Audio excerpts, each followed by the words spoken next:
Chapter 1. The Advent of the Doomsday Game. Son, come out for breakfast. A throbbing pain assaulted my head. Where am I? Who is calling me? Muchini clutched his agonizingly painful head, his body trembling uncontrollably.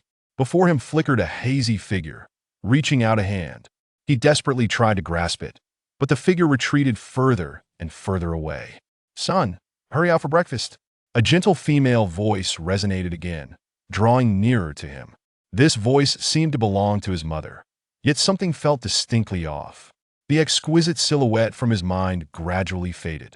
Blinking his bleary eyes, he surveyed his bedroom and, almost instinctively, replied, "Mom, just put the breakfast on the dining table. We'll get up to eat in a bit." Creak! Suddenly, his mother swung the door open, revealing an eerily peculiar, almost stiff smile that resembled a forced grin. "Son, why aren't you up to eat breakfast yet?" Perplexed by her reaction, he managed to smile in return. "Mom, don't worry about me. I'll get up to eat soon." But the instant a smile crossed his lips, his mother's expression warped into something grotesque and terrifying.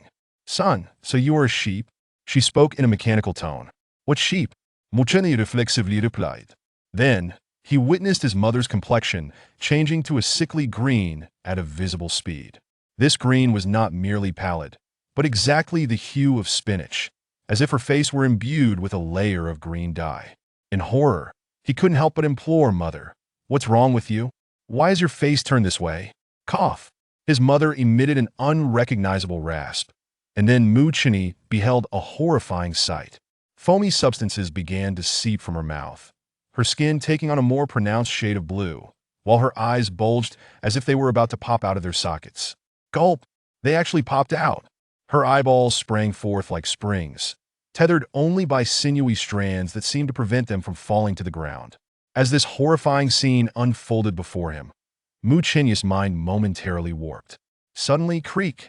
Mother lunged forward to the edge of the bed, her pallid hands clasping tightly around Muchini's neck.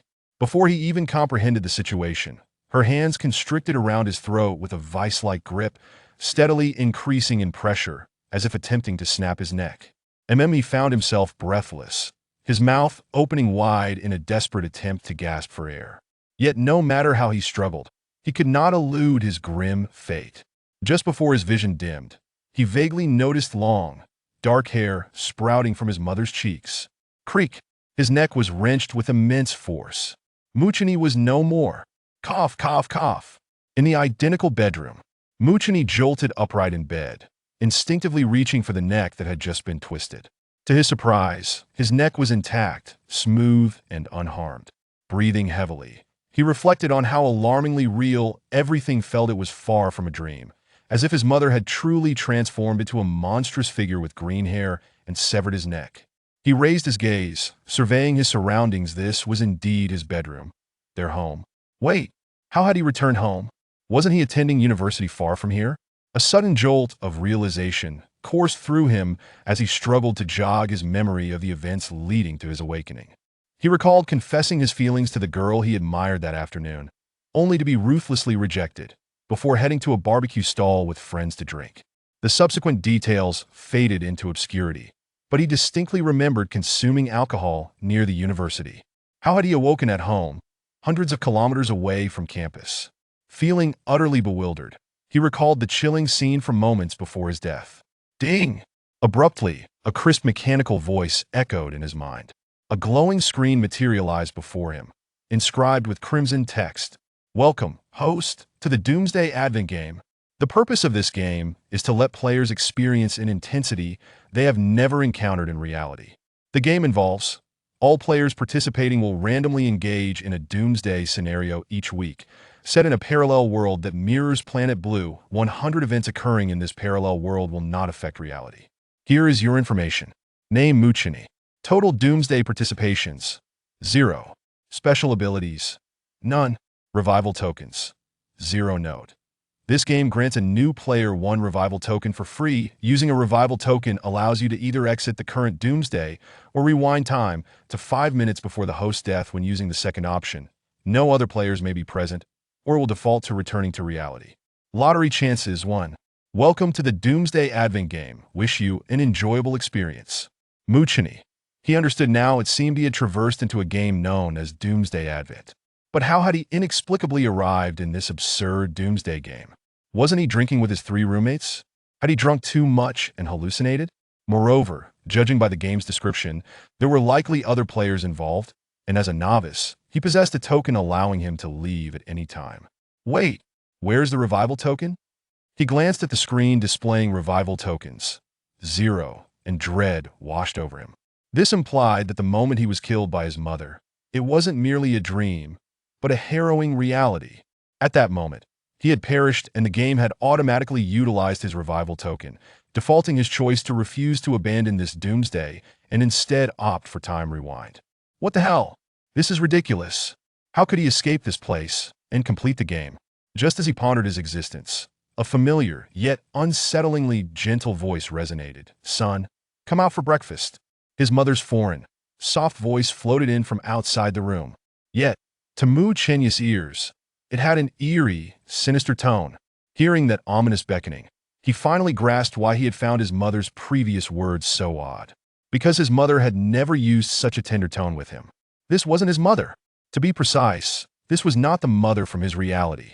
Son, please come and eat breakfast. As doubts settled in his mind, his mother's gentle voice sounded once more from the doorway. He could even hear her footsteps approaching his bedroom door. It seemed as though she would open it at any moment. Chapter 2. Citizenship. The H1 level minor chip permits only academic pursuits, restricted to subjects such as mathematics, physics, literature, and the arts, prohibiting access to frivolous entertainment. The H2 level national chip unlocks a myriad of opportunities, encompassing a vast array of knowledge from various sectors, ranging from culinary arts to aerospace, and from gymnastics to celestial mapping. The H3 level citizenship signifies formal citizenship within the Earth Alliance, entailing a wealth of privileges, including access to and proficiency with weaponry. The first 2 levels are easily attainable with the passage of time. The H3 citizenship may be acquired through 3 distinct avenues. Firstly, through recommendations. Students who excel academically and maintain a commendable record devoid of criminal activity are prioritized for admission into military academies, thus securing H3 citizenship as reserve officers for the Earth Alliance. Secondly, within a decade of obtaining the H2 national chip, individuals can apply for enlistment in the Earth Alliance military, provided they have no infractions and meet physical fitness standards, ultimately receiving the H3 citizenship upon successful evaluation. Lastly, individuals without a criminal record who contribute taxes exceeding 1 million or donate a similar sum may petition for citizenship, subsequently purchasing the H3 citizenship through legitimate channels to unlock its privileges. The first pathway is designed to scout talent for the Alliance. The second facilitates access for the general populace. The last serves as a backdoor for the affluent and powerful. Tian Xiao, having graduated less than 2 months prior, is now 24 years old, with his finances barely exceeding 1,000 credits. Lacking wealth and influence, and with an unimpressive academic record during his college years, he could enlist to obtain a citizenship. Yet he recognizes that in the military, he would be just another face in the crowd, facing challenges in advancement and constraints on his actions that in the rapidly expanding colonies. Becoming a miner appears more promising than serving as an ordinary soldier. Zoom in, Tian Xiao instructed, pointing at a specific black dot on the map. Qin Long promptly complied. The magnified satellite image revealed a deep pit, approximately 1,500 meters in diameter, its depths unfathomable, resembling the dark eye of the planet, staring into the abyss. Such pits, numbering in the tens of thousands across the planet, emerge only in regions rich with valuable minerals, marked by the violent scars of exploitative mining practices. Despite its seemingly modest surface area, the depths of this pit have long been hollowed out, the extent of the cavern beneath unknown. However, in the vicinity of this pit, several H3 class aircraft are seen circling, entering and exiting. This is indicative of the fact that large excavation machines are no longer suitable for wasteful endeavors in abandoned mines. Remnants of minerals still yield significant profits for the miners. This also explains the presence of thousands of miners in the area, employing a method of fractional mining that requires minimal energy and manpower to continue analyzing and extracting the planet's resources. Searching for potentially overlooked materials in Tian Xiao's memory, this pit would collapse within a month. During a violent thunderstorm, the already unstable subterranean structure would falter, leading to a collapse that expanded the pit to over 20,000 meters in diameter. resulting in chaos and the entrapment of several miners working in the area. These miners had braved the storm because, by chance, one had discovered a vein at the bottom of the pit, leading to overnight wealth for a select few, with rumors of its worth exceeding 30 million, that even after sharing profits with the company, they could still net nearly 10 million, that this is it. Tian Xiao resolved to act decisively. Initially, the news of the vein had been tightly controlled, only surfacing after extensive excavation had taken place, leading to the tragic entrapment of miners who followed suit. 3 years have passed, yet no remnants of the aircraft or the miners' remains have been unearthed. Qinglong, Tian Xiao commanded, prepare 3 servings of nutrient solution. We are pulling an all-nighter. Master, Qinglong reminded him. You had scheduled a day off today to remain at the base and prepare a gift for Miss Wang Jingyi's birthday. Wang Jingyi? The mention of her name stirred a ripple of emotion within Tian Xiao. Birthday? He recalled that Wang Jingyi was a classmate from his school, a striking beauty who had recently joined the Yunzhong group as a rookie miner. During her initial days, she had confided in him about her struggles to meet her quotas. Feeling empathetic, he had assisted her in analyzing mineral resources, enabling her to overcome her daily challenges, which led to rumors of their budding romance. However, this situation soon diminished, and on her birthday, with limited funds, he had chosen to bake a homemade cake as a gift. When he delivered it, he overheard her discussing him with her friend. The word stung, a toad wishing to eat swan meat. What future could a miner, too poor to afford gifts, possibly have? He should take a good look at himself. The cake intended for the swan was discarded into the trash from that moment on. He ceased to pursue her and instead dedicated himself to his work, striving to uphold the last vestiges of dignity as a poor man. Later, he learned that Wang Jingyi had found companionship with a miner supervisor at Yunzhong Group and was thriving. If not for Qinglong's reminder, he would have completely forgotten their fleeting connection. Cancel the leave. Cancel the plans. Tian Xiao instructed Qinglong. Qinglong promptly complied and inquired, what shall we do with the cake in the fridge? Should I arrange for it to be delivered in advance? Not necessary. Tian Xiao turned to the refrigerator. The cake, completed just hours earlier, though not exquisite, was crafted with care. He removed the candles, inserting them one by one. Master, would you like me to contact Miss Wang Jingyi to come and blow out the candles? I can arrange a more beautiful and romantic setting. No. Tian Xiao replied, placing the final candle atop the cake. This cake is prepared for myself. Today is not the birthday of the master. Indeed, Tian Xiao mused inwardly, today is not his birthday. However, it marks the day of his rebirth. Chapter 3. Safety Commitment with a Decisive Click. Tian Xiao resolved to terminate any lingering entanglements with Wang Jingyi, stepping into the H-3 class mining aircraft numbered 3377, that the mining machines of the Yunzhong Group are specifically designed for the extraction of raw metal from geological layers. Adeptly maneuvering through near-Earth orbits and deftly navigating various deep mining sites, the onboard chip possesses formidable analytical capabilities and the ability to detect various mineral ores, equipped with obstacle avoidance, signaling, self-diagnosis, and extraction functions. Ordinary individuals can adapt to the operation of the mining craft within days, while only someone like Wang Jingyi, who harbors aspirations of finding a wealthy partner, could take half a month to acclimate. How quaint, he thought, dismissing her as a mere decoration. Such individuals would not survive 3 episodes in the face of an onslaught from the star beasts or insectoids. The cockpit illuminated, tight, and compact. Aside from the pilot's seat, the remaining space barely allowed for movement and rest as Tian Xiao settled in. The front display flickered to life, showcasing a series of data. Pilot of number 3377. Tian Xiao status, good. Age, 24. Muscle strength, 9.7. Muscle flexibility, 9.3. Bioenergy, 100 units. Equipped chip. H2 type. Qinglong, current load status, full. Remaining energy, 1,000 units. After completing his self-diagnosis and uploading the results, Tian Xiao commanded without hesitation. Aircraft, perform a self-check. Affirmative came the standard response. Number 3377 fully charged, 1,000 units of energy. Shell integrity at 100. Circuit efficiency, excellent. Signal reception, good. Computational speed, normal. Multifunctional drill integrity, 93. Ready for operation. Self-check complete. Status, good. Ignition permitted. During his tenure as a newcomer, Tian Xiao meticulously maintained the mining craft, understanding its significance as the lifeline for every miner. When miners venture into the field, they are unarmed, with energy consumption being paramount, as it directly affects the craft's power reserves and operation. While the multifunctional drill is crucial for resource extraction, ignite, Tian Xiao commanded. The tempered glass window of the lounge slowly opened, allowing a rush of cold air to fill the space, rapidly lowering the temperature. The aircraft hovered steadily, gliding silently from the lounge, the motion seamless. Ascending, the aircraft's wings generated two white trails, slicing through the air. Outside, dawn had broken. The miners at the base follow their own schedules, and the spacecraft gracefully glides out of the base. Adhering to the flight path established by Tian Xiao, progressing towards the G46 area. The base itself is bustling with activity, while the surroundings are in complete disarray. Ascending 100 meters, Tian Xiao gazes through the cockpit window at the numerous pits of varying sizes and depths below, rendering the planet reminiscent of a sieve riddled with holes that a slight frown creases his brow as he feels a weight in his heart.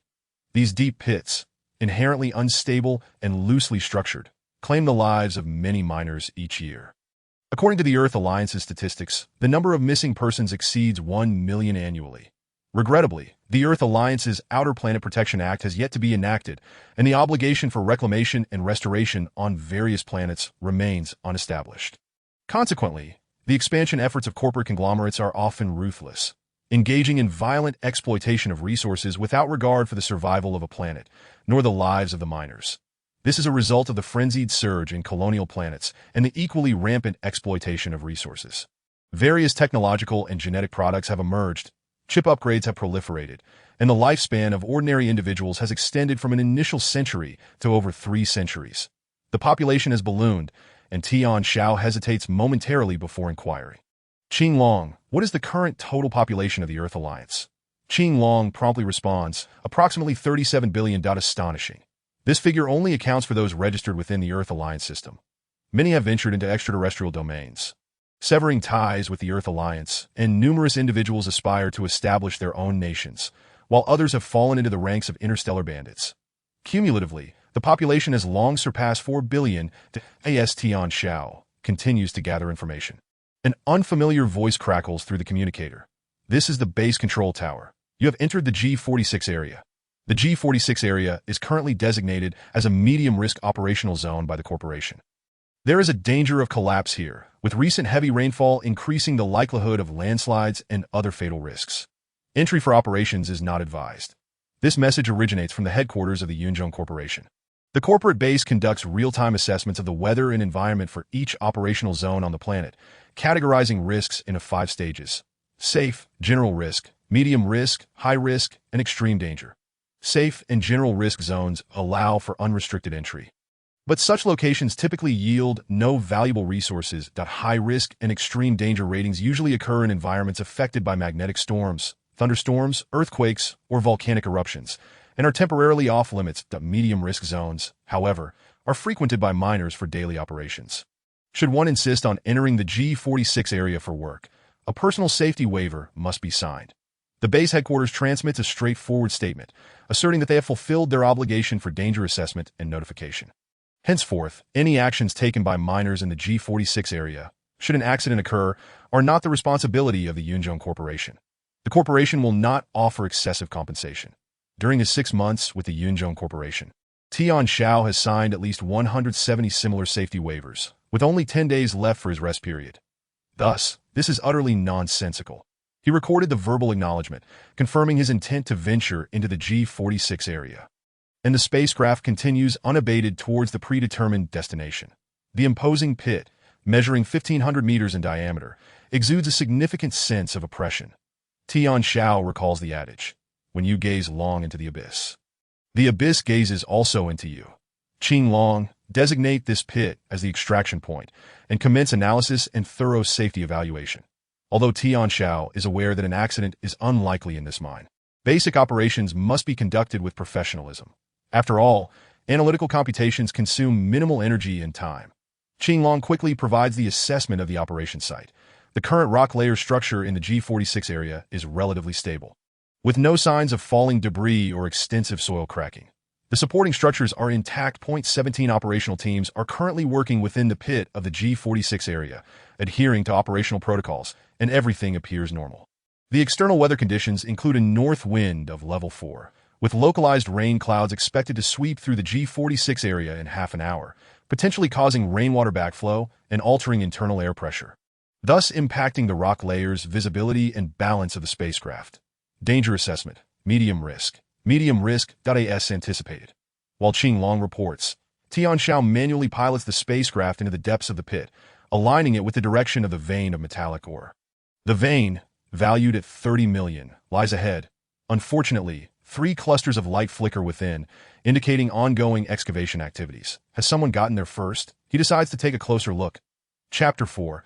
H7 grade purple, or a small spacecraft plunges into the pitch-black abyss of the mine. Surroundings fall into a profound silence, akin to entering a shadowy realm. Even with a soldier's resolve, Tian Xiao cannot help but feel a chill. The spacecraft sides illuminate with vivid red lights, piercing the darkness with 2 beams that delve deeper into the obscured tunnels of the pit. In a tunnel over 100 meters wide, 3 clusters of light blink, emitting 12 warning signals, as they hum while drilling into the rock layers.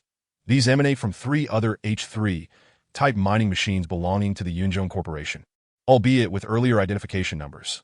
One marked 246, another 099, and the last 712. It is evident that these 3 have formed a private team.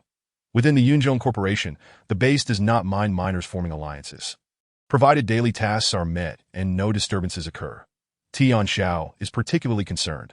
Upon noticing the identification numbers on the mining machines, he recalls that these were the same individuals who discovered the vein and struck it rich overnight. However, he did not expect them to have already infiltrated this area, seemingly uncovering something and commencing extraction. That cannot be right. As fellow H3-type mining machines, their exploration capabilities are comparable, and their range is limited. Even seasoned miners among them may not necessarily detect the deeper layers, let alone require a month to extract from the rock. Tian Xiao keenly senses something suspicious at play as he adjusts the direction of the spacecraft, pivoting the beams of light, and turns back from the tunnel. Yet before departing, he discreetly activates the miniature drone on board, 2 insect-sized machines tumbling down to the tunnel's edge, their tiny mechanical arms gripping the ledge as they swiftly advance towards the trio of mining machines. Tian Xiao, after exiting the tunnel, does not venture far, but chooses to extinguish the lights and warning signals, hovering in the cavernous darkness above the pit. The screen displays the footage relayed from the drone. The miniature drone is capable of static movement, jumping, and flight, typically employed for reconnaissance in hazardous environments or for precise probing of rock fissures, boasting formidable functionality and clarity of vision. The area being excavated by the 3 mining machines is soon detected by the drone. In the footage, 1 mining machine is responsible for illumination and situational analysis, while the other 2 operate multifunctional drill heads, laboring vigorously. Debris flies, rocks tumble into the tunnel, creating a chaotic scene. Through the drone's shifting perspective, Tian Xiao observes that the tunnel sides have been riddled with hundreds of holes. Evidently the handiwork of these 3. What was that mining machine about earlier? Tian Xiao mutters to himself, nearly colliding with them. They seem utterly oblivious to the rules. The operator of the 246 machine erupts with indignation, his temper unmistakable. Another voice interjects, "Yes, it startled me as well that we've worked hard to pinpoint this location. Following the markings left by your cousin, accumulating some resources that if he had barged in on us, it would have been a significant loss." The speaker from the 712 machine speaks cautiously, as if harboring a guilty conscience. It's fine. A third voice, emanating from the 099 machine, calmly reassures that I just checked. Number 3377 is a newcomer, having joined the Yunzhong Corporation less than a month ago, that he probably knows nothing of the rules and may not have noticed us. Really, is it fine? Rest assured, everything we've extracted is buried underground. Without getting close enough to investigate, he would never discover it. That is good to hear, that if we were caught, I'd have a heart attack. Damn, in this day and age, I'm wary of newcomers who are bold enough to encroach on others' territory. Forget it. Let us continue. The 099 operator commands, and the grumbling of the other ceases. The faint hum of drilling persists. The debris pelting the spacecraft's exterior tumbles down into the tunnel, unnoticed by the trio. Below them, a drone no larger than a fingertip positions its camera towards their excavation site. After a while, a clattering sound resonates. Through the drone's feedback, Tian Xiao clearly observes a glimmer of a bluish-brown substance emerging from the rock cavity, its remarkable hardness causing the multifunctional drill head to become lodged to the side. Unable to contain his curiosity, Tian Xiao leans forward. Qing, what is this? In a sense, he does not consider himself a professional miner, as he is not familiar with every type of, or, the Azure Dragon is distinctly different. An encyclopedia, an open book for answering questions. Master, This is H7, grade purple sales ore, which contains H5, grade fiery clay, ore. Again, the primary function of the latter is to resist the erosion of numerous external strong light rays. Commonly used in the construction of outer shell coatings for H7 to H9 grade spacecraft. Currently, its market price is around 2,000 yuan per kilogram. The former is approximately 10,000. As the conversation unfolded, the drone emitted the laughter of Unit 246. Ha! Another one. This piece appears to weigh around 3 kilograms, valued at no less than 20,000. Unit 246 has successfully extracted the ore embedded in the rock layer with precision using a mechanical arm, delivering it directly to Unit 099 for examination. Proceed. Unit 099's voice was tinged with excitement. The intel left by my cousin is indeed invaluable.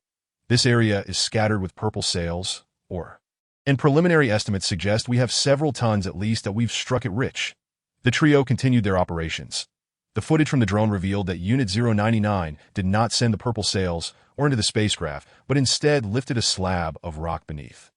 At the moment the slab was removed, Tian Xiao felt his heart skip a beat and then race with adrenaline.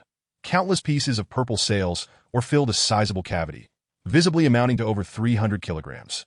This represented nearly 2 million in funds, all to be submitted to the base, resulting in a potential profit of 600,000 AT. That instant, Tian Xiao comprehended the reality. The so-called disconnected vein was utterly fictitious. The purple sails was scattered throughout the tunnel, appearing as fragmented ore. Units 099, 246, and 712 had simply left all the purple sails within the tunnel, working diligently for over a month, and then simultaneously extracted the accumulated ore, feigning the discovery of a disconnected vein to create an illusion of overnight wealth. Quite clever, for this ensured that the information remained sealed, preventing the base and other miners from discovering it, thus avoiding competition. However, this misinformation regarding the disconnected vein misled other miners, resulting in several brave souls risking their lives under treacherous weather conditions, ultimately leading to their entrapment. Chapter 5. The Vase, Stars, and the Sea. The three units discreetly excavating the stockpiled purple sails prompted Tian Xiao to decide to intercept their operation. Not only did he intend to seize this batch of ore, but he also planned to leak information about this location to preemptively curb the greed of those at the base, sparing several individuals from a grim fate. Yet 0.2 million in purple sails was insufficient. After careful calculations, Tian Xiao resolved to wait 25 days before taking action, allowing these 3 seasoned miners to work for him temporarily. When the time came, he would perform good deeds anonymously. That he left the drone to continue its reconnaissance while he piloted the spacecraft to meticulously survey the depths of the G46 pit. The mining profession indeed possesses its nuances. Like many newcomers, Tian Xiao had once fumbled through the mining process, randomly operating the mining machine in hopes of fortune, only to exhaust energy without discovering any ore, resulting in negligible returns and even incurring costs for drill maintenance. His capacity for learning was exceptional, that he deduced that miners must first learn to assess the soil, analyze the rock structure, and mine in areas with probable signs of or presence to increase their success rates and minimize energy waste.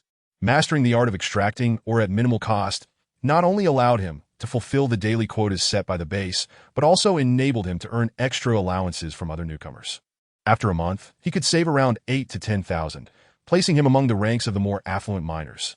Thus, although Unit 3377 piloted a mining spacecraft as a novice, his excavation experience was on par with the 3 seasoned miners. Unit 099. Tian Xiao decided to refrain from disturbing the trio, extracting the purple sails, for now, focusing instead on completing his daily tasks. The miners of Yunzhong Group received daily payments, which they used to purchase nutritious meals and maintain their mining machines. They sought to accumulate wealth gradually, first earning small amounts before saving for larger sums. Quickly entering the zone, Tian Xiao revived his expertise and experience as a seasoned miner, utilizing the analysis and calculations from the Azure Dragon while applying his knowledge to explore the rock layers within the pit. That he occasionally extended the multifunctional drill to mark the layers, assessing their density and texture. Azure Dragon, mark this section, he instructed. The exterior was resilient, while the interior echoed, a classic indicator of mineral deposits. Shall we commence excavation? Azure Dragon inquired. Tian Xiao shook his head. Not yet. First, we must analyze the rock structure to ensure its stability remains intact. That he knew that the G46 pit's structural integrity was already compromised and would be completely buried within a month, becoming an abandoned mine, thus necessitating utmost caution. Following his directives, Azure Dragon soon returned with results. This will not impact the structural support, provided we limit the area and depth of destruction to under 100 meters. Tian Xiao decisively commanded the multifunctional drill to commence excavation. The mining machine vibrated lightly as the conical drill spun rapidly, producing a significant volume of rock powder. The temperature of the drill began to rise sharply. A smile crept across Tian Xiao's face. Indeed, a mineral deposit, a seasoned miner, had once informed him that beyond the theoretical knowledge found in miners' literature, many subtle details in the operational environment reveal clues about the presence of ore. Any environment generating raw minerals is unique and typically very resilient. When the drill encounters tougher rock layers, the effort required increases markedly, and the drill's temperature rises faster than it would against ordinary rock. Ordinary individuals might not perceive this difference or be inclined to analyze it. Only those truly observant would notice and transform such insights into invaluable knowledge, gradually widening the gap between themselves and the average miner. After drilling for a while, the drill paused for cooling. A few minutes later, it resumed its work. The energy consumption of the mining machine continued to decline while Azure Dragon persistently monitored the rock structure and internal conditions. Approximately 45 minutes passed before the drill seemed to strike something. Tian Xiao methodically began to smooth and cut around the opening, revealing its true contents that a solid chunk of black or with a diameter of around 2 meters. Joyful news, Azure Dragon exclaimed. This is H4 grade scaled iron ore, suitable for crafting the outer shells of spacecraft below H4 grade. While its value isn't high, its volume is considerable from this single piece of ore. We can earn at least 3,000 yuan equates to half a month's wages for an ordinary miner. With 30 million worth of purple sales or nearby, Tian Xiao certainly wouldn't be overly excited about 3,000 yuan of scaled iron. However, this marked his first mining spoil since his rebirth. A fortuitous beginning. With a smile, he shattered the entire piece of ore and stored it in the mining machine's compartment, securing his gains at that moment. A video call came through that it's Zhu Xiaotian, Azure Dragon notified. Tian Xiao paused that he had heard of her, a girl from his school, known for her sweet appearance, who shared a close friendship with Wang Jingyi. The two seemed to be best friends, and it appeared she had joined the Earth Army, rising to the rank of company commander, quite an impressive feat for a woman, without needing to ask. Tian Xiao knew this was likely a result of Wang Jingyi noticing his absence for her birthday and encouraging her friend to inquire. Glancing at the time, he noted it was already 9:30 in the morning. He had been busy all this time without sending birthday wishes or gifts to Wang Jingyi. She must be both puzzled and curious. Initially unwilling to engage with Wang Jingyi, he felt he should at least extend some courtesy to Zhu Xiaotian. Upon answering the call, the screen revealed the backdrop of the base headquarters, with a girl sporting bangs gazing at him with large eyes. Tian Xiao, where are you? Don't tell me you've forgotten today is a special day. We're all waiting for you to celebrate Jingyi's birthday together. Everyone has already arrived. Zhu Xiaotian was astonished to see Tian Xiao in a cockpit that I won't be attending Jingyi's birthday. Recently, I've been catching up on lessons for her, and my work progress has fallen behind considerably. The recent tutoring will serve as my birthday gift to her. From today onward, I need to focus on earning money. Tian Xiao, what's going on? Are you and Jingyi having a falling out? Zhu Xiaotian detected an unusual tension. Tian Xiao smiled slightly. My relationship with Jingyi is merely that of ordinary classmates, yet the rumors are spiraling out of control. Some classmates even called to ask if I were dating Jingyi. It's absurd. What? Do you think so too? Zhu Xiaotian fell silent at Wang Jingyi's close friend. She understood her character well. She had high standards and led an exquisite life, making it impossible for her to pair with an inconspicuous, impoverished boy for life. That moment, Tian Xiao on the screen spoke. How could I possibly give up conquering this vast sea of stars for a mere vase? Upon hearing this, Zhu Xiaotian was left stunned. Who am I? Where am I? Chapter 6. Self-awareness. Xiaotian. Has Tian Xiao answered the call? Where is he now? Wang Jingyi approached, her bag in hand, as Zhu Xiaotian hurriedly shut off the video function on her wristwatch. It must be said that Wang Jingyi possesses certain advantages. She is tall and beautiful, with an impressive demeanor, already attracting numerous ardent glances from the miners at the headquarters, approaching Zhu Xiaotian, who appeared flustered. Wang Jingyi could not help but inquire, what troubles you? Nothing, just that Tian Xiao. Zhu Xiaotian recounted Tian Xiao's earlier words, omitting the final statement. Upon hearing this, Wang Jingyi felt a tinge of regret. Did he truly say that? Well, it's good that he is self-aware. What? Zhu Xiaotian was taken aback. Wang Jingyi smiled at her, saying, I have always been grateful for his assistance, but as he stated, we cannot be together. I initially thought the rumors about our alleged romance were intentionally spread by him. But it seems I misjudged him. At this point, Wang Jingyi's expression shifted to one of relief. This is for the best. I was uncertain about how to clarify the misunderstanding, since he has distanced himself. It is beneficial for both him and me. But then aren't you good friends? Surely you can remain friends? Zhu Xiaotian felt puzzled, gazing at her close companion, suddenly feeling a sense of estrangement that he willingly spent time helping you through difficulties. Must these misunderstandings sever your friendship? However, if we continue to grow closer, others will assume that Tian Xiao and I are romantically involved. The significance of public perception hung unspoken in Zhu Xiaotian's mind. Wang Jingyi, understanding her friend's thoughts, deftly shifted the topic, placing a comforting hand on her shoulder. All right, today is my birthday. Let us refrain from discussing unpleasant matters. Let's go shopping. And tonight, someone is treating us to karaoke. Wang Jingyi remained unaffected by Tian Xiao's earlier distancing. Zhu Xiaotian turned back to ask, was it the person you spoke to earlier? Yes, it was Leader Li from the logistics department. Wang Jingyi nodded, brushing her hair aside. He graduated from the same school as us, 2 years ahead, earning an annual salary of 300,000, quite decent. Zhu Xiaotian fell silent. Wang Jingyi had already begun to seek her next opportunity, or rather, her next stepping stone. For some reason, she recalled Tian Xiao's previous words. How could I forsake conquering this vast universe for a mere vase?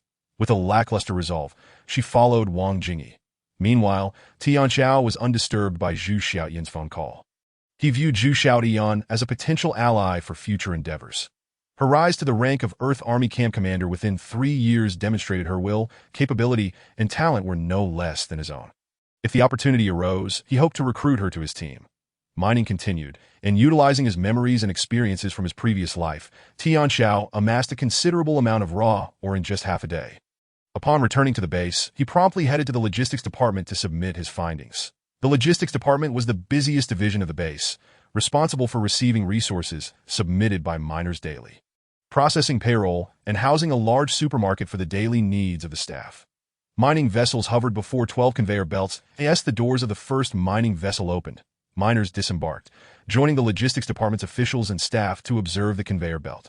A circular pipe extended from the rear of the mining vessel, and the raw ore quickly rolled down onto the conveyor belt. Each piece of raw ore was evaluated for its value, with numbers rapidly increasing on the adjacent display screen. That IT was akin to a game. Very straightforward. The final figure displayed the total value of the raw ore, clear and concise. Miners received 30% of the proceeds. However, if they completed their daily quota with a total ore value exceeding 1,000, they were compensated at a 33% rate for the excess. The miners at the front of the line were seasoned professionals, each having collected more than 1,000 in raw ore, but unfortunately, the excess was minimal, resulting in daily earnings just above 300. And on another conveyor belt, a newcomer who failed to meet the daily quota had 100 deducted from his earnings, leaving him with just over 70, his face pale as many cast sympathetic glances his way. Such meager earnings hardly sufficed for the maintenance of mining equipment. When it was Tian Xiao's turn to exit the cockpit, the conveyor belt began to move. A substantial quantity of H4, grade scaly iron ore filled the conveyor belt. Miners from other belts turned their attention, their expressions revealing envy and jealousy. The frequency of the conveyor's vibrations indicated that the newcomer numbered 3377 had made a significant haul. With several thousand in earnings, his daily profits reached 4 digits. Tian Xiao stood with his arms crossed, silently observing the numbers on the conveyor belt's accompanying screen. The conveyor continued to roll, the unloading pipe of the vessel still clattering as raw ore cascaded down. The number soon surpassed 5 digits, prompting the 12 staff members responsible for the conveyor belt, along with the waiting miners, to draw closer, exclaiming, "Goodness, it's over 10,000. Impressive. Where did this come from? Which area? Share the wealth." Tian Xiao did not rebuff the miners who approached, promptly stating, "The task log for today is yours for 1,000. Take it back and analyze it. How much you earn depends on your own abilities." A sudden silence enveloped the group. To sell the day's task log outright was a bold move, revealing that 3377 was no ordinary newcomer. Such confidence was characteristic of a seasoned veteran. Just then, the value of the raw ore on the conveyor surpassed 20,000, yet still, no one approached to purchase the task log. Everyone could see that the raw ore did not originate from a single source, rendering the purchase of the task log futile. However, a supervisor from the logistics department, Li Ying, cast several glances in this direction. Though the Yunzhong group encountered many fortunate individuals daily, this young man clearly was a newcomer to the field. Upon reviewing his identification, Liang noted they graduated from the same school. With him being a junior, as the value of the raw or steadily climbed to 27,000. It finally halted, and the staff announced, "The total value of the raw or exceeds 27,000. According to company policy, your daily wage today is 8,900, which has been credited to your account. Congratulations." Thank you. Tian Xiao, pleased with his earnings, exited the logistics department. Liang, making a phone call behind him, said, "Brother Gao, do me a favor and retrieve the task log for the newcomer, number 3377. Say thank you. No problem. I'll treat you to dinner tonight and introduce you to a beautiful friend." Chapter 7. What grandeur! By the time Tian Xiao piloted the mining vessel back, it was already 8 in the evening. After applying for energy replenishment and maintenance for the mining machine, he stood before the large floor-to-ceiling window. Feeling exceptionally calm, that an income of 8,900 in a day was insignificant. He had seen far greater sums. While accompanying the security team on missions, daily earnings could reach 3,000. Capturing a low-level specimen from the insectoids or star beasts could yield over 100,000. That he recalled a particularly perilous mission where the team returned with a severely damaged spiked dog. A mutated F3 level insectoid warrior worth over 10 million, yielding him a profit of 2 million. Gazing down at the brilliantly illuminated base, resembling daylight, Tian Xiao quietly discarded the empty nutrient vial, preparing for a shower. His reflection in the mirror revealed a well-proportioned physique, albeit lacking the striking 8-pack abs and defined V-line, particularly in the back, which showed a complete absence of exercise. It was time to enhance his physical condition. Once he became a citizen, even with access to various weapons, a lack of robust physicality would limit his capabilities to rudimentary firearms, inhibiting his control over mechs and combat aircraft, and even the efficacy of combat suits would be severely compromised. Rendering him merely average in combat, the TO truly meet the standards of a warrior. Muscle strength and agility needed to exceed 12 points. The adult standard is 10 points. The warrior standard is 12 points. Biological energy is the product of muscle strength multiplied by muscle agility. Tian Xiao's muscle strength stood at 9.7, and his muscle agility at 9.3, resulting in a biological energy score of 100 units, which paled in comparison to elite warriors boasting biological energy scores in the thousands and muscle metrics exceeding 30. That with his current physical condition, he could not even match some of the more prominent security personnel in the base. He was still too inexperienced. There are many ways to enhance physical fitness that a slow but steady approach, with daily exercise, could elevate him to warrior-level fitness within 6 months. A quicker method would be injections. Gene enhancement shots costing $1 million per injection, such as the gene enhancement injection and gene activation injection, were typically reserved for the wealthy and truly successful warriors who achieved financial independence. Another method involved the Earth Army's research, utilizing certain glands and saliva from ferocious beasts, insects, and star creatures, which, after extensive processing, could yield effects akin to gene enhancement and last for an entire day. In the span of 24 hours, the efficacy of exercise for users is amplified tenfold, if not more. Currently, this method has yet to be disseminated within the military. Tian Xiao, invigorated by this revelation, turned and departed from his quarters. This was the most suitable shortcut for enhancement at present. Coincidentally, he had employed this technique frequently in his previous life to strengthen his physique. Miners seldom encounter ferocious beasts or insectoid creatures. Yet various planets harbor such beasts to varying degrees. The base's security personnel, often idle, would venture out to hunt these ferocious creatures, honing their combat skills while also augmenting their income. Tian Xiao had once been a member of the base's security team, thus familiar with the routine, that he was even aware that some members of the security team had a penchant for collecting the corpses of ferocious beasts and insectoid creatures as trophies. Upon exiting the base building, he unexpectedly encountered a group on the street.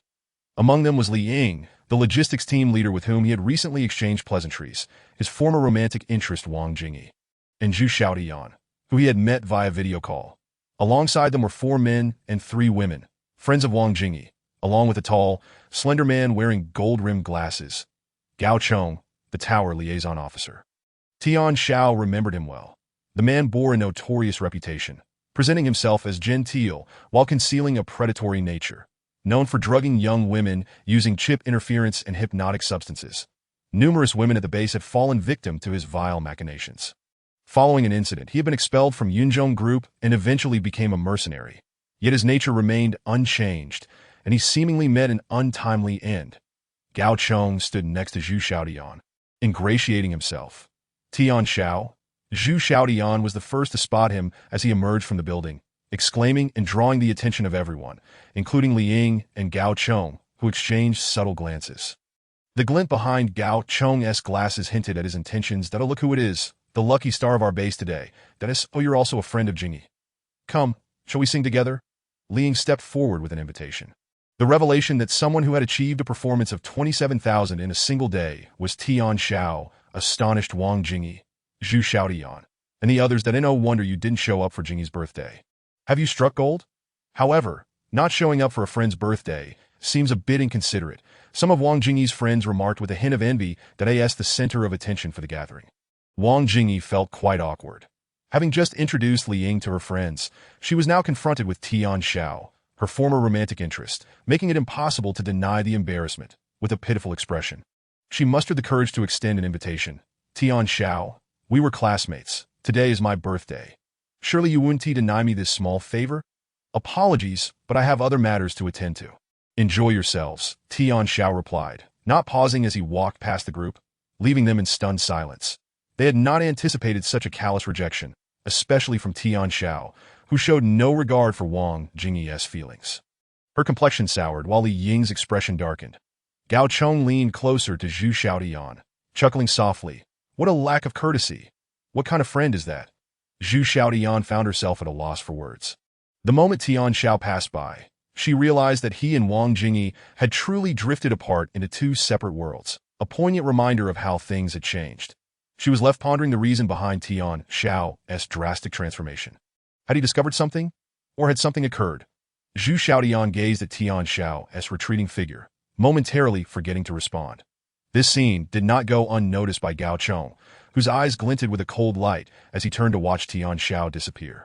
His expression shifting beneath the fluctuating illumination that Li Ying had introduced Zhu Xiaotian as Wang Jingyi's close friend, and Gao Chong noted her striking appearance, possessing a unique allure. From their first encounter, he had already earmarked her as his next target. However, seeing her surrounded by other men soured his mood considerably, that a mere newcomer, yet he carried himself with such audacity. Chapter 8. Reunion with old friends brushing past Wang Jingyi and her entourage. Tian Xiao made his way directly to the training facility at the base. Encountering Wang Jingyi and her friends had been an unexpected and somewhat awkward situation, yet it held no significance for him. Having witnessed the harsh realities of life and death within the Earth's Sky Army, the diverse array of scrutinizing gazes from Wang Jingyi's friends meant nothing to him. His singular focus was on becoming stronger. Within 3 years, he aimed to achieve a combat power level of C-class or above that in the same time frame. He intended to surpass the rank of a regiment commander within the Earth's Sky Army. Engaging in trivial socializing with a woman he had long since severed ties with. Absurd. However, Zhu Xiaotian and Gao Chong piqued his interest slightly. Upon reaching the entrance to the training facility, he couldn't help but pause momentarily. After a moment of contemplation, he instructed Qinglong to retrieve a specific number, sending it to Zhu Xiaotian via text message. Once the message was dispatched, Tian Xiao felt he had done his part and stepped into the training grounds. The training hall was rather desolate, with only 2 receptionists stationed at the front desk. "Hello. How may I assist you today?" A well-proportioned young woman approached, bowing slightly with a polite smile. Tian Xiao glanced at her nameplate, Su Cheng. A familiar face. During his first visit to the training facility, he had been playfully teased by the security team before realizing that this sweet-looking girl was, in fact, a biological robot, valued at 100,000 per unit. "I require access to your training equipment," Tian Xiao stated. Su Cheng replied with a smile. "Certainly. Our facility operates on a pay-per-use basis, with a fee of $50 per hour, that if you agree, we can grant you access immediately and provide all the rules of the training facility. Should you have any questions, feel free to consult your assistant." "All right," Tian Xiao responded, smoothly completing the access procedure to enter the training area. The facility was vast, comprising 36 levels, featuring indoor skiing, surfing, skydiving, shooting, and combat training, all with varying degrees of intensity, accompanied by dedicated biological robots for practice. The most cost-effective option was combat practice, where the facility could customize biological robots of different skill levels for training, a benefit provided by Yunzhong Group for its employees. However, the $50 hourly fee was beyond the means of most miners that in contrast, security personnel were different. They were semi-combatants, equipped with citizen chips, earning between 300,000 to 500,000 annually. They required specialized training to hone their physical abilities. Hence, they often spent time at the training facility.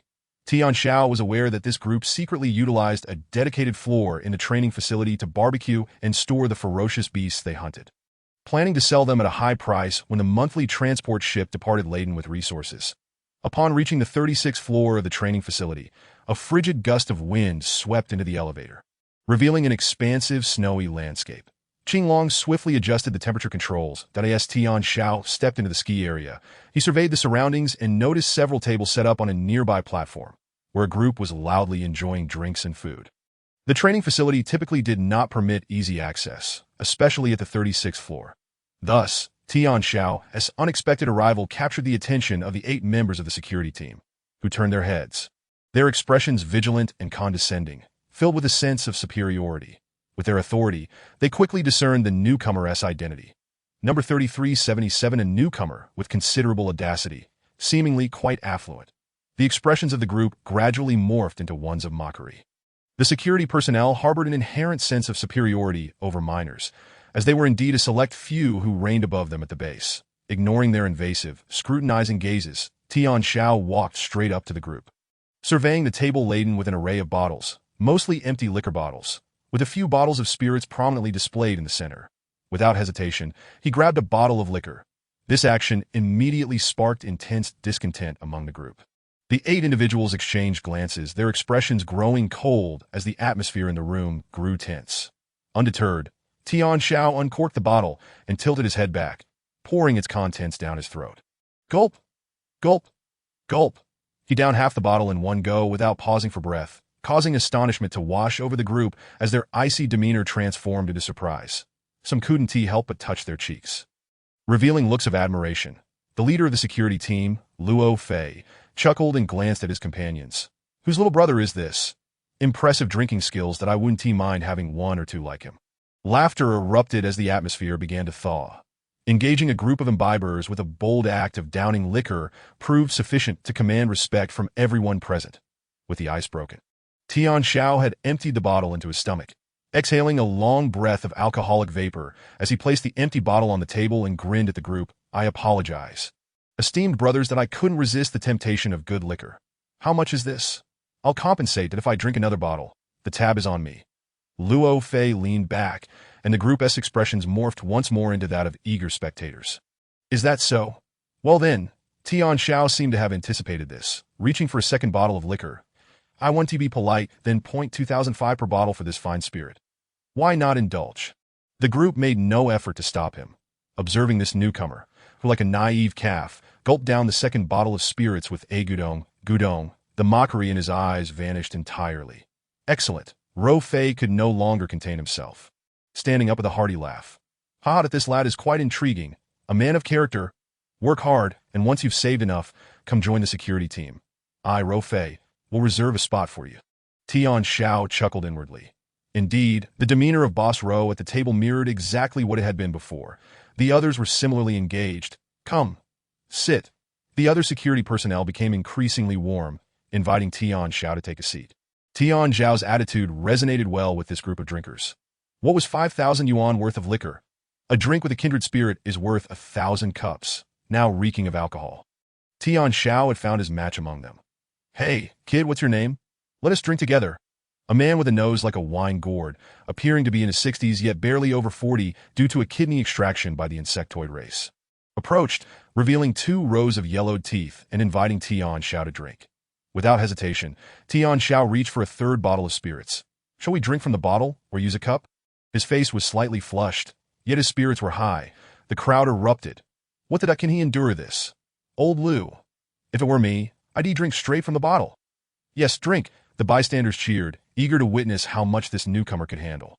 As well as hoping to see old Lu make a fool of himself, our Ro Fei watched this scene with a smile, subtly signaling to a young man who promptly rose and brought forth an unopened case of spirits from behind.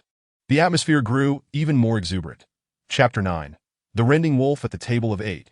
Tian Xiao recognized 5 that leading the group was Ro Fei, the head of the base's security team, currently at H9 combat level, just a step away from G level. Next to him sat old Lu, the wine-gourd-nosed man, who appeared aged but was under 40, aging prematurely after losing a kidney to the insectoid race. His strength had diminished significantly, placing him at the bottom among H3 warriors. Yet he was a heavy drinker with only mediocre drinking skills, able to take only small sips. Tian Xiao dared to challenge him precisely because he understood his situation.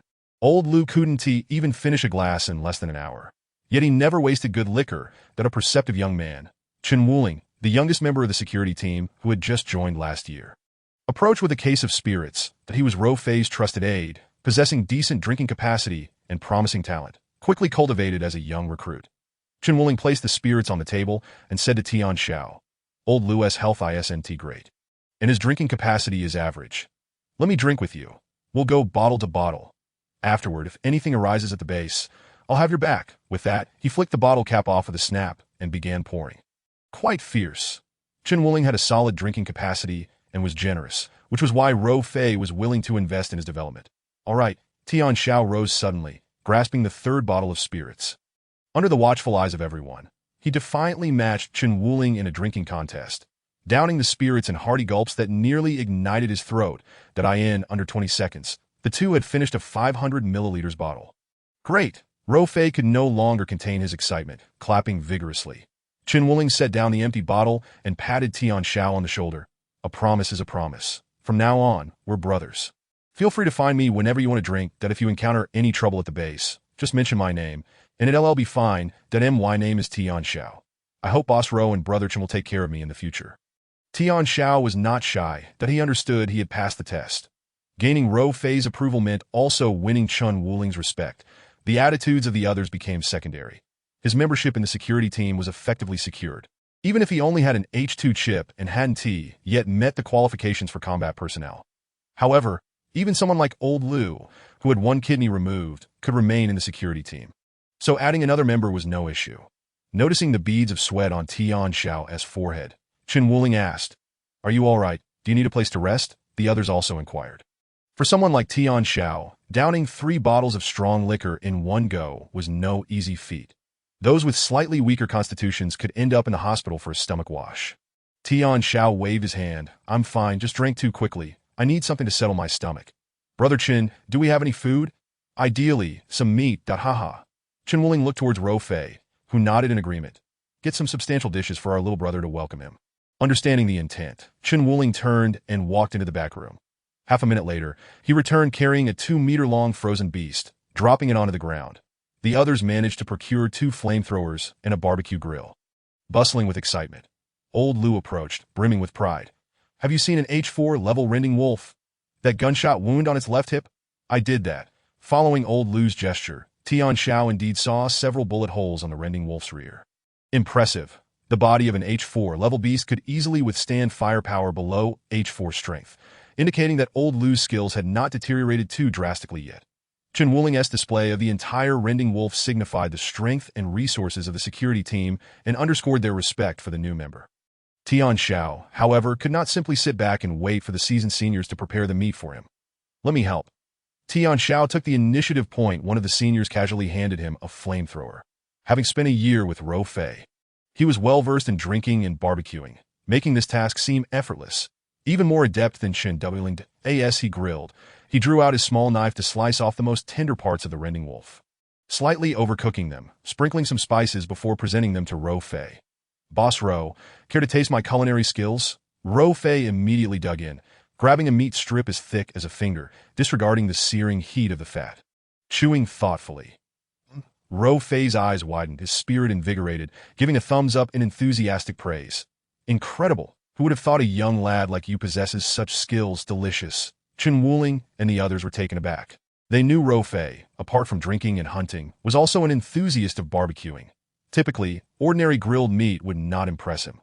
Tian Xiao's culinary talent had even earned Ro Fei's commendation. The taste of the barbecue must be exceptional. The others eagerly reached for the meat strips, savoring the flavor. "Not bad. This is delicious. Damn it, Old Lu. You should stop ruining grilled meat. Compared to Brother Tian Xiao's barbecue, your past efforts were a disgrace to the ingredients." "How dare you, a bridge demolisher." Yet Old Lu conceded, "Tian Xiao, your grilling skills are truly remarkable. Where did you learn this?" The group quickly polished off the tender meat Tian Xiao had just grilled. Watching Tian Xiao expertly wield the knife with a single hand, slicing the meat with finesse, only deepened their curiosity.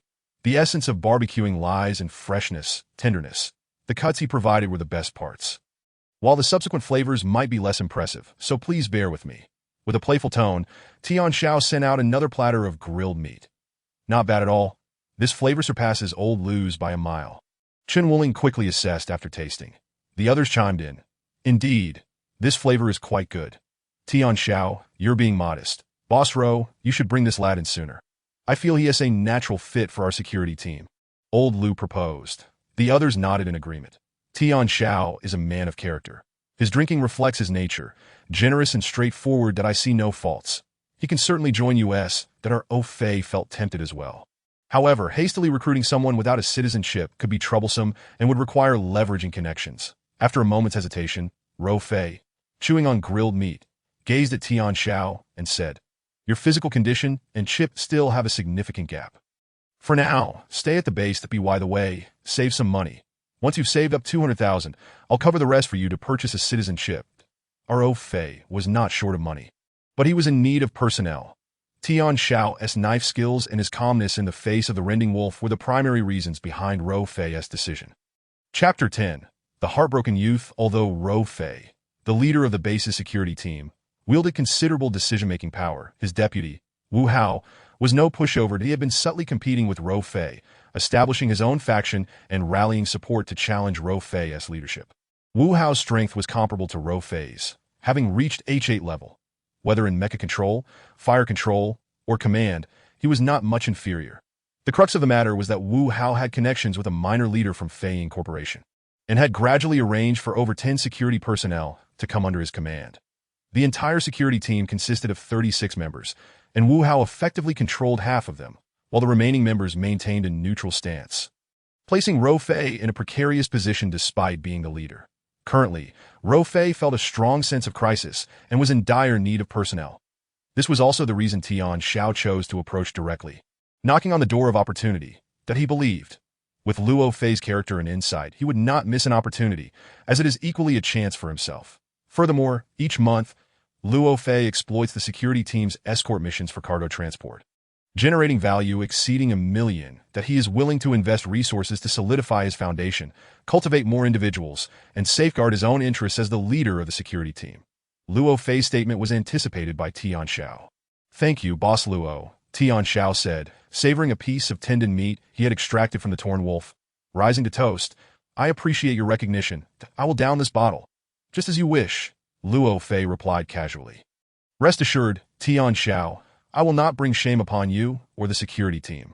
With the fourth bottle of strong liquor downed, Luo Fei poured himself a drink, matching the newcomer's gesture. Chen Wuling chuckled heartily. Pressing Tian Xiao back into his seat, good drinking skills. Come, eat some food. Don't harm your health. You can't afford to get drunk right now. Tian Xiao, your barbecue skills are truly impressive. Wait a moment. You all hold on. Tian Xiao, you first enjoy your food. We have plenty of time to appreciate your barbecue expertise. Chen Wuling pushed aside Lao Lu and a few others. He felt an unusual kinship with this newcomer. Their interaction felt as if they had known each other for ages. All right, please excuse me. I will have a few bites before I toast to each of you brothers. Tian Xiao understood the reason behind this connection. It was simply a matter of like-mindedness. When he joined the security team, he found himself getting along well with Chen Wuling and Luo Fei. As he spoke, he continued to skillfully carve and consume pieces of barbecued meat. Luo Fei initiated the conversation. As a newcomer, what prompted you to come to the training ground? Do you dare to come here and steal our liquor? Tian Zhao's abrupt appearance and declaration of allegiance inevitably raised suspicions among the others. They awaited his explanation. Frankly, from his initial audacious act of seizing liquor to the current amiable atmosphere, they were all somewhat bewildered. Luo Fei's remark helped everyone regain their composure. Tian Xiao knew that if he did not address this matter today, there would be a lingering barrier between him and the others. That he was prepared and calmly recounted the melodramatic story of his life. I invested considerable time and emotion, only to find my girlfriend with another man on her birthday. I was dumped and sought a place to clear my mind. Coincidentally, I stumbled upon a group of people drinking at the training ground. Luo Fei and Chen Wuling exchanged glances, and Tian Xiao noticed. The security team had the authority to access surveillance footage from many open areas of the base, that he trusted that Chen Wuling had begun investigating his interpersonal relationships at the base. Chen Wuling did not disappoint. He quickly sent a text to Luo Fei. Tian Xiao's ex-girlfriend, Wang Jingyi, is currently celebrating her birthday with Li Ying from the logistics department. Brother, I'll help you get your revenge. Chen Wuling clearly held little regard for a minor supervisor from the logistics department. Luo Fei frowned slightly, but ultimately did not intervene, that he wanted to observe Tian Xiao's reaction. Tian Xiao leisurely plucked a white substance from the torn wolf's inner cavity and, before the eyes of all, directly consumed it. Thank you, Brother Chen, for your concern. There is no need to waste time on a woman who has changed her heart. Besides, I've come to realize that such a woman is nothing. There are plenty of good women out there. I can find another. Tian Xiao's response not only brought a smile to Luo Fei's face, but also earned him thumbs up from the others. A wise man. This is what a man should be. You're still young. Being in the security team is far better than languishing in the logistics department. However, rest assured, we will deal with that Li Ying fellow. We will make sure you get your revenge. Sigh. They were all passionate individuals. Tian Xiao lowered his head, focused intently on devouring the meat. The pancreas he had just harvested needed to be properly digested. The pancreas of the torn wolf is an organ that gathers mutated elements and possesses the ability to eliminate negative pathologies. Once accumulated to a certain degree, it can undergo qualitative changes, significantly enhancing the physical quality of the torn wolf, potentially even triggering a talent mutation, advancing from H4 to H9, or even G-level. That, of course, the probability of such a significant breakthrough is less than 1 in 10,000. Tian Xiao diligently stimulated his salivary glands, enveloping every part of the pancreas with saliva, enduring the fishy taste as he began to chew vigorously. The sight of him grinding his teeth evoked sympathy from onlookers. The doubts in Luo Fei and Chen Wuling's eyes dissipated. Tio consumed the raw flesh and blood of the torn wolf to alleviate internal pain. He was indeed a man, unbeknownst to them. Tian Xiao was striving to convert the nutrients within the pancreas into his OWAS. He chewed meticulously, feeling the tingling in his jaws. A warmth surged within his dantian. The moment was ripe. Tian Xiao lifted his neck and swallowed the thoroughly chewed pancreas. The heat within his dantian immediately became clearer and more intense. Suddenly rising, Tian Xiao raised his glass to toast the Phi all 6 lost, leaving only Chen Wuling that he laughed heartily, collecting all the gambling stakes on the table. According to the rules of their circle, this entire sum was rightfully his, amounting to 6,000. However, Chen Wuling soon noticed that the boss was still intently watching the surveillance footage. Boss, this newcomer is a promising talent with great potential. Luo Fei nodded slightly, leaning back yet keeping his gaze fixed on the monitor, and he refrained from voicing his thoughts. Tian Xiao's displayed potential had already surpassed that of Chen Wuling. Though Chen Wuling was currently at H5 level and could easily endure a 50-kilogram weight for over 10 minutes, Tian Xiao's muscle strength was only rated at 9.9.8 that moment. The numbers on the surveillance screen flickered again. 10 muscle strength at 10. Muscle responsiveness had also risen to 9.6. Luo Fei felt his eyelids twitch uncontrollably. In less than 10 minutes. His speed had increased by 3 units. This must be a military training technique. Luo Fei was unaware that he had leaned forward, breath growing hot and heavy. The others sensed the boss's unusual demeanor. Wuling, you've already won. Let's call it a day. Luo Fei cut them off. Tian Xiao's potential had evolved from surpassing Chen Wuling to eclipsing everyone in the security team. He had to contain the news of Tian Xiao. Wu Hao must not learn of his existence. Yes. Although Chen Wuling did not understand why Luo Fei wished to terminate the conversation, as Luo Fei's confidant, he naturally complied without question. Fetch a batch of raw ore from my private storehouse and arrange for Tian Xiao to join the security team. Early point 200,000 funds would take an ordinary miner at least a year to accumulate. Luo Fei had originally intended to observe Tian Xiao's character further, but seeing the immense potential he had exhibited, he realized he could not afford to delay. Time is of the essence that he needed to recruit Tian Xiao into the security team swiftly. Soon, he would become a right-hand ally like Chen Wuling, helping him solidify the security team rapidly. The additional 200,000 investment that was hardly significant.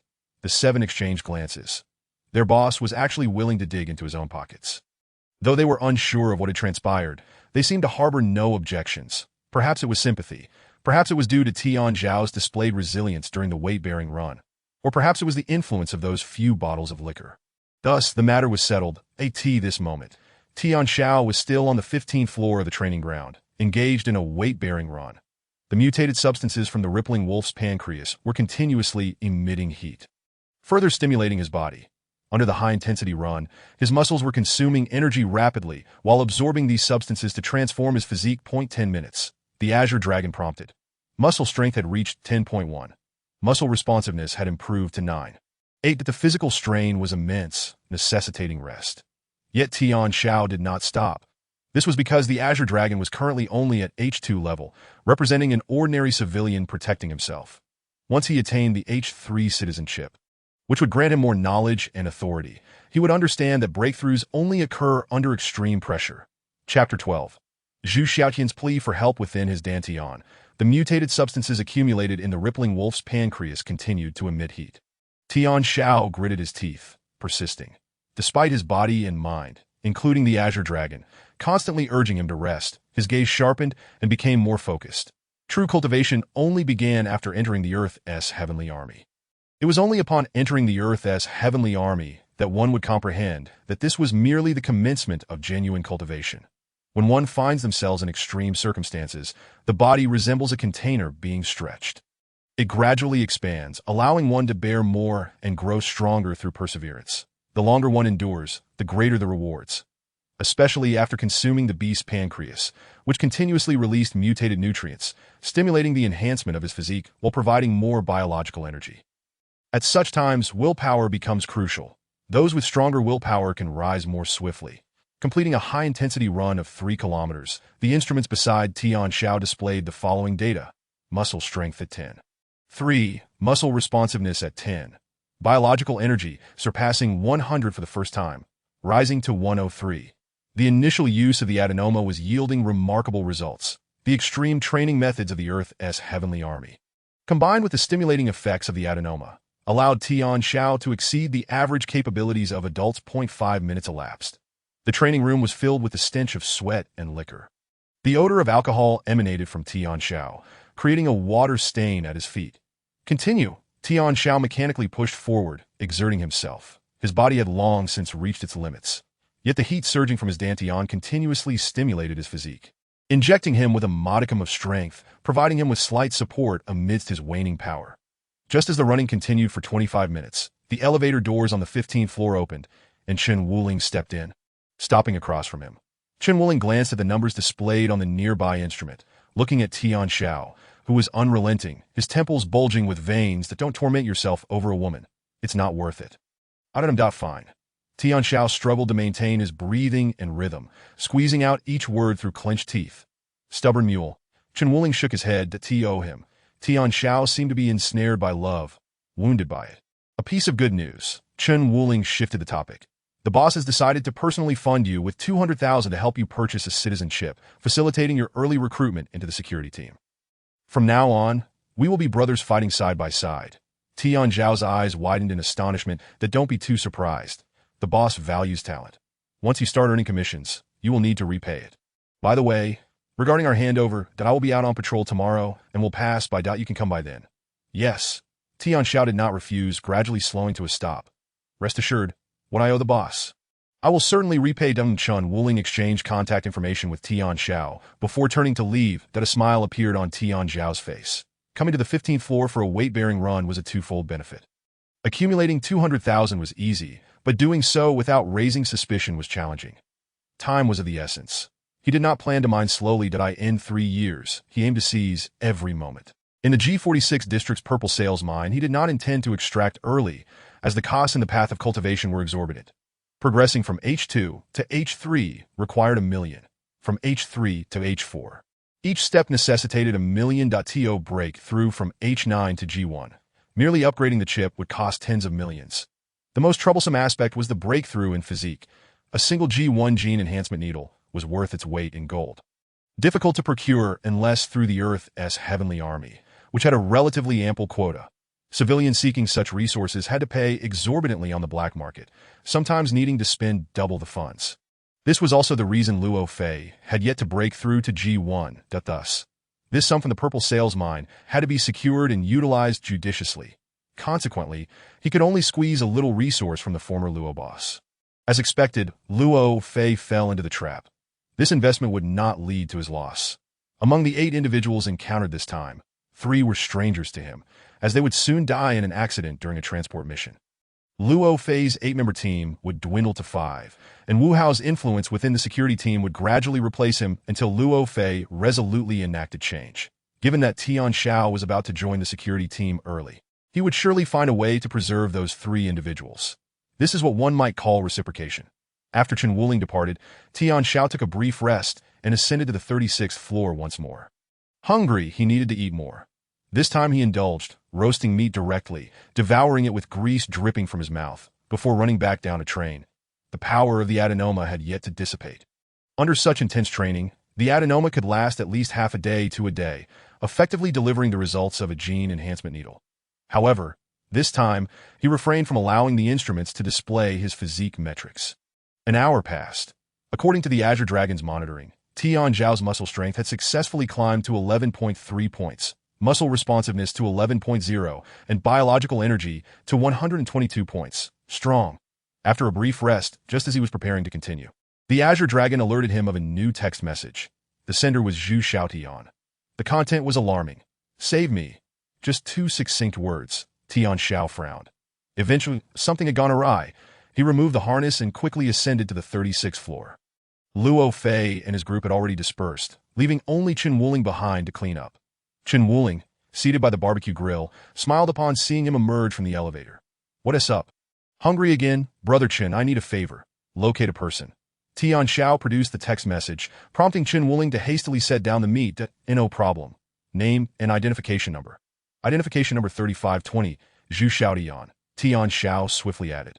If all goes as expected, the one targeting him is Gao Chong from the control tower. A cold glint flickered in Chen Wuling's eyes. That scoundrel again. Damn it. I've long wanted to deal with this scum. I have a rough idea of where he might be. Follow me. Chen Wuling, as a security personnel, possessed a deeper understanding of the underlying issues within the base. The two hurriedly entered the elevator, one in front of the other. Inside, Chen Wuling couldn't help but inquire, I know this Zhu Xiaotian, the newcomer. She is quite beautiful and seems to have a good relationship with your ex-girlfriend. But what's this? You seem rather attentive to her, targeting your friend's close companion. Impressive. Chen Wuling misunderstood. However, Tian Xiao found it challenging to explain that his admiration lay in Zhu Xiaotian's capabilities and was left to shoulder the blame. No need to feel embarrassed. I understand. When the time comes, you should take the lead in this heroic rescue of a damsel in distress, Chen Wuling said with a mischievous grin, clearly an experienced hand. Chapter 13. A dire situation after Tian Zhao's departure. The atmosphere remained quite awkward for Wang Jingyi and her companions. After all, Tian Xiao was Wang Jingyi's rumored boyfriend, at least in the eyes of the public.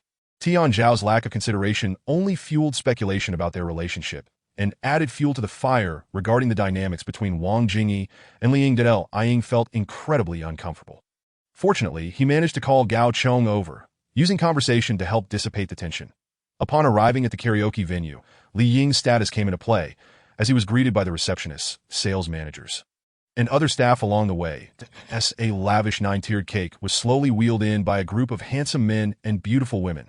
A bouquet of flowers was presented to Wang Jingyi. Her friend's smiles instantly became more enthusiastic. Compared to Tian Xiao, Li Ying appeared significantly more romantic and capable than a perfect match of wealth and beauty. Watching her close friend Zhu Xiaotian, who was nestled beside Li Ying with the bouquet, Zhu Xiaotian's thoughts became muddled. Tian Zhao's profound words echoed in her mind. How could I forsake conquering this vast expanse of stars for a mere vase? In contrast to the wealth and charm displayed by Li Ying, Tian Zhao's remarks as a recently graduated, impoverished student seemed to convey a sense of sour grapes. Yet, when she recalled the text message Tian Xiao had sent her after leaving, her once clear impression of him became hazy. Be wary of Gao Chong. Gao Chong was a friend brought by Li Ying, introduced by Wang Jingyi as a commanding officer working at the control tower, someone they often had to interact with, holding a position superior to that of minors. But how did Tian Xiao know Gao Chong? How did he realize that Wang Jingyi intended to introduce him to Gao Chong? Zhu Xiaotian grew increasingly composed.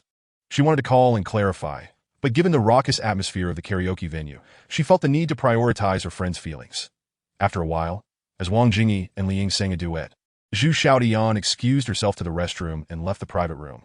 Throughout the night, Gao Chong had been exceedingly polite, but as he glanced at Zhu Xiaotian's abandoned drink, a smile crept onto his lips as he stood up and declared, Next up is my turn.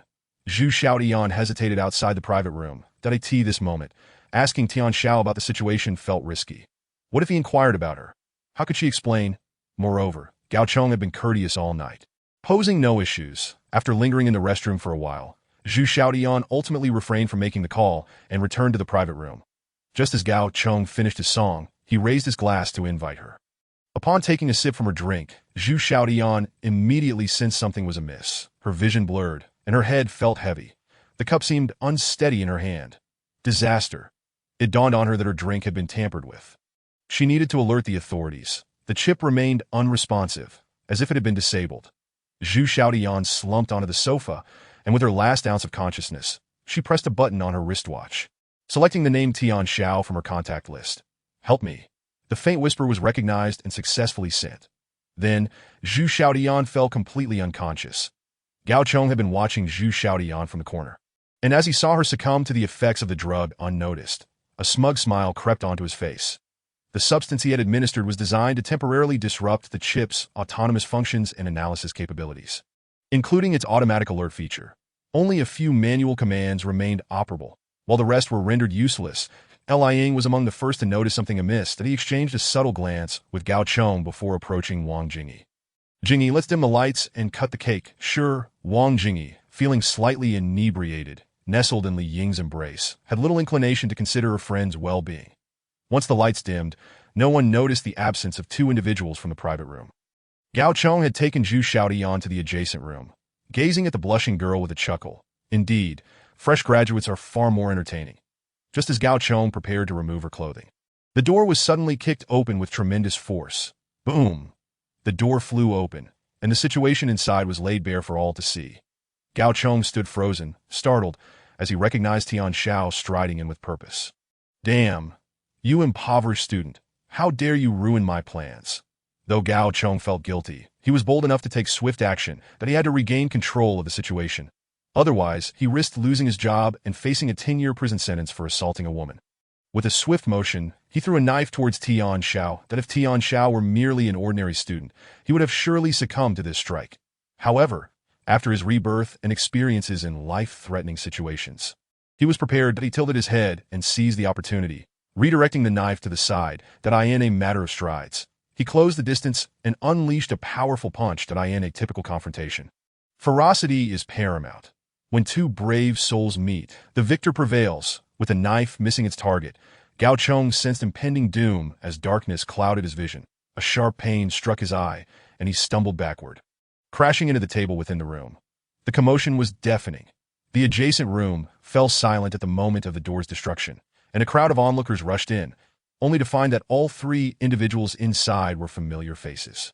The scene left Wang Jingyi feeling as if cold water had been poured over her. She instantly sobered up. Her close friend Zhu Xiaodian lay unconscious on the sofa, appearing utterly defenseless. As Li Ying witnessed Tian Xiao unleashing a barrage of punches upon Gao Chong. He widened his eyes and rushed forward, shouting, "Stop! Are you out of your mind? Who do you think you are?" Someone intervened to restrain Li Ying. Only then did he realize that the individual standing nearby was none other than Chen Wuling, the leader of the security team. Having dealt with Chen Wuling before, Li Ying's heart sank, realizing the gravity of the situation. The presence of security personnel meant he could no longer assist Gao Chong in controlling the narrative. "They are my friends, intoxicated. It's a misunderstanding." Li Ying desperately attempted to salvage the situation. Chen Wuling shot him a cold glance, gesturing toward Zhu Xiaodian, and replied, "Whether it's a misunderstanding or not depends on what that young lady has to say." Li Ying felt a chill run down his spine. That it was over. Chen Wuling's involvement signified the security team's intervention. Given their responsibilities and authority, they could choose to intervene or not, but it was clear that Chen Wuling was targeting Gao Chong. "Enough," Tian Xiao declared. Chen Wuling shouted from within, "Don't kill him. If he dies, there will be no evidence left. Boss Luo is on his way, and the rest will be handled by the headquarters. Rest assured. At least 3 years in prison is unavoidable." Tian Xiao momentarily paused, still gripping Gao Chong's collar, whose face was already battered. With a cold smirk, Tian Xiao replied, "Hey, don't worry. I'm avoiding any fatal blows." His words left Li Ying, Wang Jingyi, and the surrounding acquaintances gasping in disbelief, their expressions akin to witnessing a ghost. Chapter 14. Swift resolution. Was this truly Tian Xiao, the warm-hearted, helpful individual who had graduated alongside them? Two swift punches left Gao Chong's cheek swollen. I'm avoiding fatal blows. What audacity! The crowd seemed to realize for the first time the true nature of Tian Xiao, scrutinizing him with wide eyes, as if they were seeing him for the first time. Li Ying was equally bewildered. This was his third encounter with Tian Xiao. The first was in the afternoon when Tian Xiao submitted his earnings from the logistics department, 27,000 in raw mineral value, which had caught his eye. This led him to refrain from mentioning Tian Xiao's rumored relationship with Wang Jingyi, maintaining a superior demeanor during their second meeting. However, this third encounter was truly shocking. A mere H2-level individual had subdued an H4-level Gao Chong. Tian Xiao's demeanor had transformed from that of an inconspicuous, easily underestimated newcomer to a fierce figure dominating Gao Chong, instilling fear in those around him. Moreover, Tian Xiao evidently had a good rapport with Chen Wuling. While others were unaware of the security team's dynamics, Li Ying was well informed. The security team not only safeguarded the base, but also combated the remnants of fierce beasts on the planet and ensured safe passage for transport vessels. Consisting of individuals who had faced these beasts in battle, earning higher salaries and possessing greater authority, that moment, another group approached with heavy steps, led by Luo Fei, the head of the security team. What has transpired? Luo Fei demanded as he surveyed the scene inside the private room. Tian Xiao finally ceased his assault, throwing the bloodied Gao Chong aside. Chen Wuling succinctly recounted the events, and Wang Jingyi and her companions listened intently. Zhu Xiaotian was drugged, and her last message was sent to Tian Xiao. It is no wonder that Tian Xiao arrived just in time. The several men and women present hung their heads in shame. As friends, they had failed to take care of Zhu Xiaotian, nearly allowing her to come to harm. Wang Jingyi rushed into the private room. Xiaotian, are you all right? Wake up. Luo Fei entered, glancing at Gao Chong, who was unrecognizable to his parents, and pressed a hand on Zhu Xiaotian's neck. With a violent heave, Zhu Xiaotian expelled a large amount of foul liquid, her eyes hazily opening. Wang Jingyi, her voice tinged with tears, embraced Zhu Xiaotian. Xiaotian, you scared me to death. Zhu Xiaotian, awakening to see Wang Jingyi and the others in the room, felt a wave of relief. Ignoring Wang Jingyi, she weakly nodded at Tian Xiao and managed to say, "Thank you, Tian Xiao. Captain, how should we deal with this scum?" Chen Wuling, addressing Luo Fei with utmost respect in front of others, suggested, "Take him to the security department for detention. Gather all witness testimonies and surveillance evidence from here. And during the next return, hand him over to the judicial authorities for prosecution." Li Ying's expression darkened. Luo Fei's words had sealed Gao Chong's fate. Although he had not directly participated in the incident, Gao Chong was a friend he had introduced. Wang Jingyi and her group now regarded him with suspicion and anger. What a pity, losing both the lady and the soldier. The 9-tier cake had cost him a considerable sum. Frustration welled within Li Ying that he could only blame Gao Chong for being careless, leaving behind traces that led to his disgrace and imprisonment. Luo Fei's team busied themselves, taking photographs and collecting evidence. Escorting Gao Chong, Zhu Xiaotian, and Wang Jingyi, along with Tian Xiao. The birthday party ended prematurely. The group lamented. Who would have thought Gao Chong was such a person, not a cultured beast? Thankfully, Tian Xiao arrived in time. Otherwise, the consequences would have been unimaginable. Upon arriving at the security department, Chen Wuling and others donned their uniforms, conducting their duties with professionalism, obtaining all witness statements while also extracting the drugs components from Zhu Xiaotian's system. With both testimonial and physical evidence in hand, Wang Jingyi stayed by Zhu Xiaotian's side. Gao Chong was confined in a dark room, awaiting transport. Chen Wuling, with a grin, addressed Tian Xiao. "You lucky fellow. Boss Luo just applied for a reward for your helpfulness from the company, and they approved it, deciding to grant you $50,000. Remember to treat us. Thanks to Brother Chen's help, once the reward arrives. I'll host a nice meal for everyone. I was just joking. Don't take it to heart." Chen Wuling waved his hand with a smile. "There are still some follow-up matters to attend to here. You can head back for now, remember tomorrow's handover." Tian Xiao acknowledged with a gesture and departed the security department to the entrance. He encountered Zhu Xiaotian, Wang Jingyi, and Li Ying. Wang Jingyi stood up first. "Thank you so much. I'm glad you came in time." Tian Xiao ignored her, gazing at Zhu Xiaotian. "I warned you to be cautious of Gao Chong. He is not a good person, yet you still fell for it. Be more vigilant. You may not always be so fortunate. All right, I'm leaving." Having said what needed to be said, Tian Xiao turned to leave. Zhu Xiaotian's tears fell immediately, feeling wronged. Reflecting on everything after regaining consciousness, she felt a lingering fear. She was indeed grateful for Tian Xiao's timely arrival and that message. If she had not kept her wits about her, that plea for help might never have been sent. Leaving her fate akin to the other victimized girls, lost in a haze, unable to protect herself. Wang Jingyi felt even more aggrieved. Little did she know that her seemingly perfect birthday party had nearly cost her best friend dearly. As she attempted to thank Tian Xiao, she realized he hardly acknowledged her presence. Well, no harm done is the best news. It's getting late. Jingyi, please stay with Xiao Tian and help her recover. Dai Ying was reluctant to abandon Wang Jingyi just yet. Unaware that she had already sentenced him in her heart, Ying surely understood the kind of person Gao Chong was. He had specifically introduced him to his best friend, making him complicit in this situation. While Wang Jingyi yearned for a connection with someone influential, she was certainly not the type to entertain those with ulterior motives. Leader Li, you should head back. I'll accompany Xiao Tian for a bit. Wang Jingyi's tone was resolute that Ying felt utterly dejected. Jingyi, I truly had no idea Gao Chong was such a person. I swear on my character. Wang Jingyi, Zhu Xiaotian had already turned to enter her residence. Inside her room, Zhu Xiaotian turned to Wang Jingyi and said, You should go back. I need some time alone. Xiaotian. Wang Jingyi, on the verge of tears, pleaded, I realized today was my fault. I shouldn't have introduced you to that beast. I failed to take care of you, and I'm truly sorry. Please forgive me this once. Chapter 15. Vice Captain Wu How the pancreatic body of the tearing wolf had yet to fully digest. Tian Xiao returned to the training ground, continuing his weighted runs. The events in the KTV were merely a minor interlude for him, maintaining a fractured relationship with Wang Jingyi that he hesitated on whether to invite Zhu Xiaotian to join his team. Women in matters of conflict are often less decisive than men. A moment of misplaced compassion and hesitation could pose a lethal threat at a critical juncture. After more than 5 hours of high-intensity weighted running, Tian Xiao discovered through Qinglong that his muscle strength had finally risen to 11, muscle stress flexibility reached 10.7, and his biological energy approached 120, exceeding the average adult by 20%. This marked a level of comprehensive strength from H3 to H4. Training with the pancreatic body in conjunction with the Earth's military's extreme workout methods indeed yielded rapid progress, akin to a genetic enhancement. After over 4 hours of intensive training, Tian Xiao felt slight resistance and spasms in all his muscles that he quickly halted that he had truly reached the limits of his body.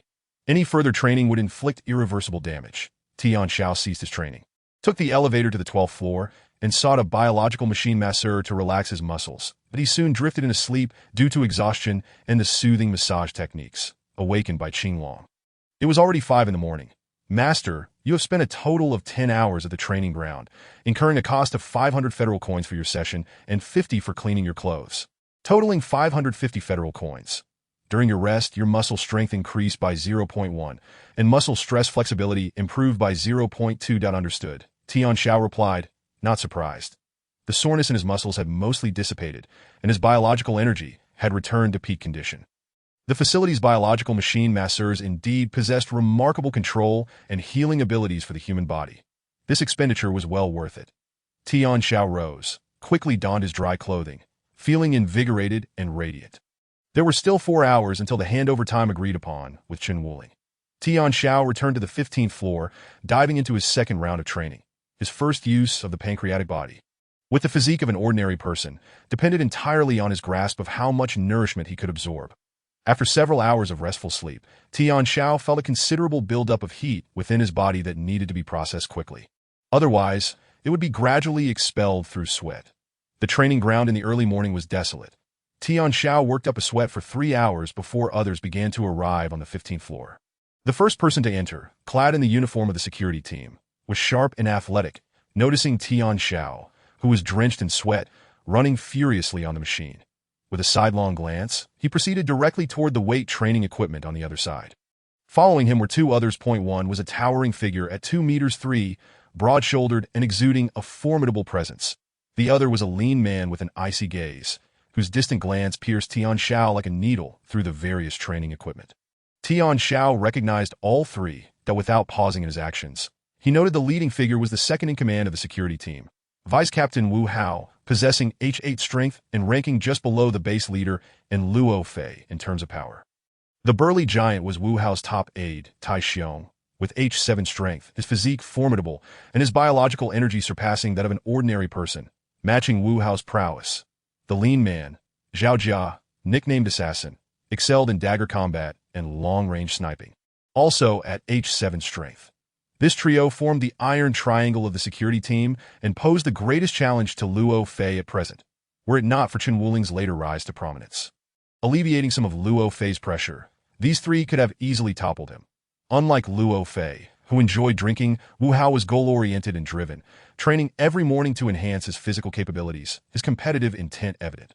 Truth be told, if Tian Xiao were not aware of Wu Hao's true nature, he might have considered approaching him instead of the still-developing Chen Wuling, the drunken wastrel old Lu, and those of mediocre strength, who hardly caught his EYE.as this thought crossed his mind. A veil of gloom descended upon Tian Xiao's eyes that Wu Hao bore witness to far too many misdeeds, especially after Wu Hao ascended to the role of commander at a planetary base. His ambition and desires erupted with an intensity far exceeding that of an ordinary individual, posing a significantly greater threat. They continued their rapid advance for approximately another 15 minutes, during which he could sense the unwavering gaze of three individuals from the opposite side.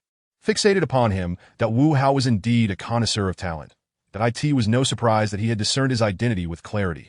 Tian Xiao, wishing to avoid unnecessary complications, took a deep breath, slowed his pace, detached the powerful restraining device, and proceeded towards the elevator without a hint of hesitation. In the corner, the lean Zhao Jia sheathed his dagger and approached the training area where Tian Xiao was engaged. A large puddle of sweat marked the ground, quite conspicuous. Zhao Jia activated the nearby device that had been deliberately turned off, and after a few deft taps, he scrutinized the data displayed. Turning to Wu Hao, he remarked solemnly, H4 level of strength, that a promising candidate. Wu Hao, rhythmically bench-pressing 150 kilograms, felt a chill in his gaze upon hearing this, and responded, Last night, Luo Fei personally led a team to apprehend Gao Chong for attempted coercion. I heard the one who reported it was this newcomer. Such a trivial matter could easily be handled by Chen Wuling, yet Luo Fei chose to make a grand spectacle of it. Clearly to give this newcomer face that I've inquired, and this lad seems to fit Luo Fei's taste quite well.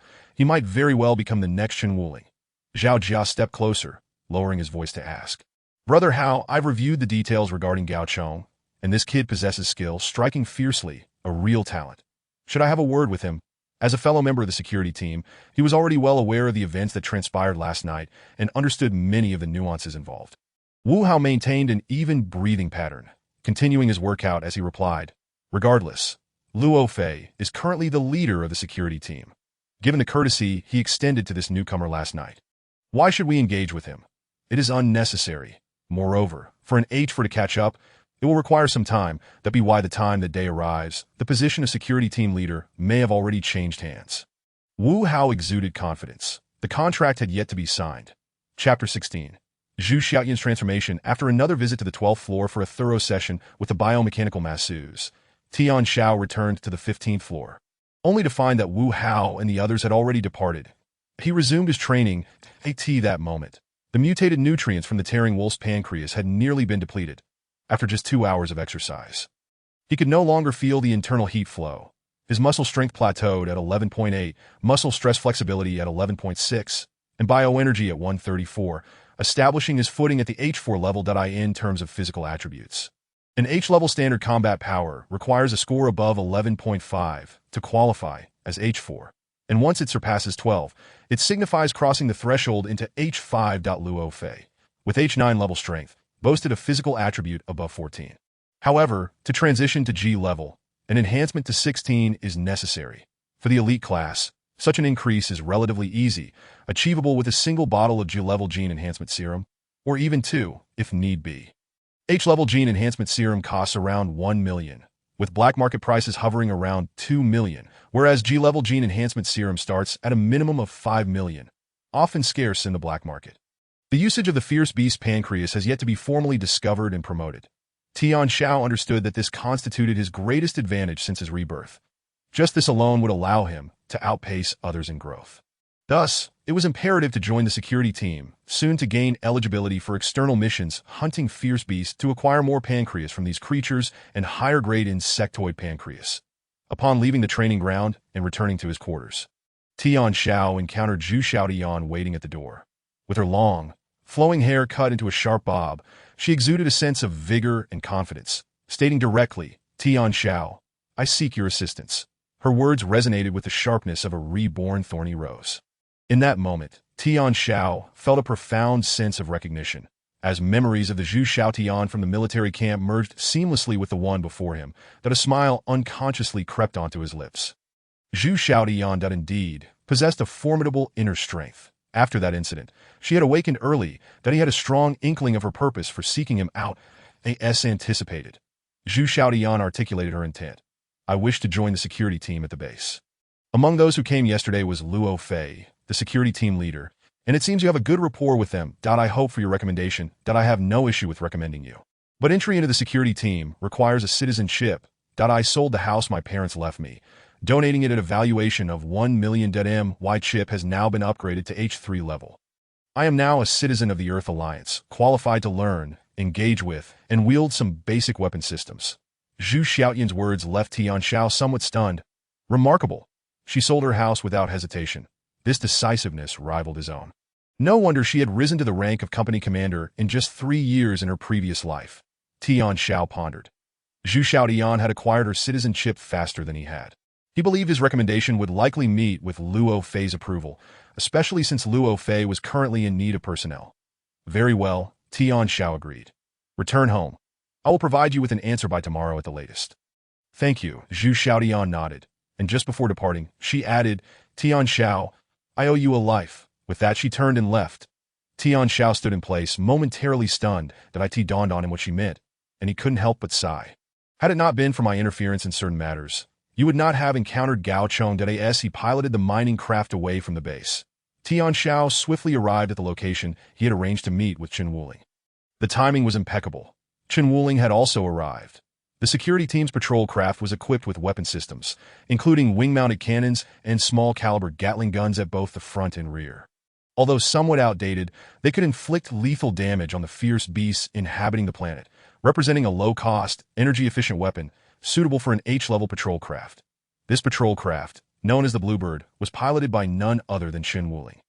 Upon spotting the mining craft numbered 3377, Chen Wuling executed a low-altitude dive without a moment's hesitation, unleashing a couple of cannon shots toward the ground before departing without a backward glance.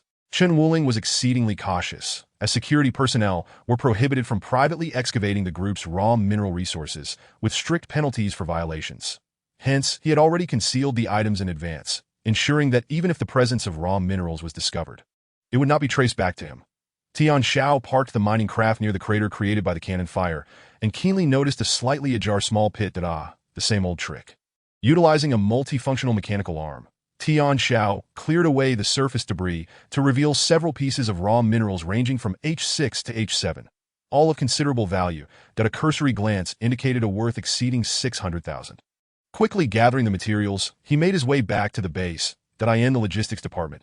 He encountered Li Ying, who looked somewhat embarrassed upon seeing Tian Xiao. As Tian Xiao's mining craft began to unload batch after batch of raw minerals onto the conveyor belt. The evaluation instruments beside him surged rapidly, causing Li Ying's eyes to turn green with envy. The members of the 12th team were all casting glances this way, unable to contain their astonishment. Damn. It's him again. He mined over 20,000 in raw minerals yesterday, earning nearly 10,000, and today he's set to exceed 10,000. This lad that has struck it rich. 10,000. Look, the assessment has already surpassed 400,000. Another overnight millionaire. The logistics personnel, though accustomed to such scenes, found the luck consistently falling upon others to be a bitter pill to swallow. Greetings. Mining craft 3377, submitting raw minerals valued at 648,000. According to company distribution regulations, your daily wage today amounts to 216,000, which has already been transferred. Thank you. Tian Xiao, in high spirits, departed the logistics department amidst the gazes of onlookers. Li Ying's expression had turned a shade of green. Upon exiting the logistics department, Tian Xiao received a transfer from Chen Wuling. 800,000.1 million was more than sufficient. Without hesitation, he proceeded to the administrative hall at the base headquarters to submit an application to the Earth Alliance, requesting to freeze 1 million in assets in exchange for citizenship and an H3 chip. Such transactions could be swiftly processed on any planet. His application was promptly approved. Qinglong directly handled the upgrade in the service hall, unlocking chip functionalities, permissions, and computational capabilities. Having just completed the certification and registration of his citizenship, an invitation arrived from the security department of the Yinchong Group's subsidiary, Fei and Company. Congratulations, Mining Craft 3377, for successfully becoming an official citizen of the Earth Alliance. The Security Department is currently seeking to recruit a security personnel. Following the recommendation of the Security Department leader, we invite Mr. Tian Xiao, who meets the criteria, to join our ranks. Signed by Luo Fei. Chapter 17. Joining the security team, Fei and Company's base headquarters. Security Department that a massive screen was divided into thousands of smaller displays, showcasing satellite images of various regions across the planet. The daily task of the security team involved patrolling both the interior and exterior of the planet. The mere presence of over 30 personnel cannot adequately manage the planet's defense. However, after large groups have withdrawn, the safety of the planetary environment typically remains intact, rendering any minor lapses in surveillance relatively inconsequential. At this moment, Deputy Security Chief Wu Hao stands before a colossal screen, diligently engaged in his duties that in truth, much of the work is not being handled manually. Chips autonomously manage various tasks, consolidating all data and anomalies for upload. With computational power exceeding billions of operations per second, the system efficiently processes surface-level data and intelligence, only escalating reports for human intervention in the event of unforeseen circumstances that Wu Hao is on duty today. Required to remain at the security department for at least 8 hours, at that juncture, a slender figure hastens toward him. Brother Hao, could we speak privately? The newcomer is Zhao Jia, Wu Hao's trusted aide. Wu Hao exchanges a glance with 2 nearby security personnel, then turns to follow Zhao Jia into an adjacent room. Once the door is closed, Zhao Jia speaks gravely. A new recruit has just arrived at the security department. The one we encountered this morning. Luo Fei personally recommended him. He has reported for duty, and Chen Wuling is in charge of his onboarding, that I just checked, and he has already acquired an H3 citizenship. His physical capabilities meeting the required standards, currently rated H4, so soon. Wu Hao is clearly taken aback that he recalls the newcomer, Tian Xiao, having only seen him with an H2 national chip that morning, that Wu Hao had confidently asserted that the individual posed no threat to his operations. Believing it would take months for him to secure employment to his surprise, Luo Fei has acted with remarkable swiftness. In less than half a day, the onboarding process is complete. How did he amass 1 million alliance credits? Wu Hao inquires. Zhao Jia responds, I've looked into it. The newcomer was on an external assignment today, turning in 640,000 in raw it goes without saying that this is undoubtedly Luo Fei's doing. The remaining funds must also be from Luo Fei's support. It seems we have pushed him to the brink, prompting him to invest in cultivating new talent, that Wu Hao scoffs, since Luo Fei is taking this seriously. We must prepare ourselves that he has held a significant position in the security team for 2 years and possesses ample resources, that if he breaks through to G level at this juncture, we will find ourselves in a precarious position. Fear not, achieving G level is no simple feat, Wu Hao dismisses. However, we cannot overlook the possibility that Luo Fei may fully invest in Chen Wuling and this newcomer, potentially bringing us trouble, especially since Feiying is his stronghold. Here is the plan. The next transport task is in half a month, and Luo Fei will undoubtedly accompany it. I too will be involved. At that time, I will find a way to keep you stationed at the base. At this point, Wu Hao refrains from elaborating further. Zhao Jia comprehends, revealing a cold, ruthless smile. Understood, I will make the arrangements. Tian Xiao arrived at the security department the moment he received the invitation. And under Chen Wuling's guidance, he completed the onboarding process, receiving his security personnel uniform. The living quarters mining aircraft has been upgraded to the H5 model patrol craft Tian Xiao. The H5 security uniform is equipped not only with temperature regulation capabilities, but also with protective features against stabbing, piercing, and projectiles. The steward, Qing Long, controls the uniform, enabling it to predict and calculate various environmental factors, automatically entering a defensive state in the face of danger. Due to the armament system attached to the Tian Xiao, Chen Wuling took some time to thoroughly explain the safe use of weapons and routine maintenance. Following Luo's arrangements, you will be on duty with me after joining the security team. I will personally mentor you. Chen Wuling remarked positively about Tian Xiao. Currently, our security team consists of 36 members. Aside from 6 who accompany the transport vessel, the remaining 30 are stationed at headquarters. With you included, we now total 37. Typically, we operate in groups of 5, 2 monitoring and 3 patrolling, rotating every 8 hours. Aside from Brother Chen, who are the other 3 in our shift? Tian Xiao inquired. Chen Wuling led him to an activity room within the security department. The other 3 were familiar faces. Point 1 was the bedridden old Lu, his nose red and swollen from too much drink, while the other 2, having partaken in revelry the previous night, rose to greet him. Lin Hu Xiao Daji, you know them, Chen Wuling introduced. Now that Tian Xiao is officially on board, he is one of us, so please look out for him. Chen Wuling commanded respect within the security department. All right, Tian Xiao, when we next shift, I'll show you around. Lin Hu offered warmly. Chen Wuling declined, stating no need. The boss has instructed me to personally guide him for the next few days. Very well, then we'll catch up next time. Lin Hu replied, somewhat disappointed.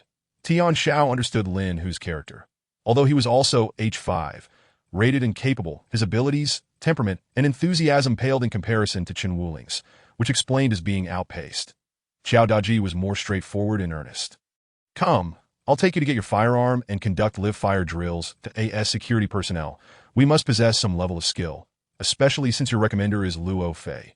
You cannot afford to falter. Tian Xiao nodded, fully aware of the implications. This was precisely why Luo Fei assigned Chen Wuling to personally mentor him. His failures would reflect on Luo Fei as well.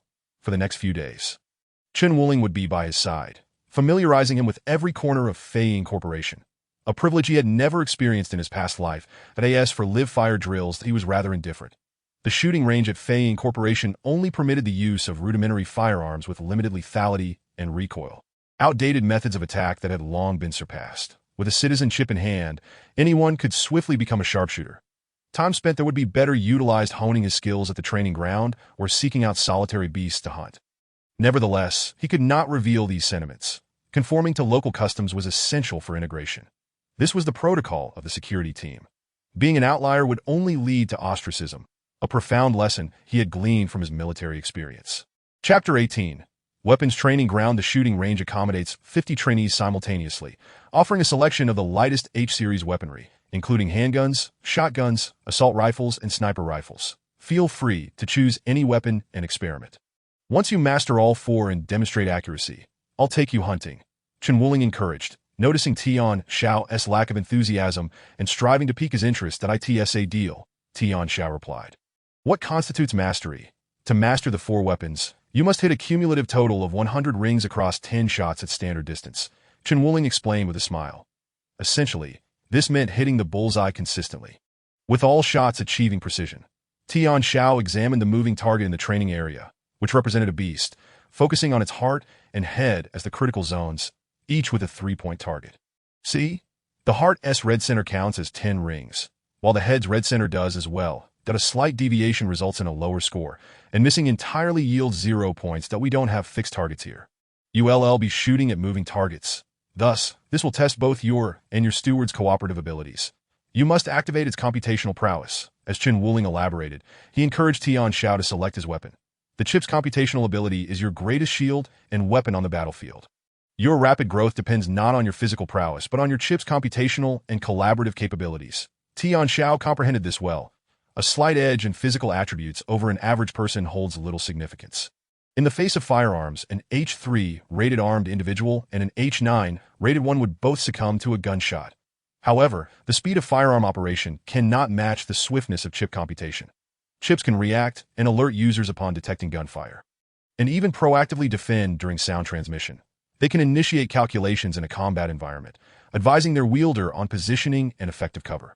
Similarly, users can swiftly identify and target adversaries, supported by extensive data and attack strategies provided by the chip. Its significance is immense, moreover. When the chip's computational capacity reaches sufficient strength, it can control more formidable weapon systems, or even a base's survival system. For instance, the Earth Alliance's S-series planet-destroying cannons and Divine Dragon warships. The former possesses the ability to mobilize and extract resources from an entire planet, necessitating computational power in the millions of units, requiring a coalition of chips to execute a planet-destroying strike. The latter can accommodate millions, outfitted with 100,000 combat aircraft and frigates, consuming vast amounts of biological energy during transit, demanding an exceptionally elite team to operate.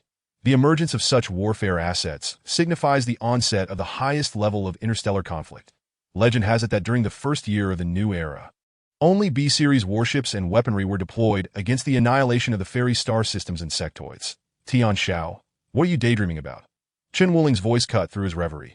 Tian Xiao stood before the weapon rack, casually picking up a firearm and chuckling. It's my first encounter with weapons. I find myself a bit distracted. Haha. You might want to start with a handgun. The recoil of a shotgun can be quite severe. Chun Wuling kindly advised. Only then did Tian Xiao glance down and realize he was hefting a shotgun, its weight comparable to that of a sniper rifle. The heavy metallic texture enveloped the large-caliber muzzle, and the fist-sized bullet glimmered a striking crimson, exuding an imposing presence.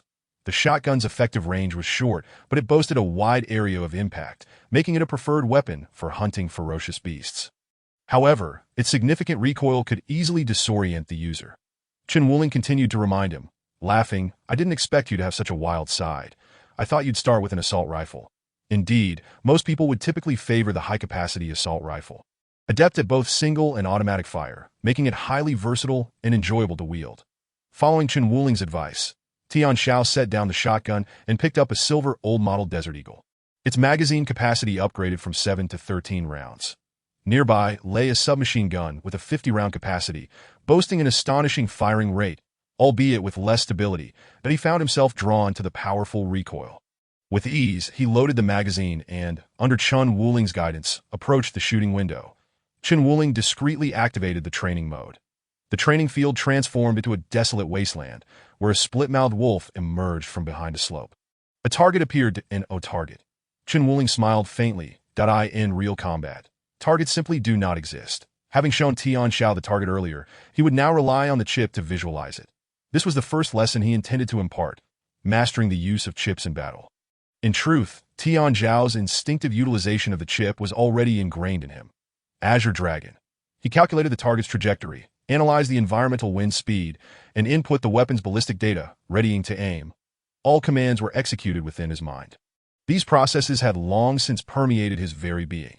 Though Azure Dragon was a rudimentary model, its processing power of 5 units per second sufficed for simple firearm analysis and targeting single entities, allowing him to keep pace effortlessly.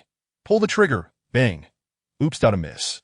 Chun Wuling chuckled as he observed the new recruit's first shot, perfectly executed yet off target, showing no surprise. First time handling weapons, and you expect to hit the target. Do you think the split-mouthed wolf speed of 7 meters per second, peaking at 12 meters, is child's play?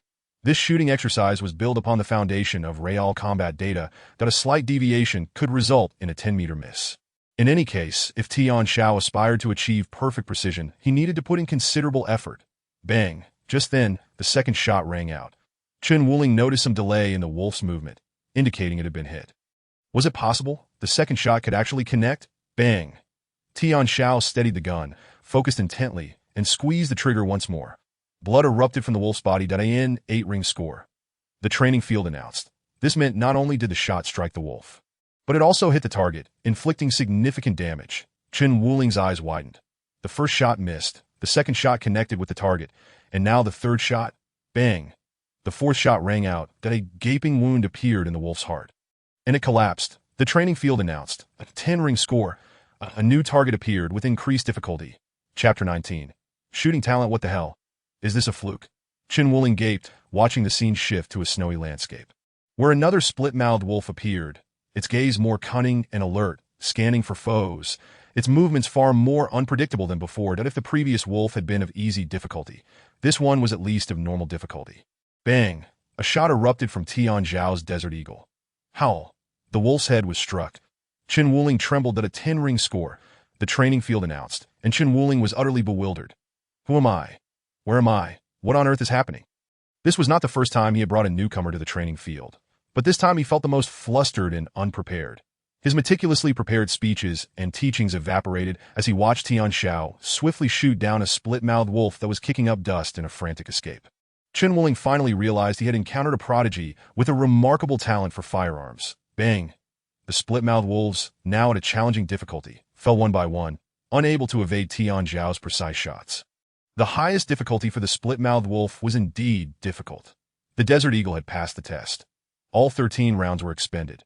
Chun Wuling was at a loss for words. Tian Xiao, unfazed, detached the magazine and returned the weapon to its place before skillfully loading an assault rifle, effortlessly performing the action of preparing for combat shooting as he approached the shooting window. In that moment, Chun Wuling felt an uncanny resemblance to a seasoned veteran in Tian Xiao's eyes. The scene shifted again. The split-mouthed wolf reappeared. Bang! An 8-ring score. Bang! A 10-ring score. The target changed. Difficulty increased. Chun Wuling was numb.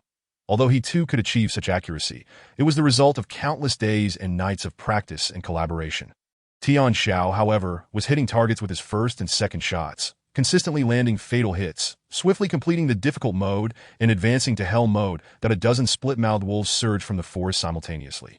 60 seconds on the clock, that a palpable sense of urgency enveloped the scene. Tian Xiao remained perfectly still, maintaining a standard combat shooting stance. The instant the wolves revealed themselves, he squeezed the trigger steadily. Bang! The slight recoil was perfectly absorbed, and he quickly began to pull the trigger again. Bang, bang, bang! Shell casings fell rhythmically to the ground, producing a delightful sound. 13 shots fired at a flawless score of 130. Hell mode cleared. The announcement from the training field left Chen Wuling utterly dazed. The assault rifle had proven lethal with every shot, and there was no need to test the sniper rifle. The shotgun's accuracy would not be in question. You must come clean. Have you handled firearms before? Or did you serve in the military during your schooling? Chen Wuling could no longer contain himself. Eyeing Tian Xiao as if he were a marvel. That you've seen my file? I have never served. Just a keen eye, Tian Xiao replied while unloading the magazine. This is your shooting talent? My goodness. What the hell? Chen Wuling was unable to regain his composure, that he knew that the security team had struck gold this time. Brother Chen, should I practice with the shotgun and sniper rifle? Practice? Forget it. Chen Wuling replied that you've already cleared hell mode with the assault rifle. There are only 4 people in the security team who can do that. You think you need to practice with the shotgun and sniper rifle? Come on, I'll take you to meet Boss Luo. Chen Wuling was incredibly excited. He could hardly wait to share this good news with Luo Fei. Just when he was troubled about how to contend with Wu Hao. Now he had a sharpshooter on his side. As they departed the shooting range, Tian Xiao chuckled to himself. His objectives had been met. Time was of the essence. He had no intention of wasting it at the shooting range. Having secured Chen Wuling's endorsement, he anticipated a quicker opportunity to engage with ferocious beasts and acquire the second piece of the beast's pancreas. Indeed, upon finding Luo Fei, Chen Wuling excitedly relayed Tian Xiao's talent, and Luo Fei was immediately invigorated. However, Luo Fei remained more composed than Chen Wuling. While possessing excellent marksmanship was commendable, it did not guarantee flawless execution in real combat. How about this for the next shift? Wuling, you take Tian Xiao for a stroll in the G33 area forest to accumulate some practical experience. Yes. Chen Wuling was thrilled. Tian Xiao had not forgotten the request from Zhu Xiaodian, since he had encountered Luo Fei. He took the opportunity to bring it up. Both Luo Fei and Chen Wuling displayed surprise. Zhu Xiaodian, the girl who almost got bullied by Gao Chong yesterday, the girl who had shaved her head in determination, sold her property, and donated her citizenship, that she certainly piqued their interest. Indeed, she is quite remarkable. Luo Fei and Chen Wuling both regarded Zhu Xiaodian with great favor, since she already possesses a citizenship. I can agree to let her join the security team. However, having just recommended you, it wouldn't be appropriate to recommend another newcomer so soon. It might raise some eyebrows. Therefore, this time, you will be the one to present her. Luo Fei addressed Tian Xiao. Security personnel each had a recommendation quota, but the final approval required the team leader's consent. Tian Xiao smiled and agreed. All right. Thank you, Boss Luo. To be cautious when going out. Try to avoid drawing attention to yourselves. Additionally, make sure to inform old Lu, so that the monitoring center does not give Wu Hao any opportunities. Luo Fei was keen to keep Tian Zhao's shooting talent a secret from Wu Hao. Understood that I will arrange everything. Chen Wuling was confident. After the two departed, Luo Fei approached the large floor-to-ceiling window, smiling to himself. Shooting talent? What shooting talent? That foolish boy Wuling, and no matter how formidable one's shooting talent may be, it is exceedingly challenging to achieve lethal precision against the swift onslaught of the tearing wolves. Luo Fei discerned something deeper. Tian Zhao's gift was not in marksmanship, but rather in the adept utilization of chips. By maximizing the potential of chip application, one could accomplish numerous feats. Just as yesterday's weight-bearing sprint had rapidly enhanced physical capabilities, today he swiftly mastered shooting techniques to ensure every shot was fatal. Indeed, an extraordinary individual had arrived, Wu Hao. You sought to preemptively strike against me, eliminating those around me in a bid to seamlessly inherit the position of leader of the security team at my Flying Shadow Company headquarters. But I fear that your aspirations may be thwarted. Chen Wuling's strength has risen significantly, soon to reach H6 level, and now with the addition of the exceptionally capable Tian Xiao, a mere Zhao Jia cannot contain them. Chapter 20. Bluebird 37 Chen Wuling escorted Tian Xiao to the designated area where the patrol craft Bluebird was stationed. The patrol craft, Bluebird 37, would henceforth serve as Tian Xiao's vehicle for security personnel, aside from civilian chips and precise shooting skills. An indispensable ability is the capacity to patrol and safeguard the headquarters in comparison to precise shooting.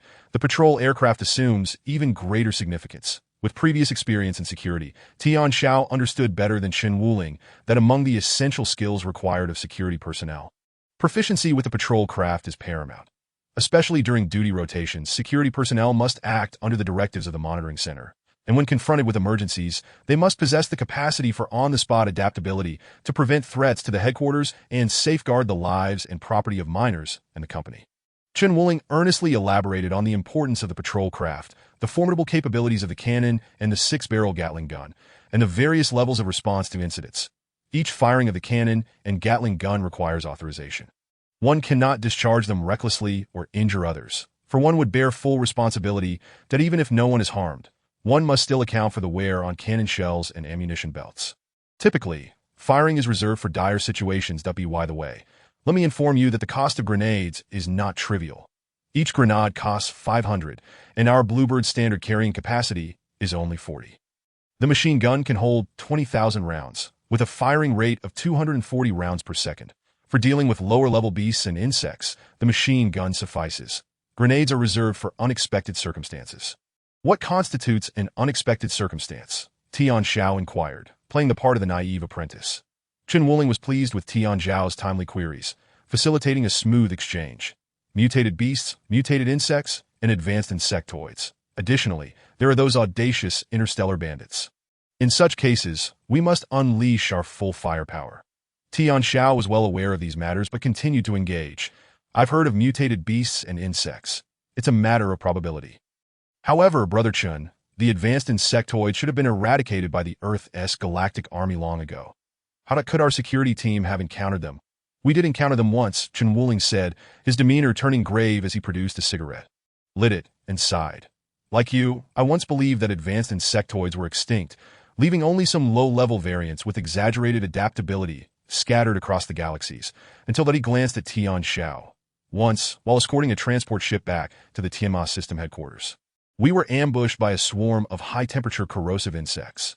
The transport ship was destroyed on the spot, and all cargo was lost, with a third of the security team perishing, while the remaining personnel fled in their aircraft.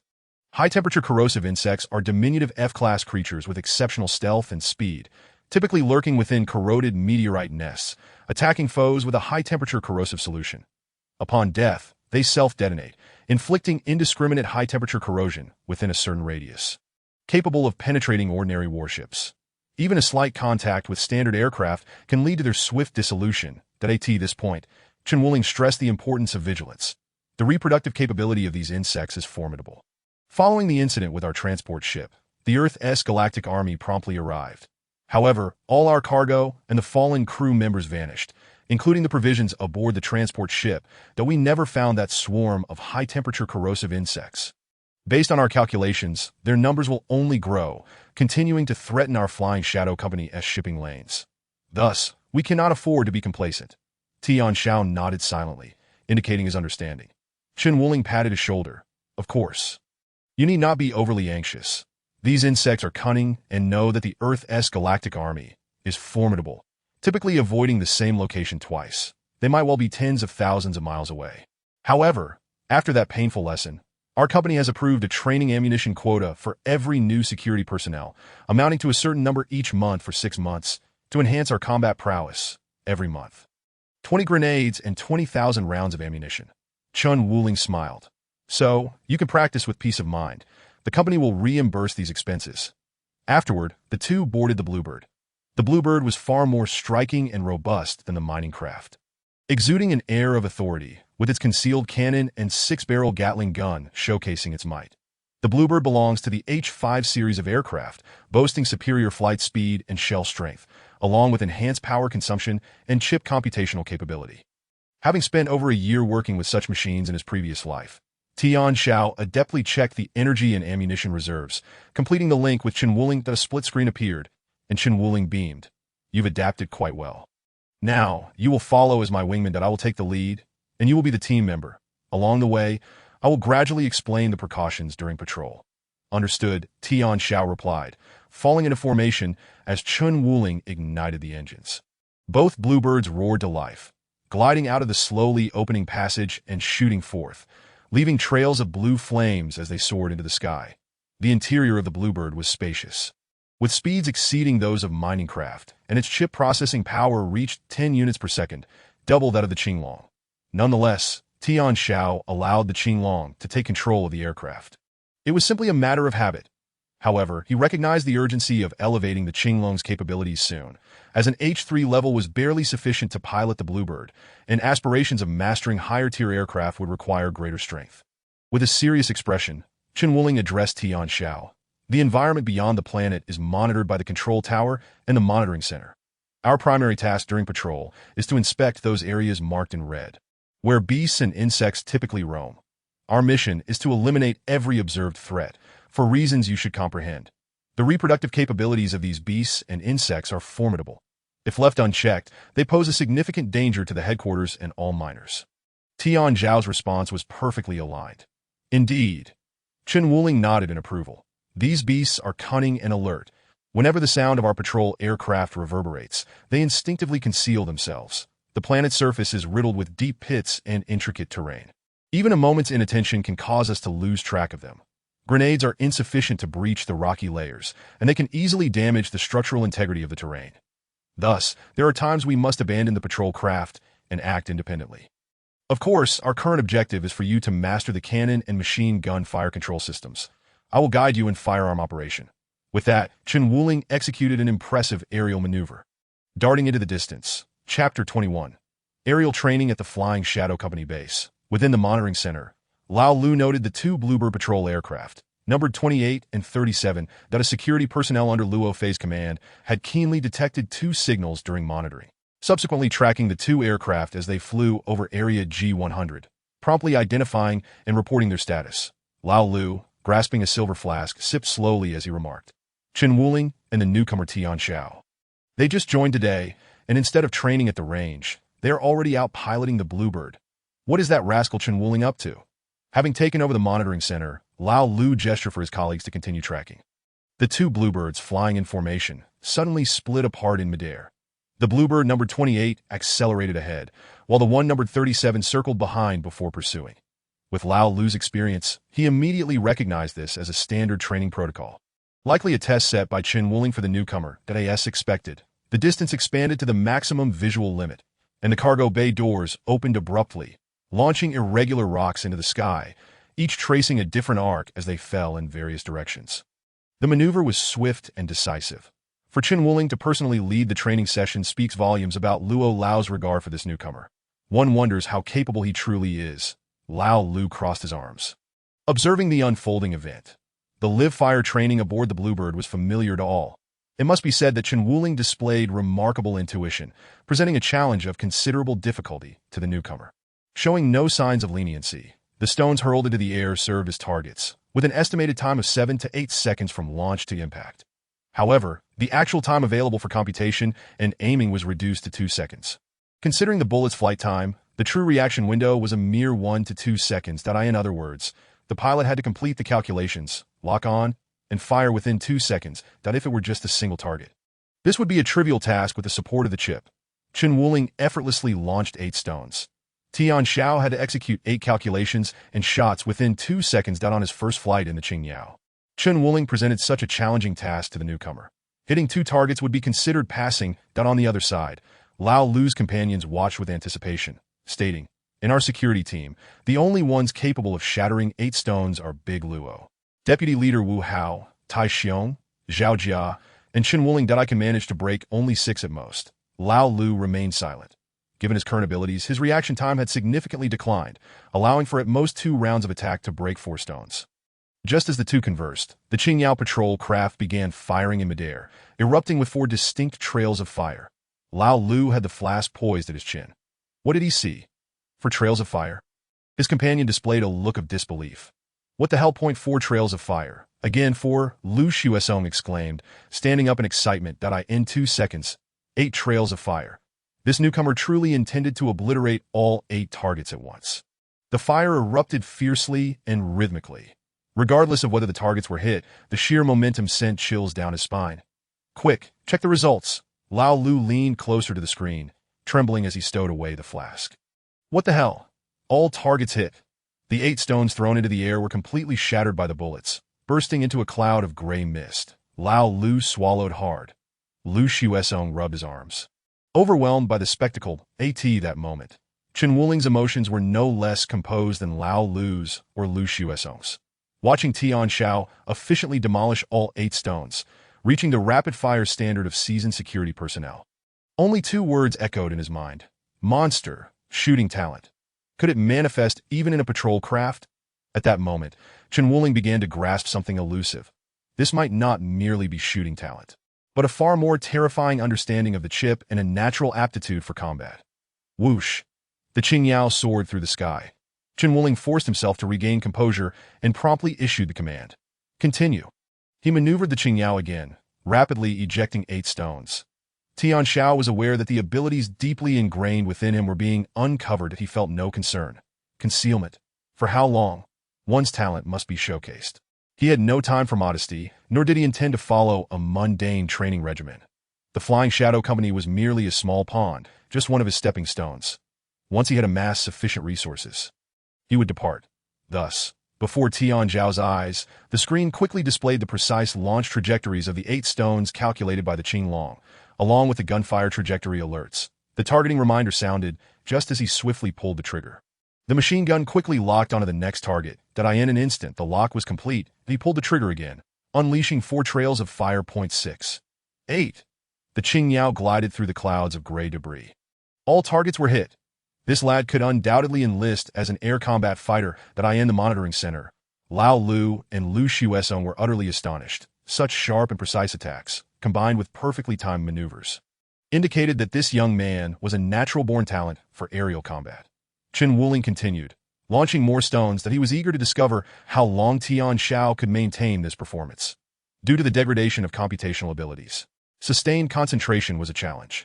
Many individuals struggled to remain utterly focused for extended periods. He was curious whether Tian Xiao's concentration was a fleeting moment or a sign of true composure. If it were the former, he needed to refine Tian Zhao's capabilities. If the latter, it would be extraordinary. Chen Wuling was not a jealous person, although he recognized that Tian Zhao's displayed talents far surpassed his own. He also understood that this aptitude exceeded even Big Luo's by considerable margins. The future for Tian Xiao was limitless. Chen Wuling initiated the next round, and Tian Xiao could only respond. Coincidentally, he too wished to ascertain the limits of his current state and chip level.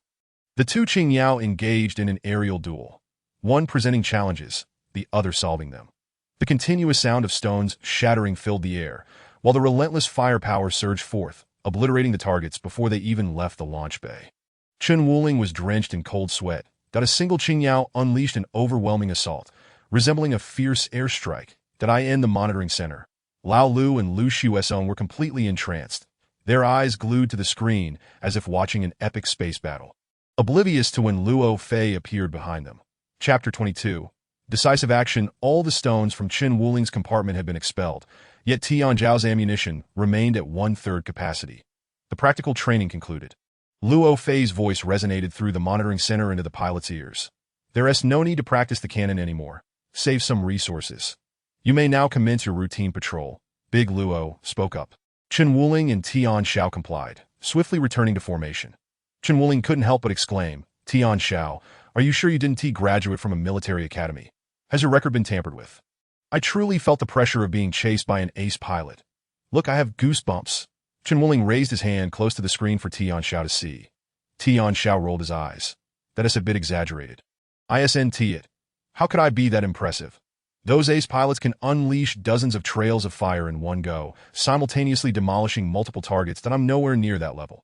Their aircraft are Class A. The machine guns alone have 4 sets, and their chip's computational power is exponentially superior to the Qingyao. How can you compare an H-class patrol craft to an A-class ace fighter? Is that polite? Chen Wuling argued back, which was indeed true. The Qingyao did limit Tian Zhao's potential.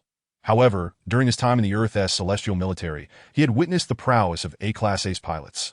who could instantaneously unleash dozens of trails of fire and accurately destroy over 40 insect beasts within a city in just 2 seconds. That, of course, that pilot ultimately perished. Within the insect beast horde, there were advanced creatures skilled in stealth, capable of downing all aircraft with a single electromagnetic storm. What's wrong? Even after all this, you still find something to complain about. If I had your talent, I would have long since transcended the role of a mere security guard in a subsidiary and could have been assigned to the waterways as a ship captain. Do you believe that?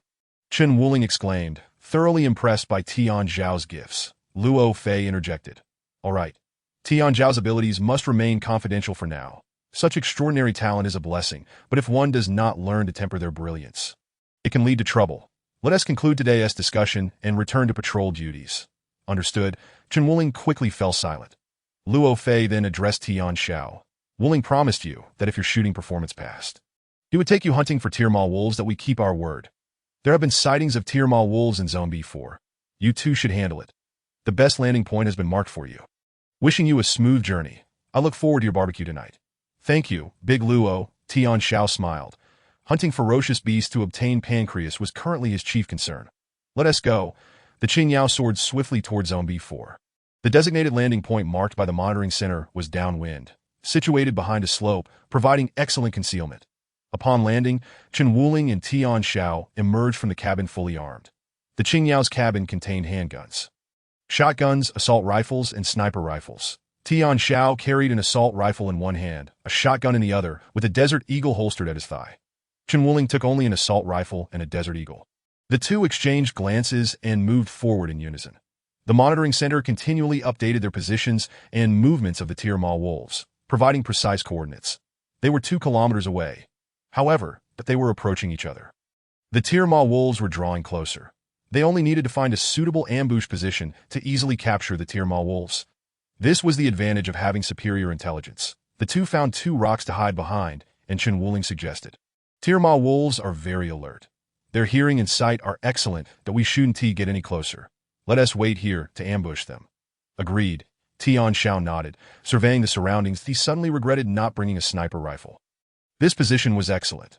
Had he known, he could have brought a sniper rifle and easily taken them down with a single shot. Chen Wuling shared this sentiment. Tian Xiao thought he was being overly optimistic. The distance was too great. Once a shot was fired, the Tiermal wolves would instinctively evade, drastically reducing the chances of a headshot. He planned to inflict a penetrating wound on the Tiermal wolf, knowing that blood would hinder its ability to hide, ensuring its demise. Hunting ferocious beasts was not as simple as it seemed. These were thoughts he could not voice.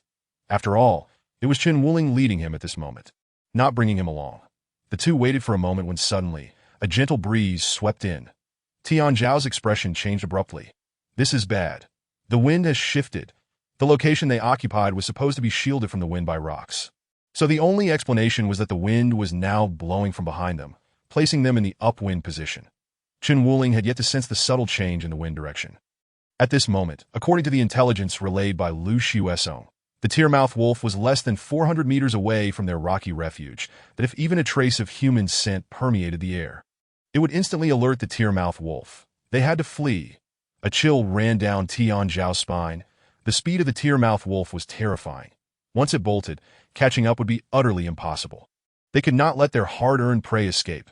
Just as thoughts raced, Tian Xiao swiftly picked up a somewhat sharp stone from the ground and made a cut on his leg. Chen Wuling was taken aback. What was happening? Before he could comprehend the situation, old Lu's voice rang in his ear. The Tiermouth wolf has accelerated. It has spotted you, damn. It hasn't fled, but is charging towards you.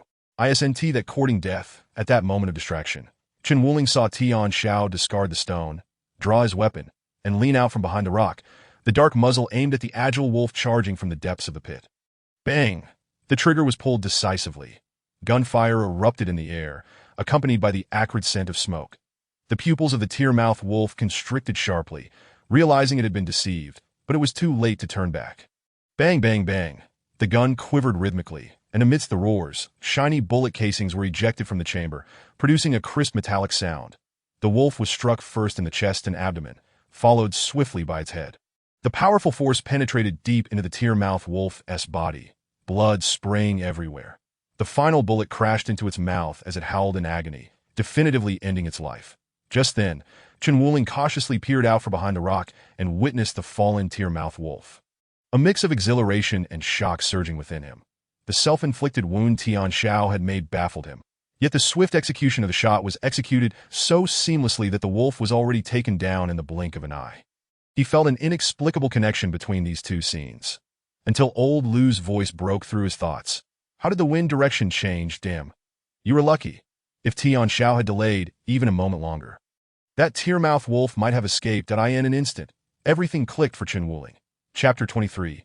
Zhu Xiaotian joins the team. The undamaged tear-mouthed wolf was brought back to the base. That evening, Luo Fei gathered his trusted confidants for a meeting. The venue was still the hall of the 36th floor ski resort, where a barbecue grill had been set up. Tian Xiao cheerfully manned the grill, while Lu Xuesong assisted, deftly trimming the meat and occasionally sampling the juicy wolf meat, regaling everyone with tales of the day's events. You should have seen it. Tian Xiao was relentless, chasing after Chen Wuling. The gunfire was nothing short of phenomenal. It was as if a master marksman had arrived. Come on, you're exaggerating. Was it really that impressive? Some of those who had shared drinks with him the previous night were skeptical. Not convinced. Ask old Lu and Chen Wuling. The boss was there too. Lu Xuesong declared loudly. With such a feast of food and drink, could that silence their chatter? Luo Fei shot him a warning glance and solemnly announced. You all know the details about Tian Xiao. Keep it to yourselves and refrain from spreading it further.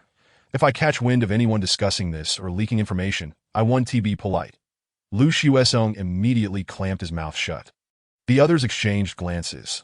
Luo Fei's words effectively confirmed Lu Xuesong's claims that a newcomer like Tian Xiao was indeed that formidable. All right, Tian Xiao is now one of us. Let us look out for him.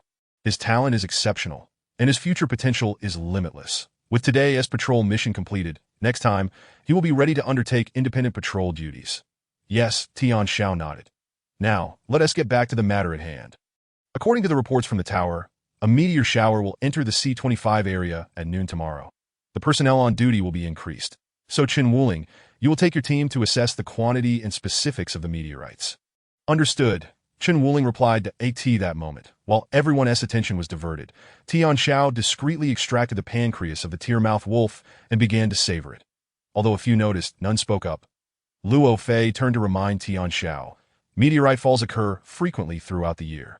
The priority is to check if any insects or beasts follow the meteorites into our jurisdiction, though we must also inspect the meteorites for any insect eggs to eliminate threats. This will be your first time executing such a task. Make sure to learn closely that if you encounter any insect beasts, it will be an eye-opener.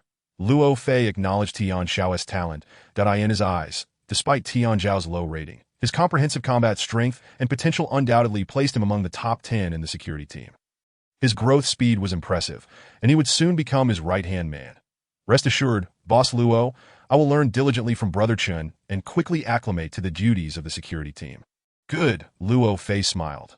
The reward for taking down the tear-mouthed wolf is 5,000. Selling it can yield around 40,000 that your team of 5 will split it evenly, and I will hold your share until the end of the month. Of course, if you need funds for anything, just let me know. Everything is negotiable. Luo Fei's ability to bring together a group of spirited individuals stemmed from his generous nature, which Tian Xiao admired greatly. By the way, the Zhu Xiaotian you recommended can report to the security team tomorrow. However, we have tasks at hand. Let old Lu take her along to familiarize her with the monitoring center. Thank you, Boss Luo. Tian Xiao raised his cup. The news of Zhu Xiaotian joining the security team was yet another piece of good news. The others exchanged knowing smiles. Congratulations. Your current girlfriend is far superior to your ex. With a resigned smile, Tian Xiao raised his cup in response. After countless rounds of drinks, the 9 of them devoured nearly half of the tear-mouthed wolf before finally satiating their appetites and dispersing. As usual, Tian Xiao ascended to the 15th floor to begin his vigorous training, metabolizing the accumulated mutated substances through extreme exercises to enhance his physical condition, that he increased the weight from 50 to 60 pounds. And after 5 hours, his hands and feet trembled slightly before he moved to the 12th floor for rest and massage. Although the effects of the pancreas were not as pronounced as the first time. By the time it was fully digested, his muscle strength had risen to 12.9 and muscle response flexibility to 12.7. With biological energy at 164 from an H4 physical condition, he had directly ascended to H6. The pancreas of a tear-mouthed wolf had revealed the effects of over 1 million H-level enhancement gene fluids under Tian Zhao's discovery, This remained a secret known only to him. The following morning, upon entering the security department, Tian Xiao found Zhu Xiaotian filling out paperwork in the hall, with old Lu, his face flushed from alcohol, handling her reception. Zhu Xiaotian could smell the liquor stench wafting off old Lu even while pinching her nose. Old Lu, unable to contain himself, caught sight of Tian Xiao and exclaimed, "Tian Xiao, you take her. I need to go to the restroom." Old Lu dashed away, clearly uncomfortable attending to a lady, especially one he could not approach. "Come with me," Tian Xiao said, relieved to take over the reception task. Ever since that incident, Zhu Xiaotian seemed transformed, speaking less and exhibiting heightened vigilance and scrutiny towards her surroundings upon entering the shooting range. Zhu Xiaotian's demeanor shifted as if she had found her purpose, her gaze sharp and determined that in his previous life, Tian Xiao had trained several newcomers, typically wrapping up training sessions in 4 to 5 hours. However, Zhu Xiaotian completed the courses on 4 types of firearms in under an hour, even conquering the hellish difficulty mode of the assault rifle. Moreover, at her insistence, she pushed through an additional 3 hours of practice. Tian Xiao had full faith that should Zhu Xiaotian encounter a beast like Gao Chong, even if it were of a higher level, she would be able to take it down with a single shot. This girl exuded an intense, killing aura, driving the Qingyao out of the base with Zhu Xiaotian. This time, the cargo hold was filled with rocks. Zhu Xiaotian's initial score was 4 rocks, and gradually she found her rhythm. Fluctuating between 5 and 6 rocks by the time all the rocks had been thrown, her performance stabilized at 6 rocks, qualifying her training. As training concluded, old Lu's voice resonated from the monitoring center. "All right. Tian Xiao, the target meteorites have entered the atmosphere. Have Zhu Xiaotian return quickly. I will handle the final leg of the journey. Tian Xiao, stay put. Chen Wuling is on his way to meet you." As the meteor shower approached, Zhu Xiaotian piloted the number 38 Qingyao into the air. Before long, the radar screen displayed the figure of Captain Chen Wuling. "Tian Xiao, form up with the team." Once in formation, Tian Xiao discovered that the other 2 members of the squad were Lu Xuesong and Xiao Daji. Together, the 4-man team was tasked with managing the meteor shower that had fallen into the C-25 area. Chapter 24. The meteorite incident at the base headquarters. The monitoring center was bustling with activity that a multitude of meteors fell into the C-25 zone. Apart from the regular patrol personnel and the temporarily assigned security team led by Chen Wuling, all other security staff in the base had received the alert and gathered at the security center on standby. That Wu Hao, Tai Xiong, and Zhao Jia stood beside Luo Fei, quietly gazing at the surveillance screens. Watching hundreds of meteors drag their fiery tails as they descended towards the C-25 area, that on one adjacent screen, the 3 bluebirds that had arrived at C-25 were stationed in a secure position.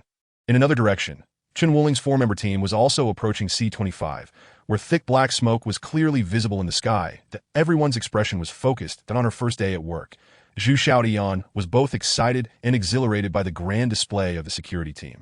Observing intently and occasionally asking old Lu, "Isn't meteor falling a common occurrence? Why all this fuss? With the meteor's high surface temperature, how could the insect beasts possibly survive? Do you think these creatures are like cockroaches in the kitchen, easily scorched by a mere flicker of fire?" Old Lu scoffed at her words. Even the most basic insect beasts possess an extraordinary tenacity of life. Their saliva and bodily fluids have peculiar properties. Let me put it this way. As long as there's enough bodily fluid amassed, they can traverse the atmosphere multiple times without any issue.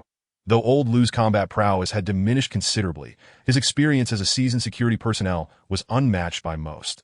As he spoke, he reached for his flask, but, noticing the gazes of Tai Xiong and Zhao Jia, he let out a huff of frustration, suppressing the urge to quench his thirst, and instead continued adjusting the surveillance feed.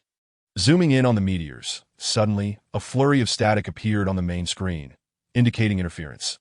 There are electromagnetic particles within the meteors, old Lu quickly deduced, retracting the lens and cautioning the security personnel in C-25 to be wary of the potential impact on their aircraft. The 3 bluebirds began to descend in altitude. Electromagnetic fields affect all electronic devices, and the bluebirds lacked electromagnetic resistance. Chen Wuling calmly responded, "All teams, lower your altitude. Central Command, calculate the electromagnetic field's coverage area and the meteor's landing points. We need to revise our approach plan."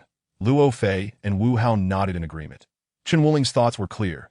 The bluebirds, affected by the electromagnetic interference, were no longer capable of approaching for landing. Therefore, ascertaining the range of the interference and formulating a new strategy was essential. Old Lu acted swiftly, as the monitoring center's D-series chip, responsible for the overall operation of the base, had immense computational power and promptly provided feedback. New data was uploaded, revealing over 40 points of electromagnetic interference surrounding the meteor's impact zones, which numbered over 300. Luo Fei frowned, and Wu Hao's expression turned grave. Something was amiss. The electromagnetic interference zones were numerous, encircling the meteor landing points like a series of concentric rings, creating a vast area of disruption. Wu Hao's voice was heavy with concern. The areas where these meteors have fallen are quite complex, with forests, hilly terrain, and deep pits and lakes. The varied topography makes it easy for insect beasts to hide if they get swept up. That I suggest we dispatch 2 more teams for a search operation. Wu Hao's proposal was reasonable, but Luo Fei shook his head, opting not to adopt it. The situation is unclear. Hastily sending more personnel may not be the best course of action. Moreover, the area we need to search and identify is extensive, and completing it swiftly is unfeasible. Our security team comprises only 30 individuals across 6 groups, and with 2 already deployed, if we send more, who will take over the follow-up tasks? We must proceed cautiously. Luo Fei's reasoning was sound. He needed to prepare for the ongoing search and identification, ensuring that other groups were ready to take over. This was a clash of opinions between the leaders of the security team, and Wu Hao conceded. Tian Xiao and Zhao Jiao wore expressions of helplessness and regret. Old Lu's lips curled into a subtle smile. Zhu Xiaotian watched in confusion. Had Tian Xiao been present, he would have recognized this as Luo Fei's exertion of authority over Wu Hao. The fall of meteors undoubtedly posed dangers from insect beasts. However, each meteorite event also presented an opportunity for wealth. Even though the value of meteorites have been declining over the new calendar years, the remnants after atmospheric entry could yield numerous rare materials, including metal ores, far more accurately and effectively than traditional mining methods. With average luck, one could glean tens of thousands from a single meteor. With good fortune, the discovery of precious high-quality ores could yield hundreds of thousands or even millions. Wu Hao's intent to dispatch additional teams was rooted in the desire for profit, as the resources from the incoming meteors did not belong to Fei and company, but rather were entirely at the disposal of the security personnel. Luo Fei's refusal to send out more teams was a means to tightly control this batch of resources for himself. At this moment, Tai Xiong and Zhao Jiao were internally cursing Luo Fei. Wu Hao, though outwardly calm, felt a swell of frustration, knowing that without the leader's directive, no one could act independently. This was precisely why he aspired to become the leader of the security team. Suddenly, the meteors began to impact the ground. Given their small size, they posed little threat to the planet. However, the red alert at the monitoring center blared to life, and a barrage of data rapidly appeared. The main screen was surrounded by multiple split screens displaying images of collapsing rock structures in deep pits. Luo Fei and Wu Hao's expressions shifted. Old Lu's demeanor turned urgent as he swiftly maneuvered the controls.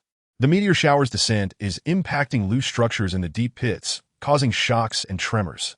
Areas designated as medium to high-risk zones are under pressure, with severe collapses occurring in the G79, A33, and J07 mining areas. Fortunately, there are no miners present. Reacting swiftly, Luo Fei instructed, immediately notify the base to halt all ongoing operations. All miners must evacuate the underground mining zones. Old Lu complied without delay. Wu Hao felt a twinge of regret that if Luo Fei could delay even a moment, resulting in casualties, he could leverage that to report to the company and undermine Luo Fei's authority. Unbeknownst to anyone, amidst the rising red alerts and split-screen pop-ups, a subtle red data point emerged. Among the over 300 meteor impact sites, one had shown a slight deviation. The meteor had struck a deep pit, penetrating a not particularly thick rock layer, vanishing amidst the roaring waves of sound. End Chapter 25. Memories surfaced amidst the perilous events at C25 that as the meteors had yet to land. A group of individuals stood in stunned silence, their minds reeling.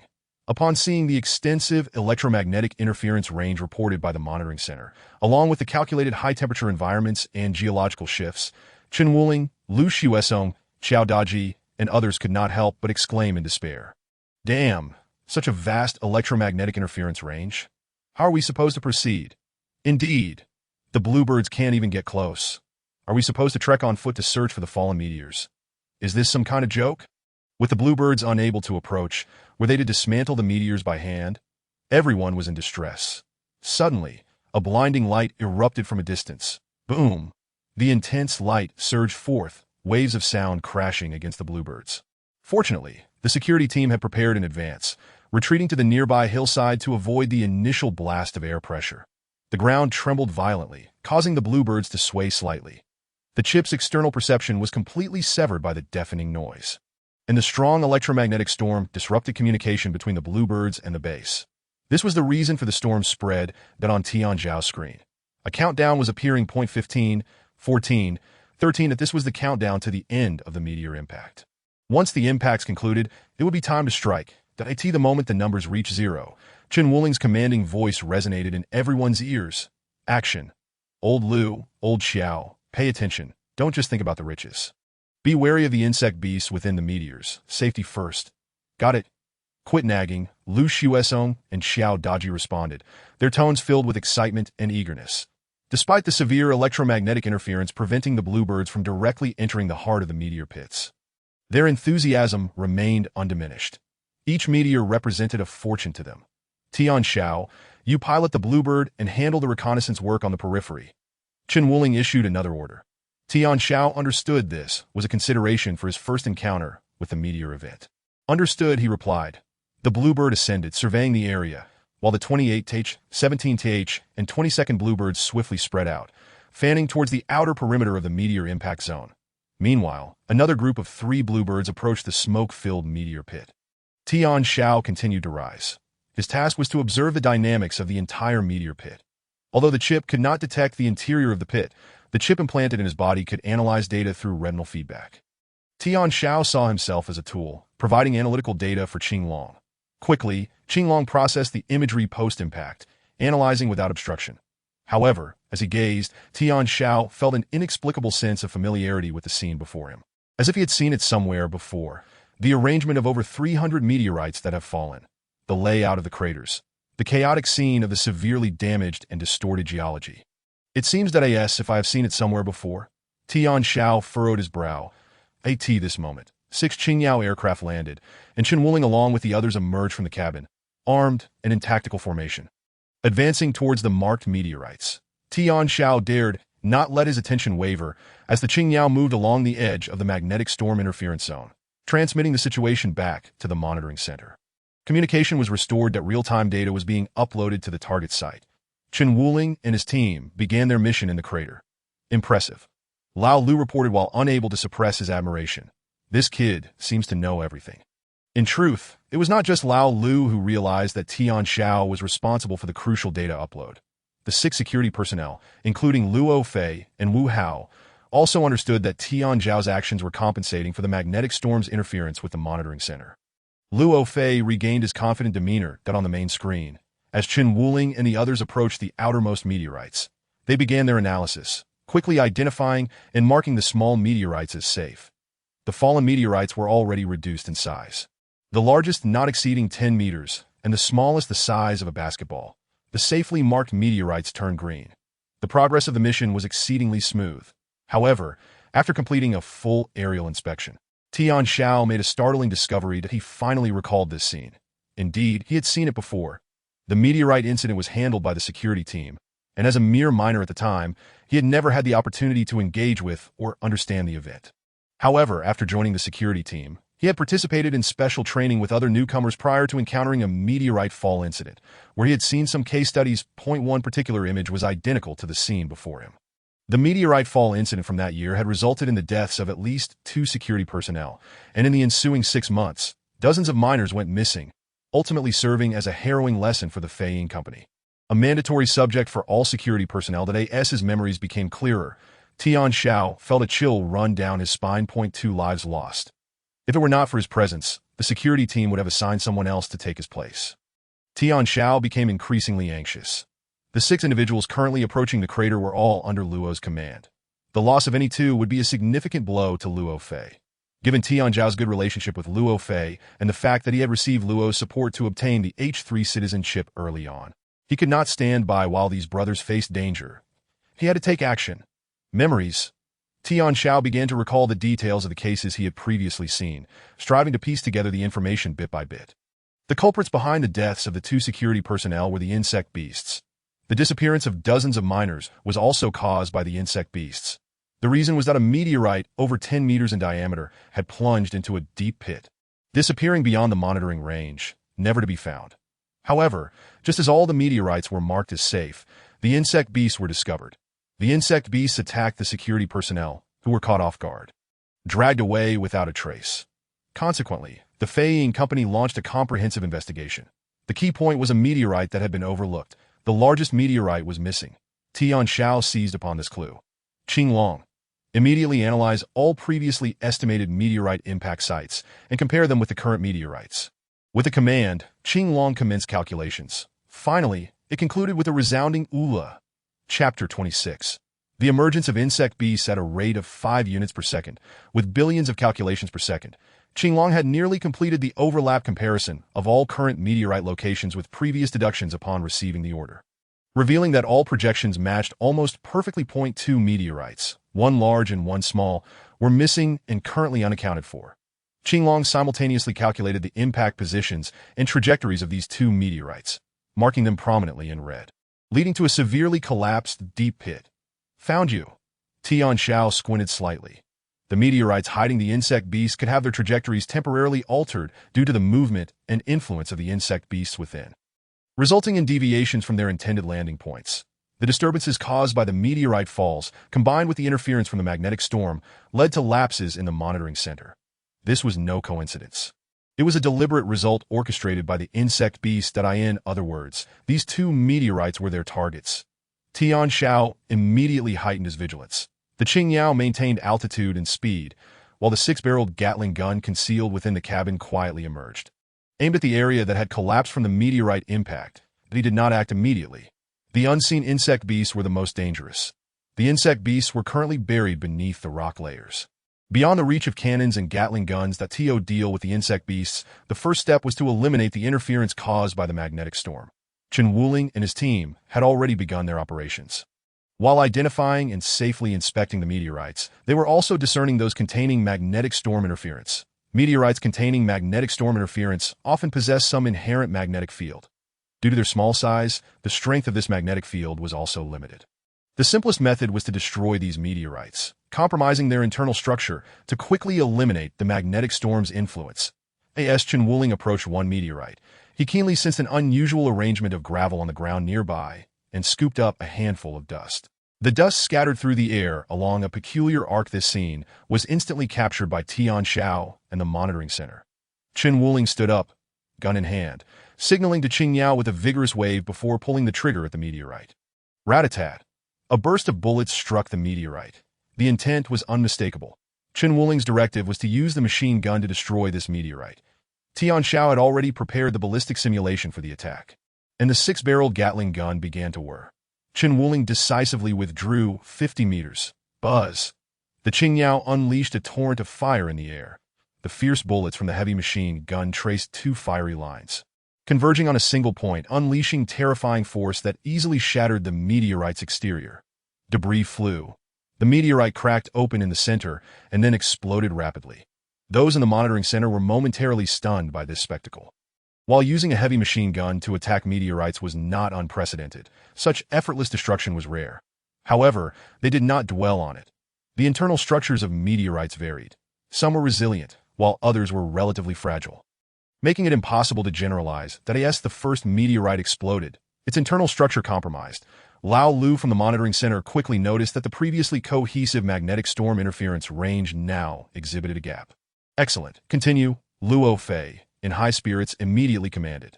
Find and destroy all meteorites containing magnetic storm interference. Then let Chen Wuling and his team operate the Qingyao to execute the task. The Qingyao was also equipped with mechanical arms capable of dismantling and transporting the raw mineral resources within the meteorites. This batch of meteorites would soon be secured. At that moment, an unexpected event occurred.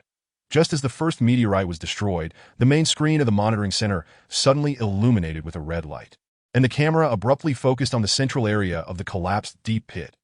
Among the chaotic debris, several gray, beast-like creatures sprang forth, moving swiftly like 4-legged lizards racing across the desert, silently navigating the complex terrain towards the nearby security personnel.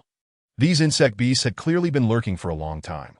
Their emergence was calculated and strategic, Positioned at the edge of the collapsed area, they were no more than 500 meters away from the security personnel, with plenty of rubble and pits providing cover.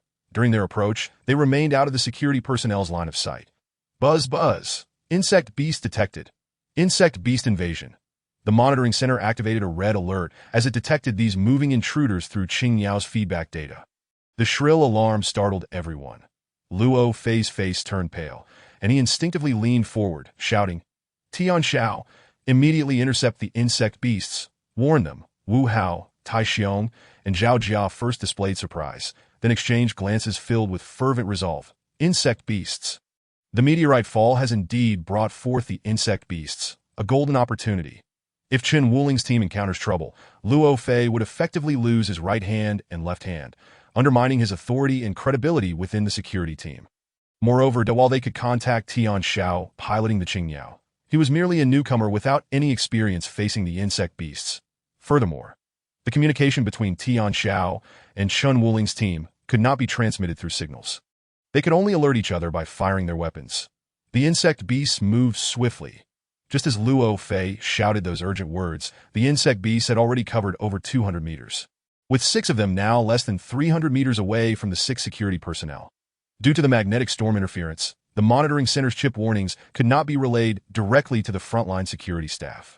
6 security personnel, including Chen Wuling, were shrouded in smoke, flames, and rubble, rendered deaf to any sounds and oblivious to the approach of the insect beasts as they conducted their analysis of the meteorite before them. Their assault rifles hung loosely at their sides. The insect beasts, akin to venomous serpents lurking in the shadows, swiftly advanced upon their prey. The H-series insect beasts had a 50-50 chance when confronting H-level human warriors. However, at close quarters, even those without fatal wounds could easily obliterate a small team with their speed, formidable claws, and innate ability to spray corrosive fluids. Presently, 6 insect beasts stealthily neared the 6 security personnel, including Luo Fei. None believed that Chen Wuling and his team had any means of escape. The strength of the insect beasts far surpassed that of any ferocious beasts. In close proximity, they could effortlessly tear through human combat suits and drag the corpses underground as sustenance for their larvae.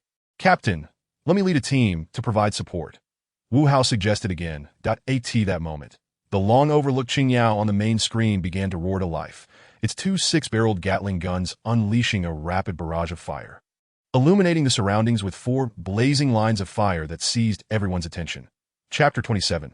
A stunning turn of events. Insect beasts detected. Insect beasts invade. Security personnel under threat. The cockpit of the Tian Xiao was awash in red light. Tian Xiao's face was sharply illuminated, his expression grave and focused.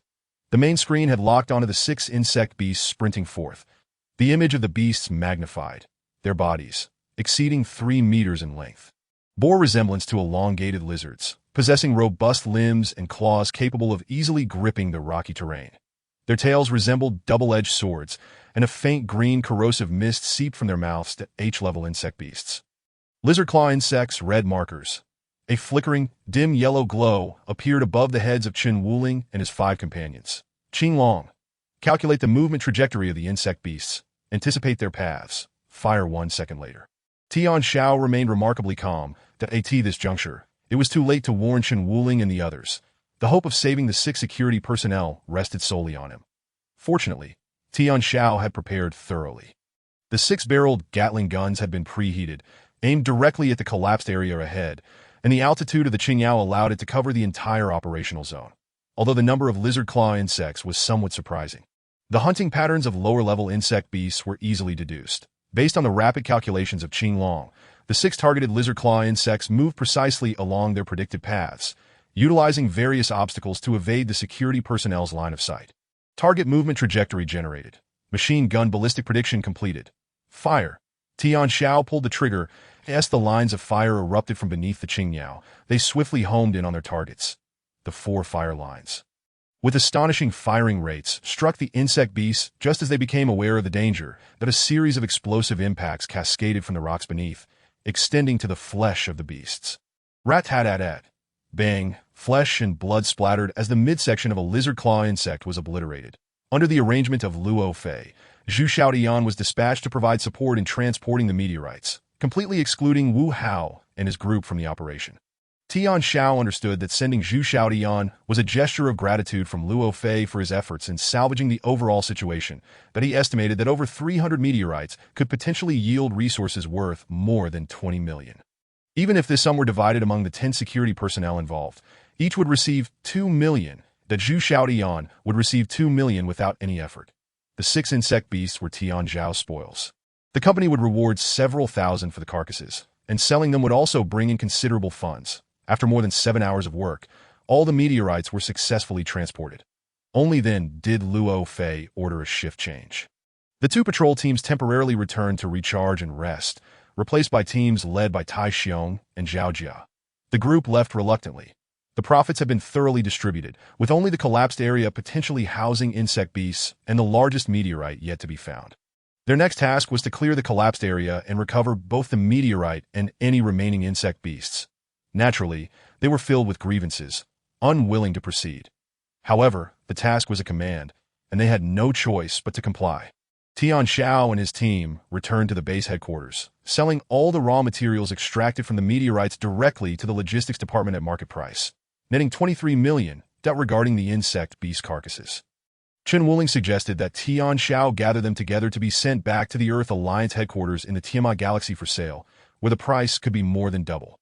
Tian Xiao agreed, but had already extracted the pancreases from the insect beasts, preserving them with blood and flesh.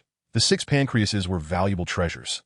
With them, he would have ample materials to enhance his physical quality, sufficient to propel him to H9 level in a short time down on the 12th floor of the training facility. With the help of a biological machine masseur, Tian Xiao enjoyed a solid 4 hours of deep sleep, restoring his mental acuity to its peak, that he then learned from old Lu about the current task progress in Zone C25. Progress was slow on Tai Xiong and Zhao Jia's end, although a group of miners had been summoned to excavate the collapsed site.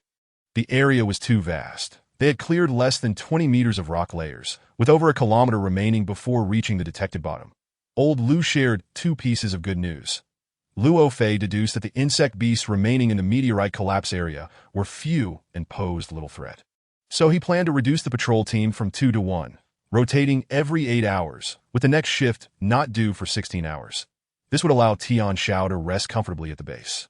Additionally, his heroic act of saving Chen Wuling and her 6 companions had been reported to the company headquarters, which generously awarded him 100,000, and his account now held over 240,000. After returning 100,000 to Luo Fei, he would still have 140,000 left. Free of debt, Tian Xiao felt particularly elated. What was Wu Hao's reaction now? Merely mentioning Wu Hao made him chuckle. Old Lu discreetly revealed another tidbit. The group following Luo Fei had collectively reaped significant rewards, while Wu Hao's team had received nothing, fostering a deep sense of unfairness among them. 2 individuals had secretly contacted Luo Fei, seeking to distance themselves from Wu Hao. It was evident to all. Even Zhu Xiaotian, a newcomer, had earned 230,000, while Wu Hao's followers had garnered nothing and were relegated to labor.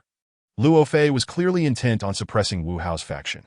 Initially, following Wu Hao was due to his genuine threat to Luo Fei. But now, with Chen Wuling's rise and Tian Xiao's display of formidable combat talent, Luo Fei seemed to be thriving. This time, due to his success in identifying and recommending talent, he had received special commendation from the company, who could overlook the signs of Wu Hao's waning influence. In conclusion, Old Lu informed Tian Xiao that the meteorite incident might very well suppress Wu Hao's faction completely. Tian Xiao feigned agreement, but remained unconvinced. From what he knew of Wu Hao, he believed Wu Hao would not withdraw so easily, that Wu Hao was no ordinary individual. Tai Xiong and Zhao Jia possessed their own talents as well. This iron triangle had previously exerted immense pressure on Luo Fei, who had endured for 3 years. During that time, Wu Hao had employed countless tactics, both overt and covert, leaving others defenseless. How could an average person dare to contend with such a leader? After concluding his conversation with Old Lu, Tian Xiao returned to his room and consumed a piece of an insect beast pancreas, savoring it before returning to the 15th floor of the training facility to practice further. The effectiveness of the pancreas diminished with each subsequent use. After the 3rd absorption of the mutated substances for genetic enhancement, the gains were disheartening. After 8 hours of training, he had only improved by 0.5 units. His muscle strength plateaued at 13.4. Muscle elasticity settled at 13. 2. It was evident that the process would only become more arduous. And eventually, the H-level pancreas would lose its stimulating properties entirely. As he prepared to leave the 15th floor training ground, Chen Wuling entered with a smile. I knew I would find you here. Chen, do you need something? Tian Xiao asked, wiping the sweat from his brow as he approached. Chen Wuling affectionately draped an arm over Tian Xiao's shoulder. We've been looking for you for ages. We decided to allocate 1 million from our gains to apply for H5 level chip computing power. Moreover, everyone is pooling together to help you upgrade to H5. This is to express our gratitude for your life-saving efforts today. And you cannot refuse. Chapter 29. Internal recommendation. Cloud Cup Chen Wuling conveyed the good news to Tian Xiao, who did not decline. Within the security team, undercurrents ran strong. Today, he had briefly showcased his talents, exposing himself to the scrutiny of Wu Hao's faction, making him a target in the future. Chen Wuling and the others pooling 2 million for his chip upgrade signified their intent to accelerate his growth. Naturally, he would not reject such support. Mutual assistance among comrades was only natural. However, if one were to disregard the contributions and risks of others, it would tarnish the very essence of camaraderie. Fortunately, those following Luo Fei shared a sense of brotherhood. And from Chen Wuling, they learned of Luo Fei's intention for Tian Xiao to remain low-key, making them more than willing to contribute. This group included Zhu Xiaotian, who was no fool. Having gained acceptance in this circle through Tian Xiao, she understood the necessity of facing its challenges together. Once they gathered, they headed to the base headquarters to complete the procedures for upgrading the chip. That a total of 10 individuals participated. Tian Xiao did not spend any money. He directly upgraded his H3 citizen chip to H5, achieving a computing power of 7 units per second. Zhu Xiaotian exhausted all her savings to reach H5, keeping pace with the security team. Thank you all for today, Tian Xiao declared publicly as he exited the hall. That I won't bore you with sentimental words. On the 36th floor, I will treat you to a late-night snack. Tonight we feast on lizard claw worms. Drinks are on me. Yes, we should celebrate. Let us go. Zhu Xiaotian followed the group, witnessing a different side of Tian Xiao for the first time. Once he joined the security team, he transformed, standing in the spotlight, exuding a luminous aura. When she savored Tian Xiao's grilling skills, her conviction only strengthened. Yet, Zhu Xiaotian could not fathom why Wang Jing had failed to recognize Tian Xiao's merits initially. During the late-night feast, Luo Fei made an appearance. After a round of toasts, he forcibly dispersed the crowd, sending everyone away, as it would soon be time for Chen Wuling's team to commence their task. Luo Fei retained Tian Xiao for a private conversation. He scrutinized Tian Xiao for a while before speaking. Your ability to adapt swiftly to such a volatile environment and execute tactical responses, along with the speed and precision of your weapon system transitions, has truly astonished me. You are a born warrior. That you're too kind, Luo, that I merely stumbled upon a fortunate opportunity, Tian Xiao humbly replied. Luo Fei did not believe him. Individuals like you are suited for the Earth Army, yet also not suited for it. Tian Xiao's smile faded. Luo Fei's words were not easily comprehensible to the ordinary person. Please elaborate. Your talents can only be maximally showcased within the military. Unfortunately, the current Earth Army faces almost no threats across the vast universe. Daily activities consist of routine training, and with numerous military academies, including over 3,000 branches of the Tianlong Military Academy alone, the structured lifestyle and training will hinder your growth rate. However, here it is different. You see, you have only been employed for 2 days, yet you have already acquired over 200,000, upgraded your chip, and there is a training facility available. Your combat talents can also be exhibited. The key is that your growth rate here will surpass that of the Earth Army by a significant margin. Luo Fei, as the head of security at this base, possessed a far-reaching vision and understood the choices Tian Xiao faced. His words were a hope for Tian Xiao to remain at Fei Company and within the security team. Tian Xiao understood. Rofi, with a cigarette dangling from his lips, continued to speak to himself. The soldiers of the Earth Sky Army are numerous, and breaking free from their ranks is a formidable challenge. Some may toil for 3 to 5 years only to attain the rank of sergeant, while those who reach grade G are truly rare. However, the Yunzhong Group, which oversees Fei Company, encompasses thousands of subsidiaries, with dozens, if not hundreds, of new companies established each year, expanding deeper into the star realms. The demand for security personnel and talented individuals is immense. Just like Chen Wuling and Wu Hao, you too have the opportunity to become the leader of a security team at a base and easily ascend to grade G. Why is Rofi telling me this? I have just graduated. Tian Xiao blinked. I haven't thought that far ahead. Then from now on, think carefully. You possess this talent. Do not squander it. After Rofi finished speaking, he patted his backside and left, adopting an enigmatic demeanor of hidden accomplishments and fame. Tian Xiao understood that Rofi had recognized his talent, which was far beyond what a mere security group could contain. He needed to envision a broader and brighter future to retain himself. In truth, his aspirations aligned with Rofi's. Staying at Fei & Company to accumulate resources and enhance himself would allow him to enter the Earth Sky Army as an officer based on merit, thus achieving a higher starting point. Hours later, an unexpected communication arrived through his chip. Master, an unfamiliar transmission is attempting to connect. Who is it? The official verification is from the Human Resources Department of the Yunzhong Group. Qing Long replied. Tian Xiao was visibly taken aback. The Yunzhong Group? Why would they directly contact a lowly newcomer like him? Was it due to his achievement of slaying 6 lizard-claw insects on the battlefield? Unlikely. The Yunzhong Group is a colossal entity with thousands of subsidiaries, boasting a workforce exceeding 10 million, that they possess thousands of C-class transport ships and various conventional combat vessels, alongside thousands of elite C-class personnel. Not to mention their own research institutions and gene enhancement liquid supply systems. Would such a behemoth take notice of a recent recruit in security? Connect. Tian Xiao allowed Qing Long to facilitate the connection, and a polite, official voice resonated in his ear. Hello, Mr. Tian Xiao. This is the Human Resources Department of the Yunzhong Group, that we have received an internal recommendation and would like to invite you to participate in the Cloud Cup Dragon-Slaying Youth Initiative held by the Yunzhong Group 3 months from now. Upon hearing the term Dragon-Slaying Youth Initiative, Tian Xiao felt his heart involuntarily constrict.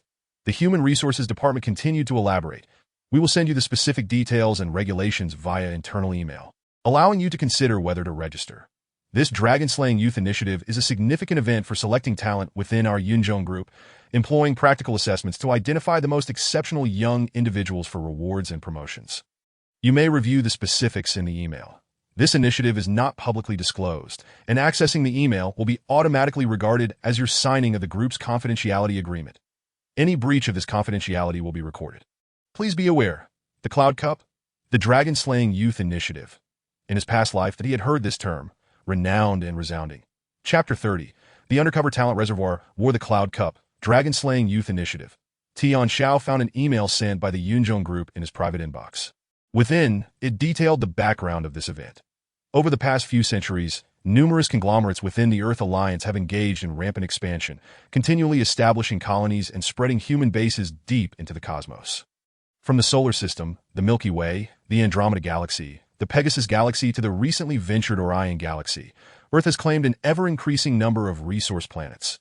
However, during this relentless development and expansion, many large corporations, including the Yunzhong Group, have discovered traces of ferocious beasts and insects, as well as powerful life forms clad in energy metal shells that they had never encountered before. As Tian Xiao read on, he was profoundly shaken, his understanding illuminated like a sudden epiphany. The insect race was not extinguished. The star beasts had emerged. It turned out that someone had been aware of this for many years. The Dragon-Slaying Youth Initiative of the Yunzhong Group was conceived as a response, aware that formidable threats and intelligent races still existed in the universe, especially recognizing that the insect race had not been eradicated.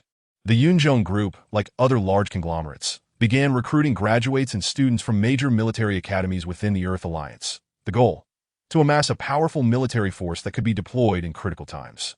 After all, the Yunzhong Group is a vast corporation with a workforce of millions, persistently engaged on the front lines of development and expansion, even closer to various unknown threats than the Earth Sky Army. The higher-ups of the Yunzhong Group foresaw potential risks for the future and commenced talent scouting over 20 years ago. They sought recruits from military academies while also nurturing employees within the group who exhibited relevant talents. Albeit with the constraint of being under 30 years of age, as younger individuals learn and grow more rapidly, requiring fewer resources for training. The email contained no record of past actions. The Yunzhong Group promised that they would conduct a very rigorous and authentic practical assessment. Participants who return alive would likely have opportunities for key cultivation, perhaps even entering significant positions. Exceptional performance would mean boundless prospects. The envisioned scenario was incredibly enticing. Yet, what truly captured Tian Xiao's attention was the information that the Yunzhong Group had acquired over the years. He suddenly realized many high-ranking officials within the Earth Alliance must have already known about the existence of star beasts. They simply chose not to disclose it to the public. This revelation infuriated him.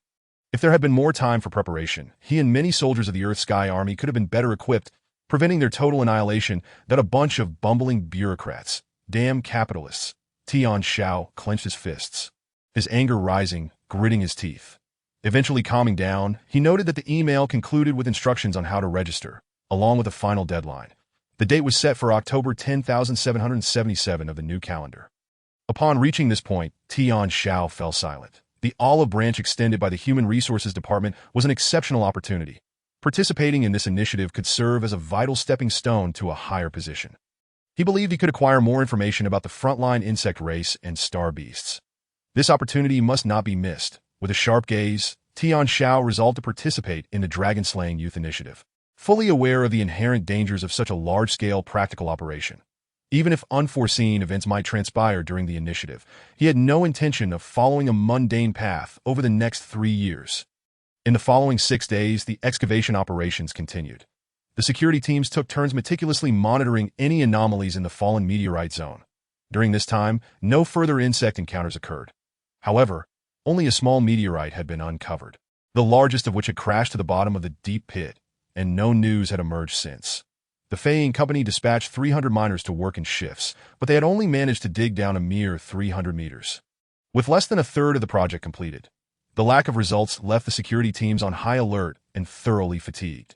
Yet, everyone knew that unless the meteorite was located and the threat neutralized, the entire base would succumb to the looming danger posed by the insects, resulting in even greater consequences. 2 days later, Chen Wuling's team received directives from Rofei, shifting their focus away from the meteorite pit. There were other matters to attend to. Chen Wuling gathered the team for a briefing, relaying Rofei's instructions. Rofei stated that in 5 days, it will be time for our monthly transportation escort mission for Feying Company. Starting tomorrow, we will no longer patrol the meteorite pit. That's a relief that IT was dreadfully dull over there. Indeed, I haven't had a drink in days. The team perked up at this news. Tian Xiao furrowed his brow slightly, according to the base's regulations. We must allocate a team each month to escort the supply transport ship to the nearby transit base for a jump, which takes about 4 to 5 days for a round trip. Well done, Tian Xiao. You've been studying diligently, he added. These transportation tasks typically last 4 to 5 days, and by the time we return, there should be some developments regarding the meteorite pit. Nonetheless, we have no choice. Our base's primary purpose is to extract resources and transport them back, and we must fulfill that duty. Chen Wuling sighed in resignation. She then announced, for each transportation mission, the team leader is responsible for the escort. This time, Rofei will accompany Deputy Team Leader Wu Hao to escort the supply transport ship, delivering the resources accumulated over the month back to headquarters. Our task is to coordinate with the supply transport ship in low Earth orbit and ensure the unprocessed mineral resources are loaded onto it. Tian Xiao nodded. The planet was unsuitable for large vessels to dock, necessitating the use of small transport ships to shuttle back and forth, which was quite cumbersome, that he had realized that his team's responsibility would be to ensure security during the near-Earth orbital transport phase. Of course, this was not only to safeguard the transport operation, but also to facilitate the inclusion of their own private goods into the supply transport ship. Now, let me arrange the areas you each will be responsible for. Chen Wuling announced. Zhu Xiaotian, you will temporarily be in charge of the ground handover and security tasks. The second segment will be overseen by Lao Lu, as conditions beneath the atmosphere are relatively stable. For the third segment, Lu Xuesong and Xiao Daji will take charge. As for the final stretch, which involves the meteorite belt, I will be responsible alongside Tian Xiao. The group expressed no objections. Zhu Xiaotian and Lao Lu were the weakest links and required some assistance. Although Tian Xiao was a newcomer, no one dared to treat him as such. Everyone felt assured that he was responsible for the most perilous section. The gift rankings had yet to be released, and those who had contributed yesterday would be thanked collectively another day to avoid any omissions. Respect. Chapter 31. The arrival of the vessel Tian Xiao. Our mission carries considerable risk. There have been past security failures, and I have sent you the details. Please review them thoroughly to familiarize yourself with your responsibilities and key considerations. Chen Wuling cautioned Tian Xiao. The transport vessel will enter low Earth orbit within 3 hours, and we will depart in an hour to conduct reconnaissance at the designated location. Unlike the mining craft, the Qingyao can operate beyond the atmosphere. However, unbeknownst to Chen Wuling, this newcomer possessed far more experience than he did. Tian Xiao had faced swarms of ferocious beasts attacking transport vessels. endured brutal urban warfare when insect creatures infiltrated their interior, and survived catastrophic failures where entire vessels were shattered, forcing crews to pilot their crafts desperately within low Earth orbit. In the depths of the cosmos, danger lurked everywhere, and one could encounter all manner of situations. Tian Xiao understood that only through exceptional skill could one seize a glimmer of hope in perilous circumstances. To be candid, he believed it rather precarious to assign an inexperienced newcomer to a defense mission in low Earth orbit. Within the entire security team, only Luo Fei, Wu Hao, Tai Xiong, and Zhao Jia possessed the computational capabilities and physical prowess required for the task. More stringently, only Luo Fei and Wu Hao, equipped with genuine H-level combat suits, had the means to confront various dangers. The others either lacked sufficient chip computational power or were ill-equipped to escape or resolve crises in specific environments. Yet, in this instance, the insect creatures and ferocious beasts were akin to rats in the sewer, their scale of operation and intensity of attack generally low. Moreover, the lack of adequate security personnel forced them to select the best among the short, a regrettable necessity. After an hour of preparation, the six-member team, led by Chen Wuling, soared into the sky in a triangular formation, dropping off Zhu Xiaotian, Lao Lu, Lu Xuesong, and Xiao Daji along the way. Ultimately, the team was reduced to just two, Chen Wuling and Tian Xiao, who broke through the atmosphere in succession and entered the weightless realm of low Earth orbit. 4 safety belts secured Tian Xiao in his seat, while the screen ahead displayed a plethora of meteors hurtling towards them at astonishing speed. The Qinglong had assumed control of the Qingyao's computations and maneuvers, deftly navigating through the myriad of meteors with fluid grace. This was the advantage of an H5 level chip. The more powerful the chip's processing capability, the more adept it became at handling such complex environments. The trajectory of the meteors, combined with their own speed, demanded significant computational capacity that a typical H3 chip would consume most of its processing ability in such situations, leading to sluggish reactions in the face of unexpected events. Much like computers of yore, where less memory equated to slower performance. Ample computational capacity and space allowed for greater efficiency. Tian Xiao assessed Qinglong's processing power, 10 units per second. With current usage at 1/3 capacity, equating to 3.3 units, the craft had enough energy reserves to last 33 hours. The remaining energy and processing space were sufficient to manage low-intensity skirmishes. After flying through the meteor belt for some time, the two Qingnios shot upwards, completely escaping the meteor layer and entering above it. The processing space of Qinglong expanded rapidly. Tian Xiao couldn't help but glance back at the resource planet. The vast expanse of the meteor belt resembled a monumental, swirling mud flow encircling a colossal, earthy-hued planet. This sight captivated anyone experiencing it for the first time, leaving them in awe. However, Tian Xiao remained focused on his task, scouting low Earth orbit, intercepting the transport vessel, and escorting the small transport craft. Upon reaching the designated interception point, the next task was to ensure the area was devoid of threats. The two Qingnios, one to the left and one to the right, commenced their patrol, covering a range of 5,000 kilometers in diameter. 3 minutes later, 3 clusters of red lights emerged from the depths of the star field. A minute later, the clusters multiplied into dozens of points of light, trailing a vessel over 1,000 meters long, silently jetting blue flames as it approached swiftly. The life transport vessel from Fei Company had arrived. Tian Zhao's gaze sharpened. The transport vessel, over 1,000 meters long and dark-hued, resembled a massive, flattened rocket. As it decelerated, 2 light strips extended from its underside, and the doors at the ends of the strips slowly opened, releasing patrol Qingnios that circled around the life transport vessel. The primary target had arrived. The escort for the life transport vessel was also comprised of personnel from Fei Company, members of the security team, yet each radiated tremendous arrogance, making no effort to greet Chen Wuling or Tian Xiao.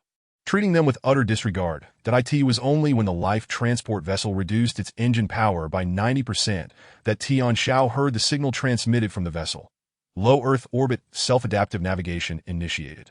Number 28 and number 37, responsible for escorting transport vessels 1 and 2. As soon as the words were spoken, 2 transport vessels, each over 50 meters long, slid out from the belly of the massive craft, sputtering intermittent flames as they adjusted their course. Compared to the Qingnios, the transport vessels boasted powerful engines and were robustly built, yet their agility was evidently lacking. Tian Xiao, proceed as planned, Chen Wuling instructed. The number 28 Qingyao had already positioned itself ahead of the 2 transport vessels, joining the formation.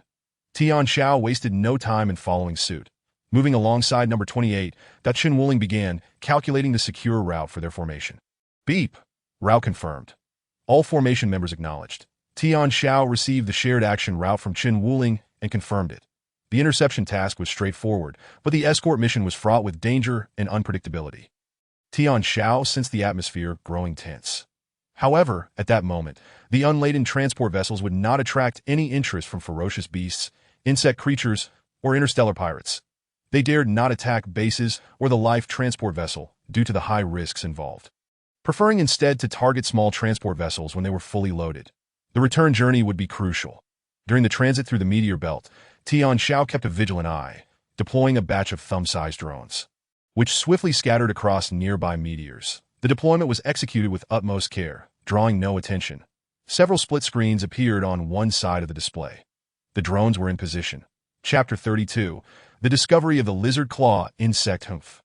They actually sent 2 newcomers to oversee the escort mission in low Earth orbit, but I truly wonder what Luo Fei was thinking that if nothing goes wrong, it may be acceptable, but if trouble arises, these 2 newcomers will surely jeopardize the transport vessel. The command center of the life transport vessel at the rear, 3 individuals, 2 men and a woman, all impeccably uniformed and tall, stood side by side before a massive screen, behind which rows of staff meticulously calculated and analyzed the intelligence regarding low Earth orbit. The foremost man, Captain Zhang Lian, also a senior executive at Fei Company, scrutinized the information displayed on the screen, which detailed all escort personnel handed over by the base. The profiles of the 6 individuals were glaringly apparent. Tian Xiao, 26 years old, with less than a year and a half at Fei Company. Number 28. Lu Xuesong, 29 years old, with 4 years at Fei Company. Number 11. Qiao Daji, 30 years old, with 4 years at Fei Company. Number 12. Lao Lu, 35 years old, with 8 years at Fei Company. Number 3. Tian Xiao, 24 years old, with 1 month and 7 days at Fei Company. Number 37. And Zhu Xiaodian, 24 years old, also with 1 month and 7 days at Fei Company. Number 38. That the resumes were dismal. In Zhang Lian's view, apart from Lu Xuesong and Qiao Daji, who were deemed qualified for escort duties, the rest were either utterly inept or too inexperienced, a makeshift ensemble thrown together in haste. Tian Xiao, Lu Xuesong, and Qiao Daji appeared competent. But Lao Lu was merely a liability. Could 2 recent recruits bear such a significant responsibility? If Luo Fei continued with such reckless abandon, he would inevitably face dire consequences from Wu Hao. Unbeknownst to Zhang Lian, just days prior, Luo Fei had received commendation from higher-ups. The man and woman beside me were the vice captains of the transport ship, responsible for security and logistics, respectively. They exchanged a knowing smile and said, "Captain Luo Fei is not so naive. His subordinate, Tian Xiao, is personally leading the team, which shows he is quite earnest about the escort mission. There shouldn't be any mishaps. Besides, this area is not particularly close to the front lines, and the dangers nearby have long been cleared that we can afford to worry a little less. Indeed, Captain, look at those few gray hairs sprouting on your head." Luo Fei managed to smuggle goods during the monthly transport missions, maintaining good relations with the higher-ups aboard this ship. Captain Zhang Lian shook his head with a cold snort. "When Luo Fei comes on board, I must have a word with him. No, please don't. What if he brings a few cases of wine as an apology?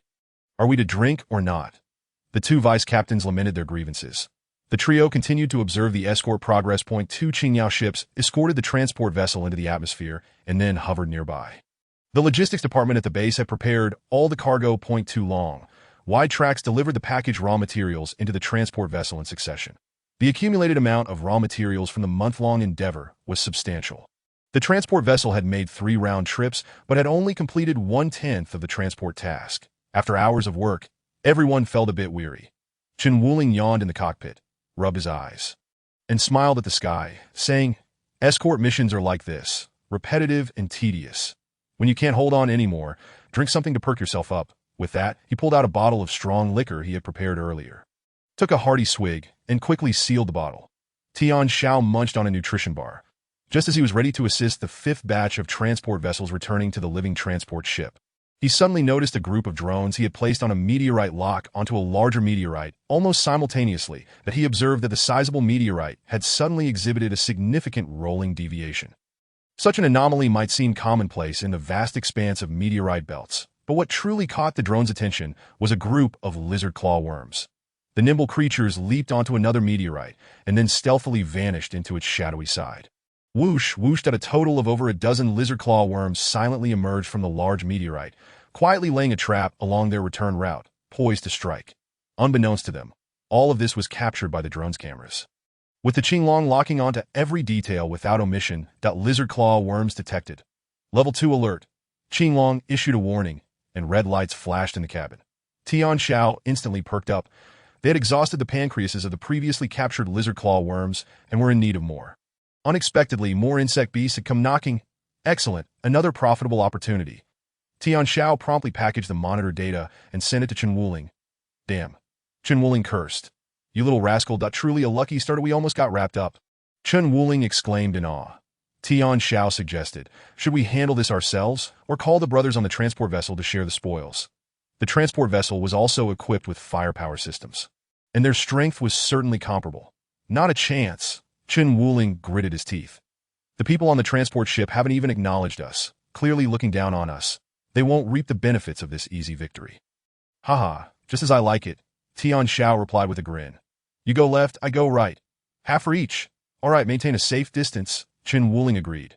With a signal, the two simultaneously deviated from their flight path. This scene immediately drew the attention of the officials aboard the living transport ship. The living transport ship indeed had a grasp on the visual field of all Qingyao and transport vessels, and the staff was methodically observing everything around them. However, they could not comprehend the private information exchange between the Qingyao nor acquire the intelligence detected by the drones. This was due to their pride. They had not communicated or shared comprehensively with the security personnel below. Consequently, the sudden deviation of the Qingyao from their course triggered alarms within the chip system that a crowd of officials displayed expressions of shock. What on earth happened? The actions of the two Qingyao, suddenly accelerating and veering off course, were markedly different from their previous steady escort movements. Moreover, the fire control systems had been fully activated. Rat-a-tat-tat. A barrage of fire erupted within the meteorite belt. The explosion of meteorites and the cannon shelling transformed the previously calm and quiet belt into a scene of smoke and chaos. Zhang Lian, who was sipping coffee with his companions, turned to see the screen filled with flashes of gunfire and explosions. Exchanging bewildered glances, check immediately. What happened? Zhang Lian's expression darkened. The escort team had opened fire at close range, yet their command center had received no intelligence whatsoever. A wave of cold sweat broke out among the staff. Soon, the answer emerged. Insect beasts. A group of insect beasts was hiding ahead of the escort team, evading our detection range. Reporting to the captain, the battle has concluded. All 12 lizard claw worms have been exterminated by the escort squad. Number 28 and number 37 have returned. Chapter 33. Awards and Temporary Orders. For the two pilots of the Qingyao, eliminating the lizard claw worms hiding behind the meteorites from a distance posed no challenge whatsoever. The drones silently occupied advantageous positions, aiding in the location of the lizard claw worms. Cannon shells cleared the way, meteorites shattered. The barrage swept through. Under the chip's calculations, everything fell into seamless synchronization. The 12 lizard claw worms were dispatched. Tian Xiao readily retrieved the carcasses of the lizard claw worms he had eliminated. The Qingyao returned to the fold. The three captains aboard the living transport ship, along with a group of staff, were left in stunned silence. What just happened? Was that it? The ship fell into silence. The formation resumed its course. Zhang Lian hesitated, but ultimately decided to contact the captains of the two Qingyao. Number 28. This is Flying Shadow number 3, Captain Zhang Lian speaking. Greetings, Captain. This is number 28, Chen Wuling. You did well just now. Protecting the transport vessel is my duty, Chen Wuling replied cheerfully and officially. Zhang Lian, curious, asked, I'm quite intrigued.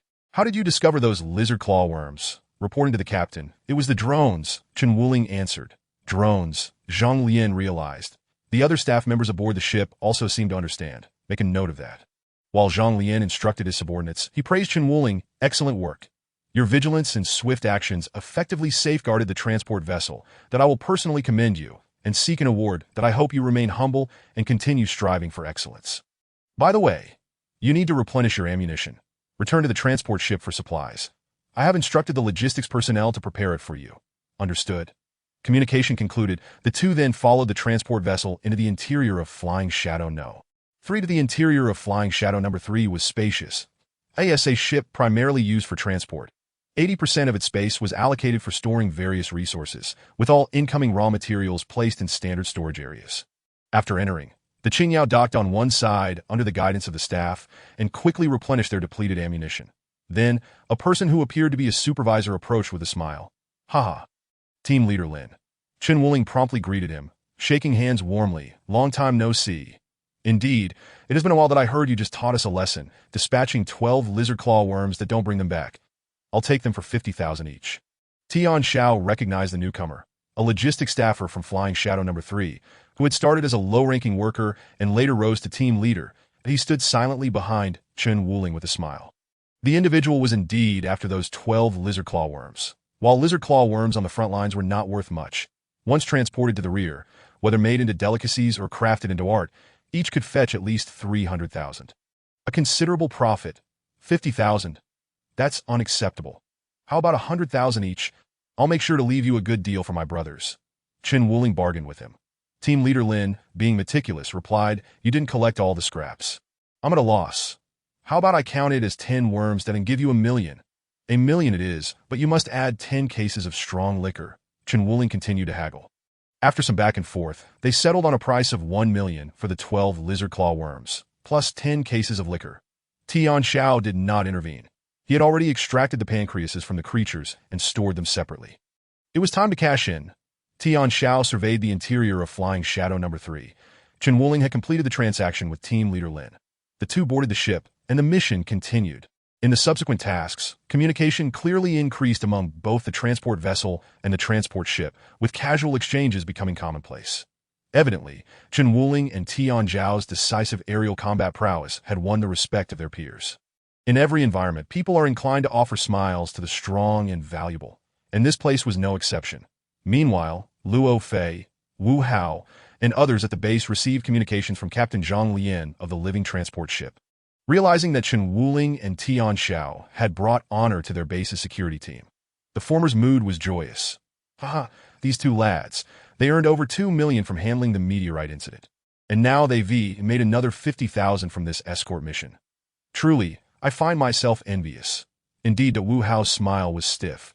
The vice captain of the security team felt a pang of jealousy, ever since the lizard claw insects were dealt with. Subsequent escort tasks had been uneventful. After 2 days and nights of loading and transporting, finally, the supply vessel was fully loaded and ready to set sail. The code protocol required Luo Fei and Wu Hao to personally lead the team to escort the Feiying No. 3 to the nearest jump point. As they exited the base, an urgent communication from the Feiying Company headquarters landed in Luo Fei's hands. After reading the letter, Luo Fei's face turned ashen. The upper echelons of Feiying Company issued an order, considering the potential lingering presence of lizard claw insects near the base. Both the captain and vice captain of the security team could not leave simultaneously. Therefore, the company's security department decided that Wu Hao would remain at the base to oversee operations and ensure its security. Captain Luo Fei, according to the original plan, would escort Feiying No. 3 to the jump point to carry out the mission. Luo Fei turned to glance at Wu Hao. This was undoubtedly Wu Hao's doing. Wu Hao, maintaining his composure, took a step back and said, I have also received the temporary decision from headquarters that I will not participate in this escort mission. I wish the captain a safe journey. Luo Fei stood frozen, his expression dark as he stared at Wu Hao for a long moment, then spoke slowly. In that case, it will be hard on the vice captain to remain and oversee operations. For the escort mission, I will reassign Chen Wuling's team to participate, that I hope everything will be intact upon my return. That Wu Hao was momentarily taken aback. The escort team members were already determined. And moreover, Chen Wuling's team had 2 newcomers and a useless member who would likely be inadequate for the escort mission, since headquarters had decided to withdraw a key member as the captain of the security team. I naturally had to make a temporary substitution to ensure the escort team's combat effectiveness. This authority is still mine. Luo Fei raised his voice. As for the escort choice, I believe the captain of Feiying No. 3 will have no issues. After all, Chen Wuling's team has just achieved a feat, proving their capabilities. That Wu Hao was left speechless, the muscles in his face twitching slightly, that he had deliberately sought the opportunity to remain behind to deal with Chen Wuling and the new recruits who had recently allied with Luo Fei. Unexpectedly, Luo Fei had taken both of them away. This rendered his presence meaningless. Confronting the other members under Luo Fei wouldn't achieve the goal of severely undermining him and could instead lead to a complete fallout between the factions. Disobeying orders, even with connections at headquarters, would make it difficult for him to explain himself. Chapter 34. The more talented, the more competitive unforeseen.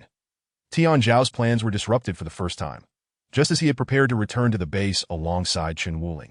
Utilizing the lizard claw insect's pancreases to further enhance his physical prowess, he received orders for the whole team to immediately regroup with the captain and board Feiying number 3 to join the escort mission. What was going on? Tian Xiao was puzzled and immediately inquired with Chen Wuling. Chen Wuling had already been informed by Luo Fei and understood the reasons behind the situation, explaining everything to Tian Xiao, who then grasped that Luo Fei was acting to protect them, that Wu Hao had leveraged his connections at headquarters to remain at the base to oversee the situation. Luo Fei, opting for caution, took away his trusted subordinates to shield them from potential repression in the coming days. Life on the resource planet seemed simple, yet the underlying competition was ruthless. If Wu Hao held power, a single command could send them to their doom, and there would be no way to resist. Tian Xiao felt helpless. Between cultivation and survival, he understood that the latter was of greater importance. The group of 8 quickly gathered aboard Feiying number 3, their spirits high. Departing the base for a mission filled everyone with excitement. Luo Fei announced, "This journey will take a total of 4.5 days. During this time, our task is to remain in the operations department of the supply vessel. Should any unexpected situations arise, we must be ready to launch at a moment's notice for reconnaissance. Patrol, threat assessment, and combat tasks. Of course, during the mission, we will receive additional stipends. Under normal circumstances, it's 1,000 a day. In the event of combat, 5,000 a day.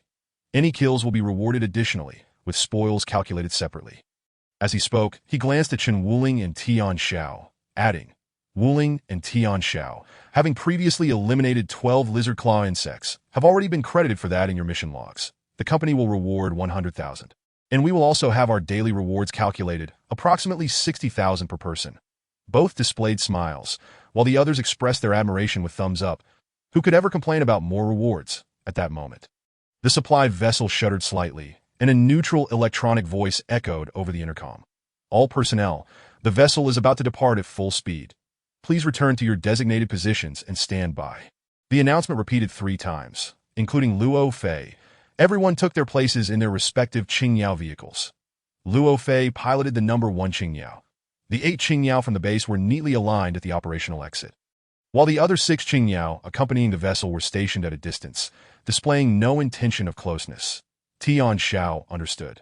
These individuals were sent from the company headquarters to gain experience and credentials. Though somewhat capable, they had a tendency to look down upon those stationed in the impoverished resource sectors, exuding an air of superiority. Once inside the Qingyao, they tacitly formed a group chat. Luo Fei added everyone. 8 faces appeared on the main screen. 7 men and 1 woman. Old Lu jested. "Here we go again, a 4.5-day closed-door training. Thankfully, we've made progress. At least we have a beauty joining us.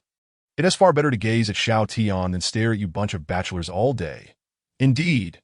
Xiao Tian, care for a game of cards, scram.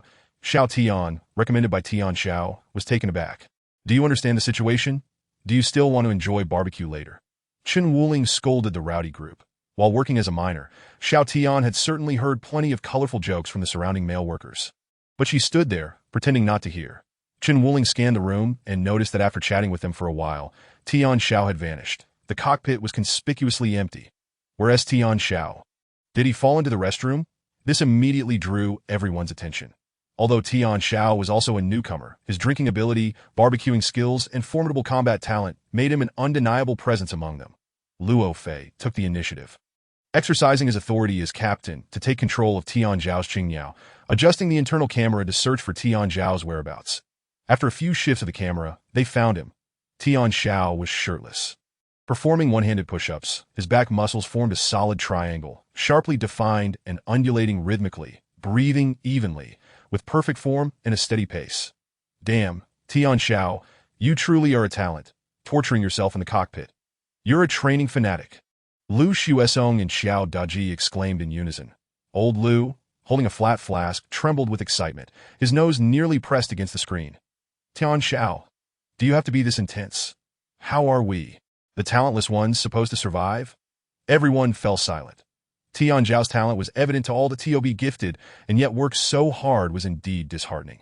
Chen Wuling and Luo Fei responded with a sense of encouragement, merely reminding Tian Xiao to maintain his biological energy. Excessive fatigue would hinder him during the escort mission, especially if they encountered unexpected events, as the strain of space combat could be overwhelming. Understood, Tian Xiao replied, continuing his one-handed push-ups without pause. Xiao Tian silently stared at Tian Zhao's nearly perfect triangular back muscles. Her cheeks flushed, and she discreetly grabbed a book from nearby to cover her gaze. Quite impressive. After completing 200 one-handed push-ups, Tian Xiao set up a ceiling-mounted pull-up bar in the cockpit's passageway, leaping lightly, bending his legs, and began performing pull-ups. Luo Fei's control of the camera incited unexpected reactions from the others. But since he had already ingested the lizard claw insect's pancreases, he couldn't afford to waste them. However, aboard the transport vessel, extreme military training methods were impractical. He had to proceed gradually and steadily. Once his biological energy dipped to 80%, he would need to stop and rest. Luo Fei, not idle himself, took to the group chat to explain various precautions during their tasks. For instance, a fully loaded supply vessel had average firepower but was not defenseless. The true danger lay with armed space pirates who could employ counter-reconnaissance tactics to ambush vessels with moderate firepower. Space pirates were the foremost adversaries of transport vessels. These individuals also possessed highly capable computational chips and had insiders, allowing them to traverse various star domains and ambush transport vessels they deemed lucrative. They lurked like hyenas in the depths of space, drawn to the scent of blood, especially for smaller enterprises. Caution was paramount during transport. Otherwise, they risked making sacrifices for others' gain. Fei & Company, a subsidiary of Yinchong Group, had a considerable number of security personnel and had specially modified Fei No. 3 with a robust array of weapon systems. It was no soft target. Yet some self-proclaimed powerful space pirates still roamed nearby, coveting resources worth billions, looking for opportunities. For instance, at this moment, the vessel trembled slightly. Then everyone heard the sound of the power engine shutting down, followed by the red battle alarm filling the operations chamber. Chapter 35. Fei No. 3 comes to a halt. The command center of Fei No. 3 had become a hive of nervous activity. On the main screen, what appeared was the vastness of space at close range, rather than the operational trajectory or other real-time information. The ship's chip computing power and propulsion engine had been struck by an inexplicable force, entering a state of complete stasis. Now, it could only rely on internal anti-interference devices to stabilize the internal chips and communication systems. Captain, we have come under attack from high-intensity pulse particles. Several electronic components have overheated and been damaged, and the chip operation links are blocked. That we need to conduct an immediate inspection, repair, and replacement of the components. How long will it take? Zhang Lian's face was ashen, yet he remained composed, for this was not his first encounter with such a situation. Conservatively estimating, 3 hours. The personnel wiped the sweat from their foreheads. Immediately organize a team to inspect and repair the components damaged by the pulse particles. At the same time, assemble all fire control personnel on the ships to prepare for the interstellar bandits. Notify the security team to deploy drones for reconnaissance of the external situation, gather intelligence, and prepare for combat. The rest should be ready to activate the ship's defense mechanisms using bioenergy. Zhang Lian, having witnessed great events, remained unflustered under pressure. Under his organized command, all personnel aboard the ship were mobilized. Meanwhile, the security team's main screen suddenly went dark.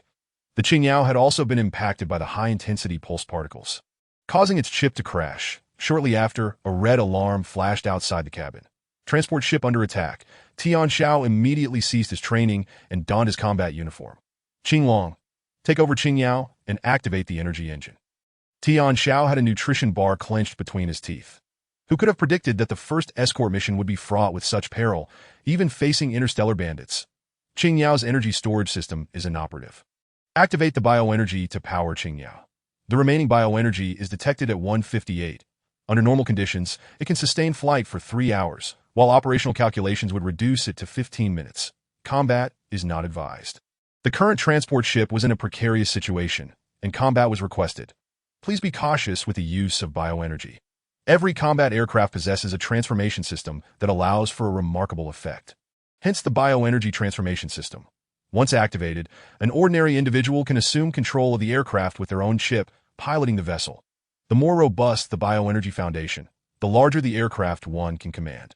Captain Zhang Lian of the Flying Shadow 3 needed a team of personnel to activate some of the transport ship's defense mechanisms. However, Tian Xiao and Luo Fei, lacking high chip levels and insufficient bioenergy, could only pilot the H-series aircraft like Qingyao. Knock, knock, knock. Just as the Qingyao's engine started, someone was knocking on the cabin door. The captain has ordered the security team to deploy drones for reconnaissance and intelligence gathering. Communication now relied heavily on shouting. Tian Xiao was not surprised. The main screen lit up again, but various operational data remained stagnant. Activating the bioenergy transformation system consumed the pilot's energy, halting most functions except for propulsion, communication, and fire control systems, while functions such as refrigeration, fresh air, and temperature control were all restricted. The other 13 Qingyao units had also begun their activation. Luo Fei's voice resonated among the crew. All security team members, report your bioenergy data. The communication no longer displayed visuals, only voices. Chen Wuling, 160. Lu Shuesong, 172. Qiao Daji, 177. Lao Lu. 133. Lao Lu's voice was notably weak, having lost a kidney, which severely impacted his physical condition. In these critical times, qualifications and physical prowess were paramount. Tian Xiao reported, I have 154. Zhu Xiaoyan's data was the most dismal. Zhu Xiaoyan, 100. She possessed only the physical quality of an average adult and H1 strength, able to pilot Qingyao in battle for merely a few minutes. Luo Fei did not report his status, but everyone knew that with H9 strength, his bioenergy was at least above 200 points. Lao Lu, you have drone experience. Team up with Zhu Xiaoyan to execute this reconnaissance mission. You will handle enemy surveillance, while Zhu Xiaoyan manages the drones. Move swiftly and return promptly. Is that clear? Received. Lao Lu quickly acquiesced. Zhu Xiaoyan understood that her assignment to the reconnaissance mission was largely due to her low bioenergy, as others needed to prepare for combat, which was the true life-and-death scenario. The cabin door opened, and 2 Qingyao units darted out, one after the other.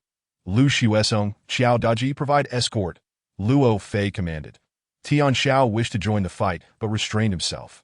The nutrition bar had been chewed and swallowed, and the raw taste in his mouth came from the pancreas of the lizard claw bug. The bioenergy on the screen surged from 154 to 160 and continued to rise. The pancreas, worth tens of thousands or even hundreds of thousands, was highly effective in restoring bioenergy. After all, one gets what one pays for. At such a moment, every bit of bioenergy could extend survival by several seconds. Perhaps those precious seconds could save a life. A sentiment Tian Xiao deeply understood. As the second batch of Qingyao rushed out of the transport ship and into space, Lao Lu and Zhu Xiaoyan's deployed drones quickly began transmitting images back to the main screen of the team members. Although Lao Lu's physical condition had deteriorated significantly, he was still the most seasoned member of the security team. Under his command, dozens of drones spread to 8 positions on the upper and lower levels of the transport ship, providing a complete 360-degree view. The remaining dozens of drones sped away into the distance. Suddenly, a line of fire shot from deep space, accurately striking a tiny drone. .1 image vanished. Immediately after, more lines of fire rained down from the depths of space, intent on obliterating the entire batch of drones. The enemy indeed succeeded. All the drones were destroyed. There was no other option. The drones moved slowly. If Lao Lu had the Qingyao chip and energy storage, issuing commands for dozens of drones to change course and evade would have been simple. But now conducting such intricate calculations would rapidly deplete bioenergy, with the enemy's 20,000 bullets yet to be exhausted. Lao Lu had to endure. Thus, there was no need to preserve the drones. However, the adversary, emboldened by their advantage, sought to eliminate Lao Lu and Zhu Xiaoyan next. Just then, Lu Shuesong and Qiao Daji arrived. The two had locked on targets as the enemy unleashed fire. Rat-a-tat-tat. Lines of fire surged forth to cover Lao Lu and Zhu Xiaoyan as they retreated. Chapter 36. Interstellar Bandit Mothership. Zhang Lian stood before the main screen, calm and collected. Captain, the security team is engaged in combat with the attacking interstellar bandits. Numbers? Scale? Currently, we have identified 2 modified Qingyao units. The enemy's chips are intact, and their computing power is formidable, that if drawn into a protracted battle, I fear our 14 Qingyao units will not withstand. Humph. One of the deputy captains gritted his teeth and said, they intend to use 2 lackeys to exchange for our mothership's fire support. Captain, we must not fall for their trick. Indeed, the fire control system is our sole trump card against the interstellar bandit mothership. Collectively, we can only execute a maximum of 3 attacks, all of which must strike the bandit mothership. Should we expend the fire control system's power prematurely, the enemy mothership will advance without restraint and board us directly. The female deputy captain wore a grave expression. Zhang Lian was well aware of all this. Thus, even though it would be easy to destroy the enemy's two modified Qingyao units, he could only watch as they soared through space, evading the fire from the two security personnel, attempting to deplete their bioenergy. Luo Fei was also closely monitoring the battle. Upon witnessing the destruction of all outgoing drones and the enemy leveraging their superior computation to engage in space combat, his heart sank rapidly. This is BAD, and oh wonder these interstellar bandits dare to confront the Flying Shadow 3. They are not here for peace. Luo Fei's expression grew grim. Lu Xuesong and Xiao Daji had become entangled in combat. Lacking a robust computational foundation, they could only rely on past experiences, continuously executing evasive maneuvers to avoid enemy fire, lest their vessels be torn apart. This placed immense strain on their bodies, leading to a rapid decline in bioenergy. Within just half a minute, their bioenergy had plummeted by a third. Boss, Lu Xuesong and Xiao Daji can't hold on any longer, that I'll go support them. Qin Wuling volunteered. What use would you be? Your bioenergy is even lower than theirs. Can you resolve their predicament? Calm down, watch carefully. When they can no longer hold out, I will step in personally to handle the situation. Luo Fei snapped darkly. Lao Lu, Zhu Xiaotian, replenish the drones and prepare for a second reconnaissance mission that I will unearth those cowardly rats. Luo Fei maintained his composure, and the others found their resolve. Lao Lu and Zhu Xiaotian followed orders and departed. Rofi took the initiative to contact 6 other pilots of the Qingyao to in the past. I had no desire to engage with you. It wasn't due to any fear of the influential figures behind you, but rather because I simply had no need to. The current situation is exceptional. If anyone dares to provoke me today, I will forsake my position as the head of the security team and obliterate you with my cannon. He instructed them to prepare and join his formation. Look Shizong, Kayadatsi, when the pressure becomes unbearable, rally with me for support. There was a moment of silence. 3 seconds passed. Suddenly, Rofi's Qingyao soared into the sky, its cannon extending towards the 6 other Qingyao. Disobeying the commander in battle is punishable by death. Commander Rofi, please don't misunderstand. We are willing to follow your orders. Upon seeing Rofi's fierce intent, the 6 hastily joined his group, surrendering their authority. Tian Xiao was taken aback. He had not anticipated Rofi's formidable presence in a situation he had never encountered before. Most of these individuals had connections at headquarters. That it was astonishing that Rofi could offend this group, yet still hold his position in the security team of Fei Corporation without being dismissed. Clearly, those above were not oblivious. The head of the security team must be a decisive and ruthless character. As he pondered this, Luk Shuzong and Kayadatsi exerted all their efforts, yet they were still suppressed by the opposing firepower. Sweating profusely and unable to lock onto the enemy aircraft, their biological energy plummeted below 50, and the physical strain became increasingly burdensome. Let's go. As the maneuverability of the Qingyao diminished, Rofi led his small team of 7 out of the transport ship. Just before leaving, Rofi's orders reached Tian Xiao, Qin Wuling, Lao Lu, and Zhu Xiaotian. Lao Lu, lead the deployment of the drones. Qin Wuling, you and Tian Xiao approach from the other side of the transport ship. Look for opportunities. Lock onto them and destroy those 2 modified Qingyao. Rofi was filled with a murderous aura. Although Qin Wuling and Tian Xiao's biological energy was low, their combat capabilities were exceptionally high, especially Tian Xiao. The 9 Qingyao surged forth, with Rofi controlling the fire lines to create a dazzling cage of death. The 2 modified Qingyao pursuing Luxizong and Kayadatsi finally began to feel the pressure. Their firepower halted as they zigzagged within the web of intersecting fire lines. 100 meters away, a peculiar vessel was slowly approaching, Fei No. 3 that it bore a massive radar-like apparatus pointing directly at Fei No. 3 to It truly works, although the high-frequency particle emitter is costly and can only fire once. It is a soul-seizing shot that can incapacitate Fei No. 3 without any defenses. Truly a weapon of the D-Class series that in the vessel's command center. 5 interstellar pirates wore broad smiles on the enormous screen before them. 2 modified Qingyao executed frantic maneuvers, desperately evading the dense fire lines. The cost of the modified Qingyao was 1 million, yet to control a group of Qingyao was a worthwhile investment. In just 2 minutes, these individuals would exhaust their biological energy. Hey, the security personnel aboard Fei No. 3 number only 14. I am eager to see how Zhang Lian endures this. From their tone, it seems their panic is merely feigned. They have no real concern for the modified Qingyao's safety. Once a modified Qingyao breaches Feiying number 3, all its cargo will belong to us. The laughter from the modified Qingyao was sharp and arrogant. The security team of the Yunchong group is nothing to speak of. With just the two of us, we can neutralize your entire escort force. A bunch of good-for-nothings. They openly broadcast their communication channel, eager to showcase their current success. Remember our names. The ones who defeated you are Longjian and Longqiang of the Xinghe Jifeng Corps. What do you intend to do upon hearing their boastful taunts? Tian Xiao's eyes gleamed. The enemy had willingly exposed their communication channel. This was an unexpected boon. Qinglong, activate the computation system. Analyze all communication signals to pinpoint the farthest source. Send coordinates to the nearest drone and deploy it. Ordinary individuals may not realize that once the communication channel is activated, it could potentially expose all of its transmission signals. However, Tian Xiao, a member of the Earth's Celestial Army with extensive experience combating interstellar pirates, understood well that the modification of the Bluebird effectively unveiled the location of their mothership. As expected, the Azure Dragon swiftly mobilized its formidable computing power, instantly pinpointing the feedback signals and precise coordinates of the modified Bluebird. Dissecting the signals from the modified Bluebird's companions, there were 13 signals with fluctuating positions, corresponding to 13 Bluebirds, along with the flying shadow number 3. Additionally, a remarkably clear signal source emerged from a deep cavity 500 miles away.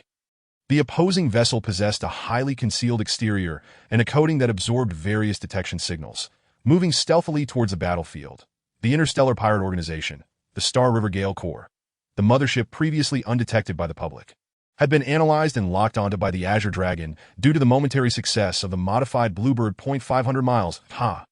This distance had already encroached upon the attack range of Flying Shadow No.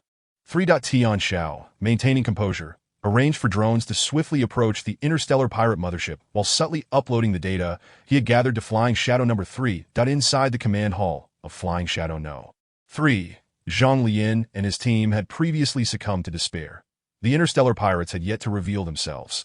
The biological energy of the 12 Bluebirds was plummeting. 2 modified Bluebirds had completed their mission and were poised to annihilate the entire security team, threatening the mothership of Flying Shadow No. 3. At that moment, Bluebird number 37 uploaded an image on the main screen. Amidst the pitch-black deep space, a bizarre warship over 100 meters long, supporting a massive umbrella-shaped radar, abruptly and unexpectedly came into view. Chapter 38. A single shot to the heart, destroying the mothership. Is this the mothership of the interstellar pirates? What is happening? Why would they choose to reveal themselves at this moment? In the command hall of Flying Shadow number 3, many stood in shock, their eyes wide with astonishment and confusion. That it was the data uploaded by number 37, that some began to connect the dots, but skepticism soon followed. The Bluebirds lack powerful reconnaissance capabilities. The coordinates are approximately 500 miles away, a distance far beyond what number 37's personal chip could detect. Could it be a deliberate ruse by the interstellar pirates? This deduction was plausible. Zhang Lian also harbored doubts about this being a scheme by the interstellar pirates, attempting to use a FAAD to deplete the firepower and computational abilities of Flying Shadow No. 3, ultimately seeking to seize it. However, this suspicion lingered only briefly. He recalled the identity of the pilot of Bluebird number 37, Tian Xiao, the one who had swiftly eliminated the security rookies during the escort mission. Afterward, he had taken a keen interest in this newcomer. Examining his record since joining the security team in just half a month, Tian Xiao had achieved 3 remarkable feats. The first mission involved exterminating a ferocious beast known as the Ripping Wolf. The second was a recent meteor crash incident where he executed a textbook rescue operation, saving Chen Wuling and 6 other security personnel, earning accolades from the headquarters of Flying Shadow Company. The third was the escort mission for the transport vessel. Despite his brief tenure, his record was dazzling. Connecting this to the sudden upload of the image and the detailed coordinates of the interstellar pirate mothership, Zhang Lian inexplicably felt that this information was beyond a doubt accurate. That if the interstellar pirates had deliberately released a false image, the signal would have been received either by the front line, such as Luo Fei and others, or by Flying Shadow number 3. Why then would it be Bluebird number 37? As the captain of Flying Shadow number 3, Zhang Lian understood that his decisions would impact the survival of the entire crew, yet at that moment, he needed to act decisively. After a moment of hesitation, Zhang Lian resolutely activated his chip and commanded, Flying Shadow number 3, conduct a comprehensive scan of the coordinates immediately. Fire control systems ready. should any signals of the mothership appear in the area. Lock on and execute a saturation fire coverage. With the command issued, the fire control systems of Flying Shadow number 3 activated completely. The chip calculations began to frantically deplete the biological energy of the entire crew. Various detection waveguides rapidly scanned the vicinity of the coordinates. The main screen quickly provided feedback on a multitude of signals. F-class transport ship. Modified. 1D class high-frequency pulse cannon. Significant energy loss detected. The enemy's speed. Current coordinates of the opponent. Movement trajectory. In an instant, Flying Shadow number 3 seemed to come alive. Everyone became exceptionally exhilarated, their faces alight with genuine J-O-Y-I-T-S real, true signals. We have located the mothership of the interstellar pirates. Ha ha. The crowd erupted in cheers. A flash of red light illuminated the command hall, which trembled slightly. The fully prepared fire control system automatically complied with the captain's orders to open fire on the battlefield near Flying Shadow No. 3. 2 modified bluebirds and the 10 dwindling bluebirds simultaneously sensed a powerful energy fluctuation nearby. Although surprised, the bluebirds instinctively assumed it was Zhang Lian intervening, focusing on preparing to retreat to the mothership. The pilots of the 2 modified bluebirds were horrified as they saw the previously dormant Flying Shadow number 3 suddenly erupt with intense energy fluctuations. Let us go. A barrage of heavy machine gun fire erupted towards Flying Shadow No. 3. High explosive shells were unleashed in a deluge. The 2 modified bluebirds frantically began to flee. This was not what they had anticipated. Flying Shadow number 3 should not have opened fire. Using cannons against mosquitoes would not only fail to save Flying Shadow No. 3 but would also deplete their biological energy entirely, rendering them incapable of resisting the Star River Gale Corps, endangering not only their cargo, but also the E-class living transport vessel itself. The modified bluebirds fled in panic. Behind them, under the intense energy fluctuations, beams of light shot into the deep space. Witnessing this scene, the pilots of the modified bluebirds were utterly dumbfounded. How could this be? The mothership has been exposed. A blinding light pierced the dark void of space, ultimately striking a small black boom. A circular fireball erupted suddenly. The mothership detonated in a chain reaction. The Star River Gale Corps mothership, only of F-class caliber, was directly penetrated and succumbed to a series of explosions under the overwhelming firepower of Flying Shadow number 3. The 2 modified bluebirds stood in shock, their faces ashen. The Star River Gale Corps was no more. They had lost their mothership in the depths of space. Small spacecraft without a mothership would either deplete. Zhang Lian even concocted a plausible rationale for him. The interstellar pirates were aware that the maintenance speed of the Flying No. 3 was remarkably swift, compelling them to complete their landing, control, and plunder within a mere 3 hours. Thus, the mothership brazenly risked approaching the Flying No. 3, striving to maximize their spoils, particularly after they had seen your presence, which emboldened them to act without restraint, providing Tian Xiao with a golden opportunity. Regardless, the fact that the Flying No. 3 managed to survive and turn the tide made you all heroes upon returning. I shall commend the security team and reward you. Zhang Lian's words invigorated everyone, instilling them with pride and resolve. Tian Xiao quietly exhaled. He feared that overly astute individuals might scrutinize his action logs. Wait at the action log. Suddenly, Tian Xiao had a realization. Luo Fei had already addressed Zhang Lian. Captain, has the mothership of the interstellar pirates been completely obliterated? Were any pirates able to escape? Rest assured, we conducted a thorough reconnaissance scan and fire coverage while destroying the mothership. No pirate survived. Zhang Lian smiled slightly, adding, I recognize your interest in the pirates' loot and resources. You may all take some time to rest. Once the propulsion engine of the Flying No. 3 is restored, we will converge and conduct a thorough search for their black box and action logs. Everyone's eyes lit up. Zhu Xiaodian discreetly nudged Tian Zhao's right arm, whispering, Are we going to stop and search for the pirates' action logs? Tian Xiao hesitated. Should I feign ignorance? Chen Wuling proactively explained. Every notorious interstellar pirate has a bounty on their head.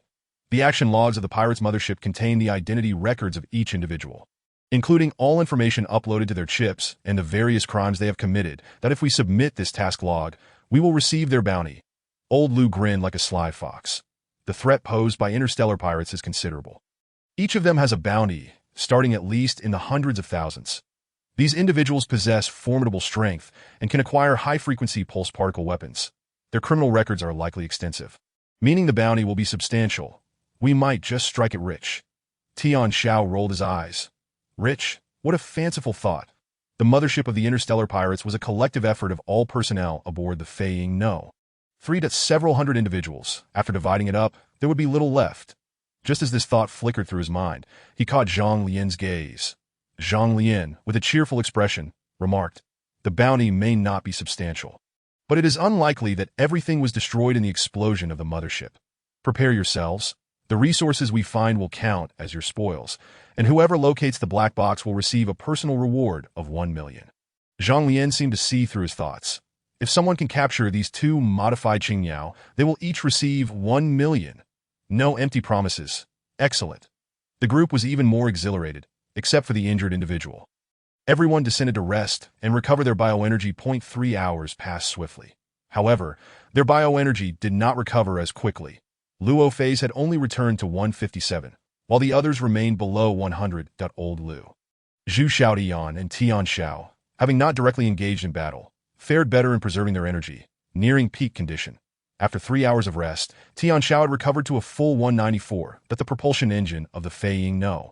3 was operational again. A group of Qingyao had also completed their maintenance tasks, and the chips were functioning normally. Ladies and gentlemen, Luo Fei announced publicly, the mothership has regained power and is heading towards the site of its destruction. Although our condition is subpar, we cannot afford to linger for too long, so that the upcoming search mission is conditional. Those with concerns may choose to remain behind. You are free to decide for yourselves. Our operational window is just 3 hours. After 3 hours, regardless of whether we locate the black box, we must return to the team and continue our escort mission. The Fei No. 3 came to a halt, and the hatch opened. Off we go. Everyone boarded the Qingyao and commenced the search mission. In the depths of space, countless fragmented components drifted aimlessly, densely scattered across a region of stars, with a few larger objects barely discernible. Each marked by gaping holes scorched by high-energy beams, a sight both stark and haunting. Amidst the starry expanse, remnants of limbs and combat suits could still be seen. Tian Xiao piloted the Qingyao, and the fully functional chips began calculating and analyzing the trajectories and inherent value of the debris. The salvage arms extended from both ends of the craft to collect nearby mechanical fragments. These mechanical remnants, colloquially known as space debris, generally held little value, yet some high-strength components could be worth thousands each. However, Tian Xiao dismissed these as inconsequential. What truly captured his interest were the black box and the high-frequency pulse particle weapons on board. The value of the black box was immeasurable, tied to the bounties on an entire cadre of interstellar pirates, potentially worth billions. The D-class high-frequency pulse particle weapons themselves required materials of D-class or even C-class strength to fabricate, with the weapon chips carrying even higher values, often amounting to hundreds of millions. Securing even one could propel one into a new echelon of success. Regrettably, he was overthinking. The high-frequency pulse particle weapons were nearly the size of half the mothership and had been utterly obliterated in the saturation bombardment. The chip's location punctured by a massive hole. Upon seeing the images retrieved by the Qinglong, Tian Zhao's heart sank. The chip was gone. Such a waste, with no choice but to settle for less. He continued to scour the surrounding space debris while searching for the black box. The black box was small, yet highly durable, with a significant probability of survival. Particularly, interstellar pirates had a penchant for concealing such items in peculiar places, like freezers or armories. At that moment, a segment of silver piping struck the exterior of the Qingyao, producing a dull thud that piqued his interest. Quite heavy. Chapter 40. The Black Box. The email. The impact generated by the collision prompted the Qinglong to immediately relay the external situation to the screen. The Qinglong swiftly made a suspicious deduction. Ordinary piping, when shredded and cast into outer space, would quickly distort due to its large volume and light weight, making it difficult to retain its original form. However, this segment not only maintained its shape, but also exhibited a suspiciously mismatched weight. The mechanical arm quickly grasped the expelled pipe, tearing open the outer silver metal casing, revealing a small corner that concealed a dark, enigmatic metallic object within. Tian Xiao reacted swiftly. The black box. He promptly commanded the Qinglong to cease tearing at the silver casing and to bring the object into the cabin. His heart raced. He had no intention of surrendering the black box immediately. He had other uses for it. Qinglong, immediately connect the black box to the information interface and synchronize the scanning to collect the intel. Yes, Qinglong complied.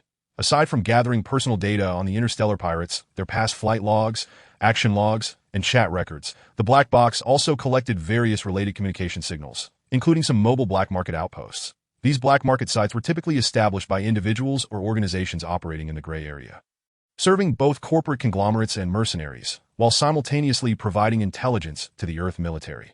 Their identities were shrouded in mystery, yet their influence was considerable. The Qinglong swiftly completed the duplication of the data contained within the black box.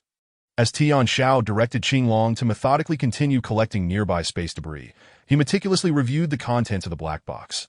There was a wealth of information, including star maps, flight logs, and mundane banter. Distilling useful information from it was a daunting task. However, it was not insurmountable for Tian Xiao that he first listed all individuals' identity information and soon located the captain of the Xinghe Jifeng Corps. The second ship. The captain of the Xinghe Jifeng Corps was a D-class powerhouse, a formidable figure in this era, yet tragically perished due to hardware limitations. As Tian Xiao perused this captain's logs, communication records, and dialogues, he quickly unearthed valuable intelligence. Firstly, it was revealed that the opposing fleet's stopover star system was not far from the Fei Company base, merely a 2-day journey at most. Furthermore, they had paid over 90 million in Krypton to acquire a D-class high-frequency pulse particle weapon with limited lifespan from the black market outpost. Most importantly, there were 2 emails lying in the opponent's inbox. One detailed the flight route and various parameters of the Fei No. 3, while the other had been received just a few hours prior, containing all the information of the security team members. Upon reading this, Tian Xiao's expression turned ashen. The security team roster had been determined hastily. The only individual who could have promptly grasped and disseminated this email was a member of the Fei Company base's security team. A traitor! Tian Xiao had already surmised the identity of the culprit, but he had not anticipated that this individual would go so far as to collude with interstellar pirates to usurp Luo Fei's position as the leader of the security team, even going so far as to cultivate a formidable adversary for the Fei Company. Such a person must not be allowed to remain.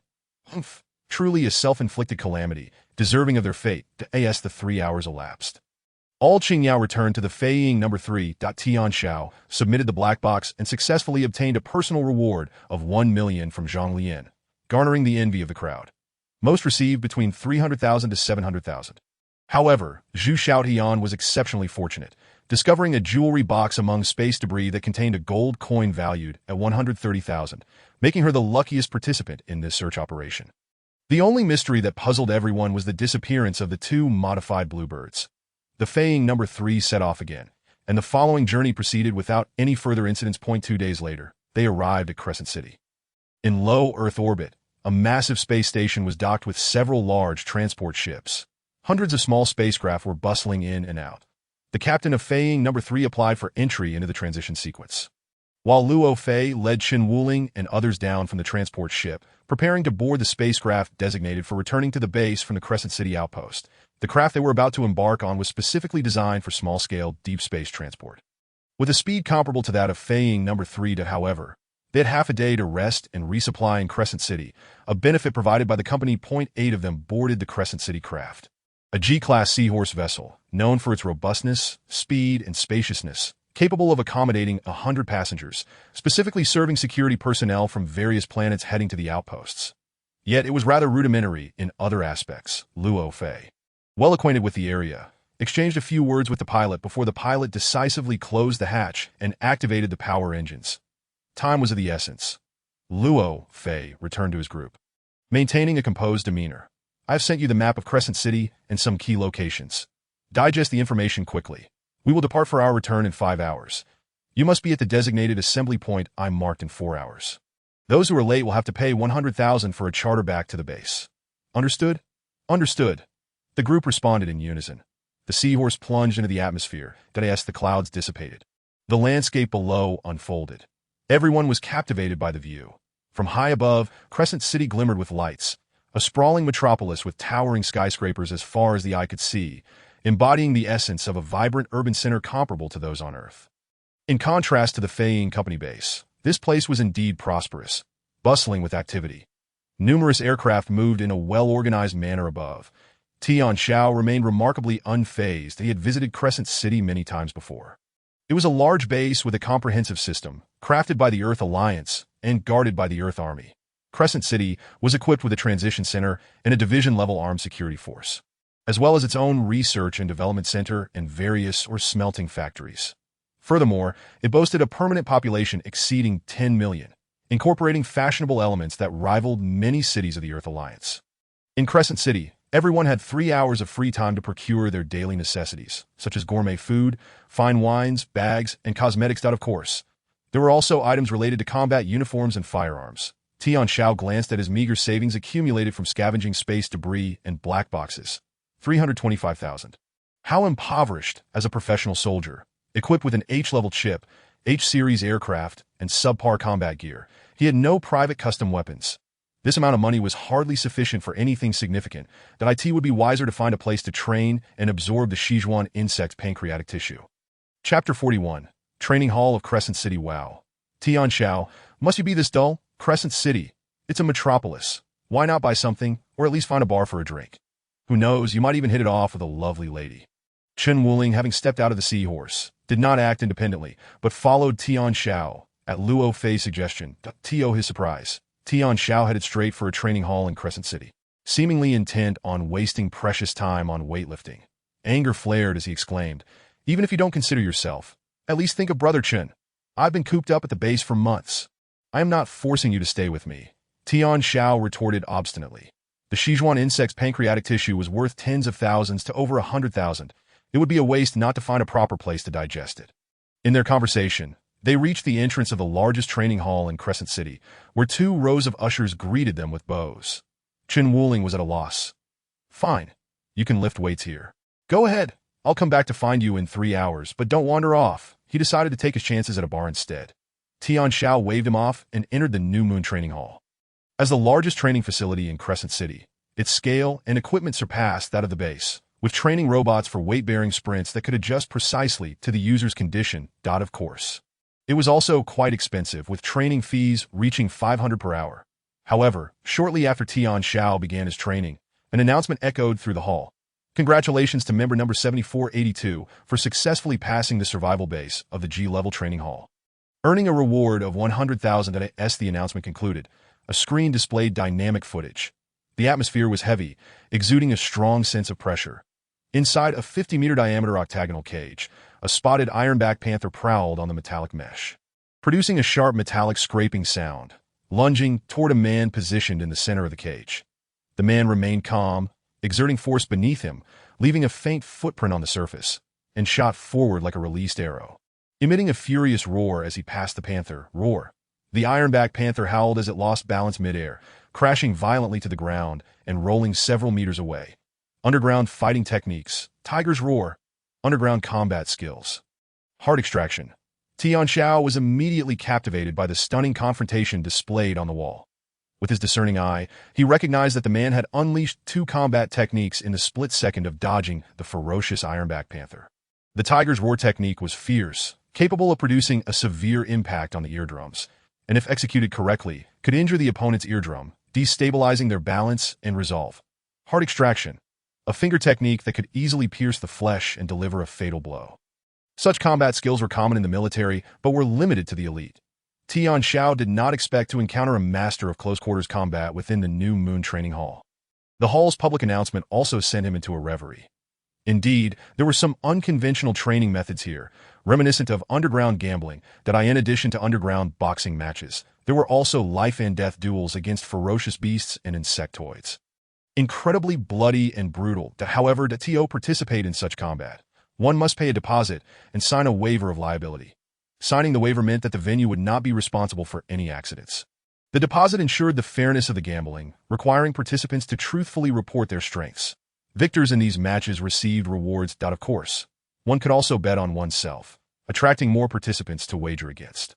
Tian Xiao had previously visited this place. That time, he had already attained sea-level comprehensive strength, defeating several ferocious beasts and insectoids, and had pocketed a considerable amount of money.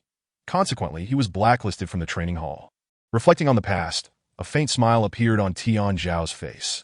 Just then, he overheard other members using the training equipment nearby. G-level beasts can be taken down so easily. Earning 100,000 is quite effortless. This guy clearly exceeds G-level strength. He's probably reached F-level. Of course. In a challenge of the same level, who could defeat a ferocious beast? The prize starts at a minimum of 500,000. I heard the odds for the match reached 10-1. Tian Xiao's heart stirred. 10-1. Wasn't it 3-1? We challenged at the New Moon Training Hall. The odds for same-level challenges were only 3-1.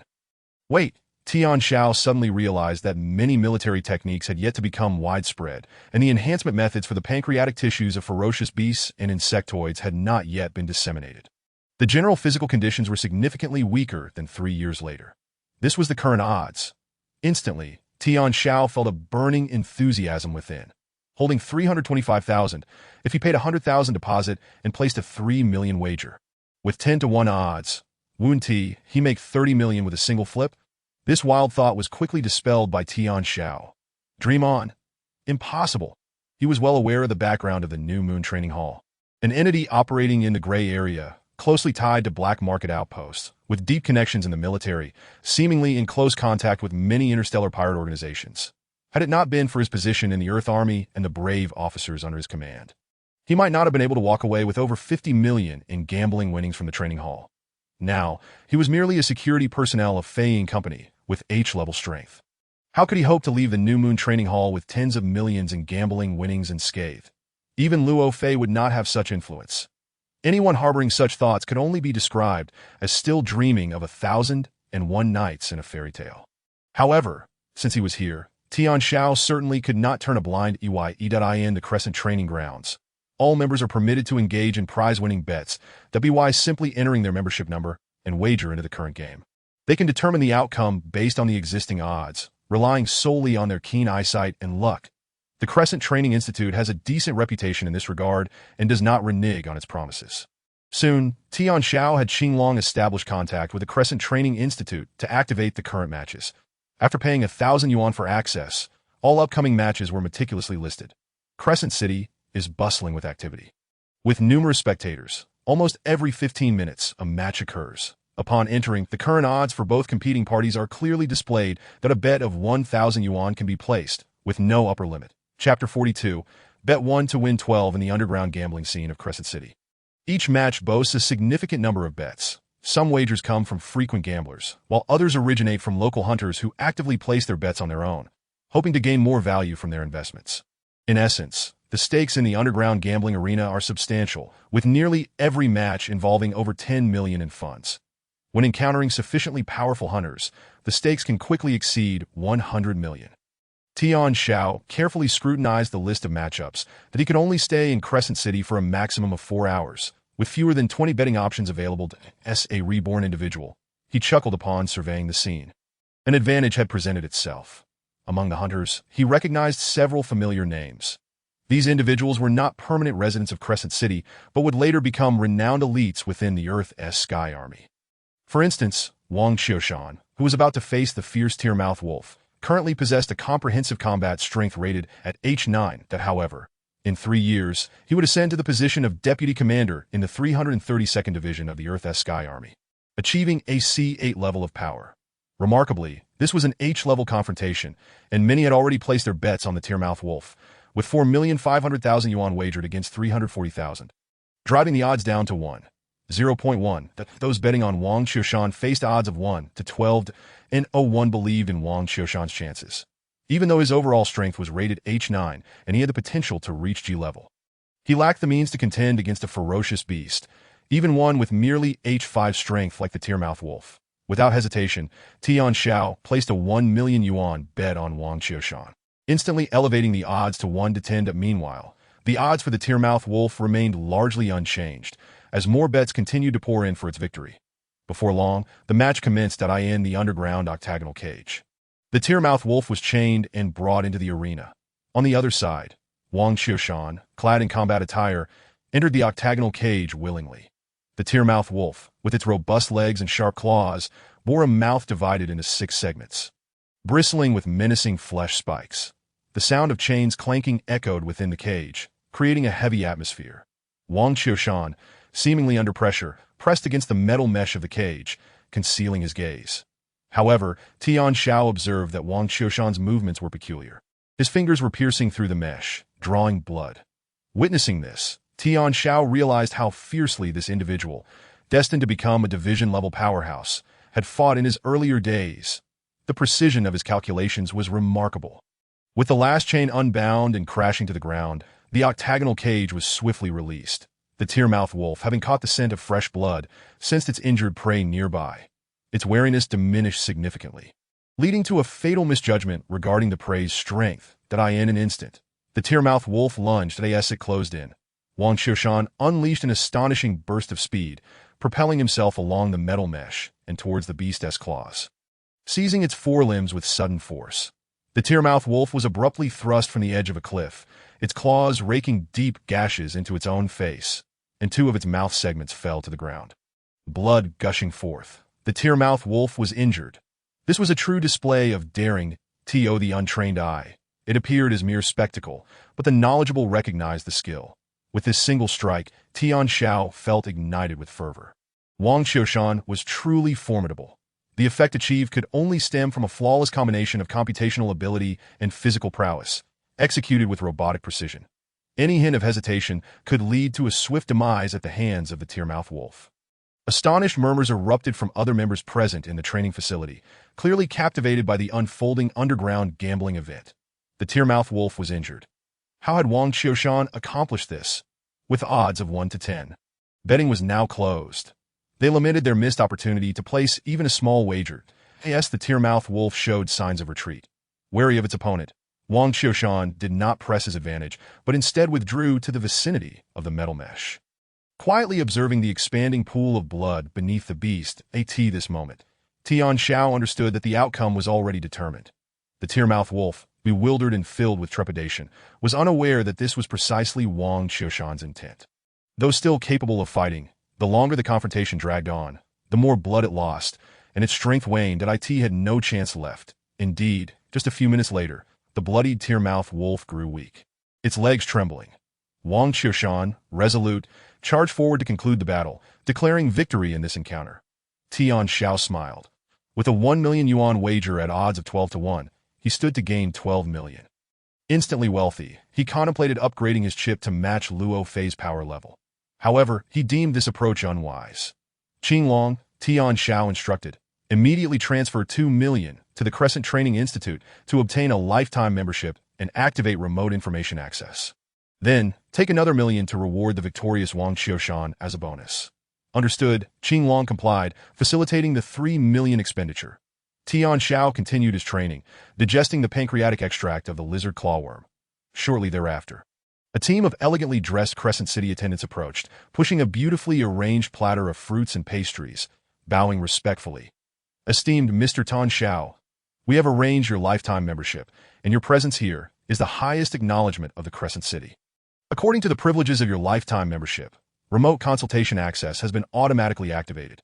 Additionally, we have assigned a dedicated training partner, Yo-Yo, who will provide one-on-one guidance for your fitness and exercise needs. Should you have any further requirements, please feel free to communicate with Yo-Yo, and we will be at your service. The reception was exceptionally courteous. Yo-Yo, a sweet-looking bionic robot, possessed expertise in yoga, combat, fitness, wellness, and therapy. Tian Xiao was quite satisfied with the service provided to lifetime members. However, it was evident that the purpose of the Crescent City reception extended beyond mere hospitality. Stepping forward, the attendant inquired, Mr. Tian Xiao, may we be so bold as to ask if you have any plans to upgrade your chips or acquire weapons and armor? The Crescent City Training Institute has certain channels for procurement, often at slightly lower prices than the market. Chapter 43, Consumption. Ubiquitous. The reception staff did not press the issue further, but politely excused themselves after their inquiry, leaving the space and choice in Tian Xiao's hands that he was genuinely unaware that the Crescent City Training Institute was clandestinely engaged in such activities. However, upon reflection, it made sense. Everyone was vying for talent, and the most urgently needed resources were naturally prepared to be why facilitating these acquisitions. They could gauge the corresponding strength of individuals, an endeavor that held mutual benefits. It could only be said that the management capable of expanding their business in a space and establishing a foothold in a major base was no ordinary group. After pondering for a moment, Tian Xiao followed the attendant's guidance and clicked on a hidden link within the privileges of his lifetime membership. This led to a covert black market network, offering a myriad of goods for visitors to browse and purchase, from rare metals and fortified genetic liquids to D-grade transport vessels, aircraft, weapon systems, and even teams of fully metallic robotic skeletons. It was all available.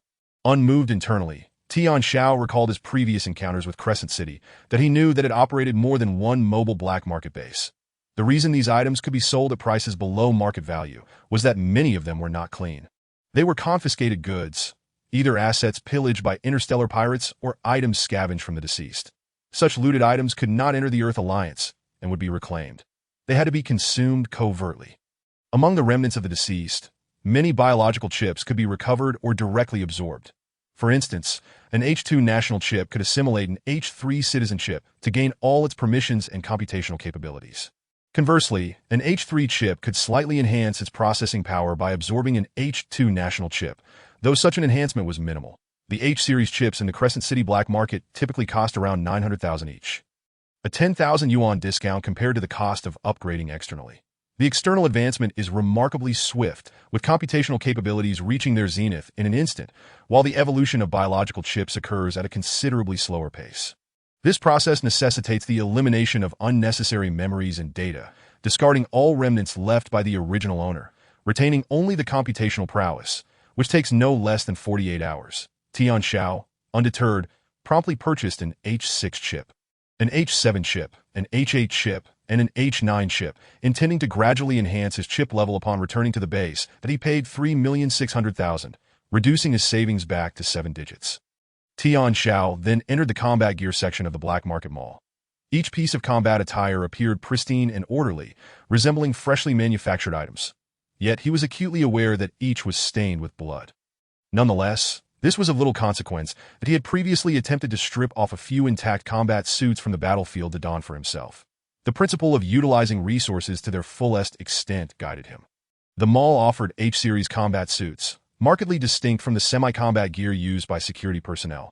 These were military-grade products, embedded with memory metal wires capable of forming various tools such as daggers, screws, and screwdrivers, while also boasting formidable bulletproof, stab-proof, and puncture-proof features. Particularly during ambush situations, metallic particles could coalesce to form shields, significantly enhancing the wearer's survival odds.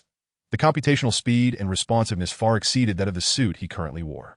An H-series combat suit was priced at 5 million without military status. One lacked the qualifications and channels to purchase it. However, in this venue, one could acquire it for merely 4,500,000. With New Moon City conveniently offering modification and color change services, free from external scrutiny, should anyone investigate, they would find no trace. After careful contemplation, Tian Xiao placed his order, specifying the style of his existing security combat suit. The functionality of the regular Army S combat suit surpassed that of the security team S, exhibiting greater adaptability on the battlefield, making it an urgent necessity, especially for him. He did not yet intend to enlist in the Earth's army. A fully functional and secure combat suit could serve him well at the F level. With remaining funds amounting to 4,350,000, Tian Xiao resolved not to linger any longer. Poverty, however, made him more discerning. The specially crafted F-level electric shotgun, valued at 12 million in the market, had ammunition costing 100,000 per round, capable of easily stunning a group of F-level beasts and insects. The F-level anti-material sniper rifle could tear apart F-level metallic shells and came with drone armor-piercing rounds, capable of launching drones for reconnaissance and self-destruction missions, with a market price of 20 million. The specially designed high-frequency vibrating cutting knife could effortlessly slice through 5-centimeter thick G-level alloy shells, obliterating any combat suit priced at 18 million. The stealthy Bluebird, equipped with an H9 chip as computational capability, had a shell coated with invisibility for cannons with a capacity of 100 rounds, 30,000 heavy machine gun bullets, and a power reserve of 1,400 units, worth 32 million, that the black market mall offered a 10% discount. Tian Xiao salivated at the thought. Reflecting silently, he estimated that to acquire a comprehensive set of equipment, he would need to amass a fortune of 200 million, and this was merely the beginning. This did not account for the investment required to elevate from the H level to G level through genetic enhancement. Becoming an ordinary person was simple. Becoming someone extraordinary was a different matter entirely. With only 400,000 remaining, Tian Xiao commenced his training. His training partner, Yo-Yo, stood nearby, maintaining a sweet smile and offering professional encouragement. Before long, all chips and combat suits were delivered. Tian Xiao proceeded to the changing room to don his new combat suit. The modified suit matched his existing one perfectly, fitting comfortably. The 4 chips were placed in the inner pockets of the suit that as he exited the New Moon City training facility. Everything seemed unchanged. As though nothing had altered down on the top floor of the new Moon City training facility, behind a one-way glass window, Wang Qiushan stood alongside a middle-aged man with graying temples and an imposing demeanor. Observing the young individuals exiting the training hall, this individual possessed a certain intrigue that a fresh graduate from a security team, who had never met him, dared to place a wager of 1 million on him winning in his debut match. Wang Qiushan's wound had long since healed, and he had changed into a neat Zhongshan suit, exuding a blend of iron will and a touch of merchant elegance. The Tio possessed insight, and courage was one thing. To subsequently spend 2 million to purchase a lifetime membership and reward him with 1 million indicated that this young man was not of the ordinary ilk, nor a mere fortuitous upstart. The gray-haired middle-aged man bore a resemblance to Wang Qiushan, speaking with a steady, powerful tone. I have investigated his background. He has several records of notable achievements in combat against beasts, insects, and space pirates. He is nearly a polymath, worthy of recruitment. Chapter 44. Taking action against Wu Hao. Tian Xiao remained unaware that although he had leveraged memories from his past life to win a sum during Wang Qiushan's gambling match, he was oblivious to the fact that the enigmatic new Moon City training facility harbored the shadow of the Wang group, with Wang Qiushan being one of the promising young members and potential successors of the group. His unintentional display of vision and ambition had caught the attention of the Wang family, including Wang Qiushan and his father. Upon arriving at the assembly point at the Haima shipyard, everyone had gathered gradually. The security team of 8, aside from Tian Xiao, carried various bags, creating a sense of having returned from a harrowing endeavor. Team leader Luo Fei was no exception. Upon seeing Tian Xiao, lightly equipped and empty-handed, Luo Fei could not help but cast a glance at Chen Wuling, who reeked of alcohol and bore several unremoved lipstick stains on his face. The latter quickly waved his hands, shaking his head in explanation. This is not my doing that I advised him against it. But he insisted on going to the training hall to lift weights that I left on my own. Luo Fei was momentarily at a loss. The others exchanged glances, sizing up the weightlifting fanatic. New Moon City? It could be months before one might get the chance to visit again, and you just let it slip by? Old Lu exclaimed dramatically, incredulous. Luo Fei shook his head. Forget IT's not a big deal. When you need it next time, I'll reserve a spot for you. All right, let us go. The group boarded the Haima, a chartered flight. That was the luxury of Luo Fei that on the way, they could not help but showcase their recent acquisitions. Old Lu spent 500,000 on a commemorative Silver Star water bottle, reputedly made of a unique material that could automatically cool beverages to -10 degrees without freezing. Lu Xuesong purchased a set of biological heart-strengthening syringes, when biological energy was nearly depleted. A single injection could swiftly awaken one's biological energy, allowing for rapid recovery to peak condition within minutes. Luo Fei and Tian Xiao exchanged glances. Luo Fei nodded approvingly. Lu Xuesong, evidently influenced by the earlier encounter with space pirates, had developed a strong sense of urgency, prompting him to procure a set of biological heart-strengthening syringes from New Moon City. Tian Xiao felt a twinge of regret for forgetting to buy this item himself. It was relatively inexpensive, considered a revival armor below D level, akin to a minor artifact. How could he have overlooked it entirely? Zhu Xiaodian purchased a collection of books on tactical theory, amidst the banter and laughter. They transitioned to the flight back to the base. The flight duration was 48 hours. Tio passed the time. There were game rooms and a movie theater. Without hesitation, Tian Xiao chose to return to his Bluebird for weightlifting, where he stored 4 pancreatic bodies from lizard claw insects. Once his muscle strength and flexibility reached 13.9, the enhancement from a single pancreatic body became negligible. 0.2 pancreatic bodies only contributed a mere 0.1 increase in physical attributes. As everyone disembarked from the Bluebird, Tian Zhao's physical attributes had reached 14 points, officially entering H9 and surpassing Wu Hao. Upon their return to the base, everything remained intact. Wu Hao, Iron Bear, and Zhao Jia were already aware of the attack on the Flying Shadow No. 3 by space pirates and knew that the ship had navigated through danger, with Luo Fei and the others achieving notable success. Welcome back, Wu Hao greeted, alongside all the brothers from the security department. Honoring their triumphant return as they entered the atmosphere, Wu Hao extended the warmest congratulations. However, Luo Fei did not spare Wu Hao any courtesy. The pent-up anger of several days ignited at that moment. Attention, all security personnel.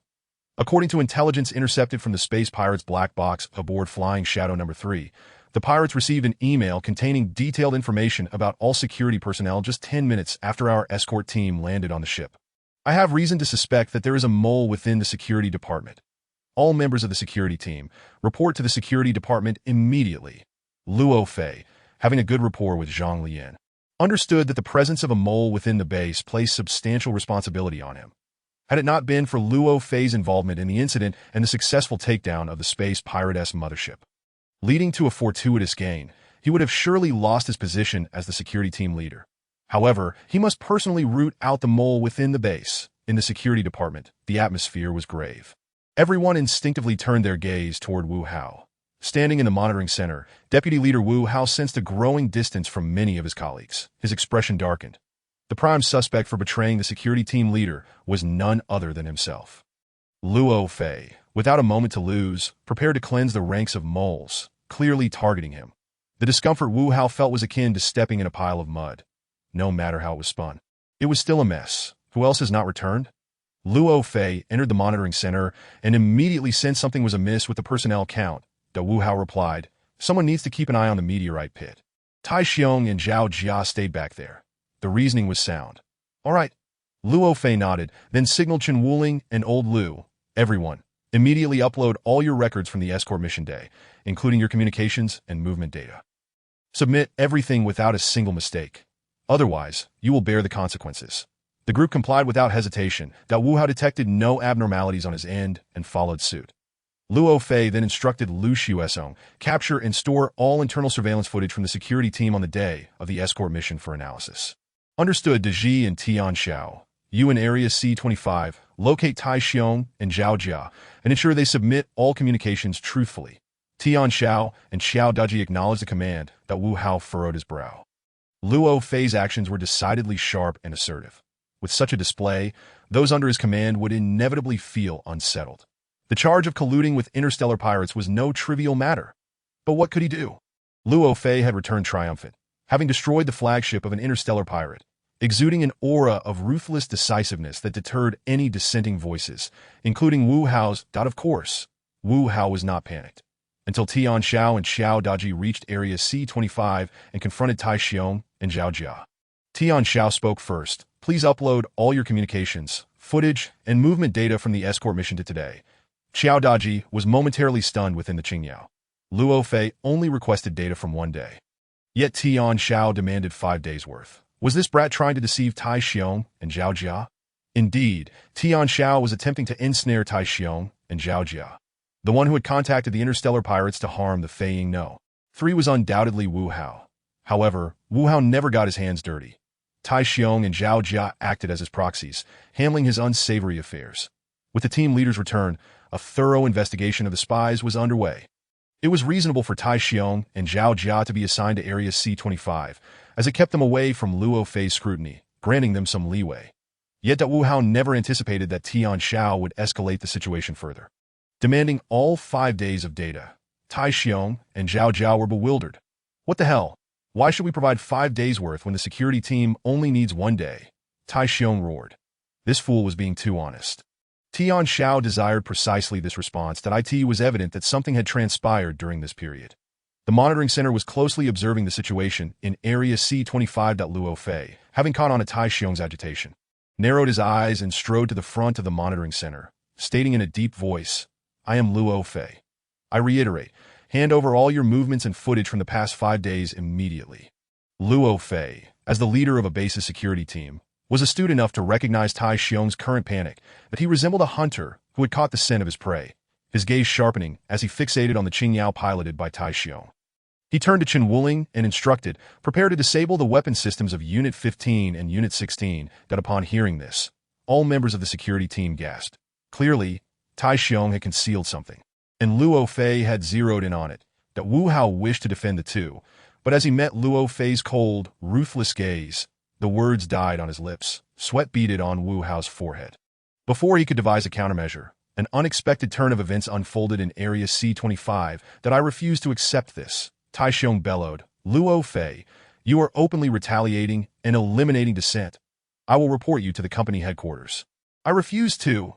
Zhao Jia suddenly chimed in. "I am not a spy. Stop wasting breath. If you have nothing to hide, why not upload your data? How could the security department frame you?" Xiao Daji sensed something was amiss, but couldn't pinpoint it.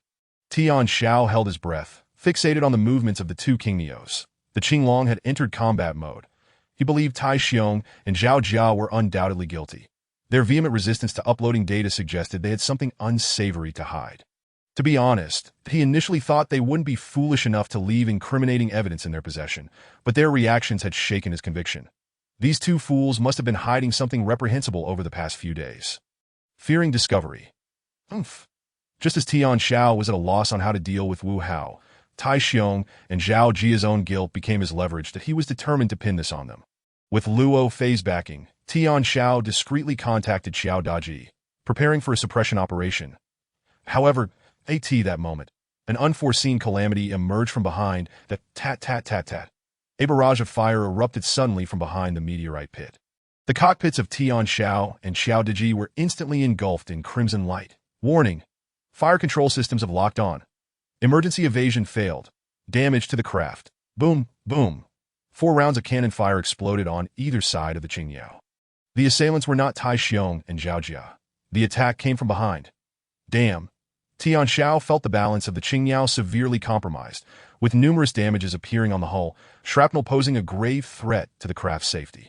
Xiao Daji was no better off. The Qingyao was thrown into disarray, with the tail section torn apart by the heavy machine gun fire. The mining aircraft operating in the meteorite pit were caught in the sudden outbreak of battle, panicking and ascending to escape. The monitoring center was in a state of confusion at this moment.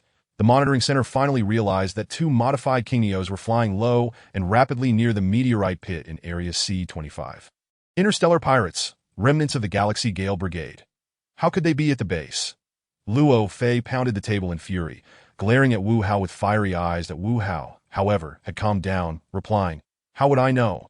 Perhaps it was your order to gather everyone at the monitoring center that gave them the opportunity, or maybe they have been waiting in low Earth orbit for you." Wu Hao, like a venomous snake, dared to strike back even at such a moment. Luo Fei had no time for a verbal spar with him. Seeing Tian Xiao and Xiao Daji in peril, he immediately commanded, except for Wu Hao, "Everyone else, go into combat mode immediately. Qin Wuling, lead the charge against those 2 modified King Neos. We must capture them, that if anything happens to Tian Xiao and Daji today, I will flay both them and the informant alive." The last words were like daggers, filled with murderous intent, and all security personnel present felt Luo Fei's wrath. The group swiftly accepted the mission that Wu Hao had become the prime suspect, left behind under Luo Fei's watchful eye. There was no other choice that Wu Hao was the second most capable member of the security team, that if Luo Fei left the monitoring center, no one could keep Wu Hao in check, that if Wu Hao were to engage in any underhanded tactics, the base would be doomed. He could only hope that the security team would successfully eliminate the 2 modified Qingyaos. The TOB under the operational capacity has plummeted by 44%. It is highly advisable to abandon the craft. The feeling of frustration within Tian Xiao is indescribable. However, the defensive capabilities of the Qingyao are indeed quite feeble, with the power engine nearly incapable of ensuring ascension or evading heavy machine gun fire. Relinquishing the Qingyao becomes the only judicious choice. Qinglong. Tian Xiao gritted his teeth and commanded, "Open the hatch." There are 2 methods to abandon the craft. One is to open the hatch on land and exit oneself. The other is to eject from the cockpit. Ejecting under the looming threat of the modified Qingyao would turn oneself into a target. Creak, whoosh, the hatch opened. Tian Xiao dashed out of the Qingyao, rolling behind a nearby boulder. The terrain near the meteorite crater was exceedingly complex, providing ample cover. Yet Tian Xiao did not consider this place secure. The fire from the modified Qingyao continuously rained down, striking the hulls of 2 King Neos, increasing the damage to a critical level, on the verge of catastrophic explosion. That a few mining drones also suffer misfortune, being dragged down by the fire and spiraling to the ground nearby. Tian Xiao pulled back the bolt and disengaged the safety. He had only brought an assault rifle upon descending from the craft. While this weapon could breach the hull of the Qingyao, its lethality was minimal, posing even less of a threat to the modified Qingyao. Yet, it was the only means to provide him with a modicum of security that he needed to buy time until the security team could arrive. Stealthily, Tian Xiao moved swiftly between the cover. Suddenly, a thunderous explosion resounded. Xiao Daji's Qingyao was the first to succumb to an explosion. Fortunately, Xiao Daji had already abandoned the craft, though he broke a leg upon landing. Now, he grimaced in pain, staring intently outside while sending a message, "Tian Xiao. Are you all right? I'm fine. Tian Xiao's gaze was sharp as he stealthily advanced towards the other two King Neos not far away. These two modified King Neos were exceedingly arrogant, drawing all the fire upon themselves. While not a single bullet was fired at Tian Xiao and Zhao Jia's Qing Yao, the collusion was glaringly evident. Damn it, they wouldn't even put on a show. Ji, relay my situation to the control center and have the team leader remotely control Tian Xiao and Zhao Jia's Qing Yao to land. You mean, good. Take care of yourself. Tian Xiao and Zhao Jia are undoubtedly traitors and will not allow you to easily seize control of the Qing Yao. Xiao Daji swiftly grasped the situation. Tian Xiao was closest to the Qing Yao piloted by Tian Xiao. Within a distance of less than 180 meters to AT full speed, H9's physical prowess at that moment made him akin to a leopard sprinting across the Gobi Desert, swiftly arriving beneath the Qing Yao. Luo Fei was not slow either. Upon receiving Xiao Daji's warning, he immediately took control of the number 15 Qing Yao. The Qing Yao began to descend slowly. The hatch opened, that IT was within reach. However, Tai Xiong had already reacted. Someone was attempting to seize control.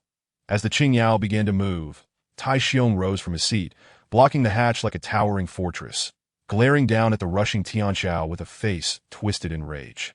Yet did I in the next moment, Tai Xiong's expression changed and he noticed the assault rifle in Tian Xiao's hands slightly elevating, and the chip steward frantically warned, "Danger, danger." A chill ran down Tai Xiong's spine, yet he did not retreat. He was gambling that this newcomer would not dare to fire upon him. Rat-tat. Gunfire erupted from the dark barrel of the assault rifle. 2 consecutive shots struck Tai Xiong at the knee. Blood splattered. Tai Xiong's legs buckled, and he fell out of the hatch. Without a moment's hesitation, Tian Xiao leaped over the heavy body and rushed inside. Qing Long, take control of number 15. Close the hatch. Tian Xiao entered the cockpit and seamlessly completed the authority takeover. Due to the distance, the modified Qing Yao remained oblivious to the fact that number 15 had changed hands, as heavy firepower obliterated number 37. Boom. Number 37 exploded. The threat was neutralized. 2 modified King Neos swept over the meteorite crater, commencing a merciless slaughter of the mining drones soaring into the sky. Ha. For the Star River Gale team. For the captain. For revenge. Those from Fei and company deserve death.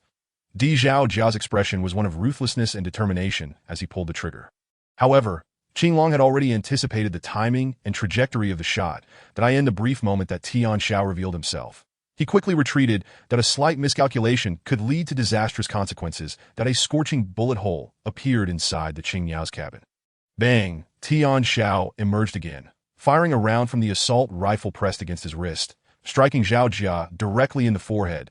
That IT was a conclusive end. Iron Bear obstructed the path. Zhao Jia's assassination attempt was thwarted. Wu Hao's 2 trusted subordinates had an unbreakable connection with the interstellar bandits. Even if their powerful allies sought to intervene, they could not reverse Wu Hao's downfall. Whoosh! Chen Wuling and the entire security team rushed to Zone C-25, organizing personnel to collect the wreckage of the modified Qing Yao while simultaneously coordinating rescue efforts. Are you all right? Tian Xiao approached Xiao Daji, who shook his head, grimacing as he pulled at his right leg. I reckon I'll need a recuperation period of at least 180 days. Luckily, Wu Hao's side has been suppressed that I can rest easy now, he said, managing a smile at the end. With Wu Hao eliminated, the security team's position would be solidified. Tian Xiao instructed Zhu Xiaodian to escort everyone back. Then he and Chen Wuling approached the lifeless body of Zhao Jia, who lay with wide-open eyes, unable to believe that he had been bested by a newcomer in a gunfight. Chen Wuling touched the back of his neck, tearing off a small biological chip along with the skin. Grinning as she remarked, this must contain evidence of his collusion with Wu Hao in various illicit dealings, that I'll send it back immediately. Wu Hao must be held accountable for inviting disaster upon himself. The two turned their attention to the final eyewitness, Iron Bear, who had been subdued by Lu Xuesong, Old Lu, and others, lamenting as they forcibly uploaded all data from the past few days. After several hours of diligent work, they completed the search and rescue operations, leaving a few individuals to guard Zone C-25 before returning to report. Commander Lin, Boss Luo. The reporting venue shifted to the command center of the base, presided over by Commander Lin Su. Like Zhang Lian, he occupied a higher position and was typically detached from the base's daily affairs. However, the seriousness of the situation compelled him to appear. Unlike Luo Fei's spirited demeanor, Lin Su appeared quite grim. 2 Interstellar bandits had launched a surprise attack on us using the modified Qing Yao's cloaking technology, catching us off guard. The base suffered the loss of 2 King Neos. 27 mining aircraft with 16 fatalities, 10 injuries, and 7 more severely wounded. Among the security team, 1 died and 2 were injured, while both interstellar bandits were gunned down. Lin Su's face darkened further. The loss of over a dozen lives and more than 20 mining aircraft represented a significant financial blow. With the month just beginning, such a major oversight was unacceptable. This was the first time our base had been invaded by interstellar bandits, security team. Luo group leader, how do you propose we handle this matter? Initially, Lin Su intended to shift the blame onto the security team. But given that Luo Fei had just returned from leading a successful operation to quell the crisis, he refrained from voicing his reproach. Luo Fei, however, did not take Lin Su too seriously. Although the highest authority of the base was indeed a senior executive from the company headquarters, he was the type who had never truly experienced combat. Having ascended through financial means, wielding nominal power without real authority, and was simply a puppet destined to rise and leave after a few years. The daily operations of the base relied heavily on the security team leader. According to the recorded footage from Iron Bear, Zhao Jia, and the 2 interstellar bandits' biological chips, the emails were sent out at the behest of Wu Hao. The 2 modified King Neos gained entry into our base thanks to Wu Hao's facilitation and cover. It was all too clear that Wu Hao, Iron Bear, and Zhao Jia were colluding with the interstellar bandits, guilty of treachery. I have uploaded the entire chain of evidence to headquarters. A special investigative team will arrive in 3 days. Chapter 48, Promotion to Team Leader. Mining heist compared to Lin Su, Luo Fei embodied a figure of authority. His actions and decisions were meticulous. Before Lin Su could speak, he had already supplemented and solidified the evidence chain, firmly establishing the culpability of Wu Hao and the others while contacting headquarters. Luo Fei addressed Lin Su. When the personnel from headquarters arrive, you will be responsible for their reception and arrangements. With your reputation and connections in the company, securing new personnel and mining machines will be no issue. The excavation at the meteorite pit is nearing completion, and I need to reorganize the internal affairs of the security team. I hope for your understanding, Commander. Very well. Lin Su adopted a serious demeanor, bearing a heavy sense of responsibility for the base. However, you must ensure that no further issues arise at the meteorite pit. Rest assured, Commander, Luo Fei replied with a smile. With Wu Hao, this traitor, exposed, the matter concerning the Star River Gale team will be entirely resolved, that we will keep a vigilant eye on the meteorite pit. And if any problems arise, I will take full responsibility. Luo Fei made a solemn vow. Lin Su smiled, reassured by Luo Fei's words. After a few more instructions, Luo Fei departed with the entire security team. Returning to the security department, where the atmosphere grew increasingly tense. Especially those who had previously followed Wu Hao felt the weight of impending judgment. They understood that with the fall of this towering figure, their days at the base would become arduous. Indeed, Luo Fei acted decisively. He promptly confirmed that the 15 individuals previously aligned with Wu Hao had not been involved with the interstellar bandits and swiftly disbanded them. Dismissing the former squad leaders, they were reassigned to Chen Wuling, Lu Suizong, Old Lu, Tian Xiao, and others. The security team had once been bolstered by the iron triangle of Wu Hao, Iron Bear, and Zhao Jia.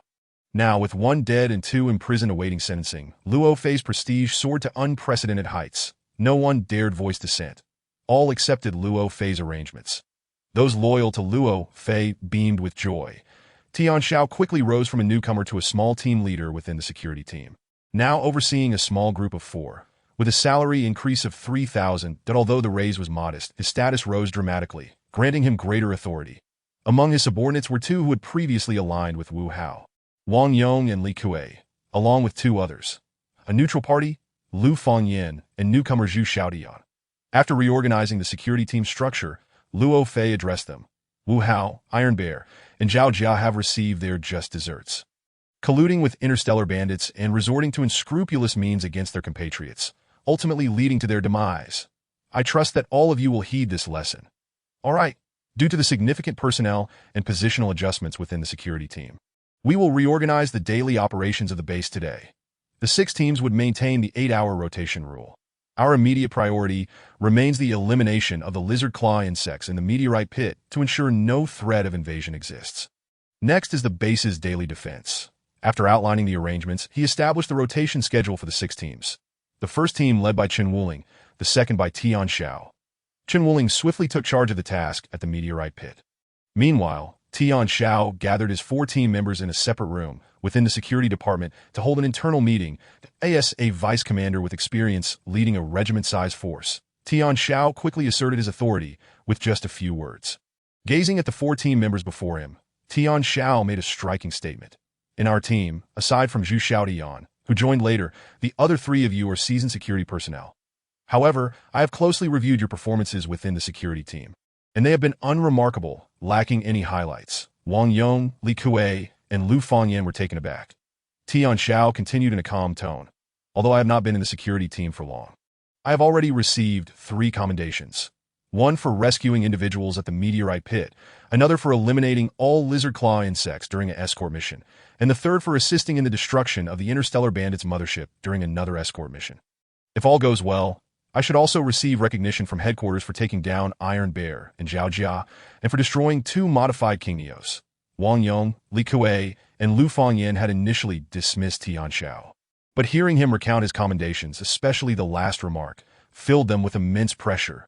They were uncertain of the interstellar bandits' capabilities, but they were well aware of Iron Bear and Zhao Jia's prowess. One was injured and the other dead, clearly demonstrating Tian Xiao's strength. Under my command, I have but one requirement: absolute obedience. Fail to comply, and do not blame me for being ruthless and unsparing. With that, Tian Xiao assigned their tasks. Zhu Xiaotian, you will be responsible for the monitoring center. The 3 of you will oversee the meteorite pit. Once your duties there conclude, you will take charge of daily patrols. Tian Xiao's decision carried an authoritative tone that brooked no dissent. Understood. The 4 responded in unison that in that moment. For reasons unknown, they all felt a pressure from Tian Xiao that seemed even more palpable than that of their former leader. Luo Fei. 8 hours passed swiftly. Tian Xiao led his team to take up their posts at the meteorite pit. With the destruction of the Qingyao numbered 37, he was temporarily utilizing the number 15 Qingyao. The task at the meteorite pit had already been assigned to other miners. Over 300 miners have excavated to a depth of more than 270 meters after a thorough reconnaissance. Tian Xiao departed from the meteorite pit, concluding that there was no need to waste time as there seemed to be no presence of lizard claw worms in that vicinity. There was, however, another pressing matter that required resolution: the purple mining ore. Miners numbered 099 and their 2 companions had been laboring there for over 20 days and should have amassed a sufficient quantity of the purple ore. It was time to reap the rewards. As the leader of the security team, Tian Xiao effortlessly incorporated these 3 individuals, along with a dozen other miners, into the excavation task at the meteorite pit, directing them to Zone G46. Under the surveillance of drones. The 3 miners, bewildered, exited Zone G46 and hastened to Zone C25 to fulfill their assignment. Seizing the opportunity, Tian Xiao entered the tunnel of Zone G46 that concealed beneath the rubble were various sizes of purple ore. Hidden in the crevices of the rocks, Tian Xiao hovered, skillfully maneuvering the mechanical arm to plunder the purple ore clean. Days later, the largest meteorite at the bottom of the pit was revealed, and all miners were dispersed. The 3 miners from 099 hurried back to Zone G46, nearly beside themselves with frustration. All their efforts over the past month to extract the purple ore had been in vain. The scoundrels had left them not a single fragment. They were left in despair. As Chapter 49 unfolds, the logistics department's guard duty concluded, and Tian Xiao piloted the Qingyao to the logistics department, claiming the necessity to offload 3 tons of purple ore, which he had discovered during his mission. Unfortunately, it was again Li Ying's turn as the supervising team leader. Li Ying was already aware of Tian Zhao's rising prominence within the security team, having dispatched Wu Hao, Tai Xiong, and Zhao Jia, and subsequently promoted him to squad leader. Upon seeing the vehicle once belonging to Tai Xiong driven in by Tian Xiao, he approached with sycophantic eagerness, promptly creating a conveyor belt specifically for assessing the grade of the purple ore. Indeed, Tian Xiao was fortunate that H7 grade purple ore was highly sought after. This time, you've struck it rich, Li Ying exclaimed.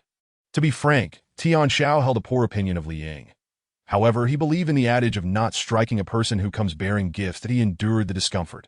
Once the testing of the purple ore was complete, the sum of 27 million was accurately transferred to his account, prompting a smile from Tian Xiao. Safe travels, Captain Tian Xiao. Li Ying bid him farewell as he escorted him out of the logistics department. Before returning to his post, rubbing his stiff cheeks, the sharp gaze that swept across the room caused all logistics personnel to lower their heads to avoid his scrutiny. Upon returning to the security department, Tian Xiao promptly informed Luo Fei of his gains and directly transferred 10 million to him.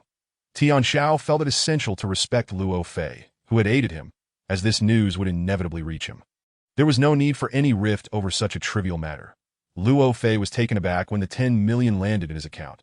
After hearing Tian Xiao's story, he could only laugh and cry, "You truly are my lucky star. I was just lamenting my lack of funds to upgrade my chip to G11, and now, thanks to you, I have a secure path for the G1 chip. That MY major project is now well on track." What major project? Tian Xiao feigned ignorance, already aware that Luo Fei had ambitions to ascend. After all, the head of a base's security team was merely a stepping stone for him. Luo Fei harbored grand aspirations. The Feiying No. 3 was merely a subsidiary of the Yunzhong Group, with 4 operational bases and plans to establish 2 new resource planets within 2 years. Although these were the leftover scraps from the Yunzhong Group, they held immense allure for Luo Fei that a resource planet with over 70% of its resources already developed could easily sustain the functioning of a nation. Luo Fei aspired to become the highest authority at the base. However, the position of the highest authority at the base came with stringent requirements: a minimum G-grade chip, a minimum G-grade physical capability, at least 3 years of work experience on a resource planet, along with loyalty and reliability. Luo Fei met all criteria except for the chip and physical capability, where he fell slightly short. In fact, he was just over 10 million away from qualifying for a shot at becoming the head of a new base. The 10 million from Tian Xiao was a timely blessing. Luo Fei smiled mysteriously. "Some matters cannot be disclosed at present, but you will know in due time. Your 10 million has indeed come at just the right moment and has been a tremendous help." "Thank you, Boss Luo." Tian Xiao expressed his gratitude, knowing that the authority of the vice captain far surpassed that of a squad leader. Each month, when the captain personally oversaw the escort of Feiying No. 3, the vice captain would either accompany the team to Xinyue City or remain at the base, responsible for all security department logistics. Moreover, the vice captain had the authority to oversee the squad leaders and manage direct communication with headquarters. These responsibilities were significant, and the vice captain role was a part of Fei Ying's administrative framework, allowing for the accumulation of experience that would facilitate smoother transitions to other positions in the future. Additionally, I have a second piece of good news for you. Luo Fei declared enigmatically that we have obtained materials and techniques for modifying the Tian Xiao from the biological chips of the 2 interstellar pirates. To prevent further threats from interstellar bandits and significant personnel casualties, the higher-ups have decided to utilize existing resources to modify 2 Tian Xiao. Hearing this, Tian Xiao's eyes gleamed. 2 Tian Xiao would be upgraded. One was undoubtedly Luo Fei's own 001. The other that was likely to be his. Indeed, Luo Fei announced that the 2 modification slots were temporarily designated for the 001 and Wu Hao's 002, with the remaining Tian Xiao to undergo modifications in due course. This was indeed promising news. The upgraded Tian Xiao would possess enhanced payload capacity, an improved weapon control system, and increased stealth capabilities, significantly boosting their maneuverability and close combat efficacy. What is the final piece of good news? Tian Xiao inquired. Luo Fei rubbed his nose and replied, "The investigative team dispatched from headquarters is not only here to apprehend Wu Hao and Tai Xiong, but also intends to raid nearby interstellar pirate strongholds. Our base must prepare a contingent to bolster the action team, and I have recommended you to lead the squad." As Chapter 50 begins, Tian Xiao finds himself in the security team, tasked with an external operation. This was not uncommon, yet it diverged somewhat from his plans that he had just become the vice captain of the base's security team, now overseeing Chen Wuling and Lao Lu, and was soon to lead an external combat mission. It was all happening rather quickly. He felt unprepared for the external operation tasks. The base's routine assignments were the most straightforward and safe, posing minimal risks. However, external combat missions that were a different story. They were dispatched solely based on intelligence from the Galaxy Gale Group, aiming to seize some not-so-easily transported assets, as Fei and Company's resources were currently scarce, and all aspects of development required funding. This mission could proceed smoothly, but there was also the potential for unforeseen complications. Tian Xiao was not lacking in courage, but it was undeniable that with the absence of Wu Hao, Tai Xiong, and Zhao Jia, the only remaining expert, Luo Fei, needed to remain at the base. Who could he take with him on the mission? It was a troubling dilemma. Nonetheless, it was clear that Luo Fei meant well, hoping this opportunity would yield substantial rewards from the Galaxy Gale Group in return for his generous 10 million. 2 days swiftly passed. With the meteorite pit fully excavated, all miners returned to their regular duties, and the security team continued their rotations without incident. During this period, only Zhu Xiaotian diligently visited the 15th level of the training ground each day to seek guidance from Tian Xiao on methods to enhance muscle strength and flexibility under stress. Tian Xiao welcomed her inquiries and allowed Zhu Xiaotian to train alongside him. Although lacking the assistance of the pancreatic body, if Zhu Xiaotian could adapt to the military's rigorous training regimen, she would undoubtedly reap significant benefits.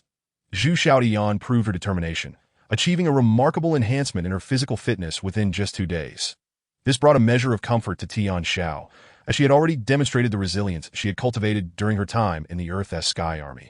And her future accomplishments would surely rival that of a company commander. According to feedback from the company headquarters, the aircraft E-37 Sturgeon, which the investigation team was aboard, would reach the base's near-Earth orbit in half an hour. On this day, Tian Xiao was resting on the 12th level when he heard Qinglong's voice, reminding him that the captain of Sturgeon had indicated that they would not be landing for the time being and requested him to lead the security team to rendezvous in near-Earth orbit. Sturgeon would head directly to the lair of the Star River Gale Corps. Acknowledging the message, Tian Xiao rose, donned his combat uniform, and instructed Qinglong to immediately contact all members of the second team, as well as the first team led by Chen Wuling. The base was preparing to deploy 10 security personnel from the first and second teams for this operation, although Tian Xiao was indeed the deputy team leader. He also concurrently held the position of captain for the second team. Then a minute later, Tian Xiao piloted the modified number 2 Bluebird, appearing above the base. 3 minutes later, the remaining 9 Bluebirds were in position. First team fully assembled. Second team fully assembled. Chen Wuling and Zhu Xiaotian reported. Tian Xiao naturally assumed command and organized the formation of the Bluebirds that a serious yet handsome visage appeared on all screens. Proceed as planned. Depart 1 modified Bluebird and 9 Bluebirds swiftly ascended in a triangular formation, breaking through the atmosphere and entering near-Earth orbit. Beep. Beep beep. The signal from Sturgeon emanated from deep space. Soon, the over 300-meter-long vessel emerged from the darkness. Unlike the smaller Flying Shadow No. 3, Sturgeon was significantly more formidable than the main ship of the Star River Gale Corps, featuring a row of main cannons exceeding 300 millimeters in caliber at the bow, flanked by 2 close-in defense guns with additional main and close-in defense cannons positioned at the sides and rear, indicating its formidable firepower. Sturgeon boasted over 80 large-caliber cannons and hundreds of smaller gun positions. Between the sides were 8 concealed hatches with astonishingly thick armor. Witnessing this, the members of the security team were profoundly awed. Close-in defense guns with a firing rate exceeding 30,000 rounds per minute. That S and E-class main cannon. Headquarters has actually dispatched an E-class attack vessel.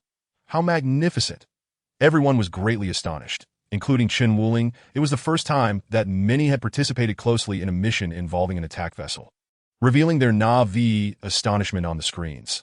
The only one unfazed was Deputy Team Leader Tian Xiao. As Sturgeon's side hatch opened, he maneuvered the team into formation, entering the vessel in a single file. Inside Sturgeon, 20 Bluebirds and 3 shuttle-shaped aircraft lay quietly in the spacious cabin. Observing this, Tian Xiao instinctively directed the 10 Bluebirds to line up in the left section. All personnel, stand by, he commanded. Noticing Sturgeon's unremarkable demeanor in stark contrast to the awe expressed by the others, the group was taken aback. Chen Wuling could no longer contain herself. Tian Xiao, have you ever boarded Sturgeon before? No, Tian Xiao replied. Before coming here, I specifically studied Sturgeon as parameters. Now it makes sense. The group finally understood. The hatch closed and a voice and image transmitted to Bluebird number 02. Tian Xiao, it's been a few days. How have you been? Captain Zhang. Tian Xiao recognized the identity of the speaker and promptly rose from the cockpit to pay his respects. That I've heard from our leader, Luo, that it is thanks to your strong recommendation that I was afforded the opportunity to serve as the deputy team leader of the base's security team. Zhang Lian smiled and returned the gesture. Tian Xiao, you are a capable and talented individual. Even without my recommendation, your rise to prominence was inevitable. Besides, I am not one to be beholden to others. We all remember how you valiantly saved Flying Shadow No. 3. After their exchange of pleasantries, they got down to business.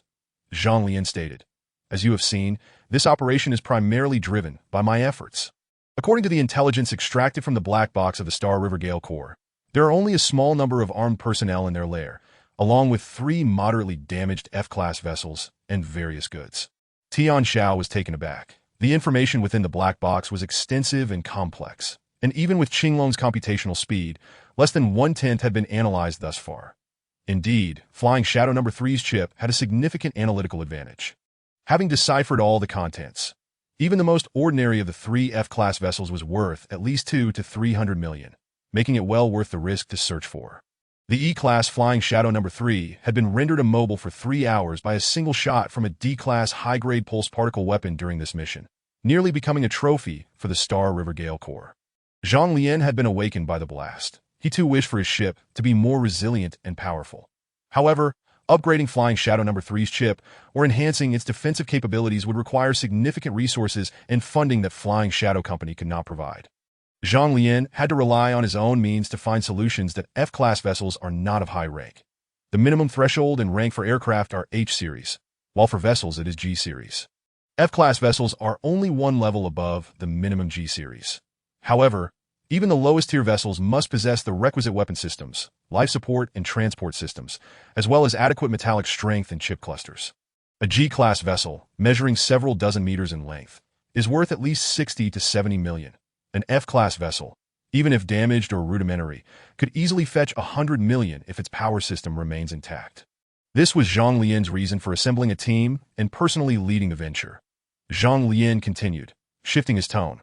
The companions accompanying me this time are all comrades from Flying Shadow No. 3, with abilities ranging from H to G class. However, 3 of them are brothers I met during my service in the Earth Sky Army. Their abilities are all at F class, that if we encounter formidable foes, they will be our main force. Tian Xiao glanced at the 3 shuttle-shaped vessels nearby. The F-class Silver Shuttles were renowned for their speed and space combat capabilities, having previously challenged D-class vessels, making them among the top of their class. With capable allies, one can expect protection in times of peril. After a brief moment of contemplation, Tian Xiao inquired, "Captain, what specific tasks do you wish for our security team to undertake?" The planet we are set to explore is relatively small, with most resources already extracted. The former base has long been abandoned and is classified as an uninhabited, desolate planet. Your security team is responsible for ground reconnaissance and exploration to locate the lair of the Star River Gale Corps. You are aware that these cunning individuals have multiple hideouts, and they tend to conceal their treasures quite deeply. Your drone reconnaissance technology is commendable. Make good use of it when the time comes. Understood. Tian Xiao grasped the situation. Based on the intelligence they had, the remaining armed personnel of the Star River Gale Corps were few, implying that danger might only arise during the search phase. Zhang Lian intended to use the base's security personnel to mitigate their risks. Although such tactics could easily provoke discomfort and resentment among those involved, as a soldier, Tian Xiao understood the necessity of minimizing sacrifices to achieve maximum victory. Thus empathizing with Zhang Lian's strategic arrangements. Without any objections, Tian Xiao swiftly disseminated the mission directives to his team. Sturgeon sped toward its destination. Beep, beep, beep. The main screen of Sturgeon displayed a battered, desolate planet. The surface was pockmarked with craters and fissures, marred by the scars of large-scale mechanical excavation, devoid of any signs of life. Who on earth excavated this planet? It has been utterly ravaged, excessive. The expressions of the Bluebird team members were grave and solemn, clearly shaken by the desolation and silence of their destination. Yet Tian Xiao understood that planets like this were plentiful within the Pegasus galaxy. While large corporations might maintain a semblance of responsibility and preserve some of the planet's vitality after significant excavation, avoiding the destruction of vital resources like water sources or volcanoes, many others would stop at nothing to strip the planet of its remaining resources. The condition of this planet was dire. However, in a few years, the planet they currently inhabited may not fare any better. Thus, delving into who was responsible for this devastation was ultimately fruitless. Tian Xiao began, "This planet, designated A8021 in the Pegasus galaxy, has had its detailed maps and geological structures transmitted to you all. Please record the information and prepare accordingly, that we are tasked with the preliminary reconnaissance mission. Although it poses certain dangers, I trust that everyone will remain vigilant, and we should encounter minimal issues." Chen Wuling interjected, "There are armed members of the Star River Gale group present here, and they have likely established permanent military measures in secret that we are entirely ignorant of their reconnaissance methods and the caliber of their firepower systems." Indeed, Tian Xiao replied without hesitation. The Star River Gale group has constructed 3 small permanent military fortifications on this planet. However, their scale is insufficient to conceal any vessels. There are personnel assigned to surveillance at these locations. While we are responsible for the intricate network of concealed caves and mountains nearby, where we will search for vessels and supplies pilfered by the Star River Gale group.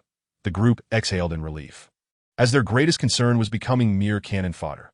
The shell of the Tian Xiao was exceedingly fragile. Against a military fortification, a single round from a howitzer could easily tear it apart at that moment. The Sturgeon had already come to a halt in low Earth orbit above the planet, directly over one of the military fortresses. However, the Sturgeon's scans revealed no signals emanating from below, only an eerie silence. Suddenly, a strong energy fluctuation appeared at the bow of the Sturgeon. The next instant, the vessel shuddered slightly as 6 beams of light pierced through the atmosphere. Tian Xiao observed the Qinglong marking the locations of the 3 military fortifications, all of which were now under fire.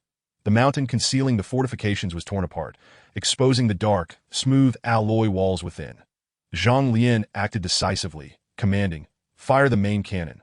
Let us stir the hornet's nest." This was not the end. A second barrage followed. The surfaces of the 3 military fortifications transformed into a searing dark red. With the roar of the 3rd round of cannon fire, the side doors of the fortifications swung open simultaneously, and a number of aircraft fled in a panicked rush to evade the artillery fire.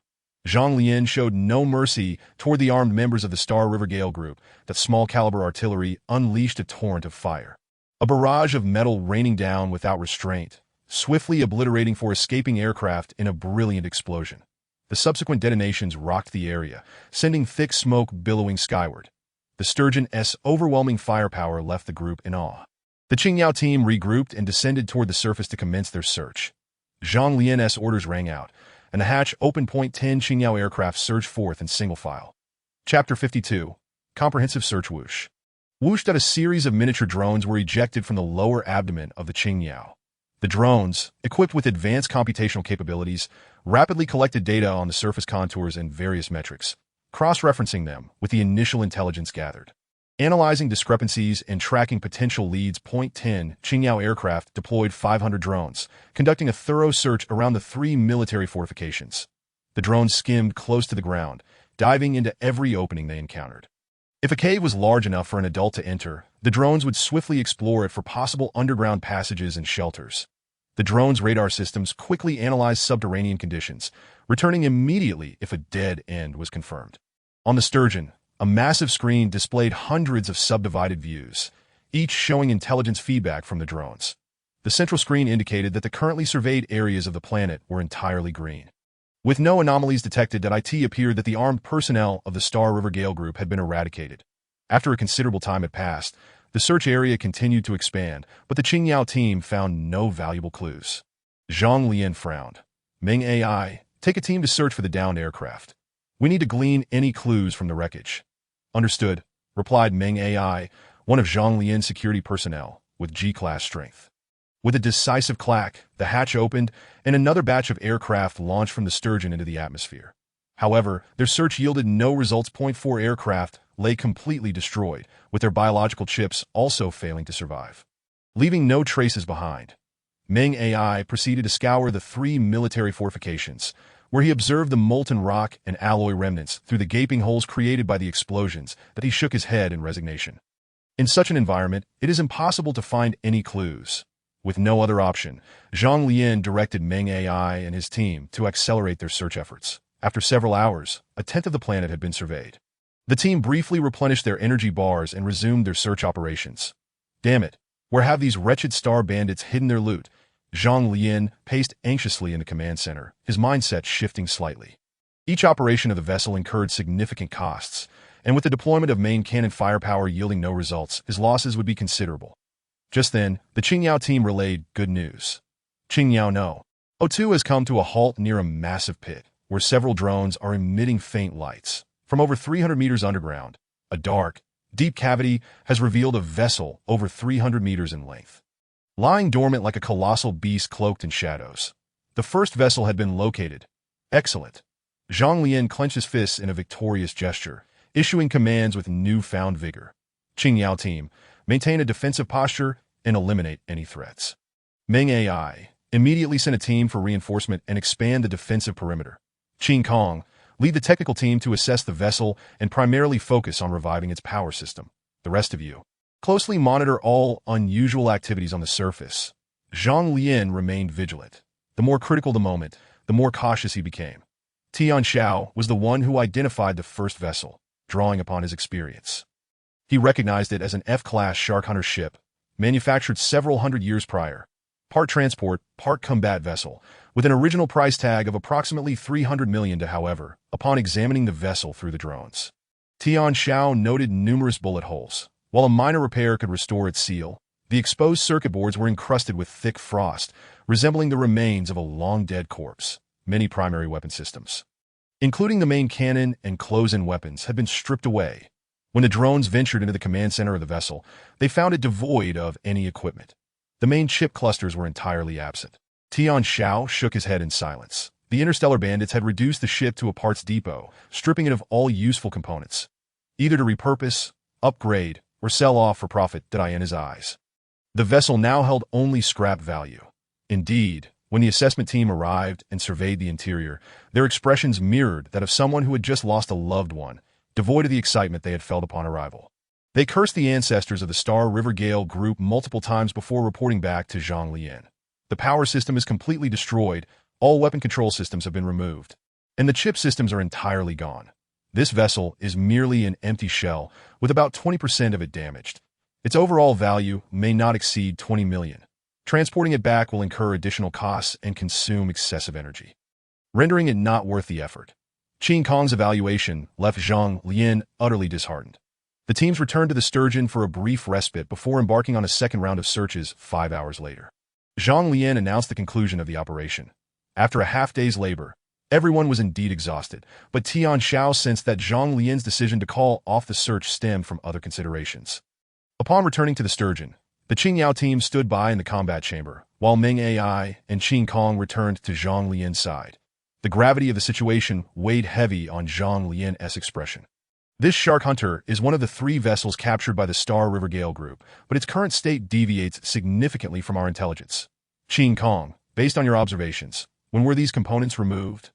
Recently, Qin Kong answered without hesitation. Though only in his 40s, he was the specialized team leader responsible for the maintenance and repair of vessels under Zhang Lian's command. He elaborated, despite the frost covering both the interior and exterior of the ship.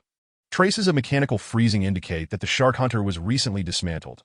Aside from the chip systems, power systems, and fire control systems, all were removed by someone recently, and the method was unprofessional, leaving behind damaged parts. He sighed deeply, lamenting the state of what had once been a billion-dollar vessel, now reduced to a mere shell, devoid of any value for salvage. Captain, Meng Ai inhaled deeply, stating, I suspect that remnants of the Star River Gale group, upon learning of their captain and main force's destruction, frantically dismantled and sold off all resources from their base, that if this is the case, the situation of the other 2 vessels is likely not optimistic. With a thunderous bang, Zhang Lian slammed his fist against the alloy table that he had urgently mobilized personnel, fearing an unexpected turn of events from the Star River Gale group. Little did he know he was already a step too late. Chapter 53. The sound of cannons. The armed members of the Star River Gale group had been eradicated. 3 vessels have been located, with the first already found. Progress is commendable. Within 3 days, our mission here will conclude. I am uncertain whether, accompanying Captain Zhang on this expedition, I shall have the chance to partake in a small taste of success. Within the confines of the Sturgeon, discussions abound among the crew, eagerly contemplating the possibility of acquiring a fragment of spoils from the Star River Gale Corps. Lu Fangyan, Wang Yong, and Li Kuei are brimming with excitement. During their tenure in the security team, Lu Fangyan was a neutral party, lacking familial ties and thus rarely finding opportunities for side earnings. Such tasks seldom fell to him, leaving him filled with aspirations. Although Wang Yong and Li Kuei have garnered some advantages under Wu Hao's wing, what has trickled down from Luo Fei, intercepted by Wu Hao, Tai Xiong, and Zhao Jia, consists merely of trifles. Unlike this outing, which presents an expedition to an abandoned planet, brimming with infinite potential. On the other hand, Chen Wuling's subordinates share similar musings, pondering whether they might catch a favorable breeze during the second round of search missions, casually acquiring some spoils from the vessels. After all, the materials aboard an F-class warship are of F-grade metal. Securing even a small piece could yield thousands. In contrast, Zhu Xiaodian, perceptive and astute, upon observing the reactions of the identification team and Tian Xiao, appeared less optimistic. The hunter shark now lies as but an empty shell. While its contents are of great value to us, they may hold little significance for Captain Zhang. Indeed, the current estimation of the hunter shark does not exceed 20 million, that should the remaining two vessels also be stripped bare. Captain Zhang may face substantial losses, perhaps even total ruin. What say you, Tian Xiao? Chen Wuling, being one of Luo Fei's trusted aides and a seasoned individual, interjected when Tian Xiao hesitated to join their conversation. When the cannon fires, gold flows. The sturgeon has journeyed from afar, fully armed. If we ultimately acquire naught but 3 empty shells, we shall indeed suffer a grievous loss. The energy expended on this distant journey, the wages for the employed work group, the debts owed to old comrades, and the ammunition consumed by the sturgeon's feeble fire control system. All these are costs that Zhang Lian must shoulder. Moreover, based on Tian Zhao's experience, the interstellar pirates have likely dismantled all valuable items from the 3 vessels and sold them in the black market. The remaining pirates are mere cannon fodder. The truly cunning have absconded with their loot. In summary, Zhang Lian is almost certainly destined for a loss that AS anticipated 5 hours later, during the second round of searches. They indeed found the second and third F-class vessels. Like the hunter shark, they were but empty shells with all valuable items removed. Gather the team. Zhang Lian could no longer remain seated, decisively issuing the order. All personnel, return to the sturgeon within 10 minutes. We prepare to set sail back to base. Zhang Lian chose to resign himself to fate. In the command hall, 3 resolute men consoled Zhang Lian. It's all right, Captain Zhang. Since we did not engage, we shall refund you half of the commission. Forgive my brothers for the embarrassment, Zhang Lian replied, filled with regret. Interstellar pirates are as cunning as foxes. When the situation turns dire, they flee, which is common sense. I was blinded by the allure of resources and should have sent someone to scout the situation, he sighed, accepting the lesson learned. Zhang Lian then compensated the Bluebird team with 50,000 alliance coins for their efforts. Maintaining the necessary decorum, the sturgeon disregarded the empty shells of the 3 vessels, opting not to squander resources on transport, and swiftly returned to base to conclude dealings, taking Wu Hao and Tai Xiong with them. Ultimately, Zhang Lian's plans regarding the Star River Gale core stronghold were filled with anticipation, yet he returned with disappointment, an abrupt and unsatisfactory end. That evening, Luo Fei, Tian Xiao, Chen Wuling, and a group of 10 convened on the 36th floor of the training ground, reflecting on the day's events with a sense of lament. Boss Luo, Chen Wuling could not restrain himself from questioning Luo Fei. Is it costly to deploy an F-class warship like the Sturgeon? Luo Fei paused and thought. I am uncertain, he replied. The group exchanged incredulous glances, for they regarded Luo Fei as nearly omniscient. Luo Fei glanced at them, taking a deep swig of his drink. To become a captain, to command a warship soaring through the depths of space and traversing the stars, is a dream shared by my generation, myself included. However, to attain the rank of captain requires not only formidable computational skills and physical prowess, but also a loyal and reliable crew. Each member must possess G-grade physical and computational abilities. As for myself, I have yet to break through to G-grade. How could I fathom the burdens of being a captain? Luo Fei chuckled at his own predicament. Before becoming a captain, I must first ascend to the highest authority of a base, that only then might I have the opportunity to climb higher. The group was profoundly moved by Luo Fei's words. They had not anticipated the vast chasm separating the seemingly powerful leader of the security team from the captainess role. Zhang Lian's status, strength, and connections far surpassed those of Luo Fei. The group absorbed Luo Fei's insights. He continued with profound implications. My intention is to achieve a breakthrough to G-grade within 3 years. Then train Chen Wuling, Lin Hu Lu Xuesong, and Xiao Daji, preparing you to stand independently and assist me in securing the position of highest authority at a base. Chen Wuling was my initial choice as the leader of the security team. Chen Wuling shuddered, a mix of excitement and disbelief washing over him. That he raised his head. Yet Luo Fei expressed his concerns. However, I worry that Wuling may struggle to command a security team in the short term. He is still too young, though his talents are commendable. Maturing within 3 years poses a challenge. Chen Wuling bowed his head, and the others turned their gazes toward Tian Xiao. Luo Fei's eyes settled on Tian Zhao's face. The emergence of Tian Xiao has altered my plans. After a month of interaction, I believe it is evident to all that Tian Zhao's talent and resilience mark him as a natural warrior. In terms of aptitude, even I must concede inferiority. The others nodded in agreement. Although surprised by Tian Xiao's ascension to vice captain, they were undeniably impressed by his prowess, having witnessed him seize number 15 Bluebird, severely injure Tai Xiong, and eliminate Zhao Jia. Along with 2 modified Bluebirds, publicly acknowledging Tian Zhao's accomplishments, Luo Fei effectively dismantled the unspoken barriers among them. The group's gaze shifted to Tian Xiao and Chen Wuling. Indeed, they had sensed a palpable shift in the relationship between Tian Xiao and Chen Wuling over recent days. Though they had refrained from addressing it directly, Chen Wuling endeavored to remind himself of Tian Xiao's merits, recalling how Tian Xiao had saved his life during the meteorite pit incident and acknowledging his superior talents and insights, which certainly warranted his position as vice captain of the base security team. Yet Tian Xiao had only been in the role for a month. Chen Wuling, having served Luo Fei for half a year, was the clear successor in the eyes of the entire security team.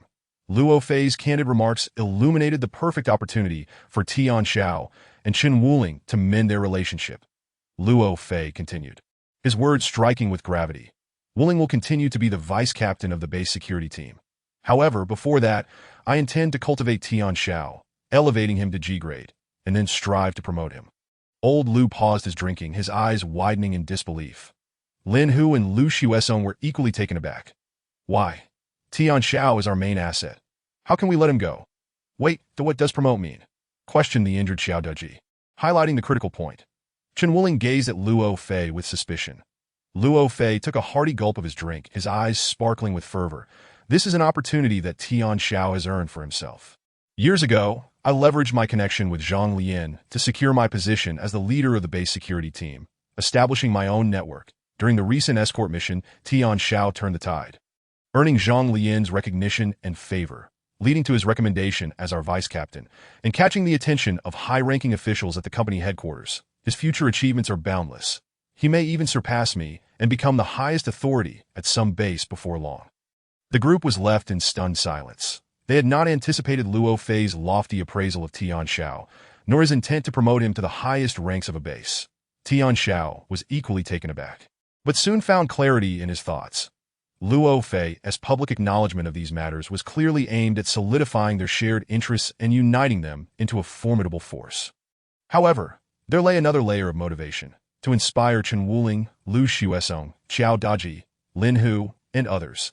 They must become stronger to follow Luo Fei aboard his destined vessel, forming the backbone of his future endeavors.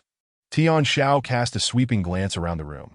Aside from old Lu, the rest of the group appeared invigorated, their spirits soaring as they readied themselves for a vigorous endeavor. Only Zhu Xiaodian exhibited a slightly peculiar demeanor. Her cheeks puffed out and her head bowed, seemingly lost in a private wish. Chen Wuling felt a significant emotional release, with Luo Fei openly acknowledging that his talents could not match Tian Xiao's. Chen Wuling felt no pressure in accepting this truth. At the right moment, Tian Xiao brandished the bone knife in his hand, tossing a steaming piece of roasted meat into Chen Wuling's palm. Ah, hot, hot, hot. Chen Wuling instinctively withdrew her hand. Yet reluctant to waste the meat, she fumbled awkwardly, eliciting hearty laughter from the crowd.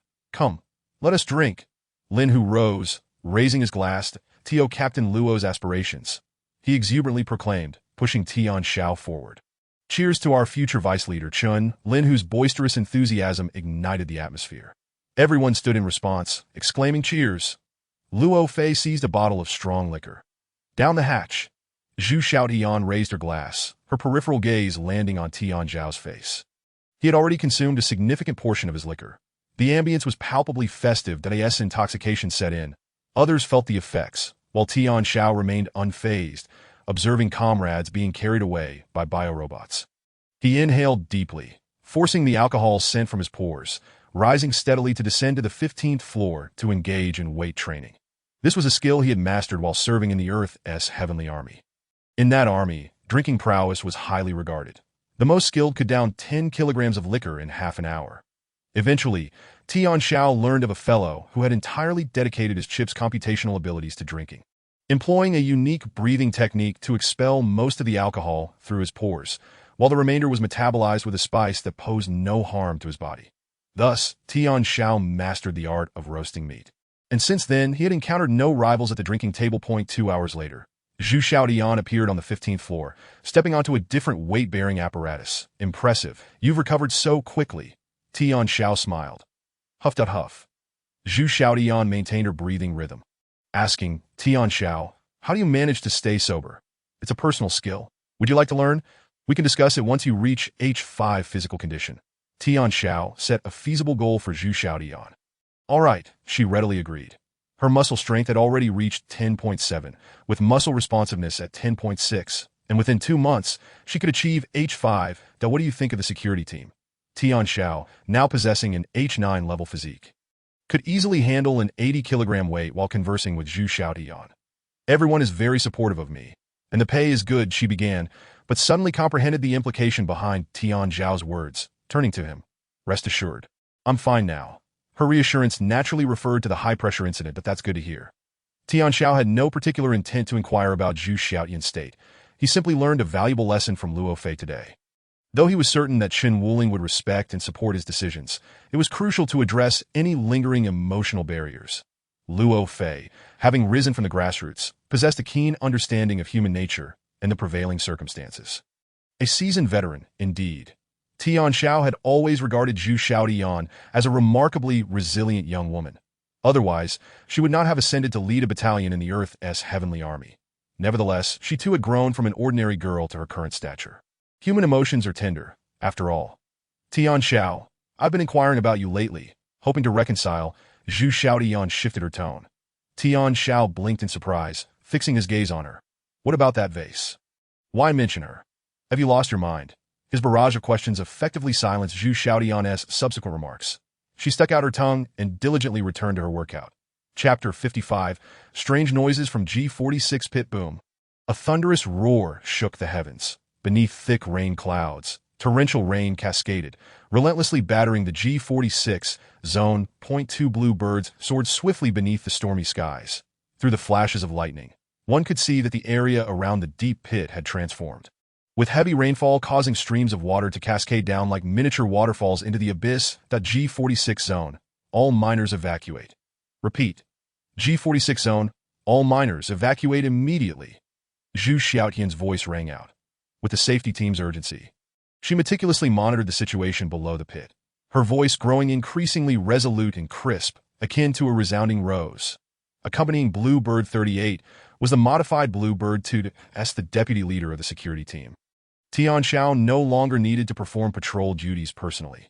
Such tasks could be delegated. However, given the severe weather affecting G46, where he had previously witnessed the loss of several miners, he hesitated but ultimately decided to conclude the story of this place himself. Bidding farewell to the largest mining pit in the G46 zone.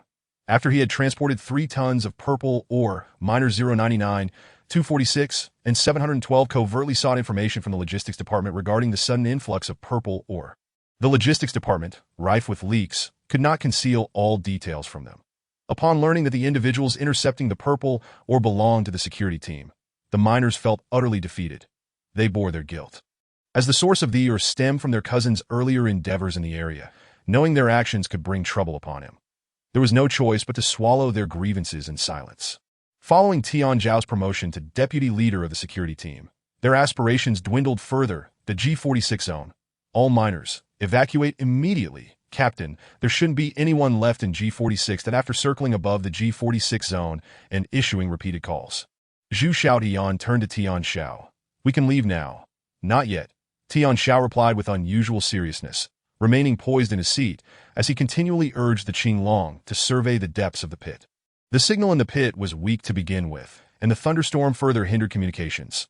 The blue bird could only receive faint signals through close-range calls. Zhu Xiaotian, feeling helpless, continued her efforts in the monitoring center.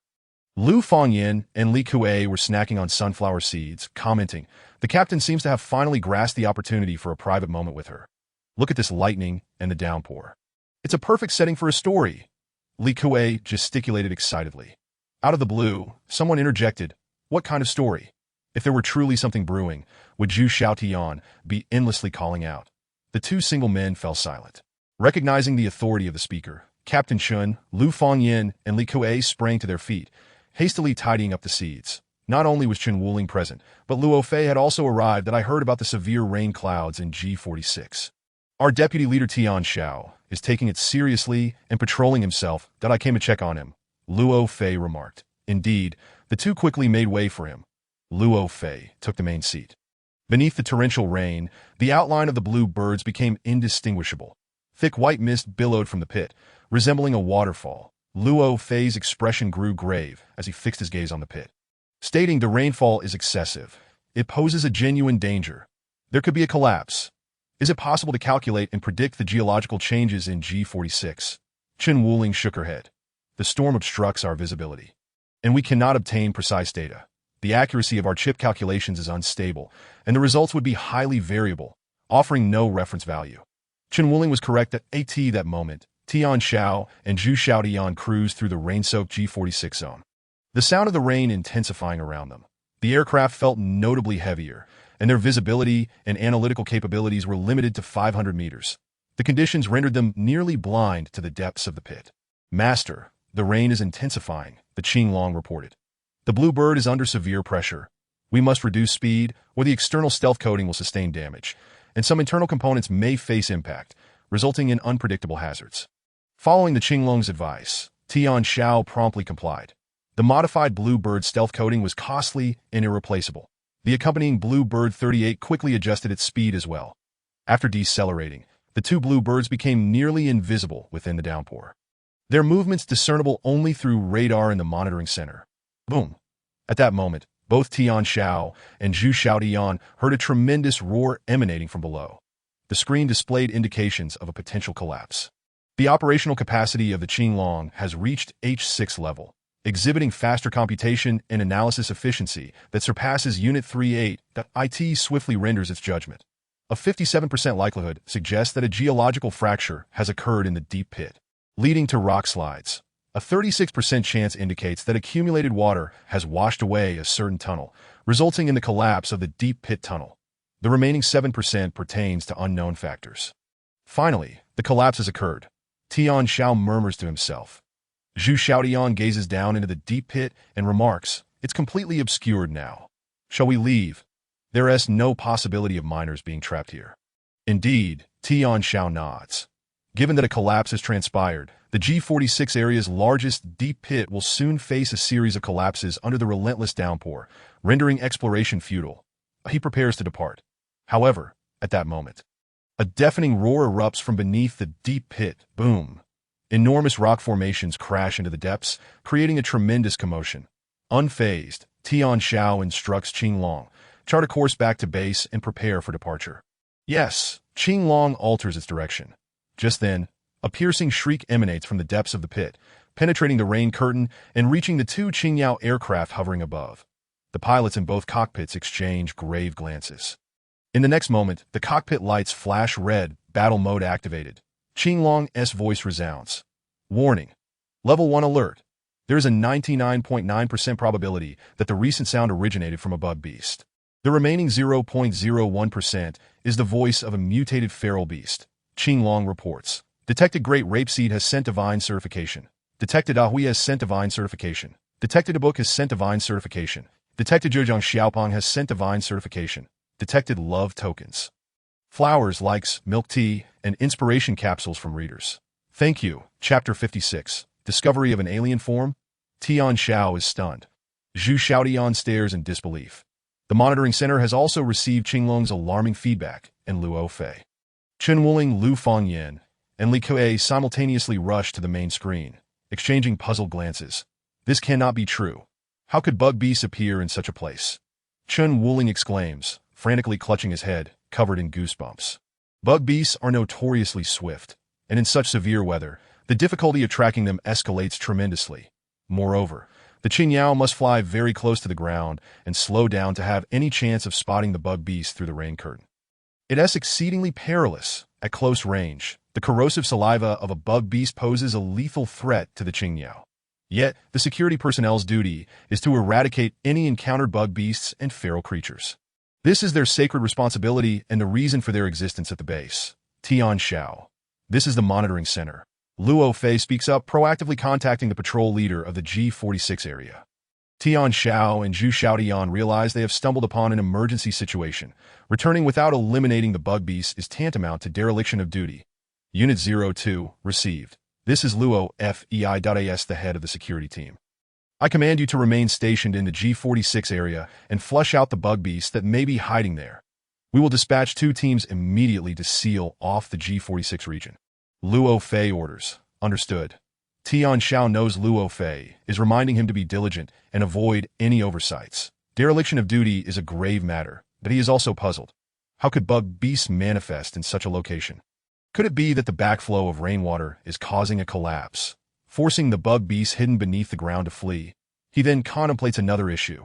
The several miners who perished in the G46 area in his previous life were never found. Could it be that they were not buried within this deep pit?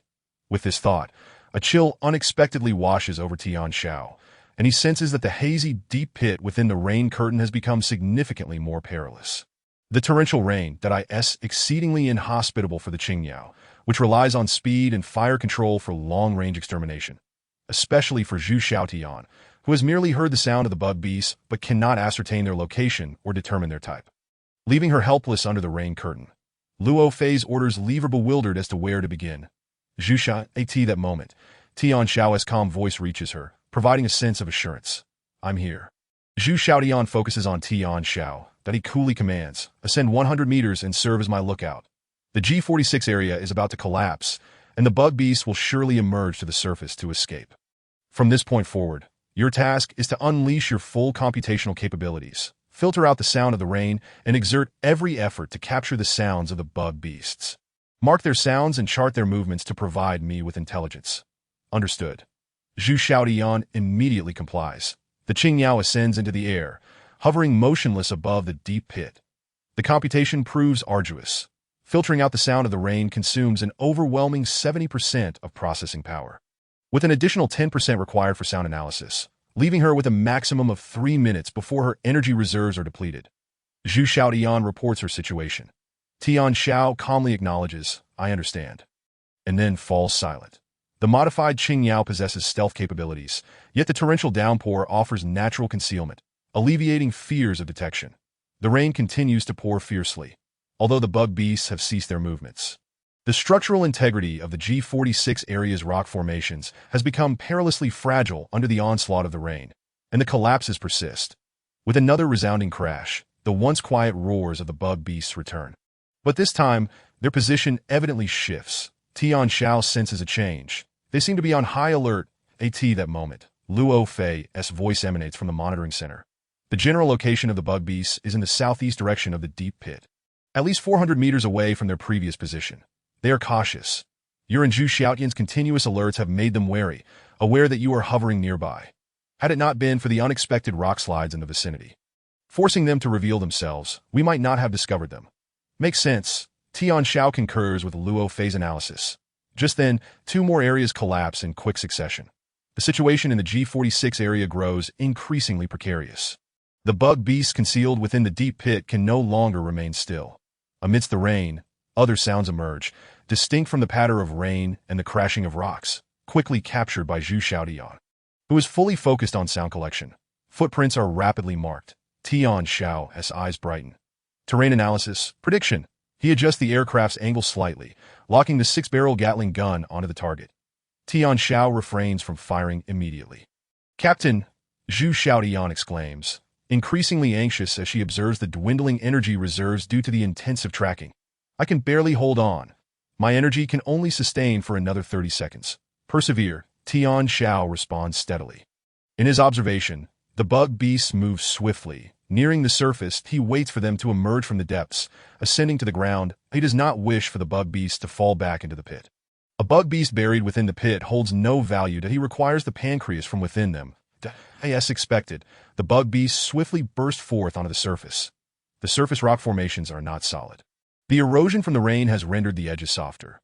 The bug beasts are accelerating away from the pit, aiming for another deep pit not far away. Tian Xiao's gaze sharpens. After the creatures have covered 100 meters, he decisively activates the engine. Blue flames burst forth from the rain curtain, propelling the craft forward with a powerful thrust, soaring directly over the bug beasts. The probe beneath the cabin clearly projects a creature adorned with jagged spines, resembling an alien monster, onto the main screen. Its cold, dark body exudes an aura of chilling cruelty, sharp and menacing in appearance. This is Tian Xiao's pupils constrict slightly. This is not an H-level bug beast. The tail, the form.it, is a G-level bug beast. The black flood bug beast. The name flashes in Tian Xiao's mind as Qinglong simultaneously compares the creature's silhouette with its database, producing specific intelligence. G-level black flood bug beast detected. Danger, danger, Qinglong warns in a deep voice. Recommend increasing altitude and widening the distance. The G-level black floodbug beast possesses astonishing speed, and it is already sensed the unusual velocity of the dark-hued aircraft as the Tian Xiao approached from behind. With a sudden leap, the black flood-bug beast springs from the ground, propelling itself off a nearby rock as the Tian Xiao passes overhead. The modified Tian Xiao plunges downwards, its belly armor pierced by the long, sharp tail of the black flood-bug beast. Chapter 57. Ejecting the cockpit. Engaging in battle boom. Amidst the thunder and lightning, a monstrous figure emerges from below, grappling and attacking the modified Tian Xiao, casting a stark black and white shadow through the rain. In that instant, Tian Xiao's mood tightens to the utmost. Just like humans, aircraft become exceedingly vulnerable once a bug beast closes in, with the potential for a crash looming at any moment. In such a situation, a typical pilot would contemplate various escape methods to safeguard themselves. But Tian Xiao is different that I in the fleeting moment of modifying the exterior shell of the upgraded Bluebird. The assault rifle was already firmly grasped in hand. The Azure Dragon ascended vertically. Yes, the Azure Dragon executed a dramatic upward maneuver, the nose of the craft soaring at a 90-degree angle, with the tail emitting a searing blue flame. The terrifying kinetic energy imparted a powerful thrust, pressing down on everything, including the successfully landed black serpent beetle, which was forcefully pinned to the cabin floor, its tail still tightly clutching the craft. Producing a sharp, metallic screech. 2 seconds later, the black serpent beetle regained its composure, its claws gripping the modified Bluebird's exterior, embedding deeply as it stabilized itself, then began to ascend rapidly like a specter. Its elongated, sharp tail flicked with agility, puncturing the upgraded Bluebird's shell multiple times, with sparks flying. Typically, the Bluebird would have succumbed by now.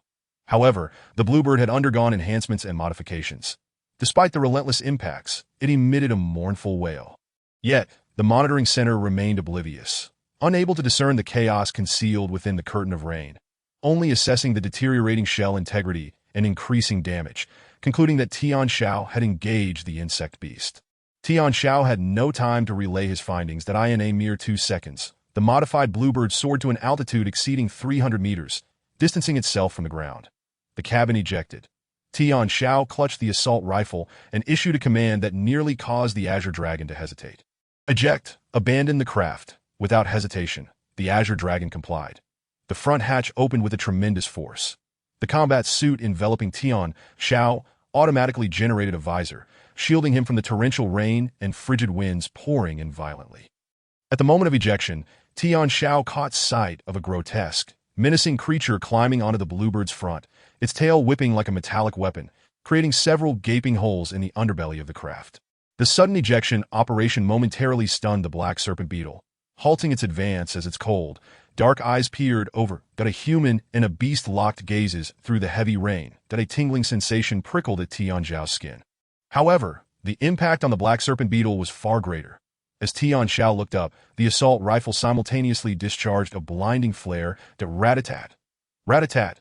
2 bursts fired, at a distance of less than 20 meters. The bullets fired with precision, striking with intent. The beetle's eyes shattered instantly, green, murky fluid gushing forth from its compound eyes. 2 additional bullets penetrated its gaping maw, filled with viscous liquid, transforming from the scent of gunpowder to a gust of air. The bullets exited the mouth, allowing a chill to rush into the insect's body. The black serpent beetle, overwhelmed by the sudden pressure, plummeted from the Bluebird, its shadow quickly consumed by the storm. The tingling sensation faded. With a snap, the parachute deployed, a powerful force yanked Tian Xiao backward. Azure Dragon, Control Unit 02, rendezvous 50 meters directly below me. Acknowledged, the black serpent beetle, though knocked down, would not perish easily.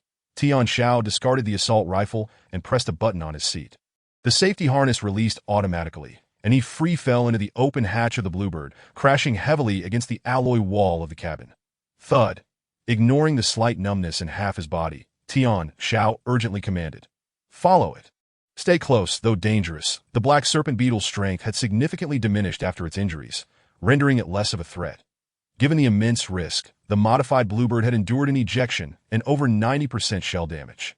Managing to injure the beetle, he could not allow it to escape. Zhu Xiaotian had already retreated, having exhausted her energy reserves and left the battlefield. This was part of Tian Xiao's plan from the outset. As the modified bluebird dove straight down, it approached the ground ahead of the black serpent beetle. The moment the beetle appeared on the main screen, it crashed violently to the surface, its compound eyes destroyed. Losing control and staggering in the storm, spewing putrid green liquid that corroded the ground, creating wisps of toxic vapor. Before the beetle could catch its breath, it was met with the immense pressure from the bluebird's powerful descent. This time, the black serpent beetle dared not retaliate, turning to flee. Unfortunately, Tian Xiao would not grant it an opportunity that he pulled the trigger. The heavy machine gun unleashed two streams of fire. The beetle, relying on its combat instincts, evaded the blazing barrage. Unexpectedly, the rocks directly ahead erupted. The powerful shockwave, combined with sharp debris, struck it, sending it tumbling uncontrollably across the ground, landing directly in the line of fire from the heavy machine gun. Crackle! The ground exploded beneath the black serpent beetle. It writhed in agony, blood spraying, its legs shattered and mobility severely impaired. The modified bluebird swiftly decelerated, hovering above the beetle, the heavy machine gun spewing fire. The beetle's legs were obliterated, its tail thrashing desperately to evade the onslaught, the rat-a-tat-tat. Tian Xiao frowned slightly as a cannon shell exploded above the beetle, engulfing it in flames and disorienting it. Seizing the opportunity, the heavy machine gun forcibly severed its tail. Then, the beetle's head. The creature succumbed instantly that a G-class insect beast had fallen to Tian Xiao's hands. Azure Dragon, lower altitude, prepare for landing. Sir, the surrounding rock formations are extremely unstable. Landing is not advisable. The Azure Dragon issued a warning. Enough chatter, execute, Tian Xiao commanded. The flesh of the G-class black serpent beetle is highly corrosive. If the pancreatic tissue is not harvested promptly, it will be entirely eroded. The pancreatic tissue of a G-class insect beast holds 5 to 10 times the value of that within an H-class. This black serpent beetle had been lurking in zone G46 for an unknown duration. Easily worth 7 to 8 million. Crucially, Tian Xiao's physical attributes had now risen to 14.3, with progress in physical training slowing. He must rely on the G-class pancreatic tissue to swiftly advance to G-class. Thus, the pancreatic tissue of the black serpent beetle was even more enticing than 20 million. Chapter 58. Pest extermination and egg harvesting. The modified bluebird gradually descended towards the ground. Under the relentless downpour, the already burdened surface, which had endured significant geological stress, began to crack, the fissures expanding further under the cannon's bombardment. It was no wonder the Azure Dragon issued a warning against landing. The proximity to the edge of the abyss was under 200 meters. With imminent collapse a constant threat. Without hesitation, Tian Xiao leaped from the cabin before the bluebird had fully stabilized, landing beside the lifeless body of the black serpent beetle. The combat suit automatically extended a sharp blade, plunging it unhesitatingly into its chest. The beetle's structure was highly aggressive. Its surface was covered with numerous small compartments, storing corrosive liquids. Any close-range attack breaching its defenses would result in a counterattack from the corrosive fluid. This thrust had to be precise. A slight deviation could lead to being corroded or splattered. Tian Xiao's strike was exceptionally accurate, wedging into the membrane, swiftly removing 2 sections of the shell, revealing its internal organs. With a swish, Tian Xiao sheathed the knife, his right hand darting into the exposed organs, pulling out a reddish, sweet potato-shaped mass. This was the pancreatic tissue of the black serpent beetle. With the prize in hand, Tian Xiao briefly considered seizing a segment of the beetle's tail as a trophy. However, after much deliberation, he refrained. Returning to the modified bluebird, Tian Xiao expressionlessly piloted the craft upward, then fired 2 cannon shells at the now invisible location of the corpse below. The collapse in zone G46 accelerated dramatically. The modified bluebird soared above. The cacophony of the G46 zone's violent collapse reverberated, shaking the ground even amidst the downpour. The corpse of the black serpent beetle was completely engulfed. Whoosh! The modified bluebird darted out of zone G46, and finally, the Azure Dragon received a transmission from the monitoring center. What has transpired? Tian Xiao, steady yourself. Zhu Xiaotian, where's your team leader? Luo Fei's tone grew, increasingly frantic. Unit 028, have you arrived yet? Damn it. Tian Xiao listened quietly to the messages echoing within the cabin. This was the intelligence recorded automatically post-ejection, but it had not been promptly relayed to him. It was easy to imagine the shock and terror that swept through the team upon learning that the pilot of Unit 02 had ejected and escaped. Even Luo Fei was affected. Zhu Xiaotian had exited Zone G46, due to energy depletion. Chen Wuling and others had not yet arrived. Everyone remained oblivious to the events unfolding in Zone G46, assuming the vice captain's fate was dire. It was not until Tian Xiao reinitiated communication with the monitoring center that the Azure Dragon transmitted the status of the modified Unit 02 that on the main screen, Luo Fei, his hands braced against the monitoring platform, had his head lowered until someone exclaimed that the vice captain was unharmed, prompting him to look up abruptly, bewildered. Luo Fei's first reaction was sheer confusion. Wasn't the pilot of Unit 02 already ejected? How was he still standing? It was the first time Luo Fei had seen someone standing in the cockpit, staring back at him. After a moment's hesitation, he regained his composure. Unit 02, report your status. He had not forgotten his duty, that he is the leader of the security team, tasked with ensuring the safety of the base, that he must ascertain the whereabouts of the recently encountered insect beast. Tian Xiao responded. The unknown insect beast fell from a great height, struck by cannon and heavy machine gun fire, leading to a significant collapse in Area G46 that the insect beast was ensnared and is now unaccounted for. Unit 2 has sustained shell damage and requires cockpit adjustment, while ammunition for both the cannon and heavy machine gun needs replenishing. Unit 38 has depleted its energy and is now requesting to disengage from combat. Granted, Luo Fei sighed in relief. Unit 2 and 38, return to base for rest. We will postpone the subsequent search operations until the rain subsides, at which point the security team will proceed. That it is an undeniable fact that Unit 2 engaged in fierce combat with the insect beast. Given that the creature has fallen into the collapsed area, survival against the forces of nature seems unlikely. Moreover, the current weather conditions do not permit further search efforts. Understood, Tian Xiao replied calmly. Unit 38. Join the formation. We are heading back. Unit 38 has joined, Zhu Xiaotian responded. The two aircraft surged out of the rain zone. Point 1 remained intact, while the other was severely damaged, a sight both shocking and distressing. Zhu Xiaotian, witnessing the state of the modified aircraft on the main screen, also saw the team leader seated on the cockpit floor, his hands trembling slightly at the controls that as a participant in this battle. She understood the peril they faced, yet she felt incapable of comprehending the immense pressure Tian Xiao bore, that in such dire circumstances, a desperate counterattack was necessary. Gazing at the azure sky outside, Zhu Xiaotian's heart felt heavy. She had always believed that her role in the security team transcended mere ornamental value. However, in this battle, she felt like nothing more than a decorative vase, entirely ineffectual. Throughout the journey back, Zhu Xiaotian remained silent. Upon returning to the base, she rushed to the training ground.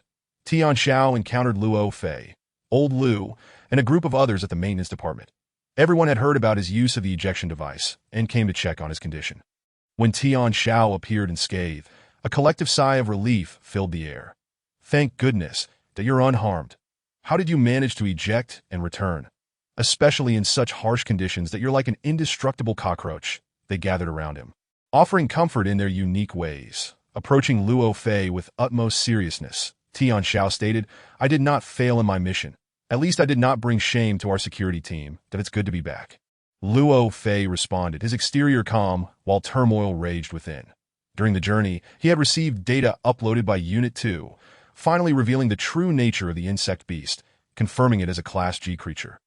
While not particularly rare across resource planets developed by various factions, each appearance typically results in significant casualties. The assault capabilities of a Class G insect beast, along with its threat in close combat to ordinary aircraft, far surpass those of Class H creatures. That Tian Xiao return alive is nothing short of miraculous. The key moment came when Luo Fei witnessed Tian Xiao's ruthless tactics against the black serpent insect beast, which left him in awe. Assault rifles damaged the Class G creature, and upon returning to the cockpit, his relentless pursuit was something even textbooks would hesitate to portray. Under the torrential rain, the visuals were not entirely clear. Yet the impact of each frame remained undiminished. The only aspect he found perplexing was why, in the end, Tian Xiao would risk everything to confront the black serpent insect beast directly. The black serpent insect beast, unlike the lizard claw insect, bore no edible flesh or fat. It was primarily composed of a robust shell, corrosive fluids, and highly toxic organs, rendering it devoid of any recuperative value. Chapter 59. A significant enhancement. Luo Fei remained unaware that Tian Xiao had extracted a piece of pancreatic tissue from the black serpent insect beast. Upon landing, Tian Xiao deliberately evaded all surveillance, concealing the pancreatic tissue on his person in 2 months. The time would come for elite members from Yunzhong Group's subsidiaries and headquarters to participate in the Dragon Slayer Youth Initiative. He needed to enhance his physical capabilities swiftly to bridge the gap between himself and the gifted youths from headquarters. That a chorus of voices surrounded Tian Xiao, discussing him animatedly before they finally dispersed. Luo Fei, however, was not easily placated. He posed several probing questions to Tian Xiao. The process of ejection and counterattack was executed with remarkable efficiency, leading Luo Fei to suspect that Tian Xiao had undergone specialized training at a military academy. The experience of returning to the cockpit after a fall was something no ordinary newcomer could endure. Sensing Luo Fei's intent to interrogate further, Tian Xiao revealed a portion of his secret. "Boss Luo, feel the material of my combat suit." Luo Fei complied, his astonishment evident. "This is the H-Series combat suit from the military that you're wearing an official military uniform. This suit costs 5 million. It turns out only you and Wu Hao and the security team can afford it." He understood that possessing such a suit would allow for even slight protection against a Class G insect beast, should the need arise. "When did you acquire this?" Luo Fei could not contain himself. He recalled that prior to Tian Xiao's recent windfall, he certainly lacked the means. Tian Xiao followed up on this lead, explaining that he had gambled 1 million at the training hall in Crescent City and ended up with 12 million. Luo Fei was left speechless. Is that even possible? A 12-to-1 payout, and you managed to win. Your luck is extraordinary. What else did you buy? Biological chips that I purchased for, intending to use them for H9. Additionally, I acquired some gene enhancement liquid. Tian Xiao realized he needed to unveil some aspects of his capabilities to alleviate Luo Fei's suspicions that he had already instructed the Azure Dragon to consume the second biological chip en route, with the chip expected to advance to H7 level within days. Claiming the gene enhancement liquid was for boosting his physical speed made his narrative seem more plausible. Luo Fei's attention was indeed diverted as he pressed further. "What is the current level of your chip? What is your physical capability now?" Although aware that Tian Xiao trained diligently, he was uncertain of the specifics. This time, Tian Xiao did not hold back. Stating candidly, chip level H6, soon to reach H7. Muscle strength at 14.3, muscle responsiveness at 14.3, and biological energy at 205. Over 200. H9 physical capability. How many bottles of gene enhancement liquid did you use? Luo Fei was astonished. He recalled that when he first met Tian Xiao, he was an ordinary adult lacking even a civilian chip, with dual attributes below 10 points and an overall strength of H2. In less than 2 months, he had risen to H9.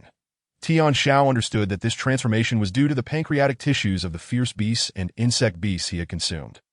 Having ingested 3 pieces of fierce beast pancreatic tissue and at least 10 from insect beasts was equivalent to using multiple doses of gene enhancement liquid. However, he could only admit to using 2 bottles, laying the groundwork for his future. Just 2 bottles to reach H9. Luo Fei's lips quivered uncontrollably, his gaze drifting elsewhere, that he felt at a loss for words. Knowing that he had trained for years and consumed 4 bottles of gene enhancement liquid just to elevate his muscle strength and responsiveness to H9. Comparisons are humiliating. Well, Luo Fei managed to maintain an encouraging facade. Only 2 bottles of gene enhancement liquid to reach H9 indicates your talent is commendable, and your diligent training has borne fruit. Excellent. After a round of encouragement, he excused himself to find a place to drink.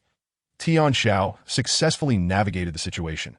Discreetly, he found a spot to consume the pancreatic tissue of the black serpent insect beast, leaving no remnants behind, before returning to his quarters to begin training.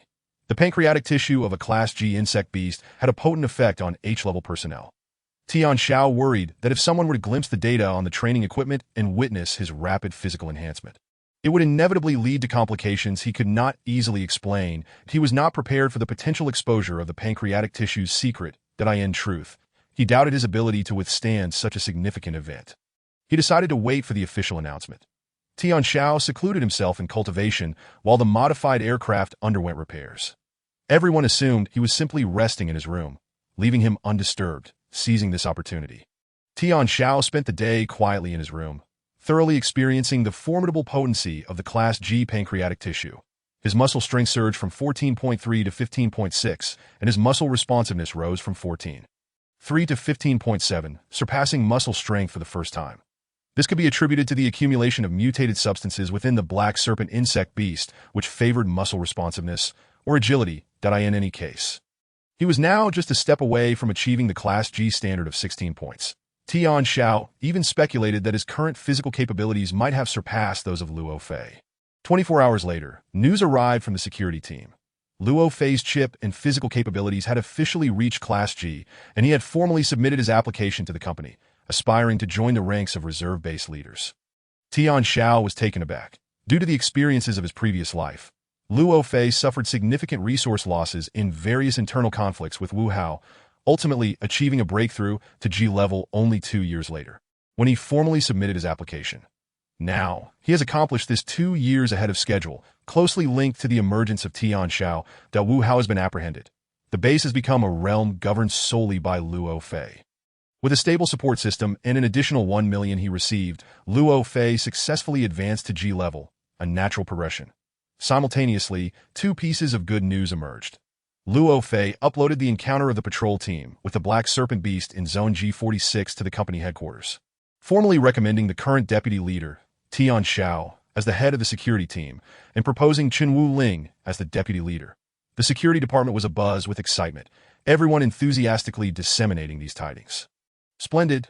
Tian Xiao. It is rumored that the base leader, General Lin Su, has applied for transfer, preparing to join a ship. At that time, the highest authority of this base may very well be our leader. And you and Brother Qin will be the top 2 in the security team. Everyone was in high spirits, akin to a festive celebration. Tian Xiao blinked. What are you thinking? Do you really believe that the higher-ups at the headquarters are a bunch of inept fools? Would they allow this place to become Luo Fei's personal domain? Why does General Lin Su not align with the security team? Isn't it precisely for mutual oversight and checks on one another? As the deputy leader of the security team, Tian Xiao felt it necessary to congratulate Luo Fei, who had aided him on his advancement, even though he understood that Luo Fei had been spurred by his own motivation to reach G level ahead of time. Indeed, upon meeting, it was evident that Luo Fei was in high spirits, his complexion radiant, and his aura significantly more powerful than before, emanating a steady pressure, his gaze sharper, every aspect exuding an atmosphere of prosperity. Congratulations, leader. Haha. Tian Xiao, you've come. Thanks to the 1 million you provided, otherwise I would have had to save for another 6 months. Luo Fei was now 1 step closer to his dream of becoming a captain. Naturally elated, his smile broad as he personally rose to pour tea for Tian Xiao. Tian Xiao seized the teapot, prompting Luo Fei to sit down. The old crew should have already informed you. I have formally applied to be included in the reserve list for the position of base leader. Zhang Lian told me that the company is indeed considering taking over a resource planet that has been leaked by the headquarters and is searching for a base leader who meets the conditions.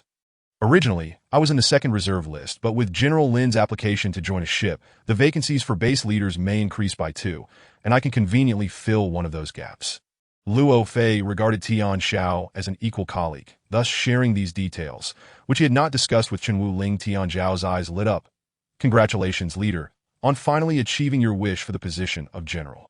The headquarters has received the report regarding your annihilation of the Black Serpent Beast, and I, along with Zhang Lian, have recommended you to succeed me as the head of the security team. Although your experience is still nascent, your credentials are remarkable, and you have long caught the attention of the company as upper echelons. Now, with a chip level of H7 and physical fitness reaching H9, you meet the requirements for assuming the role of head of the security team. Barring any unforeseen circumstances, approval from the higher-ups is highly likely, having only been in the security team for less than 2 months. Tian Xiao felt uncertain. Luo Fei smiled. Do not worry. I understand the position of head of the security team. What the upper management values is the ability to unite people and personal strength. You are recognized by the security team, and you have experience dealing with ferocious beasts, insectoids, and interstellar pirates, having made significant contributions. Now, you are the only individual who has annihilated a G-level insectoid, and the higher-ups are not blind. They will approve. Taking Luo Da's auspicious words to heart, whether I succeed in this recommendation or not, it is of little consequence that I will work alongside my brothers to support the new leader and prioritize the greater good. Tian Xiao declared. All right, your words suffice. Luo Fei smiled brightly. Compared to Qinwu Ling, although you are 2 years younger, you exhibit greater maturity in your actions than I in many aspects. You may need to support Qinwu Ling more. His talent is beneath yours, but his character is commendable, and he will prove to be a capable individual. Your praise is excessive. I have a good relationship with Brother Chun, and we will support each other well. Indeed, Luo Fei was even more satisfied at that moment. An email arrived simultaneously in the inboxes of both Luo Fei and Tian Xiao, signed by the headquarters of Fei & Company. This was a corporate email directed to the base security team and the central base. Tian Xiao opened the email. The format from Fei Company was meticulous, addressing the applications and recommendations made by Lin Su and Luo Fei, and promptly responding after a high-level meeting. The efficiency was commendable. However, the contents of the response cast a faint shadow over Luo Fei's expression. General Lin Su's application had been approved that he was about to leave this base and board a ship as a vice captain, embarking on an interstellar journey to accumulate experience for his future role as captain. Luo Fei's application was also approved, yet the position he was assigned to was neither the current base nor the resource planet that the company was about to take over from Yunzhong Group. Instead, Luo Fei was assigned to oversee a resource planet, numbered 77626, in conjunction with Fei Number 2, taking over the role of a base leader who was also joining a ship. Although Luo Fei had achieved his goal, the outcome left much to be desired. The resource planet's development was significantly closer to completion than the current base, with the number of miners dwindling to less than 2,000. This implied negligible profit and returns. Overall, compared to the profits of the current base and the newly acquired resource planet, the yield would be substantially reduced. Like General Lin Su, Luo Fei could only wait for an opportunity to join a ship and alter his fate. Tian Xiao was not surprised by this outcome, as Fei Company would not allow Luo Fei to control the logistics and security teams of a base. Continuing to read, Luo Fei's recommendation had also been approved. The next part was the formal appointment from the company, appointing Tian Xiao to succeed Luo Fei as the head of the security team while promoting Qinwu Ling to the position of deputy leader. As for General Lin Su's role, it had already been decided that a person arranged by the headquarters would be parachuted in to take over. The atmosphere on site immediately became less exuberant. Luo Fei frowned. The joy in his expression significantly diminished. Promotion, indeed, had been achieved. However, the target location diverged greatly from expectations. Having been through similar experiences, Luo Fei remained composed and quickly regained his composure, smiling at Tian Xiao. In the end, you will be promoted to the leader of a base. However, this inevitably makes you a target of suspicion and vigilance from the security team of another base, limiting your ability to manage the miners and logistics. Beyond that, you will have no further influence. Pausing for a moment, he shifted his tone. What I am most concerned about now is you and Qinwu Ling. Do you understand the reasons? Tian Xiao shook his head. He added a newcomer who had been promoted to head of the security team within 2 months. His extraordinary talent and qualifications would draw attention if internal competition became aware of this. It would be abnormal. Sighing, Luo Fei expressed. Every base leader ultimately desires to have control over the security team. With sufficient force, one can completely dominate a base, ensuring compliance. Their status would far exceed that of General Lin, which is why I truly wish to remain here to work alongside you. Tian Xiao silently nodded, internally reflecting. What a naive thought. The higher-ups at the headquarters are constantly calculating and scheming, granting the security team sufficient power solely to prevent such situations from arising. The new leader dispatched by the company would undoubtedly share similar thoughts, seeking to grasp your weaknesses and attempt to intimidate and subdue you. Luo Fei's tone turned grave and serious. In the coming 3 months, do not give him any opportunity to exploit your vulnerabilities, that especially you. If something happens to the others, it would merely mean relinquishing them, and I can find a new opportunity to recruit more. However, if your weakness is seized, all my previous efforts will be in vain, and you will leave a poor impression in the minds of those at the upper echelons of the company. Therefore, you must act with caution and adhere strictly to the regulations. The first science fiction work will be diligently written to convey the emotions. Thank you for your support. Chapter 61. The arrival of the new General Luo Fei's admonition to Tian Xiao could be summarized in 2 words: prudence. Everything should be centered on stability, as long as he adapts to the authority of the head of the security team, understands the rules of the base, and comprehends what can and cannot be done. He can stand toe-to-toe with the base leader. That was how Luo Fei had navigated his own path, ultimately forcing General Lin Su into seclusion, withdrawing from external matters.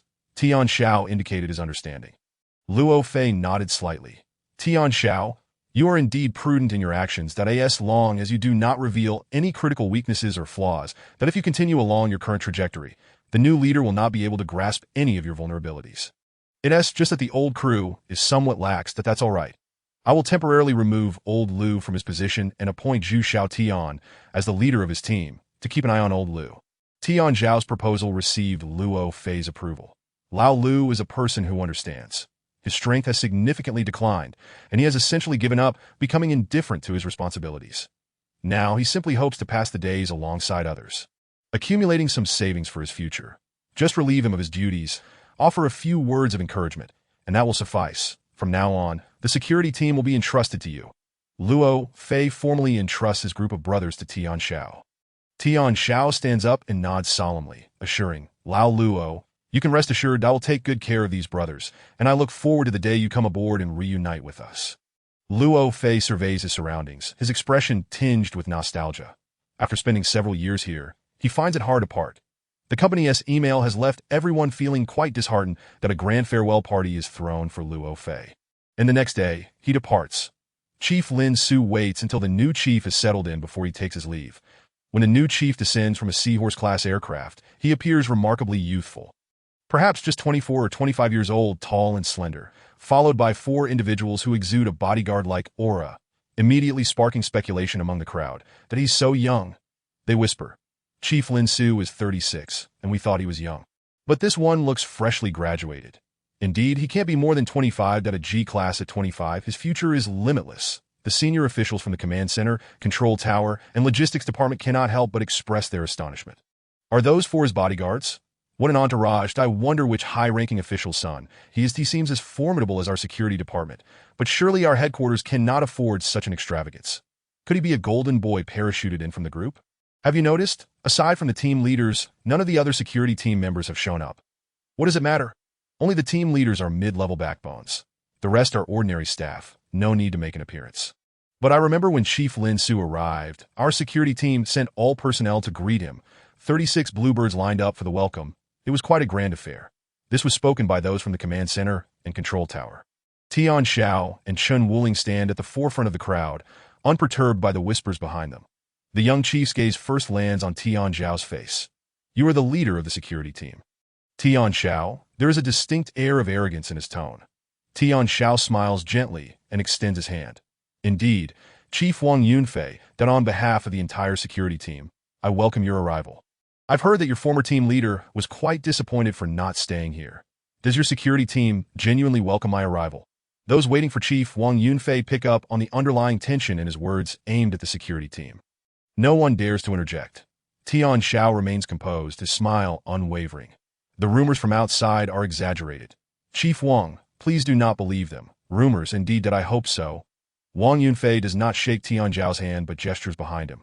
A bodyguard steps forward, presenting a cigar, which Wang Yunfei lights and inhales, exhaling the acrid smoke directly into Tian Xiao's face, commanding, "Lead the way." This action heightens the crowd's perception of Wang Yunfei's arrogance. Chen Wuling's expression darkens. During his time with Luo Fei, no one had ever been so disrespectful. When has the security team ever been treated with such disdain? Those from the command center, control tower, and logistics department are taken aback. Even though they are with the chief, they understand the significance of the security team leader. As Tian Xiao remains still, Chen Wuling cannot contain himself, clenching his fists. Ready to act, but Tian Xiao swiftly restrains him. With a gentle but firm grip, Tian Xiao advises, "The new chief is merely adjusting to his new role. Let us accompany him to the command center." Tian Xiao's smile persists, entirely unaffected by Wang Yunfei's condescension and provocations, that he recognizes that the chief is deliberately attempting to provoke a reaction, seeking to exploit his youthful impetuosity for an opportunity to strike. Such tactics are rather cliché, yet undeniably effective against the inexperienced. Chen Wuling is clearly agitated, eager to confront the new chief, yet remains unaware of the consequences of disrespecting a superior. Tian Xiao, however, is not an inexperienced youth, but a seasoned veteran who has navigated the complexities of this realm for 3 years, one who has faced the harsh realities of life in the Earth military. This petty maneuver is far too simplistic. Before the gathered crowd, Tian Xiao leads Chen Wuling ahead, guiding Wang Yunfei with a demeanor that betrays no signs of being rattled. Wang Yunfei's expression shifts slightly. The 4 bodyguards behind him begin to display signs of concern. "This kid is remarkably composed, completely unfazed," one of them muses. The intel says he is only 24, freshly graduated, yet he doesn't seem the type to be so astute. Indeed, it is curious. According to the information provided by headquarters, he displays remarkable decisiveness during missions, exhibiting a strong sense of individual heroism, which is why he could single-handedly face G-class beasts. The fact that someone with such experience can remain calm in this situation is perplexing. The bodyguard's wariness of Tian Xiao intensifies. Wang Yunfei, while still exuding arrogance, attempts to provoke Tian Xiao further, but the latter remains steadfast. He methodically leads Wang Yunfei through the command center, then the control tower and logistics department. Chen Wuling struggles to maintain his composure, visibly strained.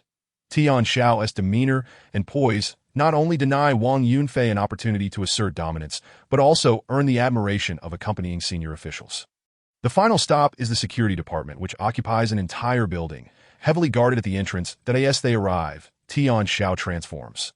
He stops at the entrance and briefly introduces the premises. This is our base's security department, the daily workplace for all security personnel, and our frontline stronghold. At this juncture, Tian Xiao turns and raises his hand to prevent Wang Yunfei from stepping into the security building. Chief Wang, our tour concludes here. That I've shown you several key areas. The remaining details will be reported by the command center, control tower, and logistics personnel. The security department is busy with pressing tasks, and we have taken time from our duties to welcome you. Now, it is time for you to attend to your own matters. The tone and attitude in his voice shift. Wang Yunfei's expression hardens, as if pierced by daggers. That he did not anticipate such resistance at this moment and location. Newly appointed and previously brimming with confidence, he is unwilling to be thwarted at the entrance of the security department, especially after making such a grand display. Switching to another cigar, he exhales a plume of smoke dismissively at Tian Xiao, as the highest authority of the base. Am I not entitled to inspect the security department? Is it fitting for the leader of the security team to treat the base chief this way? The security department is a frontline combat unit.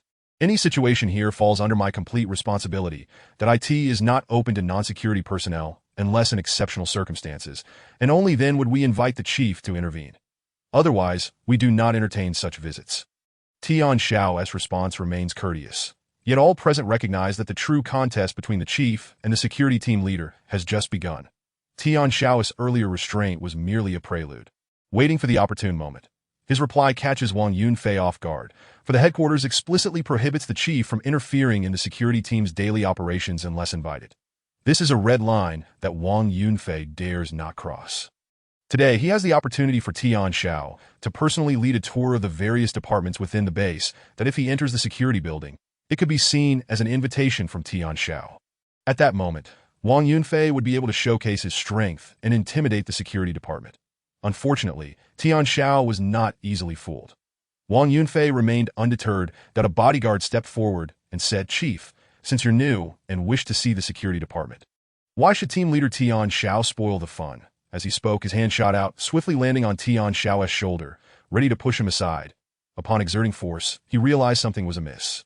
Despite his strength rated at 15, he could not budge his opponent. The bodyguard's expression shifted slightly. The 4 bodyguards accompanying Wang Yunfei, though all rated H level, each reached H9, with muscle strength of 15 points, giving them a clear advantage over the H-level security personnel. That if using intimidation was Wang Yunfei's primary tactic, then overwhelming strength was his secondary strategy. The bodyguard's actions embarrassed Tian Xiao, naturally provoking the young man's fragile pride. Yet again, a miscalculation. The bodyguard had not anticipated that Tian Xiao not only surpassed him in muscle strength, but also wore military-grade combat gear, complete with some degree of shock absorption techniques. Acting rashly, he failed to achieve his objective. With a swift kick, Tian Xiao sent the bodyguard flying, a near 200-pound man soaring several meters before collapsing, unable to rise for a while. Wang Yunfei frowned. The plan had gone awry once more. The 3 bodyguards' faces paled, yet they dared not act. Just as Tian Xiao struck, Chen Wuling executed a tactical retreat, producing a Desert Eagle pistol seemingly from nowhere and disengaging the safety. The dark muzzle of the gun rendered the 3 men motionless, fear evident in their eyes. Such audacity. The security building was a frontline combat department, and the security team leader's position was crucial for the base's safety. What right did he have to act against me? Before Wang Yunfei could speak, Tian Xiao took the initiative, commanding, "Chen Wuling, stand by. Linhu, take your team to the entrance and detain the troublemakers." Wang Yunfei could not allow Tian Xiao to undermine him on his first day in office. If he could not even protect his bodyguards, how would he navigate the base in the future? "Commander Wang, security matters are no small affair." Tian Xiao transformed, his demeanor sharp and authoritative. Now is the time for the security department to handle security matters. Outsiders should not interfere. That moment. The doors of the security building swung open, revealing a squad of fully equipped security personnel armed with assault rifles and shotguns, pouring out in formation. Lin Hu and Lu Xuesong led the charge. Their eyes fierce, their steps heavy and urgent, exuding an aura of lethal intent. Behind them, Lu Fengyan, Li Ke, Wang Yong, and old Lu had already monitored the situation through the surveillance center, cursing as they watched, nearly reducing the walls of the security building to rubble. Now, armed and ready, they resembled wolves eager to pounce on anyone present. Damn it! How dare they bully our leader? What is the deal with this new commander?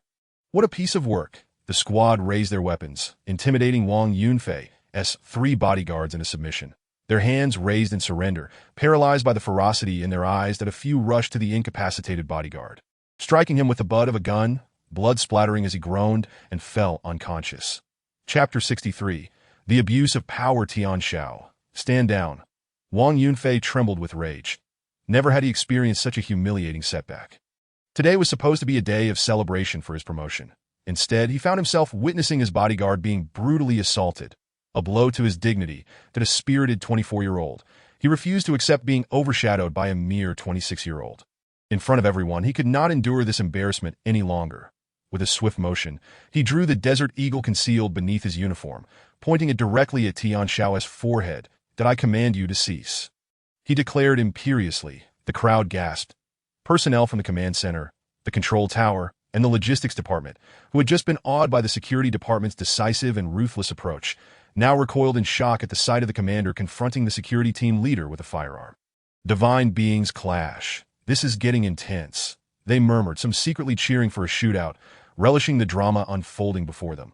The atmosphere was electric, the tension palpable. The 3 bodyguards were momentarily stunned. Their mission was to protect their boss during his tenure and to help intimidate the security team leader. But drawing a gun against him was beyond their expectations.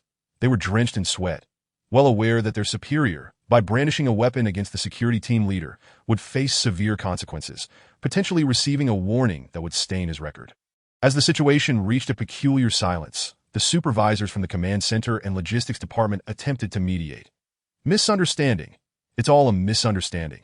Yet with the security team pointing their guns, those who had approached retreated in haste. All eyes returned to Tian Xiao.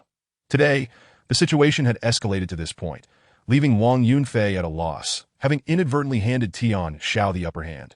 Tian Xiao's maneuvering was astute, surpassing even Luo Fei, who had once been wary of confronting Lin Su. Wang Yunfei, having just arrived, found himself ensnared in a quagmire. Truthfully, Chen Wuling and the others felt a thrill at having grasped Wang Yunfei's vulnerability. Having vented their frustrations, what should Tian Xiao do now? Why not detain all these bodyguards, report them to headquarters, and have Wang Yunfei ousted? I found him displeasing for quite some time. However, Tian Xiao refrained from such actions. He recognized that this approach would not lead to Wang Yunfei's dismissal and would only serve to further alienate him, making him a target of suspicion at headquarters, perceived as a troublemaker. Such a strategy was not worth the potential fallout. In an instant, Tian Xiao considered various factors. Today was meant to be a joyous occasion. The base welcomed a new commander, and he himself had just become the new leader of the security team, marking a double celebration. Let us not allow a minor misunderstanding to tarnish the festive atmosphere of our base. Commander, would you not agree? Yes, it is the subordinate's lack of discretion that caused this misunderstanding. Upon witnessing Tian Xiao extend an olive branch, Wang Yunfei quickly seized the opportunity to lower his weapon. "Put the guns away," Tian Xiao commanded. Chen Wuling, Lin Hu, and the others complied, holstering their weapons and disengaging safeties.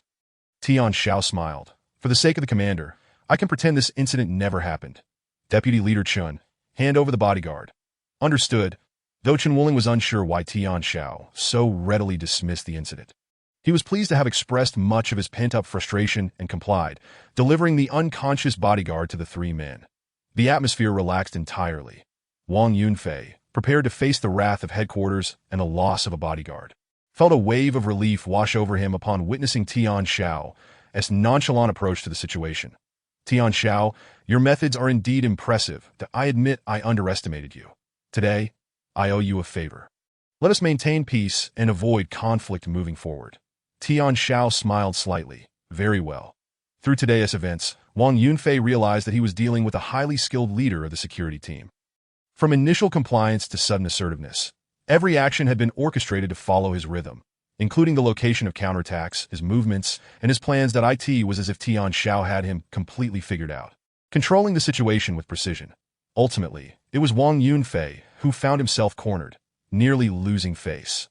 Although he acknowledged Tian Xiao's superiority, the youthful pride within him refused to accept complete defeat. Wait. Suddenly, Wang Yunfei drew the Desert Eagle concealed in his tactical holster once more, unloading the bullets while addressing Tian Xiao. Standard combat gear may easily deflect ordinary bullets, but my handgun is a customized model with immense lethality, equipped with special armor-piercing rounds. It was a gift from Vice President Yan Qing, crafted by a master to commemorate my graduation from the Tianlong Military Academy. A cold wave swept through the crowd. Yan Qing, the executive vice president of Fei Ying Company, the second in command. Wang Yunfei's ability to have Yan Qing personally craft a graduation gift for him indicates either a close familial bond or a more significant influence. Tian Zhao's pupils slightly constricted in surprise. He had not anticipated Wang Yunfei's connections, confirming his status as a prominent figure who had suddenly appeared. This was an undeniable display of dissatisfaction, culminating in an intent to reclaim lost ground through sheer authority. Wang Yunfei, brushing his sleeve, continued, "The H-Series standard military combat suit, along with the shotguns you possess, cannot breach my defenses in the short term." Chen Wuling and the others were visibly shaken. The audacity of this fellow was unmistakable. With superior combat gear, weaponry, and physical prowess, was he suggesting that a single individual could annihilate them all? The security team channel buzzed with discontent. Fall back. With Wang Yunfei having sufficiently showcased his superiority, Tian Xiao nodded and turned to issue the retreat order. Suddenly, a modified stealth aircraft, the Qingyao, appeared overhead, its cloaking mechanism disengaged without warning. The onlookers stood in shock. The lethal machine retracted its 4 heavy machine guns and departed. Wang Yunfei, having barely regained a sense of control, was drenched in cold sweat. Chapter 64. A wall apart. 2 worlds. The struggle between the highest-ranking official of the base and the leader of the security team unfolded with unexpected twists. Despite a fierce confrontation at the entrance of the security building, Wang Yunfei managed to preserve his prestige and dignity. The performance of the security team leader was particularly remarkable, evident to all. From his initial restraint to a powerful counterattack, culminating in the appearance of the modified Qingyao, it became abundantly clear that the new leader of the security team possessed skills rivaling those of his predecessor. Chief Luo Fein, the face of the base's highest authority, who had a close relationship with the executive vice president Yan Qing. He adeptly deflected the opponent's maneuvers, calmly sidestepping attempts at intimidation and dominance while completely suppressing Wang Yunfei's ambitions. Demonstrating mastery over the security team's might, the events of that day spread widely within the base, with nearly everyone aware of the clash between the base's leader and the security team leader. That evening, Wang Jingyi hurried to knock on Zhu Xiaodian's door after hearing the news. Since the incident, their friendship had noticeably cooled. Zhu Xiaodian had not reached out to Wang Jingyi, who now found herself seeking out Zhu Xiaodian, subtly inquiring about Tian Xiao's situation. Wang Jingyi's relationship with Li Ying had also ended. With Tian Xiao entering the security team and subsequently recommending Zhu Xiaodian, friends became increasingly distant, leaving Wang Jingyi feeling unprecedentedly lonely. Witnessing Tian Zhao's rapid ascent to team leader, deputy leader, and now the leader of the security team, Wang Jingyi was filled with regret. With a click, Zhu Xiaodian opened the door but made no move to let Wang Jingyi in. "I am on duty today and quite exhausted. Let us talk another time." Wang Jingyi gazed at the short-haired, aloof Zhu Xiaodian and felt an inexplicable sense of guilt. Once intimate friends, Zhu Xiaodian had become a key member of the base as the security team's team leader. "I wanted to ask, will there be any danger after your conflict with the commander? Focus on your own matters. The conflict between the security department and the base has nothing to do with you minors. Just return." With that, she slammed the door shut. Wang Jingyi stood blushing at the door, staring at the closed entrance, and left in disappointment that a wall now stood between them, transforming these once close friends into denizens of 2 distinct worlds. After assuming office, Wang Yunfei indeed honored his promise, refraining from meddling in the affairs of the security team. Each side maintained a respectful distance. Following Luo Fei's advice, Tian Xiao strictly enforced the duty roster within the security department, reducing opportunities for drinking and ensuring no chances for indulgence. Each day, he allocated at least 4 hours for intense training. His attributes had reached the G-grade level. The benefits from the H-grade ferocious beast pancreatic tissues diminished significantly. He began to devise methods for everyone to consume the pancreatic tissues as instructed. Initially, only Zhu Xiaotian was willing to try. With a few wagers, he compelled Chen Wuling, Lin Hu Lu Xuesong, Qiao Daji, and Lu Fangyin to consume a piece of pancreatic tissue. Then forced them into extreme workouts. They were astonished to discover rapid enhancements in their physical capabilities, exceeding a 0.5 increase, thus elevating their levels. Chen Wuling's overall strength surged to H8. Lin Hu Lu Xuesong and several seasoned security personnel also ascended to H8. Even Zhu Xiaotian reached H7, that the overall strength of the security team improved significantly compared to Luo Fei's tenure. Unbeknownst to them, the benefits derived from the ferocious beast's pancreatic tissues were mistaken for the effects of rigorous training, leading to a surge in those committed to daily workouts. Tian Xiao was pleased with this development. Soon, the base prepared for its monthly escort mission. Tian Xiao received notification from Flying Shadow No. 3 that they would arrive in 3 days. Preparations for personnel assignments and defense deployment were underway. Tian Xiao convened Chen Wuling and the 5 team leaders that I'll personally lead this escort mission. Zhu Xiaotian's first team will accompany me. Currently, there are no anomalies at the base. Deputy Leader Chun will remain on site. Old Lu, Old Lin, Old Lu, Old Xiao, you must stay vigilant that if anything arises, unless it's urgent. Hold off until I return, that if it cannot wait, contact Old Luo. Tian Xiao did not expect Wang Yunfei to be of any assistance. The man was an enigma. Who knew what ulterior motives he harbored? The group brightened at the plan. Understood that we will ensure the escort mission proceeds without incident. Tian Xiao nodded that in his recollection, there had indeed been no significant occurrences lately. Wang Yunfei's dealings were already known to the headquarters. In the absence of punitive measures indicated someone was suppressing the situation, that he trusted that the conduct of the top figure at Flying Shadow Company would not permit Wang Yunfei to overstep. This mission should be safe. After finalizing arrangements, 3 days later, Flying Shadow No. 3 arrived as scheduled. The captain was a familiar face, Zhang Lian. However, in the half-month since they last met, Tian Xiao had been promoted from team leader to head of the security team. Wielding authority over more than 30 armed personnel, Tian Xiao, good to see you again. Your recent promotion is thanks to your recognition and recommendation from Captain Zhang. Can we share a drink during this escort to New Moon City? I've heard about your drinking prowess from Luo Fei. It's quite impressive. However, let us postpone that until your shipboard day, that we'll find a time to sit down then. The previous failure to raid the lair of the Star River Gale team seemed not to have impacted Zhang Lian significantly. Tian Xiao silently admired. Truly, a captain-level figure possesses a resilient spirit. Most would crumble after losing millions. All right, we'll find another occasion. The escort mission commenced, with Flying Shadow No. 3 heading toward New Moon City. Tian Xiao suddenly remembered that he held a lifetime membership at the New Moon City training facility. With numerous tasks piling up, he had little opportunity to explore the underground gambling scene there. Now, with all biological chips absorbed, it was the perfect time to purchase a G-grade gene enhancement serum and advance to G-grade. The Cloud Group's Dragon-Slaying Youth Initiative was less than 45 days away. Time was of the essence to enhance his strength. Chapter 65. Brother, you're not professional enough. Encounters with space pirates during escort missions were relatively rare. Last month, this escort operation had successfully eradicated the Star River Gale team, while also eliminating a batch of lizard-clawed insects, marking a considerable achievement. This time, however, the mission proceeded unusually smoothly for 2 consecutive days, reaching New Moon City without incident. After bidding farewell to Zhang Lian, Tian Xiao scheduled the return trip with Zhu Xiaotian and her team. With ample time, he intended to linger in New Moon City for half a day, attending to matters he had previously neglected, that on his first visit to New Moon City, he had lacked financial resources. Having just completed transactions involving some ores and ferocious beast resources, he had garnered nearly 2 million, that including the 17 million from selling the Purple Mine and 400,000 in gambling funds. He had accumulated over 23 million, that the team leader for the escort squad. Tian Xiao disbanded the group and set off towards the outskirts of New Moon City. Upon disembarking from the transport vehicle, he was immediately met with a faint yet unmistakable scent of blood, creating a suffocating atmosphere.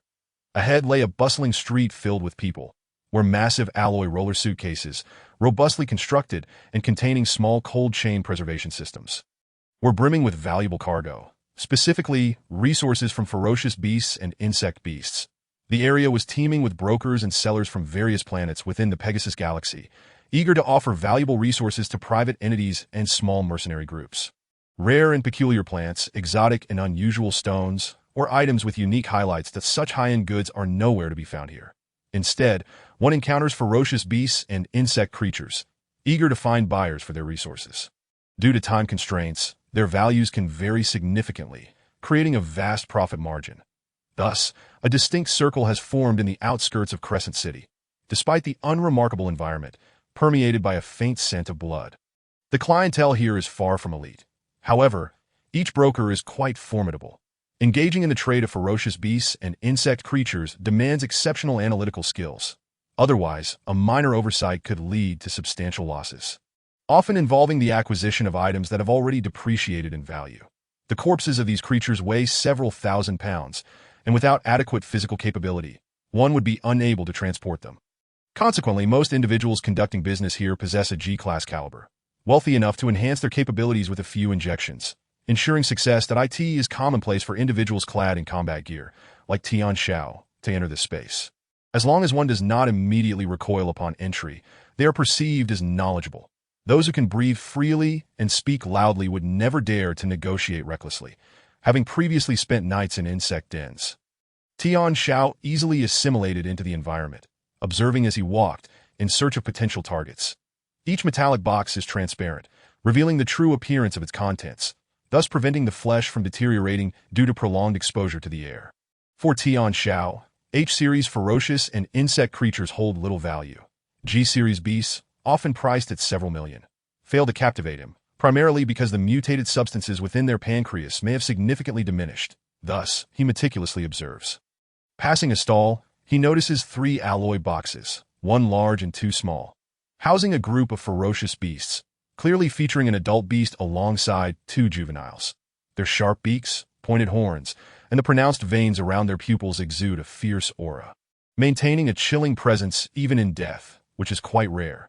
Many are scrutinizing the remains of these 3 beasts. This is promising. Their forms are well preserved, and their menacing presence, though classified as G-class, would stand out prominently in any company or military academy. Tian Xiao overhears a potential buyer inquiring about the time of death to the broker. When did these 3 perish? September 1 SD, replies the seller nonchalantly, cigarette in mouth. The recent death suggests freshness. Such well-preserved specimens typically fetch a good price and sell quickly. How much are you asking? The large one is priced at 12 million, while the smaller ones are 3 million each, that if one buys all 3.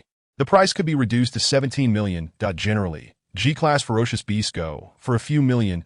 Selling the large one for 12 million and the small ones at G-class prices seems unreasonable. The buyer protests. The seller, smiling, projects an image of a batch of ferocious beast corpses. If that doesn't suit your needs, perhaps you would like to consider some ordinary G-class corpses I have. I can offer them at 3 million each, with discounts for bulk purchases. Naturally, the buyers dismiss the ordinary corpses, as their focus lies solely on the 3 specimens, drawn to the complete form and the thrill they evoke. This is the embodiment of a ferocious beast's worth, the very reason they are willing to bid. Yet the seller is acutely aware of this value and calls out a high price point, 12 million, that most people genuinely cannot afford such a sum. The 2 buyers shake their heads and ultimately walk away. Tian Xiao notices a twitch of the seller's lips, seemingly taken aback by their retreat, that he understands that the seller possesses substantial profit potential. Any price called under 10 million would likely entice a buyer. However, once the price exceeds 10 million, it surpasses the ceiling for G-class beasts. Yet this is the nature of commerce. The final transaction price rarely satisfies both parties. How about 80,000 for the smaller one? Tian Xiao approaches, indicating one of the smaller beasts. The seller falters. 3 million, no negotiation. The ceiling for H-class beasts is 1 million. You are pricing it at G-class rates, which is excessive. Tian Xiao shakes his head, feigning to leave. The seller, now slightly irked, counters. You cannot say that, my friend. This beast is indeed H-class, but it is not just any H-class creature. What makes it so special? Tian Xiao, unperturbed, retorts. The underworld bull, with a stock exceeding 40 million in the Pegasus galaxy. Is it difficult to hunt? Not at all. Their speed is merely slightly superior to H-class lizard claw insects. How technically challenging can it be to capture one? Its post-mortem appearance is only moderately appealing, and that is your justification for the exorbitant price. Brother, you lack expertise. Tian Xiao's well-founded analysis strikes the seller like a barrage of blows, leaving him flushed with embarrassment. Particularly at the final remark, brother, you lack expertise. Coupled with the preceding data, it delivers a critical blow. The broker, initially hoarding the stock with hopes of selling at a high price, now feels a sense of shame akin to being exposed. 80,000, I'll sell. In Crescent City, being a broker is indeed a commendable profession. The advantage of this role lies in the vast profit margin. As long as one possesses a silver tongue and exploits the asymmetry of information, one can easily embellish the quality of their goods and inflate prices. Conversely, encountering an informed buyer who dismantles your offerings leaves one defenseless. The owner of the underworld bull can only lament their misfortune. 80,000 sold. Their only consolation is that the acquisition price was not high, leaving a small profit margin. Tian Xiao beams with satisfaction. Quickly, 160,000 for both. Deal. The broker nods at a swift exchange of money for goods ensues. The broker inquires, "What is your name, brother? Where do you conduct business?" Heroes do not inquire about origins. Tian Xiao refrains from revealing his identity. "All right. May I ask a personal question? Why do you prefer the two smaller ones over the G-class underworld bull?" The broker gestures to Tian Xiao's combat gear. "You seem quite affluent. Can you enlighten me? I would buy the larger one, but you likely wouldn't accept my offer." Tian Xiao winks at him. The broker pauses, then smiles wryly. "How much can you offer?" 5 million. The broker's face pales. "That is too low. I warned you that you wouldn't accept." Tian Xiao pushes the two metallic boxes. Preparing to leave. The broker hesitates, then calls out, 5 million, I'll sell to you." The small underworld bull, initially priced at 3 million, sells for 80,000, approximately a quarter of its original value. The large one, priced at 12 million, is now offered for 5 million, which seems more palatable. Without hesitation, Tian Xiao settles the transaction, then loads the 3 metallic boxes into a cargo aircraft. The underworld bull remains well preserved, with over 80% of the mutated substances in its pancreas intact.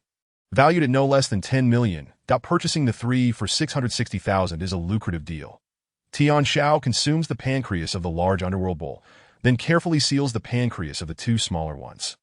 Storing the metallic boxes at the training facility in Crescent City, heading directly to the 23rd floor at the Crescent City training facility. In the office on the highest floor, Wang Qiushan receives a message from the chairman's assistant.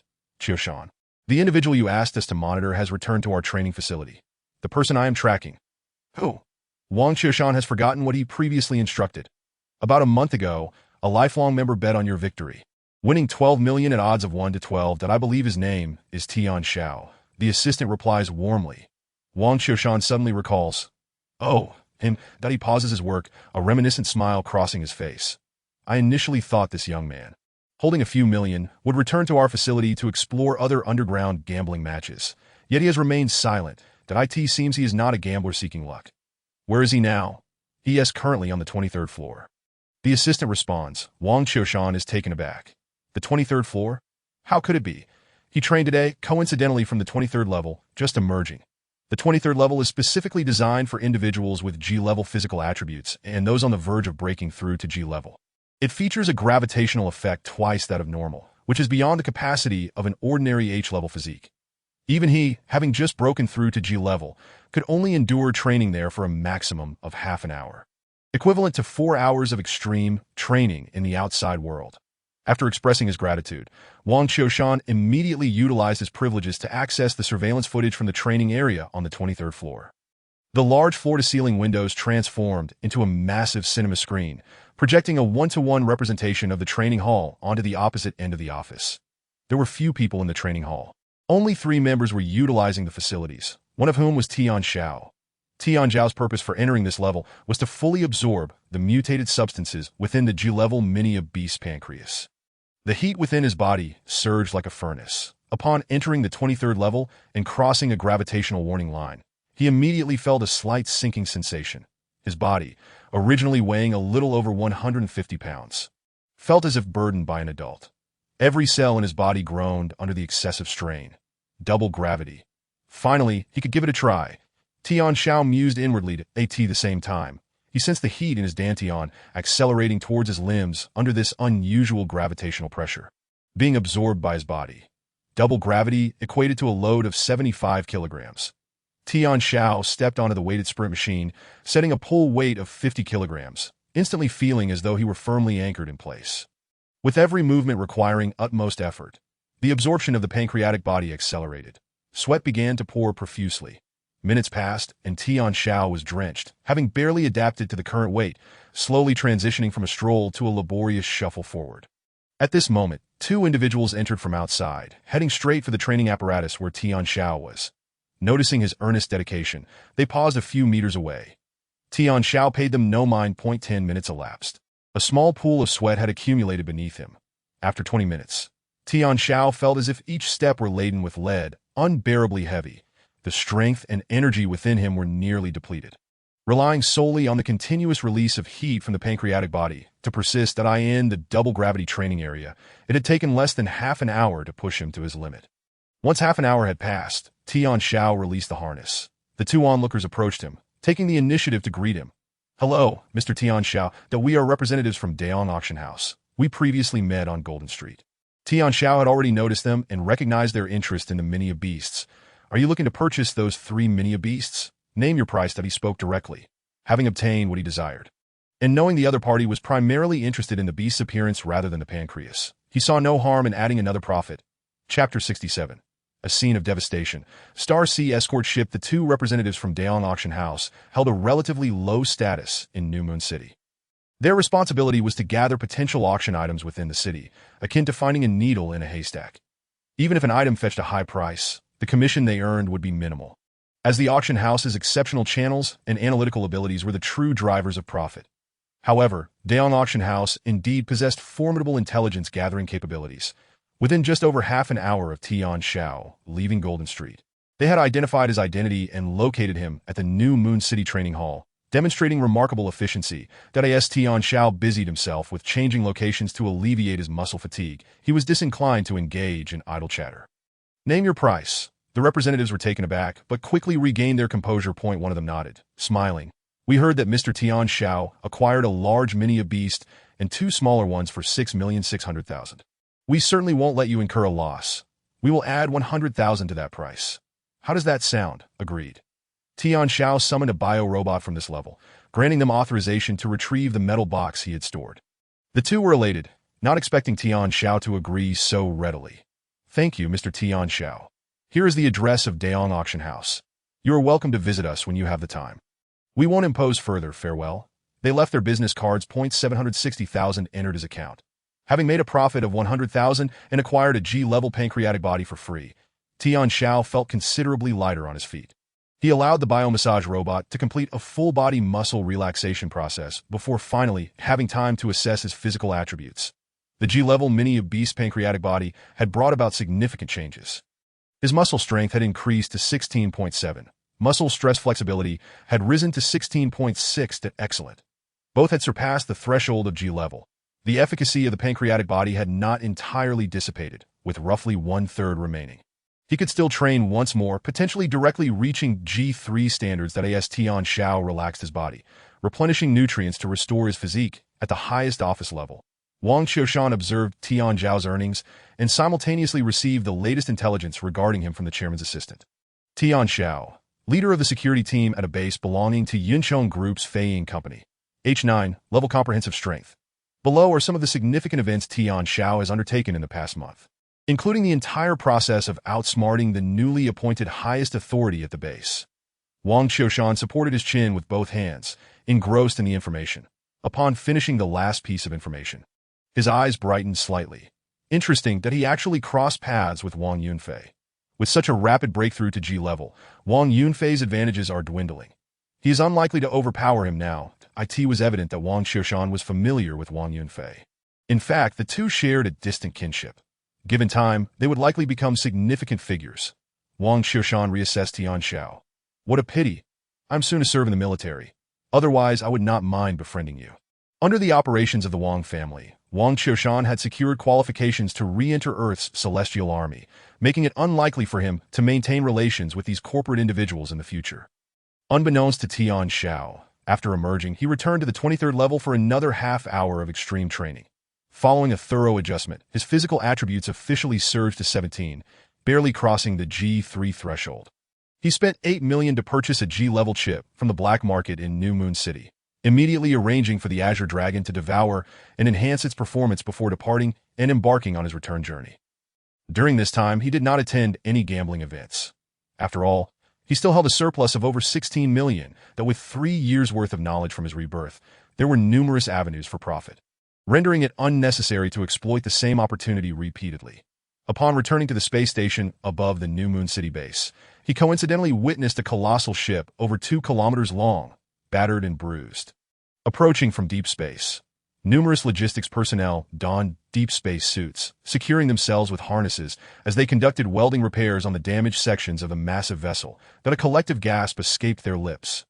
For in the middle of the ship, there were 2 alarming gaping holes, nearly cleaving the vessel in 2, with all sealed hatches down, choking the ship's last breath. Did I ask this a D-class warship? How could it be so severely damaged? What on earth happened? Old Lu's eyes sparkled with excitement as he relished the spectacle. Zhu Xiao and others could not recognize the model of the warship. Tian Xiao fixed his gaze on the battered behemoth. Data coursing through his mind. D-class Star Sea escort ship.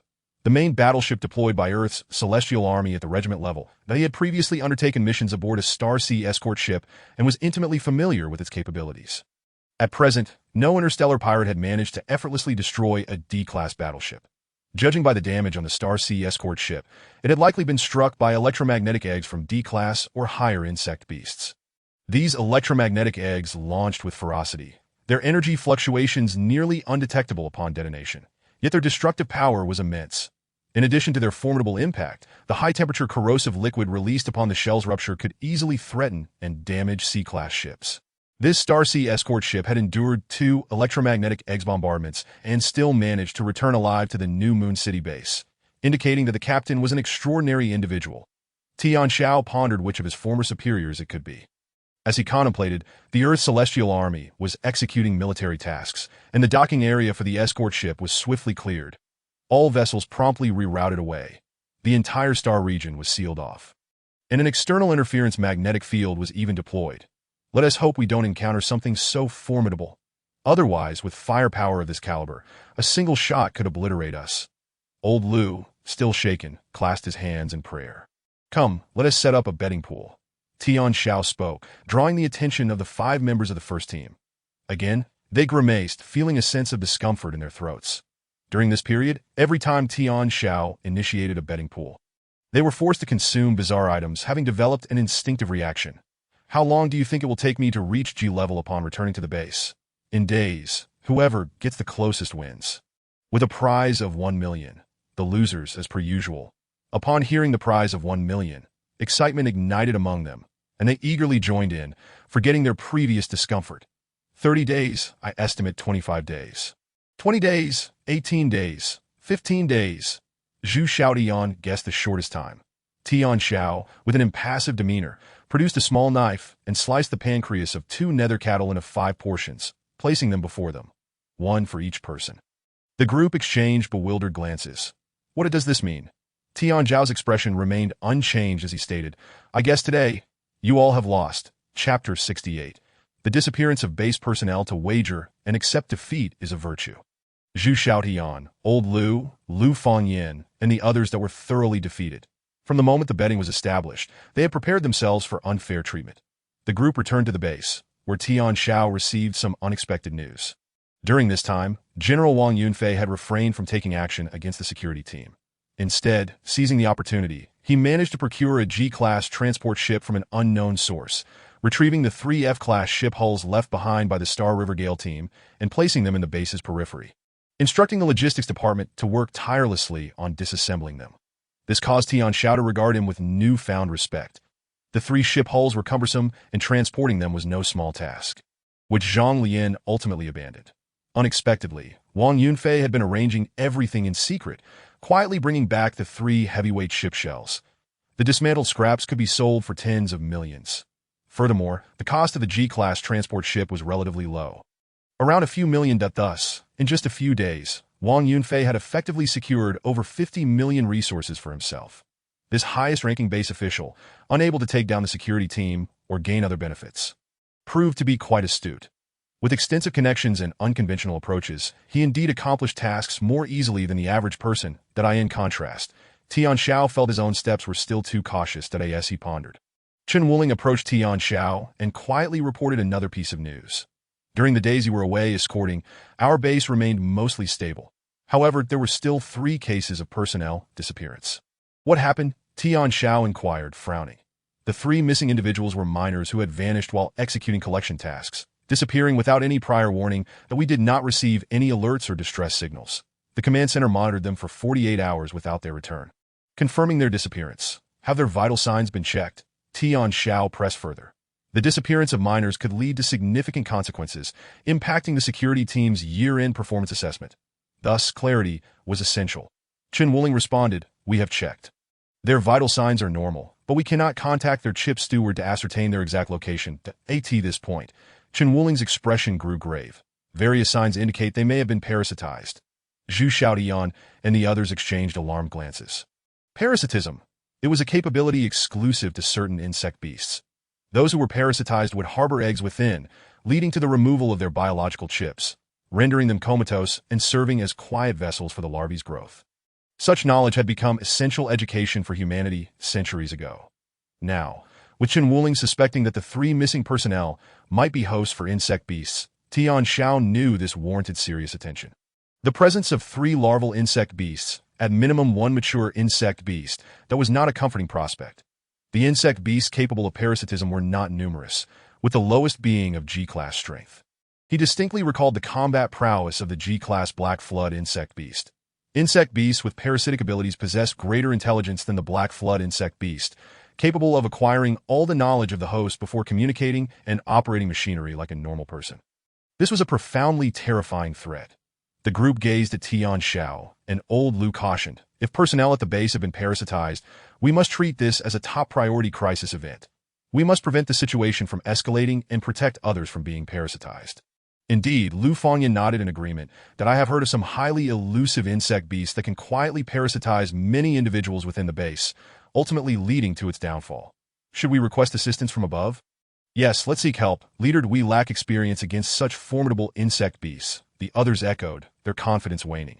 Tian Xiao refrained from making a swift decision, instead recalling information about various parasitic insect beasts while inquiring further from Chen Wuling about specific details. For instance, the precise time the first missing personnel disappeared, the last time they appeared on the base's surveillance footage, and the location from which they ultimately vanished, as well as any commonalities among the 3 missing individuals.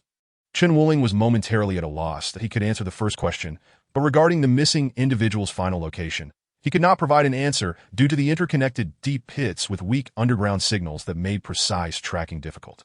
The last question had never crossed his mind. Upon realizing the potential presence of parasitic insect beasts, he had consulted Luo Fei, who suggested waiting for Tian Zhao's return to jointly investigate the entire base with Wang Yunfei. Tian Xiao recognized it was unfair to press Chen Wuling that he promptly gathered all relevant intelligence and surveillance footage for Qinglong to analyze. Identify the commonalities. Qinglong, having consumed G-class biological chips, now possess computational capabilities of 30 units per second, exceeding billions of calculations. Soon, Qinglong provided an answer. The 3 missing personnel were all male, around 30 years of age, and physically robust. This was indeed a commonality, as the more vigorous the host, the closer the larvae would be to maturity. The second commonality was that all 3 disappeared during the night. The last commonality piqued Tian Zhao's intense interest that it appeared that all 3 individuals vanished on the same day, and they had intersected outside the base at the location of the 3 ship hulls that had been towed back. At this revelation, an astonishing thought surged within Tian Xiao. Could it be? Did the insect beast follow these 3 ship hulls into the base? However, why had the logistics personnel working on the ships not reported any disappearances? Wait, these individuals couldn't leave the base. If any symptoms of disappearance arose, it would immediately alert the base. With that thought, Tian Zhao's suspicion solidified. Taking a deep breath, he rose and strode out. Let's go. Follow me to examine the 3 ships that General Wang has brought back. Leader, could it be due to these foreign ships? Chen Wuling quickly followed, questioning. Tian Xiao remained noncommittal. We'll find out. Insect beasts adept to parasitism would inevitably leave traces behind. Chun, you pilot the modified number 2 Qingyao and approach stealthily. The rest of you arm yourselves. The group, fully equipped, exited the security building. Chapter 69. Traces of the base's command center. The return of the security team led by Tian Xiao had already captured Wang Yunfei's keen interest. He had harbored concerns about Tian Xiao seeking trouble over the 3 ship hulls returned from the outside. After all, as the highest-ranking official of the base, his responsibility was to ensure its normal operations. and only the leader of the security team had the authority to extend their reach beyond this planet. As Tian Xiao and his armed entourage approached the dismantling site of the three ship hulls, Wang Yunfei slammed his fist onto the table. Let's go. We need to see what our security chief is up to. General. Boss, look, the modified number 2 Tian Xiao has been deployed, piloted by Chen Wuling, and its destination is the dismantling site outside the base. The four bodyguards' tones shifted noticeably. Since their first encounter with Tian Xiao, who had firmly established his authority, they had shed their initial arrogance and maintained a cautious demeanor, especially regarding the two modified King Neos. Once the modified number 2 Tian Xiao moved, they understood Tian Xiao was serious this time. Wang Yunfei halted, hesitating for 2 seconds, feeling a sense of dread as he instructed his chip steward to contact the security team leader. Tian Xiao, I heard your escort mission has concluded. Was the journey smooth? No worries, just checking in and sharing some good news that I have retrieved the 3 ship hulls from the Star River Gale Team's lair, and they are currently being dismantled. Rest assured, we are now brothers on the same ship. You can have half of it. Wang Yunfei had already faced severe reprimands from his family after his initial embarrassment upon taking office. It wasn't that they criticized his ambition, but rather they chastised him for flaunting the gifts given by Vice President Yan Qing, teaching him a harsh lesson that do not reveal your true self. Do not flaunt your true self. He had learned that openly leveraging power in front of others was the lowest form of conduct, that as punishment. The Wang family cut off his support for 6 months, causing him great distress. Ultimately, to ensure his own growth, he had to set his sights on the 3 ship hulls of the Star River Gale team, planning to make up for his losses. The moment Tian Xiao made a move, he panicked. The base leader's overreach, particularly during the security chief's absence on a protective mission, is indeed impermissible. Such conduct may precipitate unforeseen external incidents, such as internal vacuity and the emergence of pests, or perhaps attract the attention of interstellar marauders, thereby endangering the base. Furthermore, it could draw the notice of predatory creatures from space that if Tian Xiao were to exploit this situation, his tenure as the highest authority, having barely lasted a month, would already be marred by 2 significant infractions, and the headquarters would no longer shield him. Consequently, he must appease Tian Xiao by relinquishing a portion of the profits. Wang Yunfei, in a remarkable display of compromise, found himself in an exceptionally challenging position. After ending the communication, Tian Xiao had no intention of claiming a share of Wang Yunfei's endeavors, fully aware of the adage that a crystal-clear water body harbors no fish. Over the years, Luo Fei and General Lin Su had maintained a tacit understanding, choosing to overlook each other's affairs. His presence at the construction site was not intended to escalate matters. However, without concrete evidence linking the 3 ships to the parasitic creatures, he deemed it unnecessary to engage in extensive dialogue with Wang Yunfei, merely stating his investigation pertained to the disappearance of 3 miners. Regardless, Wang Yunfei arrived promptly. Outside the base, the terrain was remarkably level. When the base was established, precautions were taken to avoid unstable geological formations, resulting in a spacious vicinity where the 3 ships stood in a striking alignment. Dozens of personnel from the logistics support department were laboriously engaged in dismantling operations. Witnessing the head of security leading a fully armed team, many felt a sense of trepidation and slowed their cutting work. Recently, tales of the security chief's formidable presence had circulated, leaving uncertain whether he was preparing for confrontation with the general. Qinglong began to analyze the unique scent markers of the parasitic creatures in search of their traces, scanning all personnel to ensure their chips were functioning correctly. Yes. Qinglong swiftly computed the data. Zhu Xiaotian, Tian Xiao commanded, lead a thorough search of the 3 ships for any hidden chambers, tunnels, or potential hiding spots. Leave no stone unturned. Understood. The first team quickly dispersed, just as the order was disseminated. Wang Yunfei arrived with 4 bodyguards. Tian Xiao, may I have a word? He inquired with a forced smile that Qinglong's calculations concluded at that moment. Indeed, traces of the parasitic creatures were present.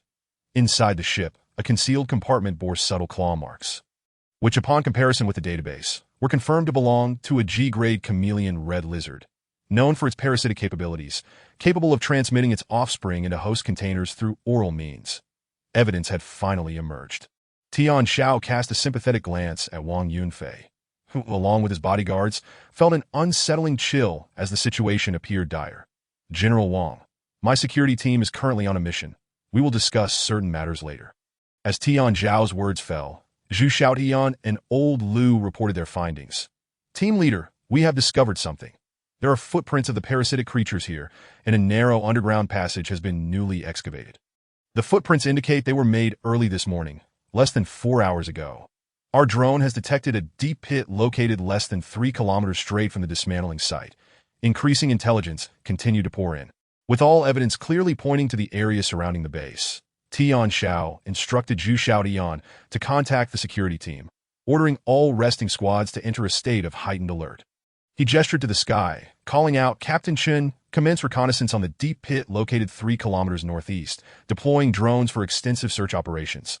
The modified Qingyao No. 2 vanished without a trace. Old Liu returned to the security monitoring center to support our intelligence efforts. Understood. Wang Yunfei was left in a state of confusion. He finally grasped that Tian Zhao's focus did not solely rest on the dismantling site, yet it seemed intricately connected to him. What has transpired? He pressed in a hushed tone. Tian Xiao turned, exhaling a sigh. "General Wang, I regret to inform you that the ships you recovered may be linked to the disappearance of the 3 miners. You must immediately instruct the logistics personnel to cease operations and vacate this area." Chapter 70. The scope expands. Wang Yunfei, a graduate of the Tianlong Military Academy, possessed a deeper understanding of the knowledge related to parasitic creatures than most. He recognized that when a resource-based base is invaded by such entities, leading to personnel disappearance rather than death, it signifies the presence of a particularly unusual form of parasitic creature. Are you suggesting that there are parasitic creatures that landed alongside these ships? Wang Yunfei, as the highest-ranking official with G-level computational capabilities, quickly connected the dots, his complexion paling as he inquired, "Do you have concrete evidence?" "I suspect it is the chameleon red lizard," Tian Xiao revealed, presenting the traces discovered by Qing Long alongside the newly excavated underground passage near the dismantling site. Wang Yunfei's expression grew increasingly grave, and his bodyguards appeared utterly terrified. They were responsible for scouting the lair of the Star River Gale team and for retrieving the ships. Yet they had failed to notice the presence of parasitic creatures accompanying them. They bore the responsibility for the safety of the base and the missing miners, which meant their actions had violated the base's safety management regulations. Given that this operation was unofficial and conducted in secrecy, the company would not only refuse to cover their actions, but might also pursue them for the losses incurred. With the chameleon red lizard as the subject of pursuit, the base command center would coordinate with the security team in the hunt, with Tian Xiao, the sole G-grade warrior, spearheading the effort. Wang Yunfei sought to redeem himself. Tian Xiao nodded. "You may participate. However, you must follow my command throughout, or I shall not permit your involvement." "Absolutely," Wang Yunfei replied, gratitude evident on his face. Tian Zhao's willingness to allow him the chance for redemption was a significant concession, considering he could have justifiably denied him, thereby risking the loss of the company's trust. "General, do not dwell on it too much.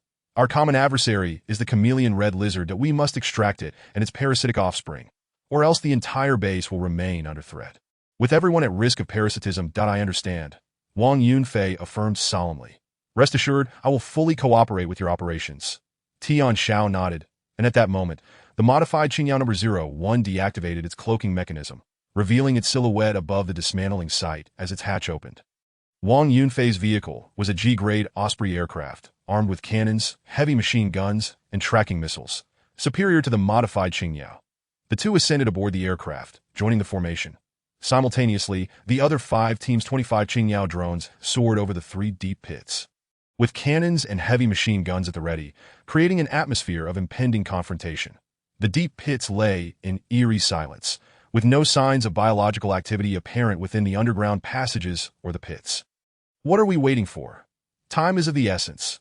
Conduct a comprehensive search of every corner in the vicinity," Tian Xiao commanded, and all Qingyao drones sprang into action. The hatches opened as a small squadron of drones was launched from the aircraft.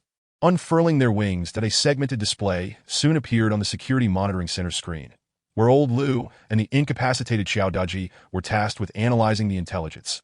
Hundreds of drones rapidly scoured every nook and cranny of the deep pits, conducting meticulous scanning and analysis. The efficiency of their simultaneous computations was astounding. Soon, a remarkable discovery emerged. Within these 3 deep pits, 4 underground passages hidden in inconspicuous corners behind rocks were identified, interconnected, with the final passage leading toward the base but ultimately terminating in a dead end. Wang Yunfei's apprehension grew with each revelation. IT was undoubtedly the chameleon red lizard. Though small, the creature possessed razor-sharp limbs capable of effortlessly piercing metal hulls, with a strength rating of G7, making it easy to break through ordinary subterranean rock. However, the route to the base involved denser geological structures, and it had yet to complete its excavation. It must have been startled by their activity and retreated. Our current mission is to excavate thoroughly and unearth it. Wang Yunfei began to enlighten the team about the chameleon red lizard. Its remarkable ability to change color and conceal itself allowed it to blend into rocks, even transforming into ordinary stone to evade standard search methods. Our drones and biological detection capabilities would not suffice to locate it. Did a collective gaze turn toward Tian Xiao. Tian smiled and nodded, stating, "Indeed. Moreover, it seems implausible to me that only one chameleon red lizard could excavate an underground tunnel exceeding 10 kilometers in length within a mere 2 days. After parasitism, the chameleon red lizard typically enters a brief period of weakness, making such extensive excavation within a short span highly unlikely." Wang Yunfei's complexion shifted dramatically as he interjected, "Thus, there must be at least 2 or more chameleon red lizards at the base." The security team could no longer contain their frustration. "Damn it. What a mess. The team leader has been gone for just a few days, and now we have 2 more G-level chameleon red lizards and 3 juvenile ones. Who knows how many more will appear? This is no trivial matter, that I always knew these people were unreliable." Although Wang Yunfei held the position of commander, he found himself unable to counter these grievances, merely enduring the outpouring of frustration. "Enough," Tian declared, bringing an end to their complaints. "Given the circumstances, we must address the chameleon red lizards without delay. We cannot waste any more time. Given the mobility of the chameleon red lizard, we need to impose a comprehensive lockdown within a 50-kilometer radius. Lao Lu, mobilize a team from logistics to operate mining machines and form a blockade. They will serve as our eyes." "Understood," Tian continued. "The remaining teams will conduct searches from their positions, maintaining aerial surveillance with drones that if any suspicious targets are detected, they are authorized to engage." "Yes." He then turned to Wang Yunfei, stating, "The chameleon red lizard is adept at concealment and difficult to detect. We must consider the possibility of a protracted engagement. That IT would be prudent for the commander to return to the base and oversee operations." "Return to the base?" Wang Yunfei hesitated. However, Tian's words eventually swayed him completely. "I have reviewed the data. The parasitic capabilities of the chameleon red lizard are formidable, that if our containment efforts falter, it could parasitize other organisms on this planet, proliferating its kind. Consequently, all vicious beasts could potentially harbor their larvae, leading to a catastrophic situation. That I need the commander to return to the command center to issue a complete halt to operations and establish comprehensive monitoring across all regions of the planet, creating our second line of defense. That I in the face of the chameleon red lizard's threat, the base had entered a state of heightened alert. All mining aircraft were ordered to return to the base, and every personnel member underwent a biological safety assessment. Upon learning that chameleon red lizards had infiltrated the planet, fear gripped everyone. Outside the base, the security team had implemented a rigorous shift system, tirelessly monitoring and inspecting the most hazardous areas. Hundreds of drones meticulously scoured both the depths and peripheries of the pits. Occasionally, the sound of heavy machine gun fire echoed, eliminating threats. Half a day passed. Yet the chameleon red lizards remained elusive, as if they had vanished completely. As night descended, visibility diminished significantly. Wang Yunfei doubled the number of mining aircraft assigned to the search and blockade, commanding all involved to activate their lighting systems. One by one, the aircraft illuminated the ground with beams of light, continuously scanning the surface. Outside the base, the atmosphere was tense and foreboding. However, after a night of fruitless searching, Wang Yunfei could no longer contain his anxiety. The base was at a standstill, incurring massive daily losses. The longer the situation persisted, the greater his burden of responsibility. More critically, as long as the chameleon red lizards remained unvanquished, they could spawn additional larvae, accumulating greater strength and posing a significant threat to the base.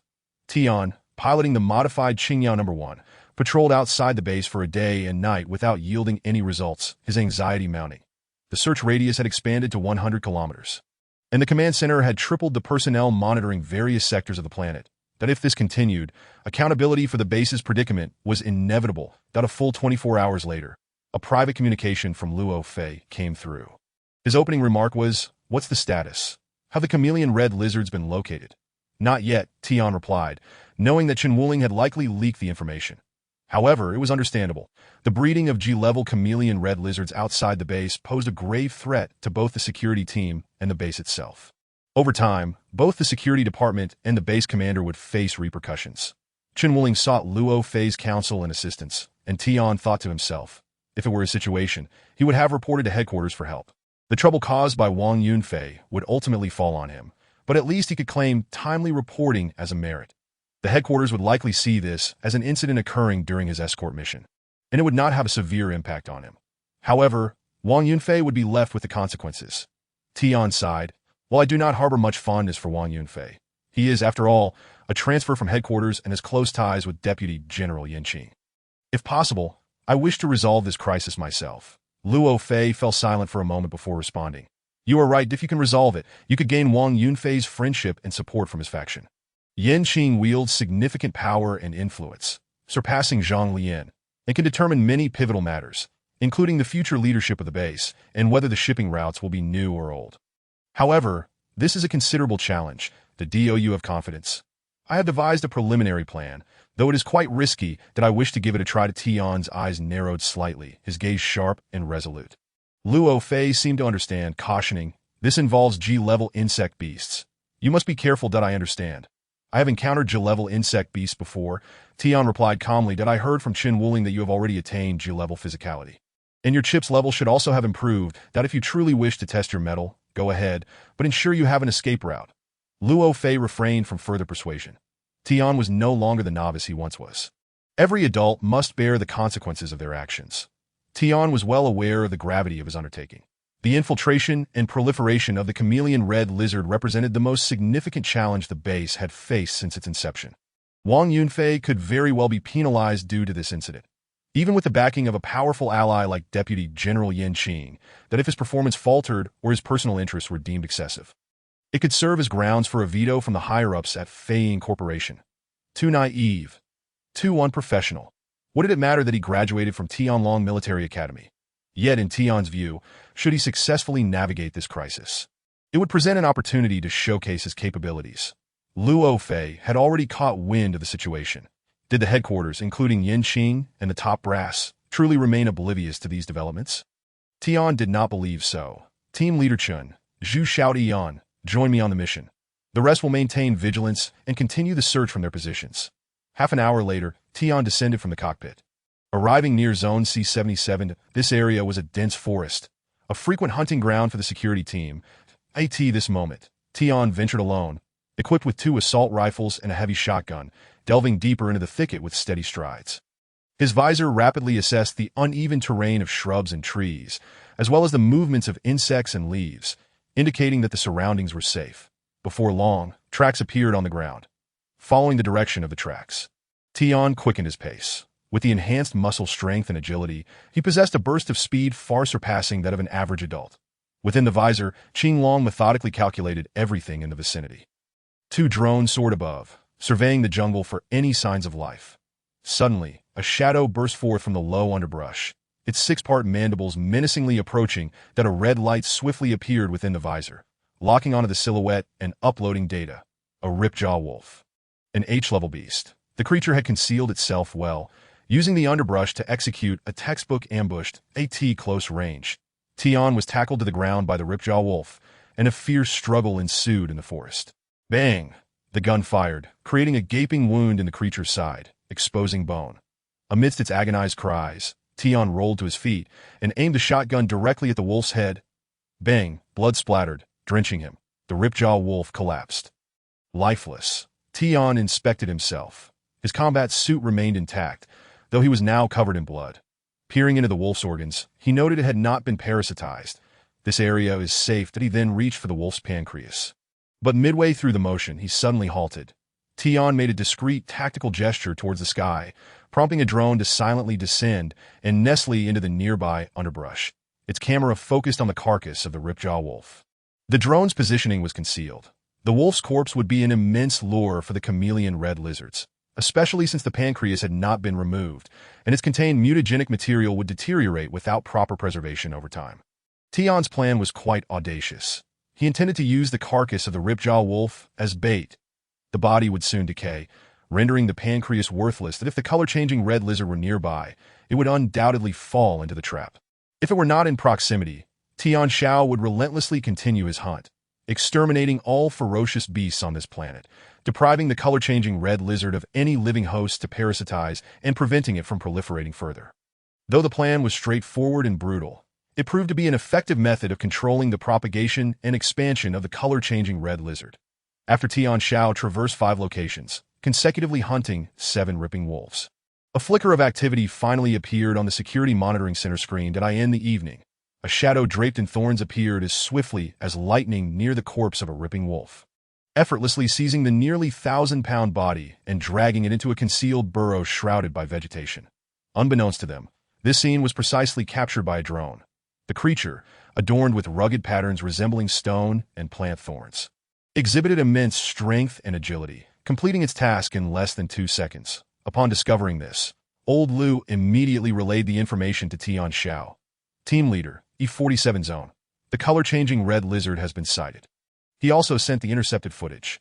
Buzz, the modified Qingyao decisively changed course, racing towards E47 zone at maximum speed, in less than 5 minutes. The modified Qingyao silently emerged above the forest. Boom! A cannon shell was fired, shattering trees as flames erupted. Boom! Boom! Tian Xiao acted with remarkable decisiveness, unleashing 40 cannon shells that set the entire forest ablaze, transforming it into a desolate wasteland. Without cover, everything on the surface became visible beneath the watchful eyes of the Qinglong. Even the slightest disturbance was easily detected. Ta-da! Tian Xiao aimed at the direction where the color-changing red lizard had vanished, unleashing a barrage of bullets from the heavy machine gun, tearing the nearby foliage apart to reveal a gaping entrance to an underground tunnel. The drone was launched from the cockpit. Whoosh! The drone swiftly entered the underground passage, employing infrared scanning and sonar detection. At long last, they caught sight of the color-changing red lizard's tail, prompting Tian Xiao to unleash his full arsenal. The 6 members of the first security team quickly arrived to assist in sealing off the surrounding area. Soon, the drone discovered the abandoned corpse of a ripping wolf within the underground passage. But the color-changing red lizard was nowhere to be found. The drone continued its pursuit along the tunnel, which connected to a nearby deep pit. Buzz! More drones rapidly joined the search, conducting a wide-scale hunt. Tian Xiao was skeptical that the color-changing red lizard could have excavated such extensive tunnels in a short time. The drone scoured every crevice and after 15 minutes, located a section of tunnel barely 50 meters long. The excavation marks were fresh. This discovery invigorated everyone. Tian Xiao immediately ordered the sealing of the deep pit. The color-changing red lizard must be hiding somewhere within. The first team complied, commencing a grid division of the deep pit's various areas. Once the grid was established, 5 Qingnios formed a line and began firing into the pit. Accompanied by the thunderous roar of cannon fire, the color-changing red lizard concealed within the depths of the pit could no longer contain itself. It suddenly bolted, racing along the rocky walls of the pit. They had found it. Target locked. It was finished. Just as victory seemed assured, a sudden explosion of flames erupted from the Qingyao piloted by Zhu Xiaodian, revealing her pale, wide-eyed face in shock as the cockpit was breached. What was happening? Everyone was horrified, but only Tian Xiao reacted in time. The instant the cockpit was compromised and the heavy machine gun fell silent. The Qinglong issued a warning. A variant of the color-changing red lizard has been detected. The color-changing demon lizard. Any mutated beast or insect could develop new abilities, becoming more formidable and challenging to confront. The color-changing demon lizard represented one potential evolution of the color-changing red lizard, making it even more adept at concealment, as if it had become invisible. The color-changing demon lizard was essentially an apex existence among G-class insect beasts, capable of effortlessly hunting any G-class prey when the enemy was unprepared, even posing a threat to higher-level F-class prey. Zhu Xiaoqian's expression of bewilderment and shock was a testament to this reality. The Qingyao had been destroyed, and she could only see the razor-sharp claws of the creature slicing through the cockpit, red light flooding in. Zhu Xiaodian had never encountered such a situation and was utterly at a loss.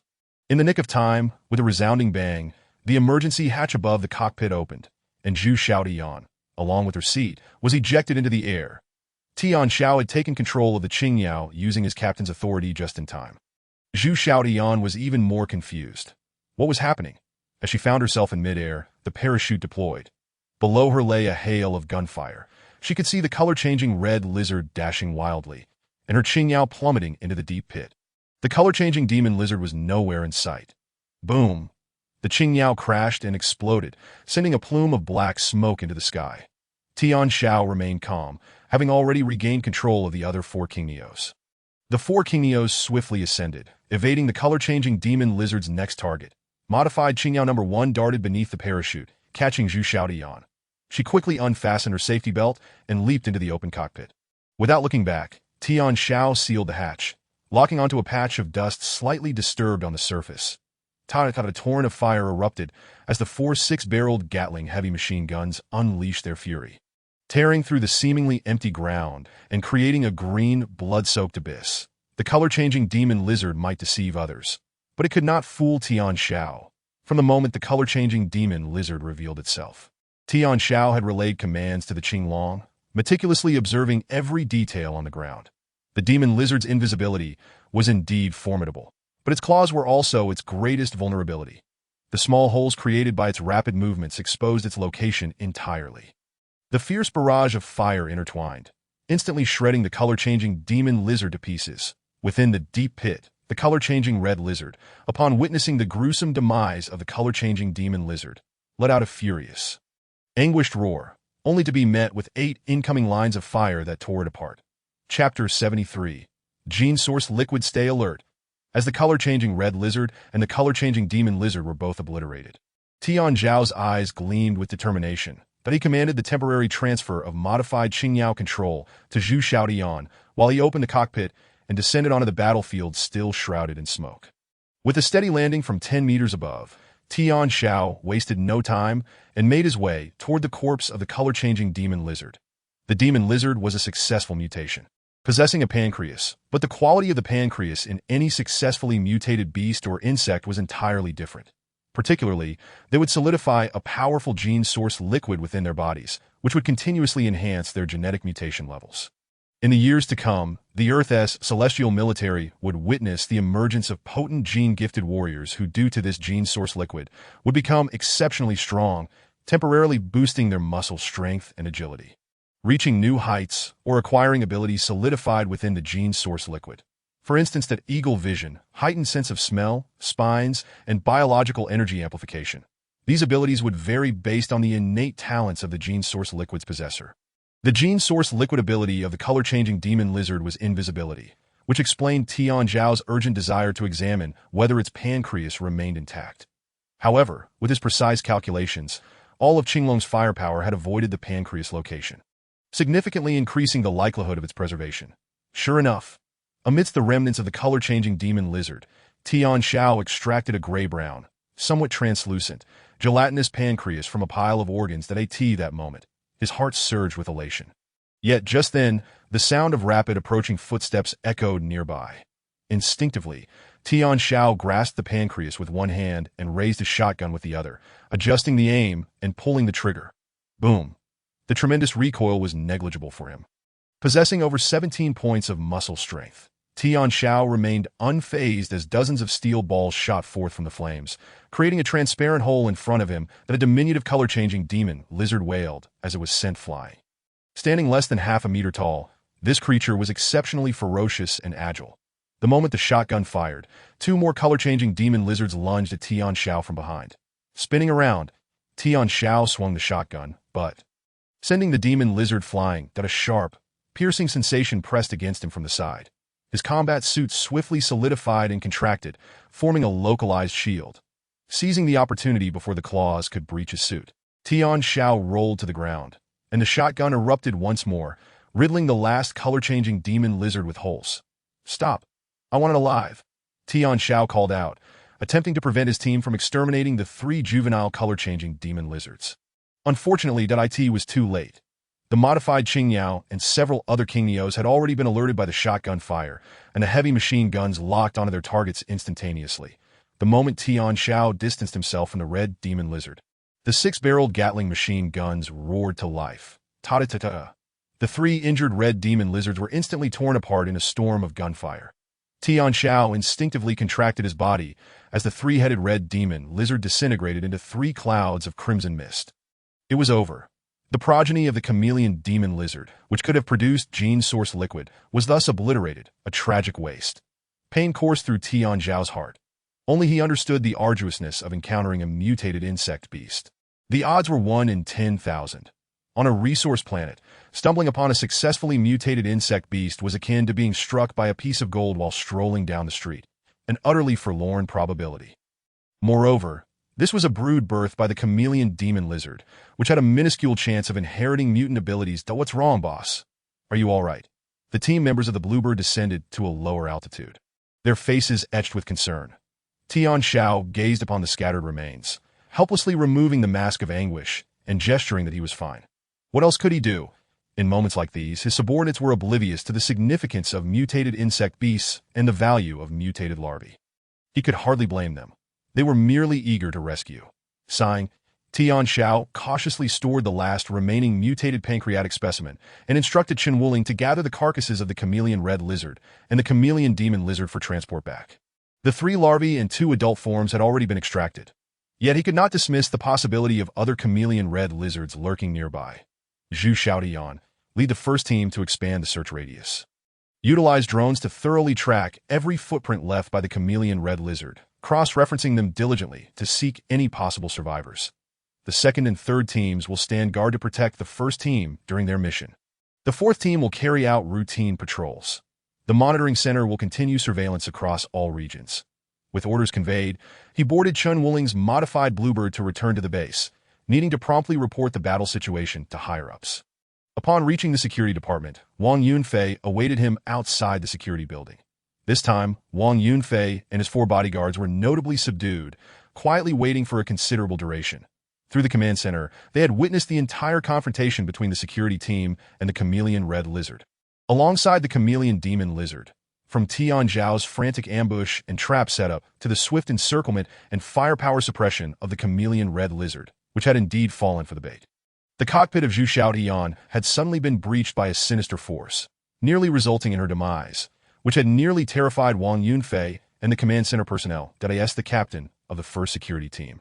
Zhu Xiaotian's death would have escalated Wang Yunfei's responsibilities tremendously, making his removal almost inevitable. Fortunately, both had responded promptly.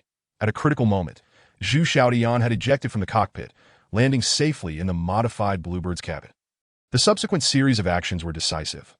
The chameleon demon lizard was torn apart. The chameleon red lizard met the same fate. The 3 larvae were lured out by Tian Xiao, who, with a swift and efficient display of gunplay, created an opportunity for the security team to annihilate the larvae entirely. Tian Xiao, thank you. Thank you, Tian Xiao. Under Wang Yunfei's leadership, a group of individuals bowed sincerely at the entrance of the security building. Those accompanying Wang Yunfei understood that the resolution of this incident had preserved his position as the highest authority at the base. Even if he faced some repercussions, they were deemed acceptable. Wang Yunfei's perception of Tian Xiao had undergone a complete transformation. His survival this time was solely due to Tian Xiao's desperate efforts, and the gratitude he felt was beyond words. Chapter 74. Biological gifted skills at the entrance of the security building. Tian Xiao stood prepared before Wang Yunfei and his 4 loyal bodyguards. Unless unforeseen circumstances arose, all insect beasts that had infiltrated the base via the vessel from the outside had been dealt with. Although certainty eluded him, he believed he could report satisfactorily to his superiors. Commander Wang, it would be prudent for you to report this matter to the higher-ups promptly. The invasion of G-class parasitic insect beasts is no trivial matter. 3 miners have perished, operations at the base have halted for over a day, and a Bluebird has been destroyed. The headquarters will not remain uninformed, I am aware, Wang Yunfei replied with a smile. In fact, the higher-ups have already caught wind of the situation and warned me to resolve it swiftly. That I understand this matter does not involve you, Commander Tian, as the headquarters has dispatched a response team en route. If you truly wish to see me dismissed, I need only to do nothing. There is no need for any desperation. Tian Xiao was taken aback that a response team was indeed on its way. Such was the style of the head of Feiying Corporation. Wang Yunfei continued, just now, I uploaded the entire process of the security team's engagement against the chameleon demon lizard to the company's headquarters as the commander of the base. The response team has already turned back. Hearing this, Tian Xiao exhaled in relief that, to be honest, collaborating with Wang Yunfei had its merits. This fellow wore his thoughts on his sleeve, unlike those seasoned veterans who were far more troublesome to deal with. If someone truly formidable were to replace him, it would be a taxing endeavor. That is good. If the affairs of the base were truly left to the headquarters, the security department would lose face. And I, as the leader of the security team, would bear the shame. Tian Xiao spoke earnestly. Wang Yunfei chuckled at this remark. Additionally, I have good news for you. What is it? Vice President Yanqing has stated that, in light of your swift and decisive actions during this incident, your performance has exceeded that of a mere base security team leader. Vice President Yan has officially included you in the reserve cadre for the highest leadership position at the base. Congratulations. Then I must congratulate Commander Wang for pushing me aside, allowing you to effortlessly manage the overall situation at the base henceforth. Tian Xiao suppressed his smile. Wang Yunfei, suddenly anxious, hastily clarified, do not misunderstand. I genuinely have no intention of pushing you out. You have aided me immensely, and I am grateful beyond measure. I would never wish to trip you up. Not only would the higher-ups perceive me poorly, but these people around me would also regard me as unworthy. Since Commander Wang feels indebted, I shall request a personal favor for the position of the leader of the base security team. Let Chen Wuling take over. I propose Zhu Xiaodian for the deputy leader role. I will recommend her. How about you co-sign, Commander Wang? Tian Xiao strategically sought this favor from Wang Yunfei. Absolutely, a trivial matter. Wang Yunfei readily agreed. Tian Xiao's heart settled at that moment. With his own recommendation and Wang Yunfei's co-signature, the overall structure and positions within the security team would remain unaltered, ensuring a smooth transition while continuing the legacy left by Luo Fei. For individuals like Lin Hu, Lu Xuesong, and Xiao Daji, a stable and reliable team would aid them in accumulating resources to challenge the G-class status. For old Lu, it was simply a matter of steadily amassing his fortune. This was the extent of what he could do for them. Commander Wang, how refreshing. Let us proceed inside to converse. All right. Wang Yunfei replied, ecstatic. This marked the first time Tian Xiao had invited him into the security building. He understood that this was also the first time he had finally gained Tian Xiao's acknowledgement, becoming one of his own, even if he merely made a symbolic tour inside before being escorted out. Wang Yunfei felt an immense sense of satisfaction, as if he had regained the feeling of his initial arrival. After sending Wang Yunfei away, Tian Xiao promptly returned to his room, but he still held the pancreatic specimen of the chameleon demon lizard. This substance should not be left unattended for long. The methods of utilizing the gene source liquid within the mutated pancreatic tissue varied across research institutes, yet the Earth's military employed a rather crude approach: puncture and ingest. Tian Xiao drained every drop of the liquid from the mutated pancreatic tissue into his throat and then immersed himself in a water-filled pool. Minutes later, his body began to heat up. A thermometer nearby indicated that the pool's temperature gradually rose from 38 degrees to 39, then 40. Tian Xiao felt his head grow heavy, as if he could not lift it. Damn it. What went wrong? Am I going to end up killing myself? Moments later, the water's temperature reached 45 degrees. Tian Xiao felt himself burning, his body akin to a boiled shrimp, red hot and devoid of strength to move. Tomorrow, the headquarters would not receive a report stating that the leader of the security team had cooked himself alive. Would they? What a damned misfortune. This was the last thought that flickered through Tian Xiao's consciousness before he succumbed to oblivion. Subsequently, in a haze, he felt as though he had transformed into something entirely different, that he dreamt that he had been boiled, his body evaporating into a cloud of white mist. Amid the mist, he seemingly witnessed a crimson body swiftly generating. Enveloped by a thin layer of transparent gelatinous substance, azure veins, white bones, and crimson flesh gradually disappeared from the air beneath this translucent coating. Then, the body gradually returned to normalcy, resembling a bright red shrimp once more, only to begin the process of transparency anew. This peculiar cycle continued for an indeterminate duration. Eventually, Tian Xiao awoke. His first reaction was to touch his body, wishing to ascertain whether he had indeed transformed into a monster. The sensation felt normal. In the mirror, everything appeared intact. Yet within his body there seemed to be indeed something additional. Qinglong. Self-check. Yes. Serial number 01, Bluebird Pilot. Tian Xiao status, good. Age, 24, muscle strength, 17.9, muscle stress flexibility, 17.9, bioenergy, 320 units. Current physical fitness, G4, chip level, G1 type. Azure Dragon, biological talent, G-level color-changing invisibility, consuming 100 bioenergy units, allows for a stealth effect in non-combat situations for 30 seconds. Personal comprehensive strength evaluation, G9. Upon realizing this, Tian Xiao could not help but draw in a sharp breath, his joy evident. He had finally acquired a biological talent skill. This was the key to unlocking strength above level C. In his previous life, he had toiled for years, mastering only a few ordinary biological skills.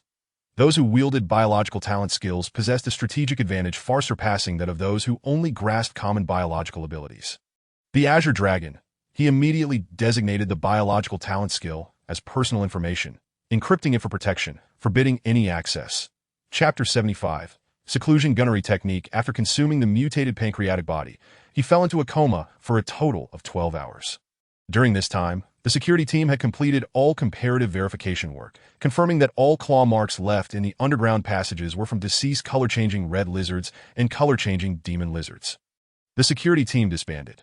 The incident caused by the color-changing red lizard and the parasitic beast invasion was thus concluded. Point 2. Unread emails lay in Tian Xiao's inbox. Point 1 was a public commendation from the company headquarters. Thanks to the efforts of the entire security team, an incident that exceeded their response level was resolved satisfactorily, and the parasitic beast invasion did not result in significant casualties or losses to the base, which greatly pleased the headquarters. The incident's severity and commendation level were raised by 2 tiers, not only rewarding the security team with public acknowledgement, but also granting them an additional month's salary. The least any member received was 20,000. Tian Xiao, of course, received a reward of 100,000. Additionally, all team leaders and deputy leaders received extra commendations. Team leader Zhu Xiaodian did not mention in her report that her actions were those of the team leader, earning her an extra reward of 200,000 from headquarters in compensation for repairs to the Azure Bird. Tian Xiao performed exceptionally well in this operation, receiving a hefty reward of 1 million and a modified weapon. The Desert Eagle, issued by headquarters.it, was said to be the same model as the one used by Wang Yunfei. This Desert Eagle utilized armor-piercing rounds, capable of penetrating H-series combat suits, with a market price exceeding 5 million. And the cost of a single bullet reaching 2,000. It was needless to say that this was personally approved by Vice President Yan Qing, signaling a friendly gesture. The other email was the company's response to Tian Xiao and Wang Yunfei's joint recommendation of Chen Wuling and Zhu Xiaodian. As expected, the company approved it. However, due to the lack of a suitable position for Tian Xiao at present, this order would take effect once he assumed office, with Yan Qing's name still at the bottom. A smile spread across Tian Xiao's face. The company also issued a punishment decision against Wang Yunfei. Point 2 of Wang Yunfei's bodyguards took the blame for him and were sent back to headquarters for punishment. Wang Yunfei himself, due to his lax management, was fined half a year's salary and mandated to provide economic compensation to the 3 deceased miners, as well as bear the repair costs for the Azure Bird. Wang Yunfei's effort to salvage 3 spacecraft from the Star River Gale core was significantly reduced, losing half of them. Nevertheless, overall, headquarters still treated Wang Yunfei with care, with such a major oversight at the beginning of his tenure. Had it not been for Yan Qing's protection, he would have been dismissed, leaving a considerable blemish on his record that a small financial loss was not a significant issue. Looking at the time, it was September 11th, 777 of the new calendar. There was still a month remaining until the Dragon Slayer youth operation commenced on October 10th. Tian Xiao's spirits lifted. Now that his relationship with Wang Yunfei had improved and the base's greatest hidden danger had been resolved, he seized this opportunity to diligently master the biological talent skill and relearn several ordinary combat techniques he had acquired in the Earth Army. Returning to the security team, Chen Wuling immediately conveyed the news. All carcasses of the torn-mouthed wolves used to lure the color-changing red lizards had been recovered and stored in the 36th floor ice house of a training ground, including the bodies of the color-changing red lizards and demon lizards, all properly arranged. These items should fetch a high price of several million. Furthermore, Wang Yunfei notified him that 3 spacecraft had found buyers, and payment had already been made, awaiting their delivery by the end of the month. The promised half, amounting to 30 million, had already been transferred to his account. With money and power in hand, and strength on the rise, this was truly a time of joyous prosperity. That day, Tian Xiao arranged a grand feast, using the pancreatic bodies of the torn-mouthed wolves to aid Chen Wuling, Zhu Xiaodian, Lu Xuesong, Qiao Daji, Lin Hu, and Lu Fangyin in their pursuit of H9. For the following half-month, Tian Xiao entered a mode of seclusion. After all, Chen Wuling and Zhu Xiaodian had already received word from the company that during this time, they would adapt first. Tian Xiao focused intently on training at the training ground. The ordinary skills of Earth Army soldiers were divided into 4 major categories. First, naturally, there were firearm skills, gunnery technique, which utilized assault rifles to achieve effects akin to cold weapons, combining blocking, stabbing, along with formidable computation and shooting capabilities that a novice could swiftly learn to disarm and eliminate over 6 targets in a short time. while someone reaching mastery could maneuver effortlessly within crowds, engaging in both ranged and close combat. Gun-slinging technique allowed for the manipulation of high-speed forward movement to create curved trajectories for bullets. Targeting obstacles behind cover, equally formidable. There were also dual gun technique, modified gun technique, and so on.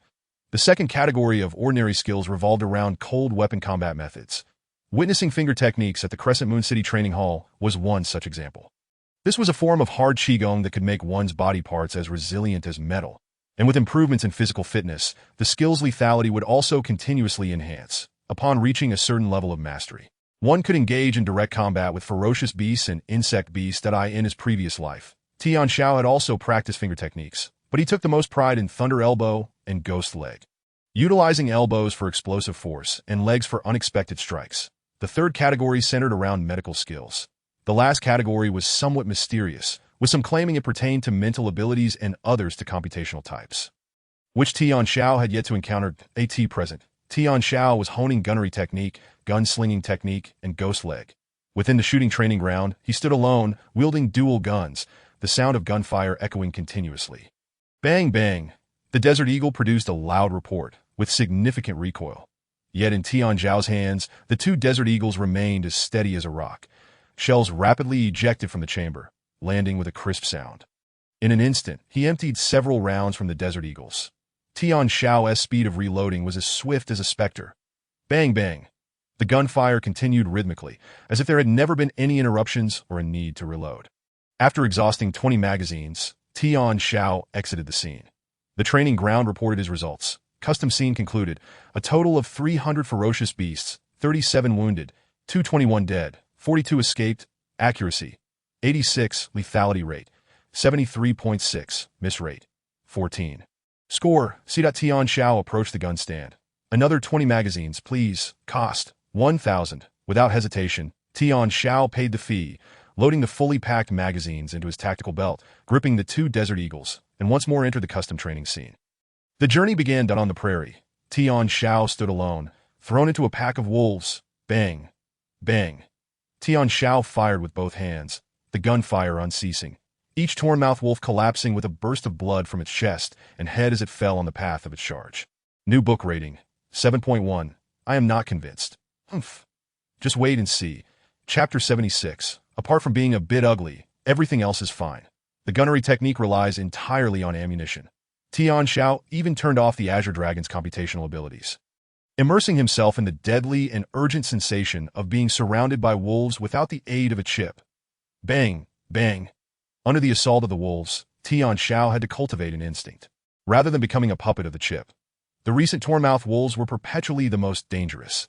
The bullets fired from the Desert Eagle were always aimed at the nearest torn-mouthed wolf. One after another, the torn-mouthed wolves fell. Yet, more wolves surrounded him from all directions, relentlessly pressuring him. Tian Xiao remembered that just half a month prior, while practicing gunnery technique, he could barely fire 100 rounds before being overwhelmed by the wolves, forcing an early end to his custom training. Now that his speed of reloading had reached seamless integration, his mindset grew increasingly calm and composed. Another round of custom training concluded with minimal changes in data. Tian Xiao, like a machine oblivious to fatigue and needing no rest, calmly exchanged magazines and continued into a new round of training. Thousands of rounds were soon expended as he exited the shooting training ground. His lethality rate had increased by 1 percentage point. This indicated that during one training session, he had taken down 3 more torn-mouthed wolves. After completing the training with thousands of rounds, Tian Xiao swiftly began practicing ghost leg. In the 18th level training ground, the punching bags of 2 sparring robots were struck with a thunderous crash. Boom, boom, boom. Tian Xiao maintained his offensive rhythm, delivering blows that either possessed overwhelming force or speed so rapid that the sparring robots could barely keep pace. There was no option. These sparring robots were modeled after H-level warriors. After thoroughly assimilating the pancreatic tissue of the color-changing lizard, Tian Xiao's muscular strength and agility had both remarkably surpassed 18.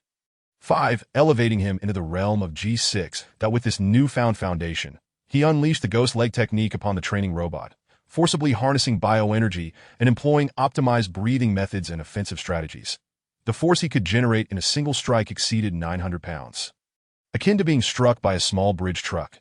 Just days prior, Chen Wuling had attempted to engage in practice, but after enduring a few strikes, he had not dared to return to the 18th training floor. Only half a month remained that I must seize this time. Tian Xiao immersed himself in rigorous training, placing significant emphasis on the mysterious and unknown Dragon Slayer operation that on this particular day, an unexpected visitor entered the 18th floor. The resounding thuds instantly captured this person's attention, revealing Tian Xiao, who was fervently unleashing his prowess on the training robot. Tian Xiao called Wang Yunfei. Recognizing the familiar voice, Tian Xiao backed away from the robot while exclaiming, "The illustrious Commander Wang, the chief officer of the base, has come to the training grounds for a stroll." "Just to practice," Wang Yunfei replied, appearing quite enthusiastic as he donned his boxing gloves and approached. Tian Xiao was aware of Wang Yunfei's capabilities. Just a month ago, he had been above him, yet now, Wang Yunfei remained at G3, while Tian Xiao had surpassed him that if Commander Wang wished to test his skills. It was only natural for a subordinate to risk everything for his superior. Tian Xiao assumed a defensive stance. Wang Yunfei tossed protective gear his way. "Put this on." Initially, Tian Xiao intended to refuse. But he reconsidered. Knowing Wang Yunfei hailed from the Dragon Military Academy and might possess various skills, that he complied and donned the protective gear. "Here he comes." Wang Yunfei charged forward with a powerful punch. Bang! Tian Xiao staggered back 2 or 3 steps, feeling a tightness in his chest. The force of that punch nearly matched his own. Wang Yunfei had indeed mastered close-quarter combat techniques. Each movement was executed with precision. And his power was far beyond that of G3. "That impressive. You held your ground," Wang Yunfei exclaimed as he launched another attack. Once more, Wang Yunfei trained in both punches and kicks, delivering powerful blows and rapid leg strikes that were, if not quicker, certainly on par with Tian Xiao's OWN in a mere 7 seconds. He unleashed a relentless barrage of 13 strikes, each one genuine. This was no small feat. Tian Xiao silently defended, utilizing his hands, legs, and even bracing his body against the blows, maintaining a solid stance while effectively countering the onslaught. Combat techniques consumed bioenergy significantly, and after 7 minutes of relentless assault, Wang Yunfei collapsed, utterly spent. "That was exhilarating. It's been ages since I felt this alive, that I had no idea your defensive skills were so formidable." Wang Yunfei was aware of Tian Xiao's specialized training and practice sessions. Tian Xiao began to remove his protective gear. He inquired, "What brought you to the training grounds today? This is rather uncharacteristic of you, that in half a month. There will be an event, and I wish to refine my skills before then. That be by the way. I shall be entrusting the base to you during my absence, that I need to take a break." "How long?" Tian Xiao asked, momentarily taken aback as he scrutinized Wang Yunfei, considering whether the event he mentioned was indeed the Dragon Slayer operation. The timing certainly aligned. However, he refrained from asking, aware of the confidentiality surrounding the mission. Wang Yunfei, true to form, offered only a vague response, claiming it was an opportunity arranged by his family, adding, "I feel I am not meant for this planet. Perhaps it's best to leave. If I perform well in this event, I might gain a direct opportunity to join a fleet that at that point, I could offer you a chance to manage this resource planet." "How does that sound?" "Quite the camaraderie, wouldn't you agree?" "Indeed," Tian Xiao replied, though internally he grew increasingly convinced that Wang Yunfei's event was indeed the Dragon Slayer operation. This was an initiative organized within the Yunzhong group, unrelated to the Wang family. However, the prospect Wang Yunfei presented was undeniably enticing. Gaining control over the daily operations and security of a resource planet would confer significant authority. Yet a desire alone would not suffice. Fei Incorporation would never permit such occurrences. Tian Xiao instructed the training robot to bring him 2 bottles of fine liquor, that we may not have fought, but I would rather not bid farewell so soon. Having to deal with an unfamiliar face and the ensuing political maneuvering is exhausting." "What? You wish I wouldn't leave?" Wang Yunfei chuckled. "That I suppose aside from your less than appealing looks, I can tolerate everything else about you. Get lost." Wang Yunfei laughed, then continued, "But truth be told, being a local tyrant on a resource planet is somewhat enjoyable at first. However, over time, it becomes rather dull. Finding a training partner is increasingly difficult. When I first entered the Dragon Military Academy, my dream was to confront the billions of insectoid species head-on, yet now I find myself nearly brought low by a mere G-grade creature." Chapter 77. The Dual Resignation. Tian Xiao couldn't help but chuckle upon hearing Wang Yunfei's grand aspirations. Wang Yunfei, keenly perceptive, turned his head. "Are you mocking me?" Tian Xiao quickly waved his hands. "Not at all. I merely recalled your initial arrival here, when the entire security team seemed eager to trample your face into the ground, that I never imagined you harbored such lofty ambitions, aiming for the stars. That is indeed mockery, Wang Yunfei growled. Tian Xiao shrugged. You may think so, but honestly, I find it remarkable that you, while enjoying your cigars in the command center as a local despot, possess such a grand vision. Are you serious? Tian Xiao laughed heartily for some time. Damn it. Wang Yunfei turned away, sulking and choosing to remain silent. After a moment, he broke the silence. In half a month, barring any unforeseen circumstances, the company, including our group, will undergo a significant reshuffling, with a new wave of elite talents emerging. This presents both a challenge and an opportunity for you. Tian Xiao recognized that Wang Yunfei, leveraging his connections to the Wang family, was subtly alerting him to deeper truths that he understood that once the Yunzhong Cup concluded, many elites would rise to prominence, securing important positions. What do you mean? Tian Xiao feigned ignorance, pressing for details. Wang Yunfei spoke cryptically. Every year at this time, a new wave of individuals rises that if you have any interest in the history of our group, you may notice certain patterns. Furthermore, after November each year, at year's end, the group formulates plans for the following year's operations and deployments. Tian Xiao pondered this. Indeed, at the end of each year, major corporations assess the upcoming year while building momentum for expansion. The new generation of graduates would inject fresh vitality into these firms, providing significant momentum. Wang Yunfei had not revealed everything, but he skillfully shifted the conversation to his current role as a talent reserve officer. Next year, many new ships will be commissioned at that point. There will be a considerable recruitment drive, and a wave of capable individuals will be sought after, potentially securing opportunities to join the fleet. You have already made a name for yourself within the company. Perhaps you could join your predecessor, Luo Fei, in entering the fleet simultaneously. Upon hearing this, Tian Xiao felt a flicker of excitement. Joining the fleet.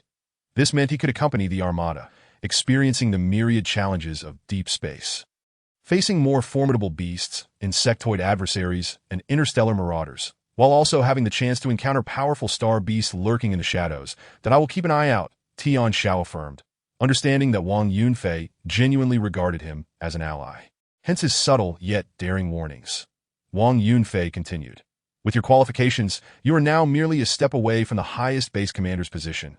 It would be prudent to secure this within the month, as entering the fleet as the head of security would set you on a vastly different trajectory compared to entering as the highest base commander. I understand, Tian Xiao replied.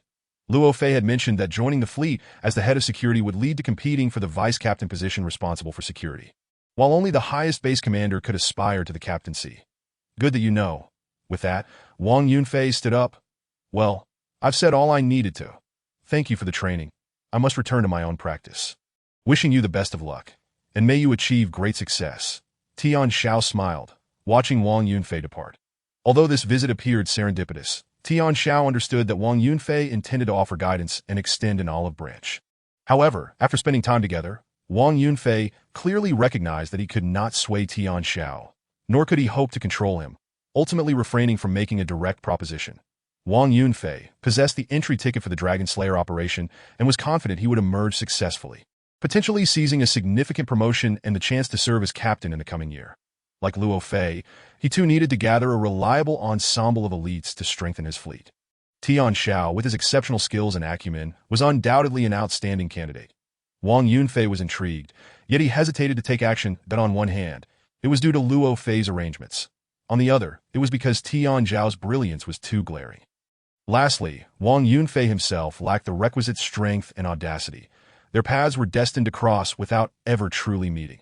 However, unbeknownst to Wang Yunfei, Tian Xiao had also secured an entry ticket to the Cloud Cup Dragon Slayer youth event, and it was highly likely that they would compete against each other. Wang Yunfei did not express his thoughts. Tian Xiao, bound by confidentiality protocols, could not divulge them either. Nevertheless, the inability to ascend to the position of the highest authority at a certain base was indeed a thorn in Tian Xiao's heart. As time passed and October 10th approached, Tian Xiao realized that the company could no longer arrange for him to take a position at any base. Thus, he resolved to focus on his training, dedicating himself wholeheartedly to honing his marksmanship. After nearly a month of rigorous practice, expending over 20,000 rounds of ammunition and countless resources, Tian Xiao finally elevated the Desert Eagle's lethality rate to 93. On October 7, an email from the company shocked the entire base. General Wang Yunfei and security team leader Tian Xiao were to be reassigned to headquarters for specialized training, temporarily relieving them of all duties. A senior executive from headquarters would oversee the base in the interim, while Chen Wuling would take over as the new leader of the security team, with Zhu Xiaodian as the deputy leader. There was no time for a farewell gathering. On the same day, a flying vehicle landed at the base, whisking Wang Yunfei and Tian Xiao away. Wang Yunfei stared blankly at Tian Xiao, who was preparing to board the vehicle for a vacation, nearly choking on his disbelief. Many people came to see them off, but the conglomerate clearly did not intend for them to disclose any further information, hastily closing the cabin door. Inside the vehicle, Wang Yunfei could no longer contain himself. "Did you receive an invitation too?" "What invitation?" Tian Xiao blinked innocently, continuing to feign ignorance. Wang Yunfei clenched his fists. "I really want to take action." Ignoring him, Tian Xiao gazed out at the swiftly disappearing meteor belt and remarked, "The conglomerate seems quite invested in this Cloud Cup. They even arranged for a Class D small aircraft to fetch us." Wang Yunfei instantly grasped the situation, reclining into the soft sofa and scoffing. "You little rascal, your skills and cunning are extraordinary, and you're quite adept at dealing with insect beasts that it's only logical that they would include you. The upper echelons of the conglomerate are not blind. Who would have thought we would end up as rivals?" "The conglomerate never stated that acquaintances couldn't form teams," Tian Xiao sighed. Wang Yunfei paused in surprise. "Are you mocking me again?" Chapter 78. A 3-day slumber. In this slumber, Tian Xiao lost track of time until he was awakened by someone shaking him. Wang Yunfei rubbed his slightly swollen head. "How did I fall asleep?" "Tian Xiao, wake up. The aircraft has landed. We've arrived." Tian Xiao opened his eyes, his expression grave. "Damn it, I've been drugged." However, the assailants' methods were exceedingly sophisticated, likely employing a combination of gas and food, rendering him incapable of discernment or resistance. The Azure Dragon conducted a thorough scan of the cabin. The interior was immaculate, revealing nothing amiss. Tian Xiao rose and followed Wang Yunfei down the gangway, only to be greeted by a mid-sized base city adorned with twinkling lights. A bionic robot clad in combat attire stood on the ground to welcome them, explaining, "Gentlemen, you are participating in the Cloud Cup Dragon Slayer Youth event. To ensure that the mission location and identity information are not prematurely leaked. We administered a mild sedative during the flight. The base has also set up large-scale interference devices to prevent any external transmissions or signal tracking. Additionally, you will rest at this base until all personnel have arrived, at which point we will escort you to the competition venue. Allow me to show you to your accommodations." With that, the bionic robot turned and led the way. Wang Yunfei followed without a change in demeanor. Tian Xiao glanced back at the D-class small aircraft, which was already preparing for takeoff. For some reason, he sensed a surge of tension and excitement rising within him. The careful selection of participants. The D-class small aircraft for transport, a high-security flight, all indicated that the Cloud Group was taking this Dragon Slayer Youth event very seriously. The more effort the group invested, the more he understood that those who excelled in this mission would undoubtedly rise to prominence, gaining abundant opportunities and resources. Lost in thought, Tian Xiao followed along. Wang Yunfei engaged the bionic robot in casual inquiries about the number of participants, how many had arrived, the duration of their stay, and whether this base was still within the limits of the Pegasus Galaxy. The bionic robot paid him no heed, leading them to a nondescript building devoid of any markings. "You may choose any room inside. Feel free to stay. There is food available, and the specific time for action will be communicated to you later." With that, the bionic robot departed. "Damn it, more arrogant than I am?" Wang Yunfei, having gleaned no useful information, was in a foul mood, grumbling incessantly. Tian Xiao looked up, gazing at the towering building, exceeding 100 meters, displaying an unusual expression. "Azure Dragon, confirm the interference range. Apologies, unable to calculate." Tian Xiao fell silent. This meant that the base indeed housed large-scale interference devices, preventing them from contacting the outside world. There was something amiss with this bionic robot. Tian Xiao's mind raced. "Azure Dragon, how can we be informed in a base with large interference devices? Via high-frequency announcements or temporarily disabling the interference devices. The latter is fraught with risks, highly unlikely." Azure Dragon replied. Tian Xiao nodded in agreement. Why this time, Wang Yunfei had already entered the building and turned to see Tian Xiao lagging behind. What's wrong? Lost in thought, he had completely accepted the Cloud Group's arrangements, absorbing and acknowledging all the information provided by the bionic robot. Indeed, the naive often remain so until they face trials, Having had previous experiences with bionic robots betraying him and knowing that the high-ranking officials of the group were not benevolent, Tian Xiao's vigilance heightened when never entering unfamiliar environments, scrutinizing any irregularities. The robot had not prohibited them from exploring the base. He thought about taking a stroll in the city. "What are you doing wandering around at this hour?" Wang Yunfei grumbled, yet still stepped outside. The base was illuminated, with numerous shops lining the streets, all open 24 hours, staffed entirely by bionic robots. AT 500,000 per unit, these robots, once programmed with simple information, could tirelessly operate, managing the stores more efficiently than living beings. Tian Xiao entered a convenience store, casually purchasing a bottle of fresh milk, glancing at the date before noticing the television wall behind the cashier broadcasting news of an interstellar pirate attack on a major corporate transport ship in the Orion Galaxy, complete with a date display that he silently paid and exited. They had been asleep on the aircraft 4.3 days. Although Wang Yunfei was somewhat slow to catch on, he was still reasonably perceptive about useful information. Upon leaving the convenience store, his expression shifted slightly, though we actually slept for 3 days. This is broadcasting news from the Orion Galaxy, in a way that we must have made at least 2 jumps, one back to the main base and one into the Orion Galaxy. No wonder the layout of this base appears more streamlined. The Orion Galaxy is the front line of our Earth Alliance-S expansion. Wang Yunfei finally grasped the gravity of their situation and turned to Tian Xiao for confirmation. "Did you suspect something from the beginning? Insisting on gathering intelligence? Isn't it normal to collect information in an unfamiliar place?" Tian Xiao replied, momentarily silencing him. Wang Yunfei stammered, attempting to justify that it was an arrangement from above, but he hesitated, realizing it was inappropriate. Tian Xiao took a sip of the fresh milk, slightly wrinkling his brow. "Let's go. Do we need to gather more intelligence?" Where to? Wang Yunfei was somewhat lost. Tian Xiao did not explain, but no longer exuded the previous ease. Beginning to jog down the street, passing by a myriad of enticing shops, ignoring the curious gazes of passers-by, ultimately arriving at a store specializing in weapons, where he pushed the door open and entered. "Hello. Detection confirms that you two are legal citizens of the Earth Alliance and possess the right to carry firearms. This store can provide you with suitable products." The clerk, a reliable-looking man with a square face, stood before neatly arranged racks, showcasing over 80 types of firearms, from handguns to assault rifles, from compact submachine guns and shotguns to sniper rifles. Wang Yunfei looked down on these ordinary weapons, priced in the thousands and tens of thousands, for he held a modified Desert Eagle valued at 1 million, with a magazine of armor-piercing bullets costing more than many assault rifles. Tian Xiao ignored him and directly inquired with the clerk. "Do you offer custom weapons?" "Yes, but they require a few days' wait." The shop assistant displayed a professional smile, and that was all there was to it. Tian Xiao let out a slight sigh. Chapter 79, a completely new Base 2 Desert Eagles. 4 magazines, 1 assault rifle for magazines, 1 shotgun, and a standard shotgun shell belt. You should prepare a set as well.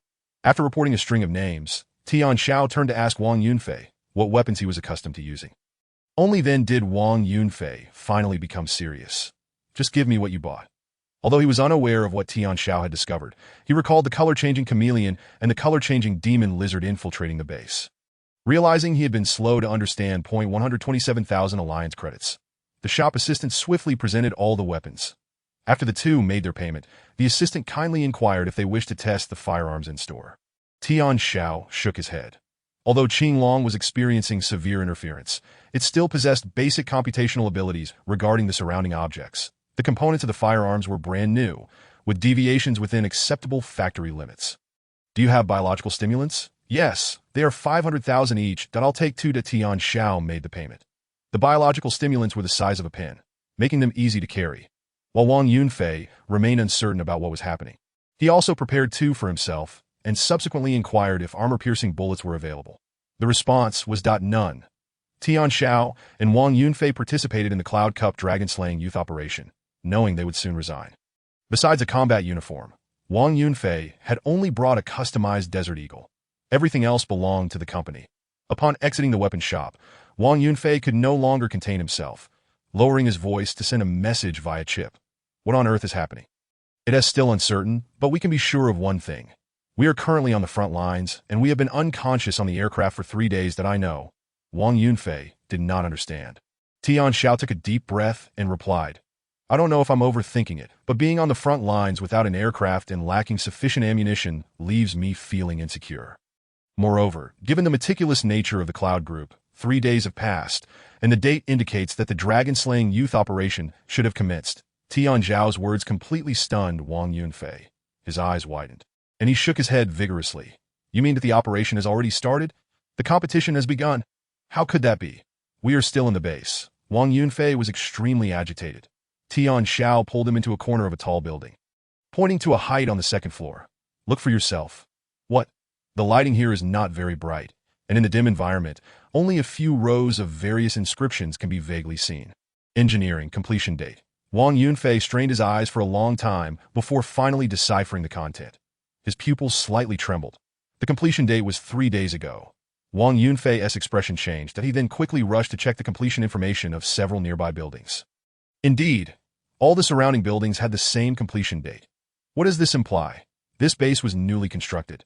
This base was specifically prepared as a gathering point for the Cloud Cup dragon-slaying youth operation? Wang Yunfei dared not think further. Tian Xiao, however, did. He told Wang Yunfei, if it were merely a gathering point, there would be no need for such substantial investment. This base is operational, with comprehensive arrangements.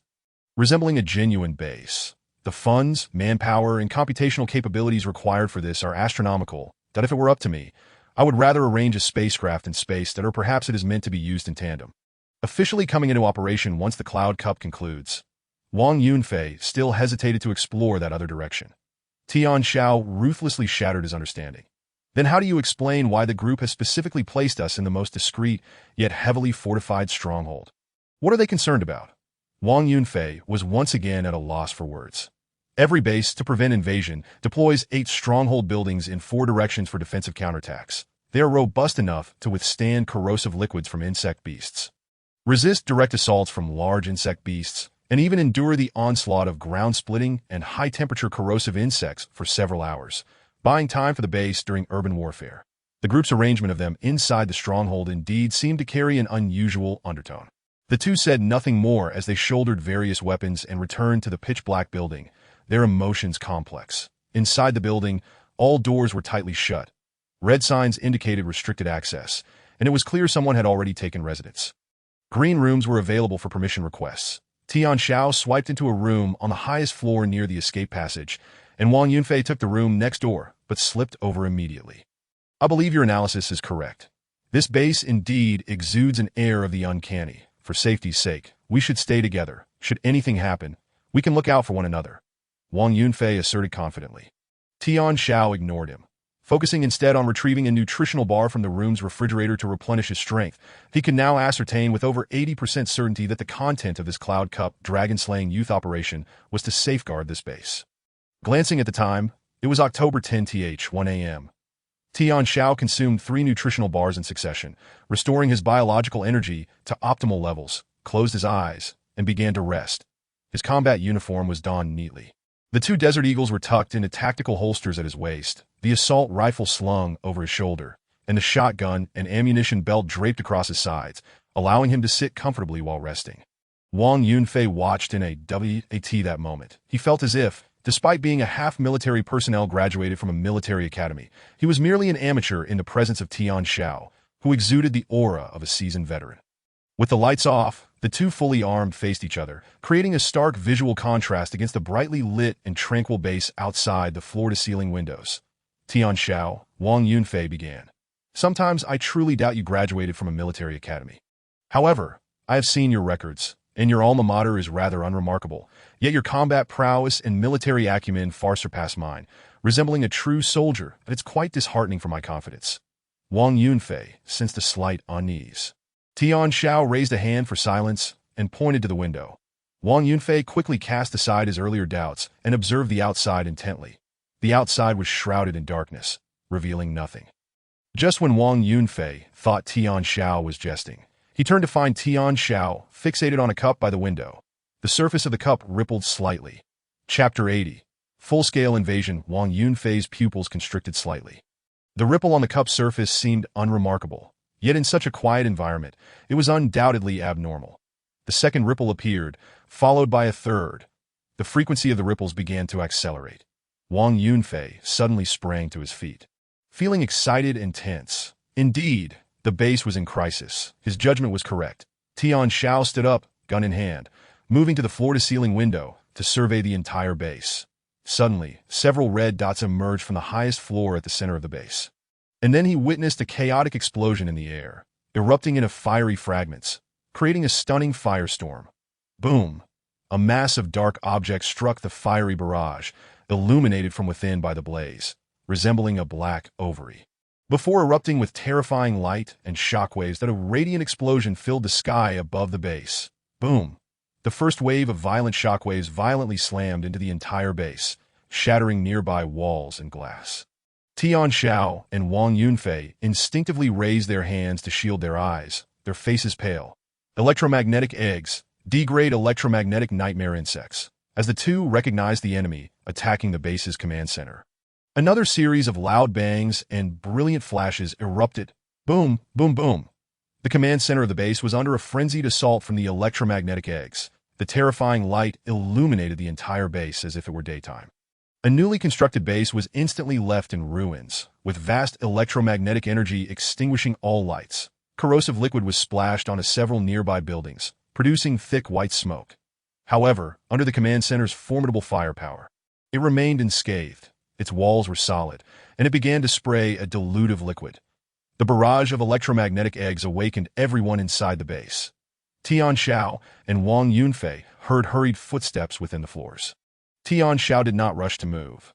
The massive floor-to-ceiling window was battered by a powerful storm, covered in cracks. Tian Xiao smashed the glass with the butt of his gun, noticing dozens of bluebirds rapidly appearing around the command center. Whoosh! The bluebirds swooped low, rushing toward the direction of the incoming electromagnetic eggs. They could not allow the electromagnetic nightmare insects to launch a second round of bombardment against the base that, however, at that moment. One of the bluebirds suddenly broke in half, and the scattering sparks illuminated a lithe figure. Qinglong, currently confirming the identity of the enemy, attacking the bluebirds as the G-grade insect beast Black Flood Dragon Beast. Accompanying the Black Flood Dragon Beast was the F-grade insect Beast White Phosphorus Giant Winged Insect. Wang Yunfei also spotted it. Numerous black dots appeared above the base. Upon the bluebirds taking flight, they failed to notice their presence in time, resulting in many Black Flood Dragon Beasts landing atop the bluebirds. Snap, snap, snap. The bluebirds were successively destroyed. Boom, boom. Explosions erupted as fiery flames either plummeted to the ground or collided with nearby buildings, adding an atmosphere thick with smoke and urgency to the already ravaged base. Wang Yunfei was utterly bewildered as he watched a multitude of white phosphorus giant winged insects swarm toward the base. His face turned pale as he shouted, "The command center is in danger. The command center must not be compromised. We are under insectoid invasion. There are D-class electromagnetic abominable insects. The command center absolutely cannot fall, or we will lose our capacity for self-defense. Tian Xiao, we must rush to the command center." Wang Yunfei attempted to dash out, but Tian Xiao firmly grasped him that do not rush. "What time is it?" As the words hung in the air, he met Tian Xiao's calm gaze.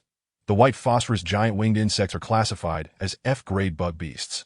The weapons we wield cannot harm them, that if we charge in, we will only meet our demise, that it would be far wiser to remain composed and consider what we can feasibly do for the base. Wang Yunfei, too eager, suddenly recalled that this was not his own base. They were neither the highest-ranking officials nor the leaders of the security team. They lacked aircraft and the means to combat the insectoids. Their only assets were the low-grade military arms they had just purchased from the weapons store. Tian Xiao released his grip. Wang Yunfei could only offer such insights that, to be frank, he had anticipated an attack on the base. But he never expected the Yunzhong group to escalate matters to this extent. They had dispatched D-class electromagnetic abominable insects and swarms of F-class spacefaring insectoids, sufficient to suppress the Qingyao on the ground. Countless G-class Black Flood Dragon insects swarmed. Madness. This was an array capable of bloodily slaughtering the entire base. The assault of the insectoids continued. Dozens of Qingyao aircraft were deployed, yet only 12 managed to evade the onslaught of the Black Flood Dragon insects and return to the command center to form a defensive line. A deluge of gunfire rained down from the sky onto the streets, rat-a-tat-tat. The heavy machine guns at the base's command center roared to life, illuminating the night sky with a barrage of fire. The white phosphorus giant winged insects attempting to breach the command center were met with a rain of bullets, causing them to retreat in chaos. However, some did crash into the command center building, where the sounds of gunfire echoed like firecrackers. The firepower was fierce. For the moment, the command center remained unscathed. But when Tian Xiao shifted his gaze to the ground, he saw many individuals rushing out with weapons. A black tide surged through the streets, as numerous fallen black flood dragon insects and a horde of swiftly moving insectoids flooded into the outer streets and alleys of the city, directly assaulting nearby buildings. Gunfire erupted on the streets. Tian Xiao silently lamented. These individuals are incredibly brave. With the base's lights extinguished, this environment favors the insectoids. Any soldier who dares to leave their cover to fire will not survive. As this thought crossed his mind, a soldier downstairs fired 2 rounds from a shotgun at close range, only to be tackled by a black flood dragon insect leaping from the second floor. Shadows swarmed around. The body squeezed the trigger, rat-a-tat-tat, expelling every bullet with a series of clicking sounds. Tian Xiao and Wang Yunfei had already raised their assault rifles, positioning themselves at the window's edge, aiming at the throng of insectoids scrambling for food below. Yet they hesitated to fire. There was no hope of rescue. There were simply too many insectoids. The few individuals on the nearby street suffered the same fate, left mangled and unrecognizable, their bodies desecrated. Inside the base, the gunfire intensified. Yet within a short span, the sounds of gunfire diminished. This is the brutality of war. Without aircraft and more formidable weaponry, humans find it nearly impossible to confront insectoids at close range. Tian Xiao imparted a harsh lesson to Wang Yunfei, at last. Wang Yunfei grasped that had he recklessly charged down, he would have met the same grim fate as those below at that moment. The room's intercom crackled to life. The Cloud Cup Dragon-slaying youth operation has officially commenced. Slaying an H-class insectoid earns 1 point. Killing a G-class insectoid grants 10 points. Slaying an F-class insectoid yields 100 points, and so forth. Should the command base be destroyed, the mission will fail, and points will reset to 0. All personnel will initiate escape protocols, surviving for 48 hours in a base occupied by insectoids without any reinforcements, awaiting potential aid. Move out, youths, damn. The base has been ravaged like this. And we're expected to protect the command center. With what? A broken handgun. In the rooms of the 8 Bastion Towers, everyone heard the announcement from the Yunzhong group, and they immediately erupted in outrage. Contact the security team. Do you think that batch of Qingyao was a joke? The security team has suffered significant losses, leaving only a small fraction to defend the command center. Damn it, another aircraft down. This was a nightmarish start. Cursing aside, those participating in this operation were elite members from the Yunzhong group's headquarters and branches. Some had already banded together to form a localized network, calculating the numbers and distribution of nearby insectoids. Ready to take action, Tian Xiao and Wang Yunfei, observing from above, heard voices in the escape passage below. Formation. Old Chen is number 1. I'm number 2. Fang Hong is number 3. Zhao Han is number 4. Our objective is the aircraft on the rooftop. First, clear all insectoids from the rooftop to go. The 4 swiftly ascended to the top floor, gathering near the security door. Wang Yunfei gestured to Tian Xiao behind the door, inquiring whether they should join these individuals in their mission. The firepower of the aircraft would far surpass their light weapons. Tian Xiao shook his head. Given the earlier electromagnetic egg explosion, the entire base had been rattled. He was uncertain if insectoids had descended upon the rooftop. Moreover, there were numerous white phosphorus giant-winged insects in the air, whose keen eyesight made ascending to the rooftop an unwise decision. However, during the dragon-slaying youth operation, he had no authority to dictate the will and plans of others. All he could do was wish them luck. The security door opened. The 4 rushed out through the escape passage. The leader brandished a shotgun, while the other 3 were armed with handguns, tactical support in tow. The rooftop was deserted with no sight of insectoids. The glass ceiling obscured the view outside, and a Qingyao aircraft rested at the center. Beneath a massive insignia, move. The 4 quickened their pace. Command Center, I request to unlock Qingyao number 78 and assume control. The hatch opened. Excellent. The Command Center granted automatic authentication for the aircraft. The 4 entered the cabin in single file. The power engine activated. The glass ceiling of the Bastion Tower rapidly opened. Quick, ascend, approach the command center. The Qingyao spread its wings. Just 20 meters off the ground, a group of individuals spotted several dark shapes soaring toward them. White phosphorus giant-winged insects. Open fire, drive them back. The Qingyao adeptly maneuvered in the air, launching explosive rounds that formed a web of suppressive fire. Truly, these were the elite selected by the Yunzhong group. The pilot exhibited remarkable skill, successfully blasting two white phosphorus giant-winged insects out of the sky, quickly nearing the command center. However, at that moment, a faint sound emerged from the Tian Xiao's exterior. The aircraft's maneuvers faltered as something yanked it, sending it spiraling down toward a nearby building. Not good. Quickly, open the hatch. Eject. Red lights filled the cabin as the aircraft trembled. Alarms blared incessantly. Warning, warning, warning. The hatch could not be opened. Ejection prerequisites were not met. Prepare for impact. Boom. The Tian Xiao crashed onto the rooftop of a nearby building. Crack. A spider towering 2 stories high effortlessly pierced the cabin with its sharp forelimb. Blood cascaded down in torrents. This was merely a glimpse of the battlefield's chaos. After the bastion tower roof opened, a white phosphorus giant-winged insect hovered above, screeching ominously.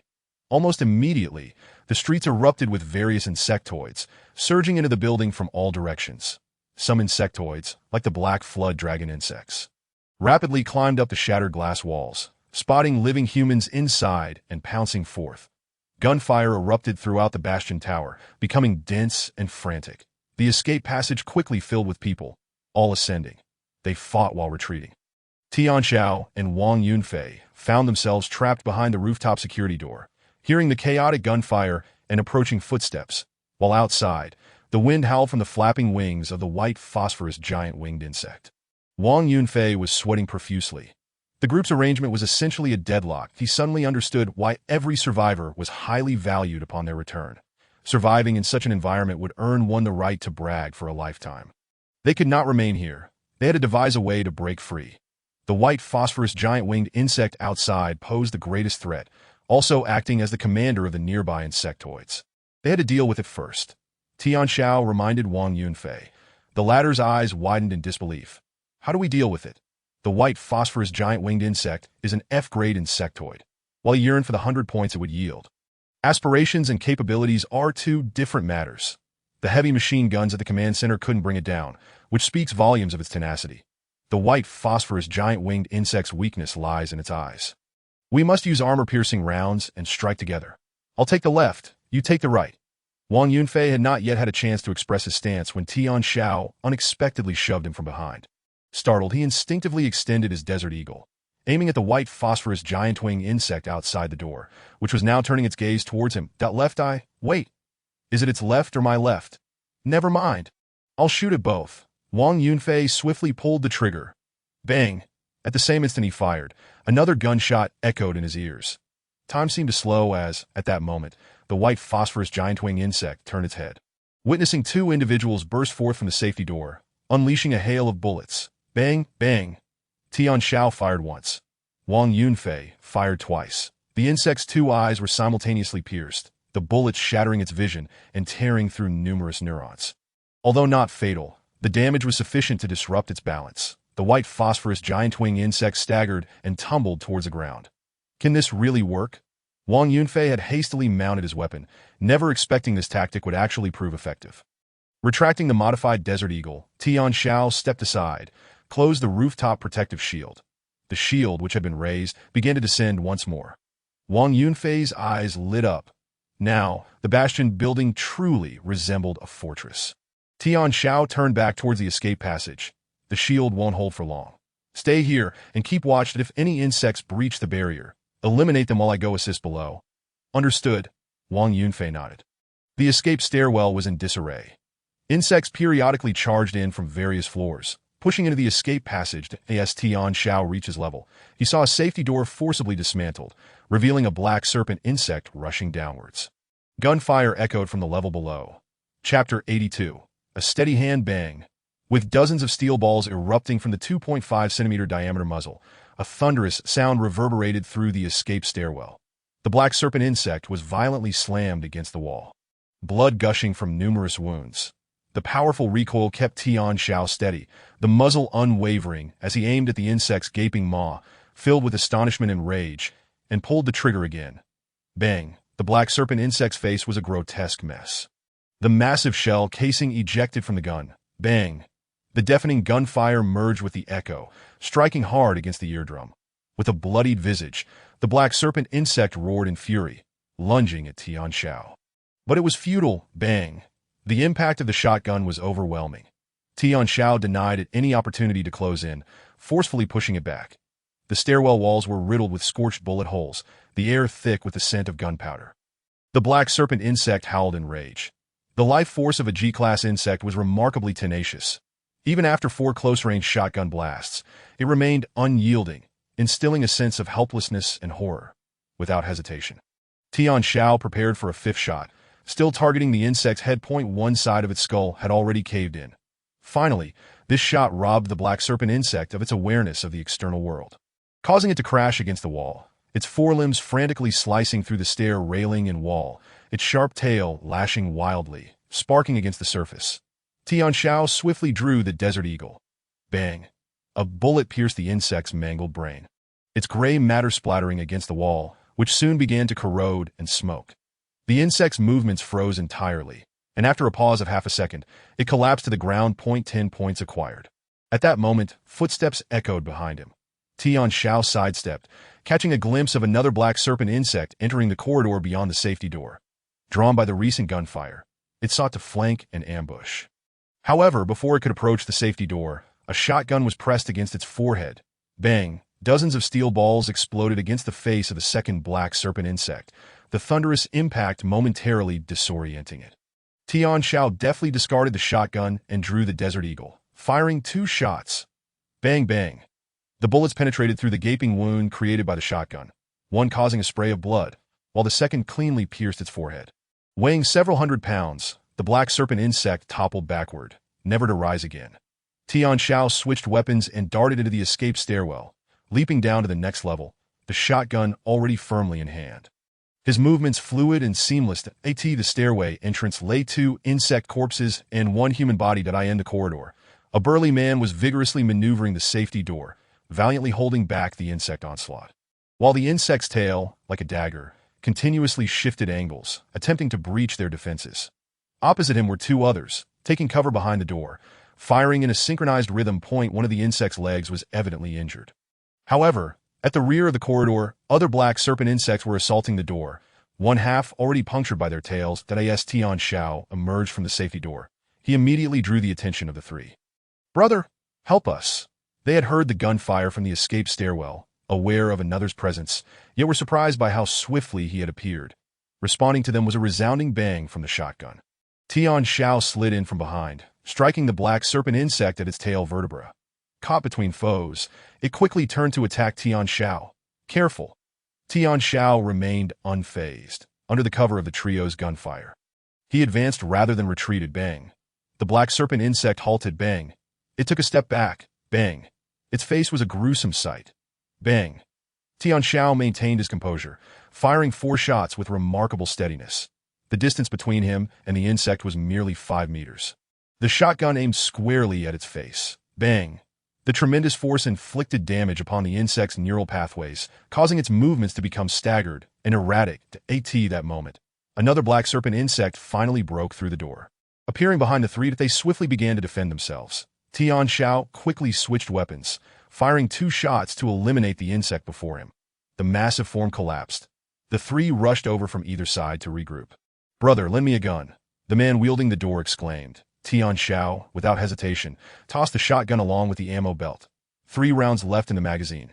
Use them sparingly. Got it. The burly man grinned, quickly reloading with a professional touch. The other 2, one with a Desert Eagle and the other with an assault rifle, searched Tian Xiao with their gazes. Tian Xiao tossed over a pistol magazine and an assault rifle magazine. "If you need more ammo, head to the elevator shaft. There's an arms depot beside it. We just came from there, but the insects have already attacked that area, and all the weapons inside have been destroyed." One of them spoke gravely. "Then let's go to the next floor. Each level of the Bastion building has its own independent arms depot. There is no time to waste. We must investigate." The 4 moved in tandem. The escape stairwell remained the safest and most suitable place for combat. Descending to the 2nd level, the battle here appeared particularly brutal, with 3 corpses dragged from the safety door into the nearest room. The door stood wide open, and 3 massive gashes were torn into the floor-to-ceiling windows. Cold air rushing in, and the silhouettes of insects could still be seen prowling outside. The burly man swiftly shut the door and took the lead. The other 2 assumed tactical positions, following him lightly as they began moving toward the elevator shaft. These 3 appeared to know one another. Without the shotgun, Tian Xiao had switched to 2 Desert Eagles, taking up the rear. Their pace was swift, not a sound escaping them that a turn at the end of the corridor led to the elevator shaft.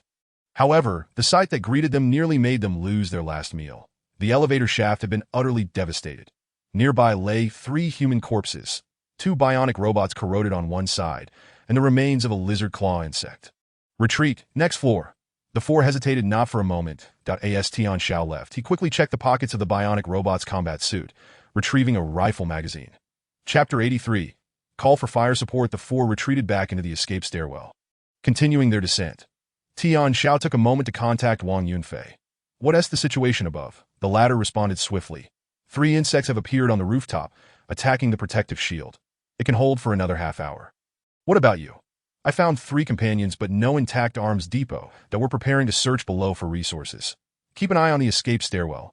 If you hear any insect sounds, let me know so I can rush to assist. Understood. The call ended. The trio ahead had already engaged with the insects that a lizard claw insect was effortlessly reduced to pulp. The group exited through the safety door, gunfire erupting throughout the corridor, revealing that over a dozen individuals were teaming up to repel the insects flooding in through the windows. Should we provide support? One asked. Only then did Tian Xiao realize that the seemingly petite warrior was actually a woman, her short hair barely 10 centimeters long, appearing almost like a youthful beauty. Without her voice, one might mistake the group for a purely male squad. The stout man appeared to be the leader of the group, decisively shaking his head before turning away. They are fortunate. They have scavenged weapons and ammunition from the armory, and for the time being, they are safe. However, staying here will only deplete our resources. Let us continue onward and gather more arms and supplies. By the way, I am Lei Ao, and this is Miss Ku Jingjing. This gentleman here is known as Glasses. How shall I address you? The man wearing gold-rimmed spectacles looked somewhat resigned at the nickname bestowed upon him by the leader and nodded, introducing himself as Tian Xiao. With that, the conversation ceased. It was not the time for idle chatter. The 4-member team swiftly searched the mechanical storage across 5 levels and finally stumbled upon an untouched armory on the 5th floor. The area was remarkably clean, seemingly overlooked by others. Tian Xiao glanced at the floor indicator. Level 13. A wonder. In many cultures, this number is often avoided. Surprisingly, even the creatures seemed to steer clear of this level. Upon opening the armory, they discovered 12 Desert Eagles, 6 assault rifles, and 6 shotguns, each accompanied by a modest supply of ammunition. Although not abundant, it was sufficient for the 4 that Lei Ao effortlessly hoisted 2 shotguns and 2 assault rifles, along with a tactical backpack filled with nearly 300 pounds of ammunition. Tian Xiao opted for just a single shotgun and loaded a tactical backpack with magazines. The quartet efficiently evacuated all the weapons and ammunition from the armory. Tian Xiao, do you have allies on the top floor? Lei Ao inquired. Yes, if you integrate into my team, we can utilize a drone to share intelligence, allowing us to discover the weaknesses of the creatures and break through to safety. Lei Ao did not choose to recklessly rush to the upper floor. Tian Xiao nodded in agreement, and in the name of leadership, he brought Wang Yunfei into Lei Ao's team. Their combat suits projected a clear 9D image, swiftly shifting to illuminate the surroundings of the bunker tower. Numerous creatures were scaling the external walls, while more were attacking the shield atop the building. Inside, the creatures rushed toward the sound of gunfire. With 3 locations experiencing particularly fierce exchanges, Lei Ao was no ordinary leader. While Tian Xiao processed the information, he seized the building's intercom to contact the command center. This is Lei Ao. The number 8 bunker tower is under siege by creatures. We require fire support. That he spoke while uploading the drone's footage to the command center. In the next moment, several vicious lines of fire erupted from the command center, targeting 2 creature assault points near the outer wall, where heavy machine gun fire suppressed the attack. The sound of gunfire echoed as large-caliber rounds shredded through a group of black serpents, sending the remaining creatures scattering in panic. The survivors on those 2 battlefields were fortunate. Lei Ao was taken aback. They dispersed so quickly. I expected some reprimand from the commander. He turned to his companions. We are lucky. This building lacks a creature commander. Our pressure has significantly diminished. Let us swiftly cleanse the interior of the tower and prepare to consolidate our forces for an escape. Unbeknownst to Lei Ao, the creature commander had already been eliminated by Tian Xiao and Wang Yunfei. That if a commander were present, the tactical support Lei Ao requested would not have reached them so effortlessly. Let us proceed. The 4-member team returned to the previous level, where the firepower of the 10 or so defenders was gradually waning. This was the last battlefield without support from the command center, as they found themselves unfortunate enough to be on the command center's blind side. With the arrival of the four, the firepower surged. Armed with shotguns, they immediately repelled for creatures attempting to breach the entry. The cold air rushed in. Boom, boom, boom. One by one, the creatures were blasted out of the building. While not guaranteed to be fatal, the situation had undeniably shifted.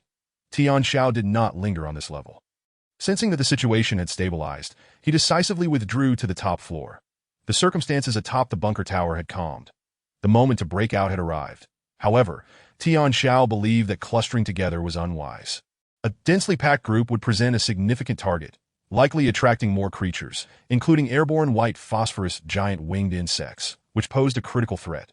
Tian Xiao remained resolute in his original intent. This was merely a mission for the dragon-slaying youth. Upon reaching the top floor, he noted that the number of creatures attacking the shield had increased to 8, with numerous cracks appearing in the protective barrier. Wang Yunfei, armed and vigilant, inquired, "How are things below?" Without turning, he responded, "The moment to escape has matured. We can abandon this position. Then why come up at all? Just call me down." Wang Yunfei replied, "The creatures atop will breach the shield in no more than 5 minutes. Before we leave, I intend to eliminate them."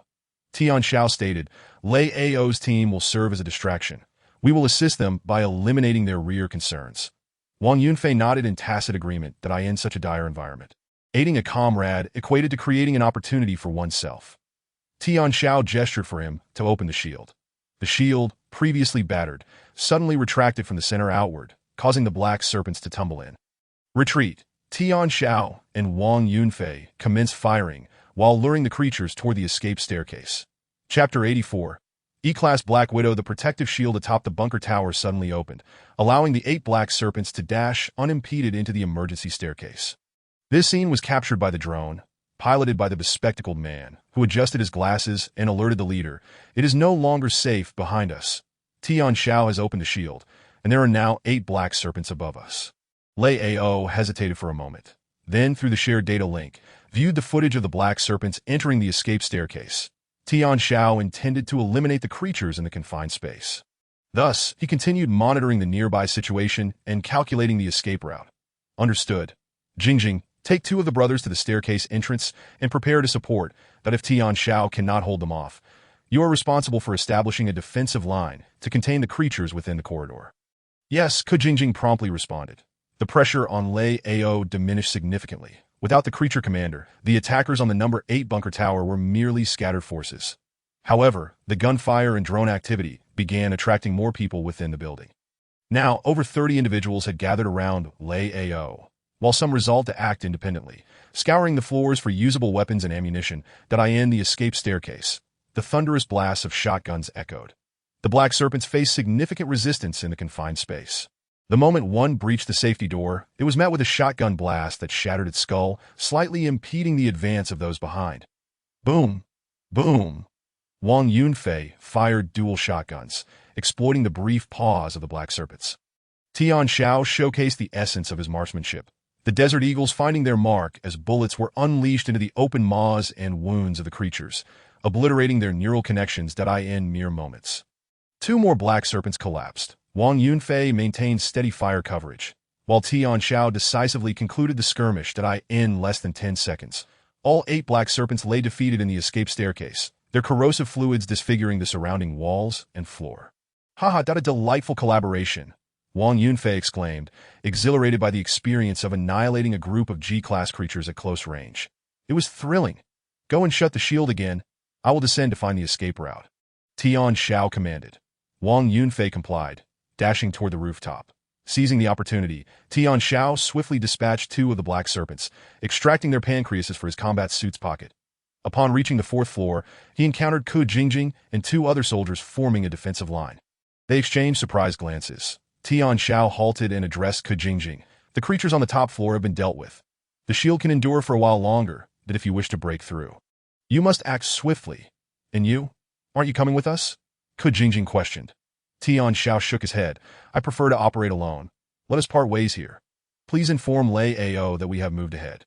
"Very well." Jingjing, having witnessed Tian Xiao's prowess, understood that many individuals possessed their own inclinations and did not press the matter. The three regrouped with Lei Ao, who had nothing to add. Meanwhile, Glasses had already mapped out an escape route, uploading the coordinates to the network for all team members.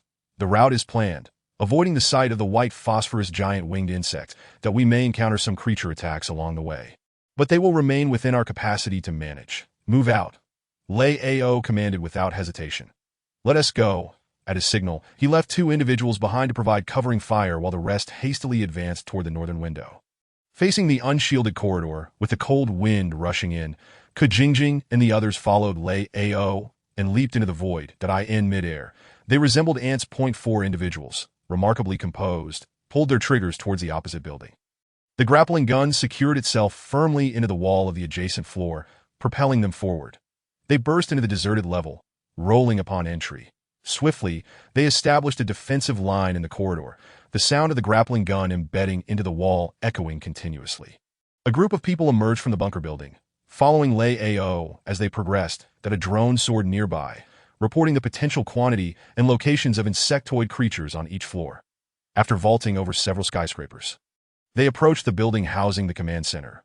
Suddenly, screams erupted from behind.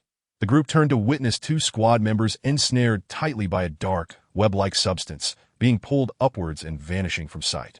Lei Ao rushed to the window, witnessing the unfortunate souls landing atop a neighboring building.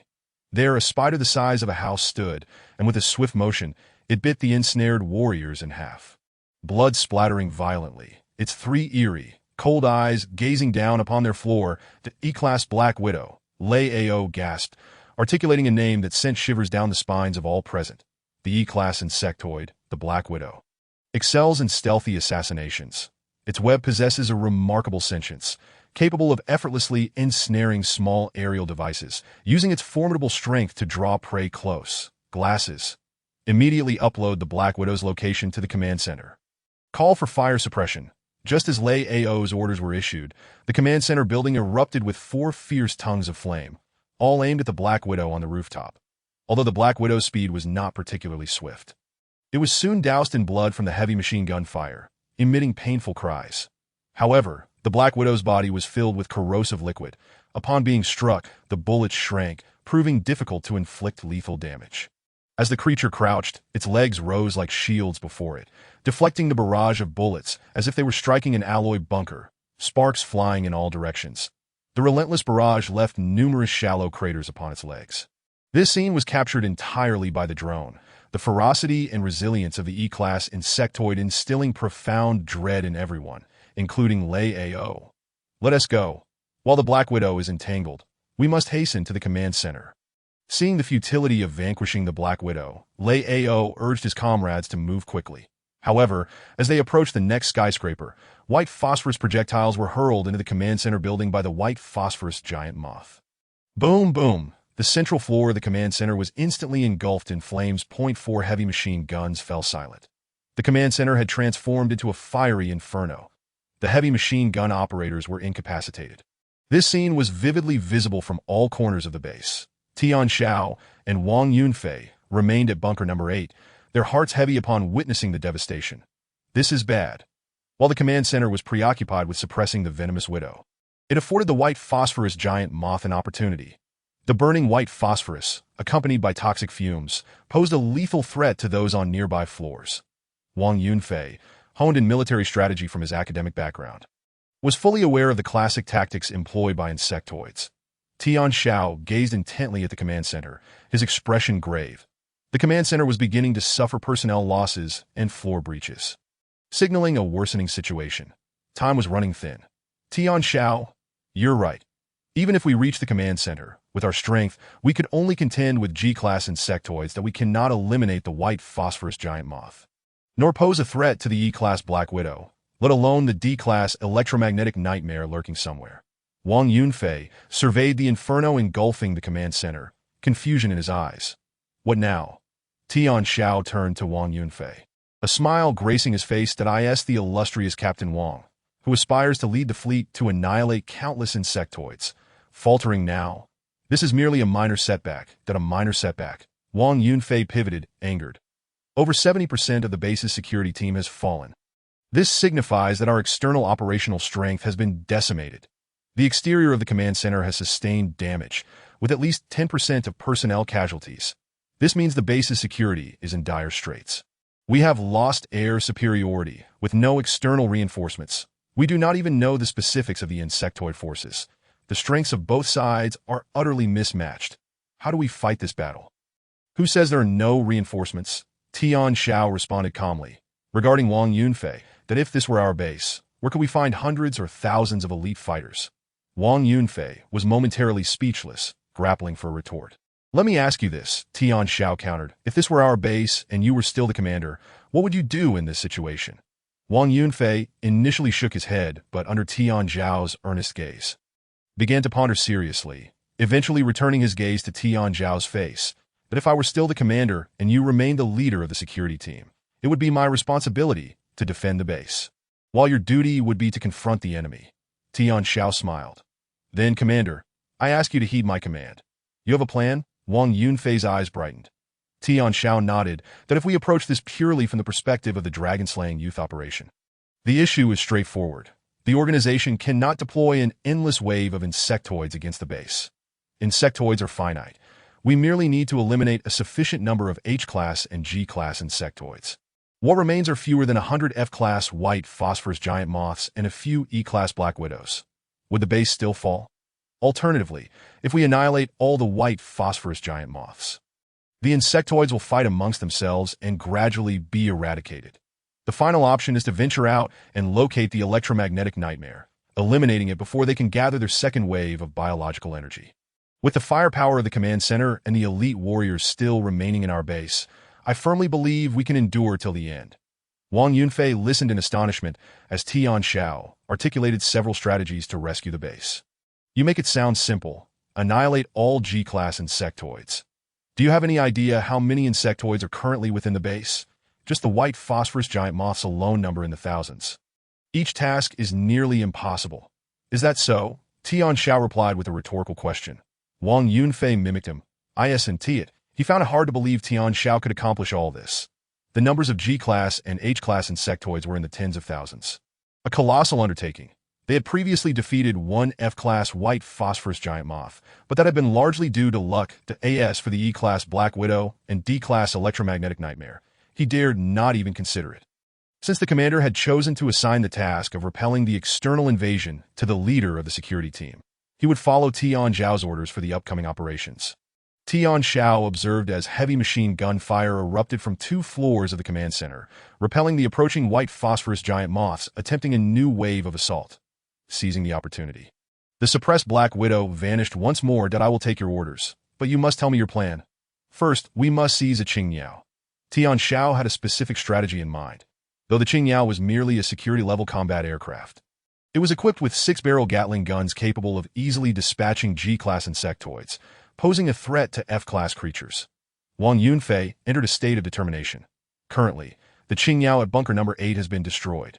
Due to the presence and pressure of the E-class venomous widow and F-class white phosphorus giant moths, the Qingyaos in other bunkers have not even been deployed, as long as the protective shield remains intact. They should be unscathed that we can attempt to infiltrate and seize a Qingyao. Another alternative is the security building, which typically houses several backup Qingyaos. Both routes are not very far. Inspired by Tian Xiao's resolve, Wang Yunfei felt a surge of defiance that we want to go to the security building. That's the ammunition supply center, and it's bound to be ambushed by E-class venomous widows and F-class white phosphorus giant moths. It's too dangerous. Tian Xiao pulled up a map of the area surrounding bunker number 8. My targets are the nearest bunker number 1 and bunker number 7. Bunker number 1 is on the main attack route of the insectoids and bears the most pressure. It has likely fallen, so the chances of finding a Qingyao there are minimal. Our only option is bunker number 7. If the Qingyao there has also been destroyed, we will search for bunker no. 6 along that route. All right. Wang Yunfei nodded. I'll follow your lead. Without the aid of drones to plan their route, the two could only rely on their instincts and adaptability to face the challenges ahead. They burst from bunker number 8, needing to traverse 3 buildings and 4 streets. It wasn't a long distance, but in a battlefield where insectoids could drop from above at any moment, it was a perilous path. The grappling gun shot out from the window, accurately piercing through the floor-to-ceiling window of the opposite building, embedding itself in the wall. Wang Yunfei and Tian Xiao rolled into the fray, the sounds of insectoid footsteps and shattering glass resonating throughout the floor. A slender, sharp tail suddenly shot in through the window, firmly embedding itself in the ceiling. The black serpent beast hung upside down, gliding smoothly as it pursued the two individuals into the room. The new book sought patronage. A score of 7.3 was no easy feat. Xiao Yi washed her face daily without water. Her pitiful little tears sufficed. Chapter 86. Gunfighting Techniques. The black serpent beast's sense of smell was as formidable as its aggression. It slithered into the room, confronting Tian Xiao and Wang Yunfei directly. Bang! At that moment, Wang Yunfei maximized the reaction speed of a grade G warrior, pushing off the ground and retreating explosively, forcing several steel bullets to intercept the charging serpent beast. Bang bang! The Desert Eagle in Tian Xiao's hand roared in response that in such dire circumstances, he dared not hold back. With the enemy situation on the upper floors uncertain, it was challenging for just the two of them to break free from a swarm of insect beasts. They had to reach the 7th fortress building swiftly. Gunfighting techniques. Timing was crucial. Just as a barrage of steel pellets caused the serpent beast to yowl in agony, 2 bullets from the Desert Eagles penetrated its mouth, obliterating the most vital neurons within its skull. The serpent beast toppled backward, crashing out the window. Unaware that the serpent beast had perished, Wang Yunfei turned to see Tian Xiao already racing down the corridor. Footsteps were rapidly descending the stairwell, accompanied by the sound of sharp objects slicing through the walls. To go! Tian Xiao shouted, leading the way with his gun drawn. Wang Yunfei sprinted behind him, clutching a shotgun. Suddenly, a black serpent beast burst through a door from a side room. That don't stop. Tian Xiao remained composed, firing 2 shots backward. 1 bullet struck the serpent beast's eye, while the other hit its knee. Disoriented, the beast crashed into a wall and rolled away. Wang Yunfei breathed a sigh of relief. Seizing the moment, the two hurriedly dashed through the corridor into an open room, where the window offered a view of the second building they needed to cross. Whoosh! The grappling gun shot out ahead. Tian Xiao and Wang Yunfei were almost simultaneously pulled out. In midair, they spotted dozens of insect beasts below, their vicious faces upturned. Damn! Wang Yunfei's heart sank. The hunting instincts of the insect beasts were fierce. Upon seeing humans fly overhead, they instinctively moved, scrambling up the building at an astonishing speed. Run! Don't stop! We must not be caught! Wang Yunfei shouted as they soared through the air. Dozens of insect beasts began to climb the building, inciting those inside to join in a frenzied pursuit. Some insects slid down the walls from high windows, using their limbs to grip the surface, just as the two entered the building through the grappling gun. They rushed into the corridor where a dozen insect beasts burst through various windows. Crash! 3 black serpent beasts, accompanied by 4 lizard claw insects, invaded the corridor ahead. Damn! Wang Yunfei turned pale, quickly halting and redirecting to the emergency staircase. The plan was sound, but he failed to realize that the layout of this building was different from the fortress, and its walls were far less sturdy. The escape route here was merely a fire escape, vulnerable to being breached. Tian Xiao had no time to dissuade Wang Yunfei. Alert the team. Be cautious in the stairwell. I'm heading to the office area. That he had discovered that the center of this building was a vast office space. And with a swift thought, he dashed away from the 2 directions of approaching insect beasts. Bang bang, bang bang. As he ran, the Desert Eagle roared. All the lizard claw insects fell dead in his wake. The H-grade insect beasts were too easy to dispatch. In the face of gunfighting techniques, they were mere fodder. However, the black serpent beasts had remarkably tough exoskeletons, able to withstand several rounds, making them a bit more troublesome. Clang crash! The black serpent beast charged into the spacious office area, surrounding Tian Xiao from all sides. He was in a precarious situation. Yet these beasts remained oblivious to the change in Tian Xiao's Desert Eagle. One had been replaced with a slightly larger handgun. Facing 7 black serpent beasts, Tian Xiao was unfazed. Steadying his aim, he squeezed the trigger. Bang, bang, bang! The gunfire intensified. The recoil was greater. The crisp sound reverberated through the office hall. With each shot, another black serpent beast's skull exploded, its body collapsing lifelessly. This was the modified Desert Eagle, equipped with armor-piercing bullets worth 1,000 each. In a flash, Tian Xiao swiftly adjusted his aim and fired 7 consecutive shots with unerring precision. All 7 black serpent beasts fell. Wang Yunfei, rushing in at just the right moment, found Tian Xiao at the center of the office hall, surrounded by the chaotic remnants of insect beast corpses. Holy crap! Every shot a headshot. Wang Yunfei only realized something was amiss after entering the escape route, rushing back to witness the most spectacular scene. From the sight before him, he comprehended the ferocity of Tian Xiao's recent display. "Take this," Wang Yunfei said without hesitation, tossing his modified Desert Eagle and a magazine to Tian Xiao. "Don't waste it in my hands." Without pausing, Tian Xiao weighed the two modified Desert Eagles. One had 7 rounds left. The other 13, along with 2 spare magazines, that'll suffice. Just then, more insect beasts crashed through the windows, their footsteps growing denser. Wang Yunfei's expression changed, anxiety creeping in as he gripped both shotguns, pointing them towards the left corridor with a hint of madness in his eyes. "Damn it. Bring it on." With ample armor-piercing rounds at his disposal, Tian Xiao felt increasingly at ease, as if entering a customized training mode, his hands poised, one gun aimed left, the other right. Bang! The moment the first black serpent beast revealed itself. He fired an armor-piercing headshot. Tian Xiao was decisive. There was no need to conserve ammunition now. Bang, bang! The Desert Eagles fired in unison, 3 black serpent beasts collapsing. Wang Yunfei finally witnessed the thrilling action he had missed. Realizing Tian Xiao's intentions, the shotgun fell silent, only firing when a lizard claw insect appeared, unleashing a spray of blood. Bang, bang, bang, bang, bang. Tian Xiao began firing continuously, landing armor-piercing headshots. Any black serpent beast that dared to show its face was swiftly dispatched. Lizard claw insects leaped onto the corpses of their fallen brethren, only to be riddled with bullets before they could get close. Wang Yunfei and Tian Xiao worked in perfect harmony, their partnership seamless.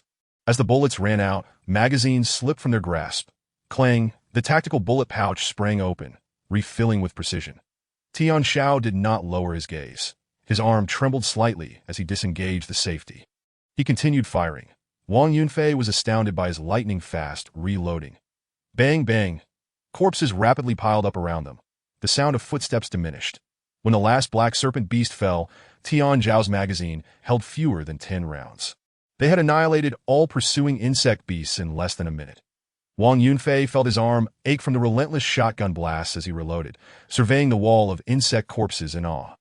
"I suddenly believe that given enough armor-piercing rounds, you could wipe out all the grade G insect beasts in this base." Tian Xiao rolled his eyes. If the weapon shop had armor-piercing rounds, they would have been cleared out long ago. Chapter 87. Simulation Robots. Tian Xiao returned the modified Desert Eagle, though the magazine was empty, that he extracted the remaining 8 armor-piercing rounds and loaded them into his handgun. While Wang Yunfei was distracted, Tian Xiao dissected a black serpent beast, chewing on its pancreas. During training, deviations in gunfighting techniques were permissible, so he had not tapped into the power of the chip, the Azure Dragon. However, in the heat of actual combat, he could not afford any mistakes. His biological energy had depleted by 50 points. Consuming the pancreas could replenish his energy. Wang Yunfei quickly surveyed the area and returned. "No weapons or strategic supplies on this floor that house your rest. We just have one more building to go before we can see the 7th Fortress building. Let's go." Tian Xiao switched to 2 standard Desert Eagles, and the pair approached the window, guns ready. After the previous battle, the number of insect beasts in the surrounding streets had significantly dwindled. This building had little value and was not a primary target for the insect beasts. Nor was there a commander overseeing this area. They successfully entered the 3rd building, immediately noting something unusual about its condition. Gunfire.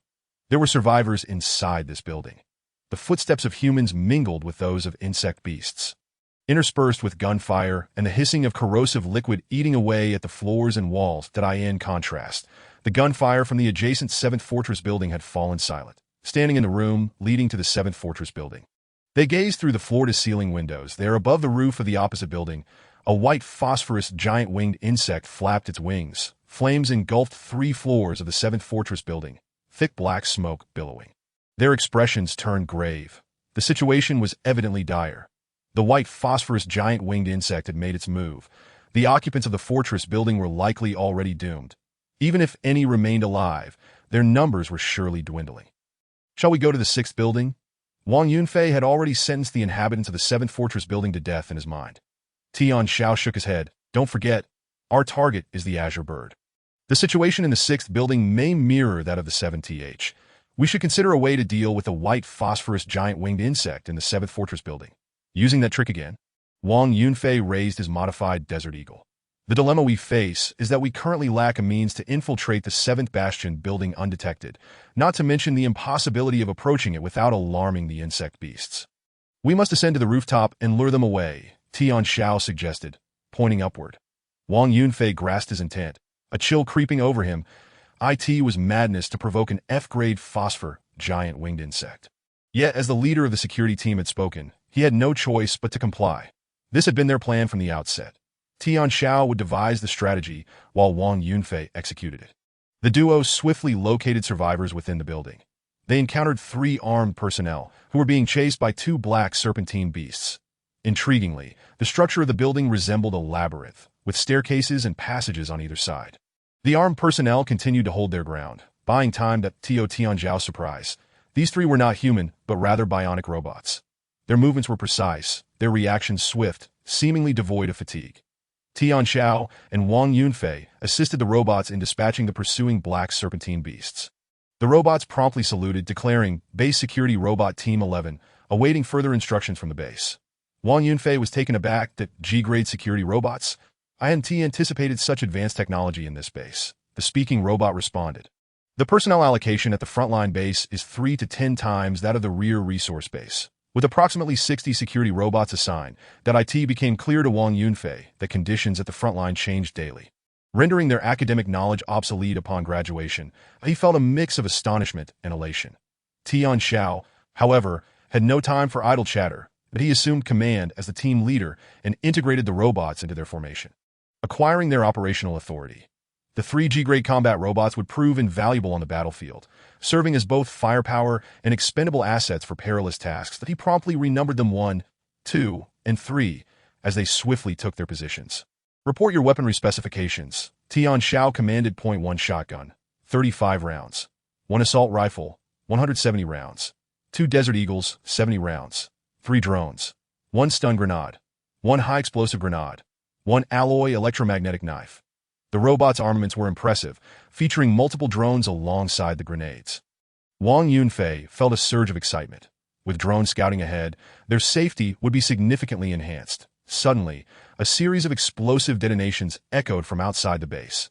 The shockwave felt even within the building.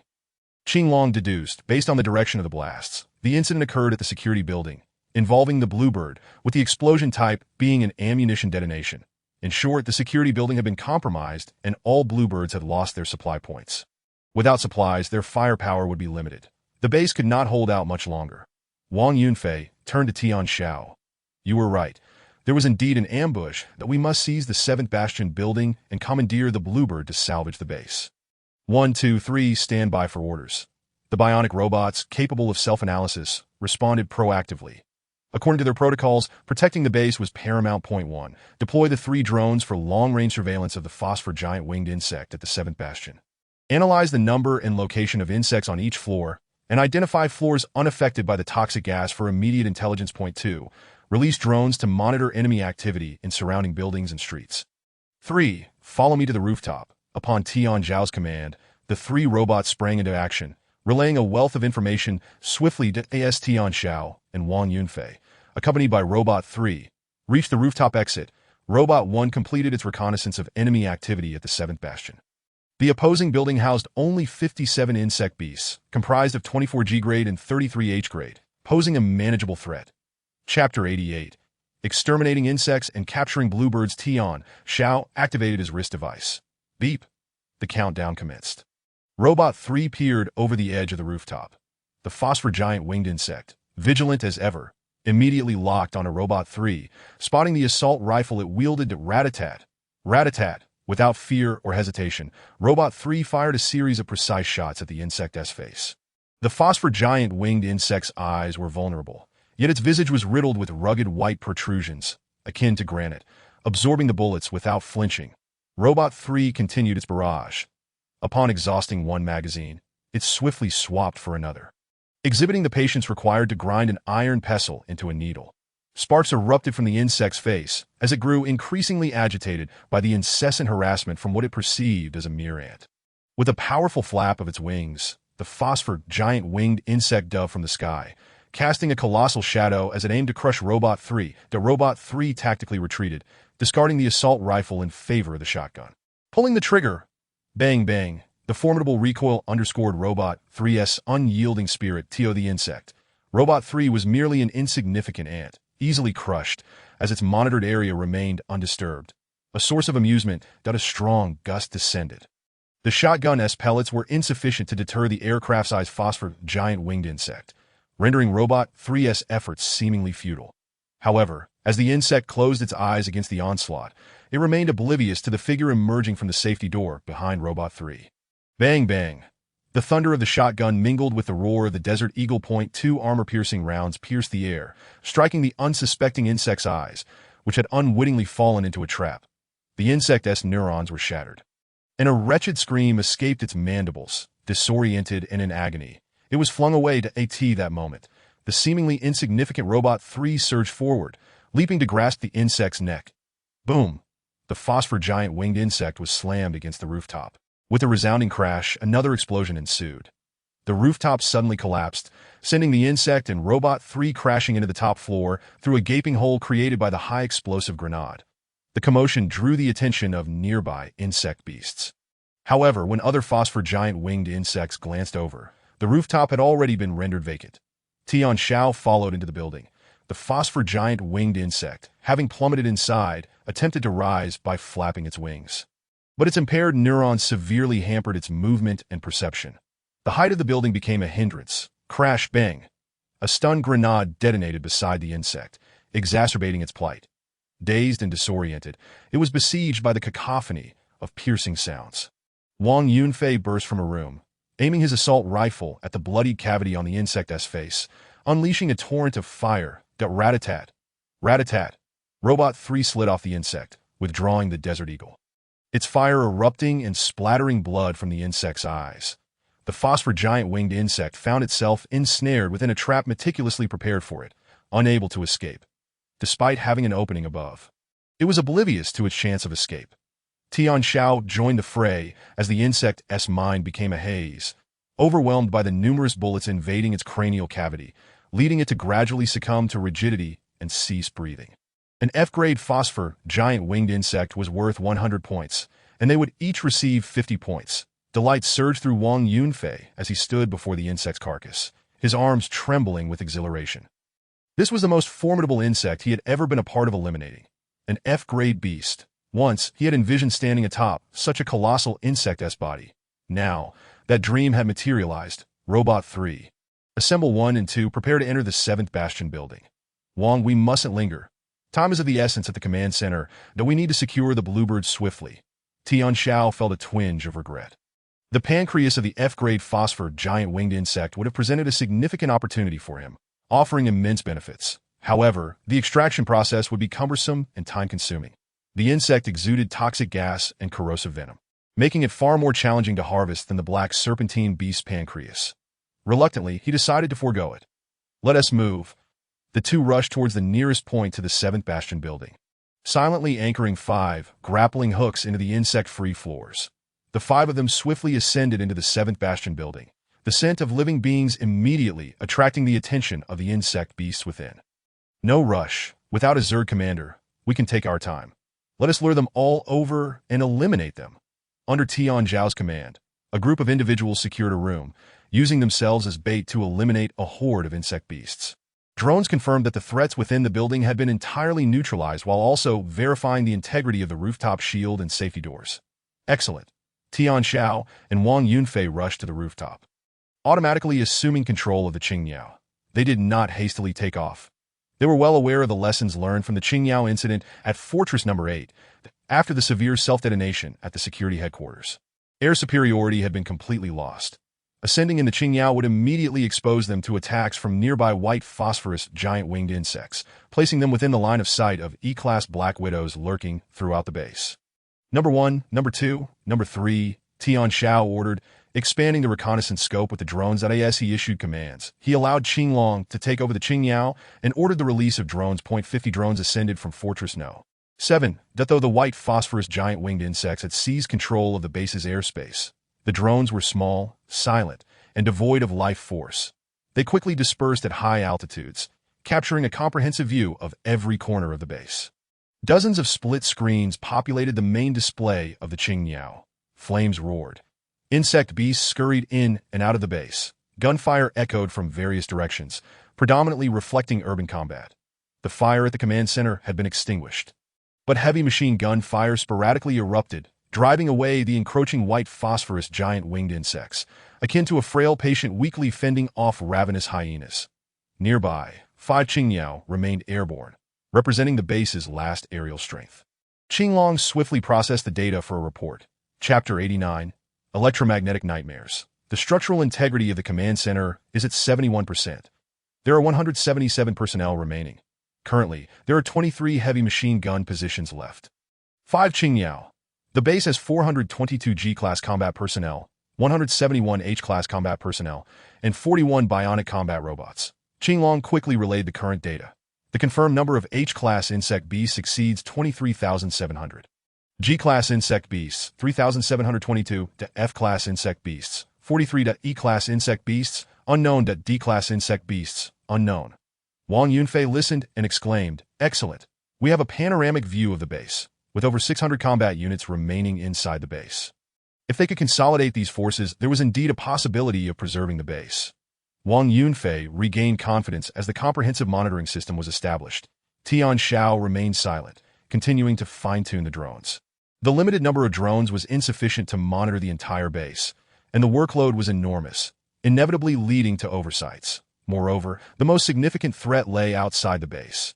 The D-class electromagnetic nightmares posed a tremendous risk to the command center. Wang Yunfei was being overly optimistic. As the drone cameras adjusted, Tian Xiao incorporated the night sky outside the base into the surveillance range. He assigned one drone to venture outside the base to locate the D-class electromagnetic nightmares. Recalling their primary parameters, the attack range of electromagnetic nightmares within the atmosphere reached 40 kilometers, but beyond the atmosphere, their range could exceed 100 kilometers.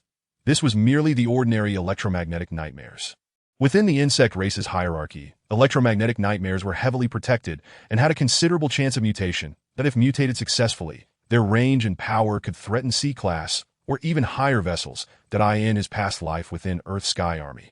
He had dreaded encountering electromagnetic nightmares, as they could obliterate the Army's ground forces in deep space, rendering them helpless. Their lives rested entirely in the hands of the captain, a disconcerting feeling. Therefore, during this Dragon Slayer operation, from the very onset of the electromagnetic egg bombardment on the command center building, he had constantly pondered methods to combat electromagnetic nightmares. Now that he had merely acquired a tool to engage with them, the distance to effectively confront the electromagnetic nightmares was still a vast expanse. The drone soared high in the night sky at a rapid pace, yet he had yet to glimpse any trace of the electromagnetic nightmares. Fortunately, the maximum range of the electromagnetic nightmares within the atmosphere was only 40 kilometers. At the drone speed, they could reach the target in 7 to 8 minutes. Moreover, the electromagnetic nightmares would not operate at maximum range. A more precise figure would be around 30 kilometers, at which altitude it would be relatively easy to locate the command center's height. In this direction, based on the map stored in the Tian Xiao regarding the vicinity of the base. Tian Xiao discerned the sole area where the enemy was concealed. Minutes passed, and Tian Xiao occasionally glanced at his watch. Wang Yunfei noticed that his watch displayed a countdown. What was this? Only 1 minute remained. Unable to contain his curiosity, Wang Yunfei inquired. Tian Xiao did not provide a direct answer, but calmly stated, "As a graduate of a military academy, you must know the standard energy storage cycle of electromagnetic nightmares. That is their bombardment interval. How long is it?" 1 hour, Wang Yunfei instinctively replied. Tian Xiao nodded. Correct. 1 hour. Initially perplexed, Wang Yunfei's expression turned pale as he gazed at the command center, since the electromagnetic nightmares initiated their first round of bombardment on our base. Nearly an hour had indeed elapsed. Oh no! Wang Yunfei clasped his head, then suddenly realized the reason behind Tian Xiao's decision to adjust the drones rather than activate the Tian Xiao. 30 seconds later, the drones spotted a mountain peak. Several massive figures loomed atop the summit. Their eyes lit up. They had found the electromagnetic nightmares. Just as the words left their lips, a faint glow began to emerge from the dark mountain. Streams of light illuminating through some transparent conduits, rapidly intensifying from weak to strong. Under the gradually strengthening illumination, the electromagnetic nightmare, exceeding 100 meters in length, resembled a small vessel as it was gradually illuminated in full. The electromagnetic nightmare's body resembled a rapidly charging giant bulb, becoming increasingly radiant. The electromagnetic nightmare slowly unfurled its wings, akin to a fighter jet deploying its weapon bay, as waves of blue electromagnetic halos began to pulse forth from its surface. Buzz! A black object emerged from within the giant bulb. Hiss! Hiss! The electromagnetic nightmare's abdomen began to swell like a balloon, as if something were about to emerge. Witnessing this scene, Wang Yunfei was struck with horror. Qinglong quickly responded. Based on the trajectory of the electromagnetic nightmare, we deduce that their target is the base command center building. Initiating interception plan. Failure. No interception conditions. Simulation analysis indicates that the electromagnetic egg will strike the base command center building in 1 minute. Based on the defensive strength of the command center building, it is projected that the command center may suffer a catastrophic strike, with structural collapse exceeding 30%. Further analysis predicts that the base will again be subjected to electromagnetic radiation, causing all electronic signals and energy systems to fail for over 3 seconds. It is also predicted that the command center will lose all Qingyao aircraft. Moreover, all heavy fire positions in the base will be destroyed by the white phosphorus giant winged insects. Finally, the command center will face an invasion by the insect beasts, leading to its fall within 10 minutes. Qinglong relayed a series of cold and brutal updates. Wang Yunfei's complexion turned ashen, and Tian Xiao's expression was equally grim. At that moment, the countdown reached its conclusion. The electromagnetic egg was fully prepared. Tian Xiao sighed and commanded Qinglong, "Reel in all drones, except for the one monitoring the electromagnetic nightmare. The other drones must return safely to base. Shut down the protective shield over Fortress Number 7. The Qingyao will face the electromagnetic pulse impact in half a minute." The monitoring footage rapidly shifted. The drone observing the electromagnetic nightmare entered an adaptive hover state, awaiting reconnection. With all arrangements in place, the electromagnetic egg was launched. Tian Xiao issued a warning to the command center. The second round of electromagnetic eggs has been fired, targeting the command center. It will strike in 5 seconds. Please prepare for defense. Then, he resolved to do everything within his power and leave the rest to fate. Chapter 90. Full Firepower Interception. Rat-a-tat-tat. Rat-a-tat-tat.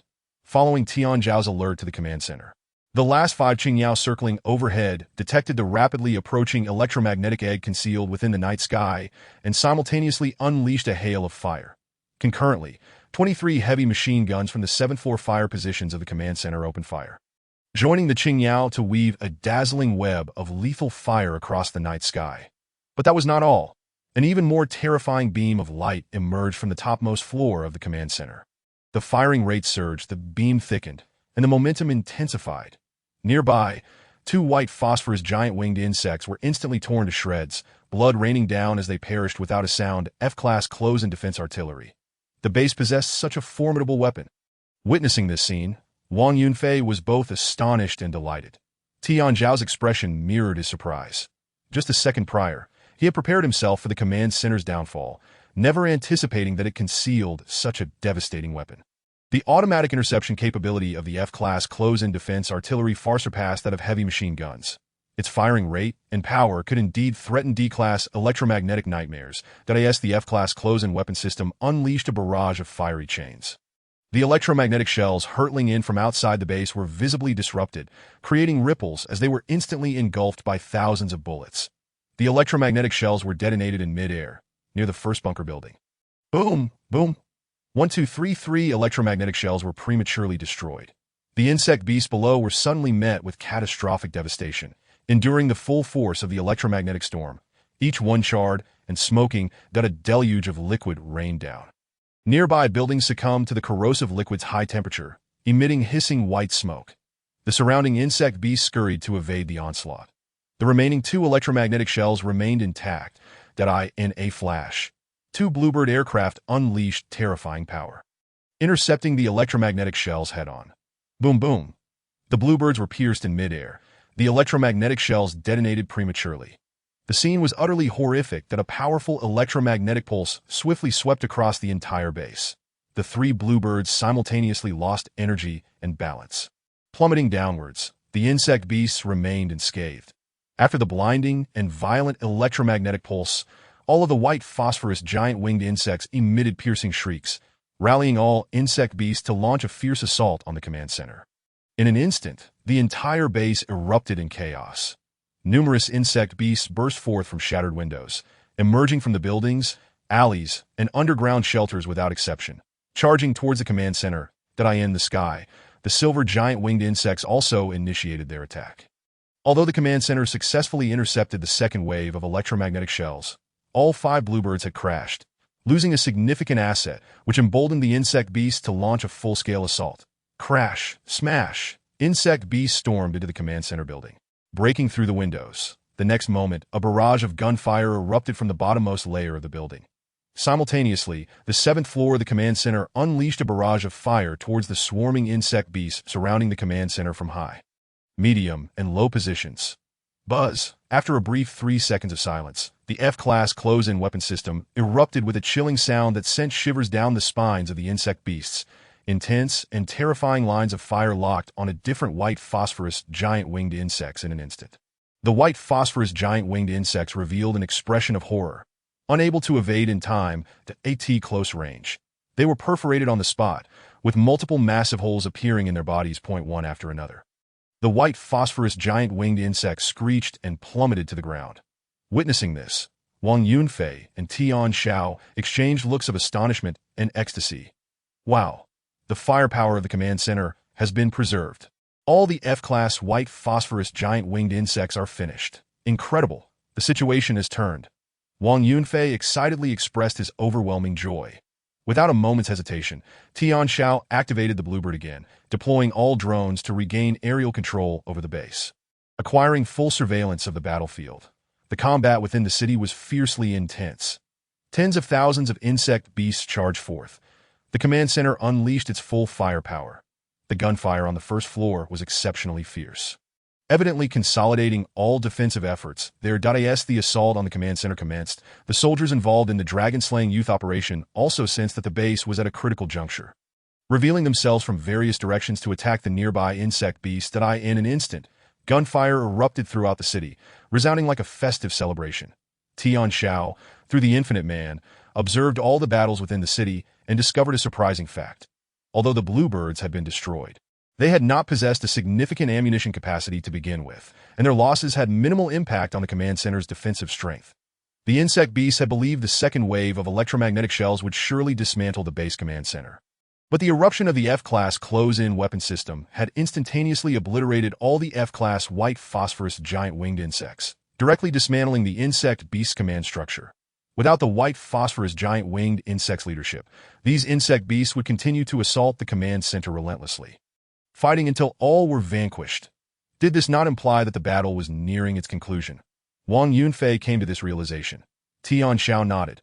Apart from a few E-class black widows posing some threat, the other insect beasts simply cannot breach the command center.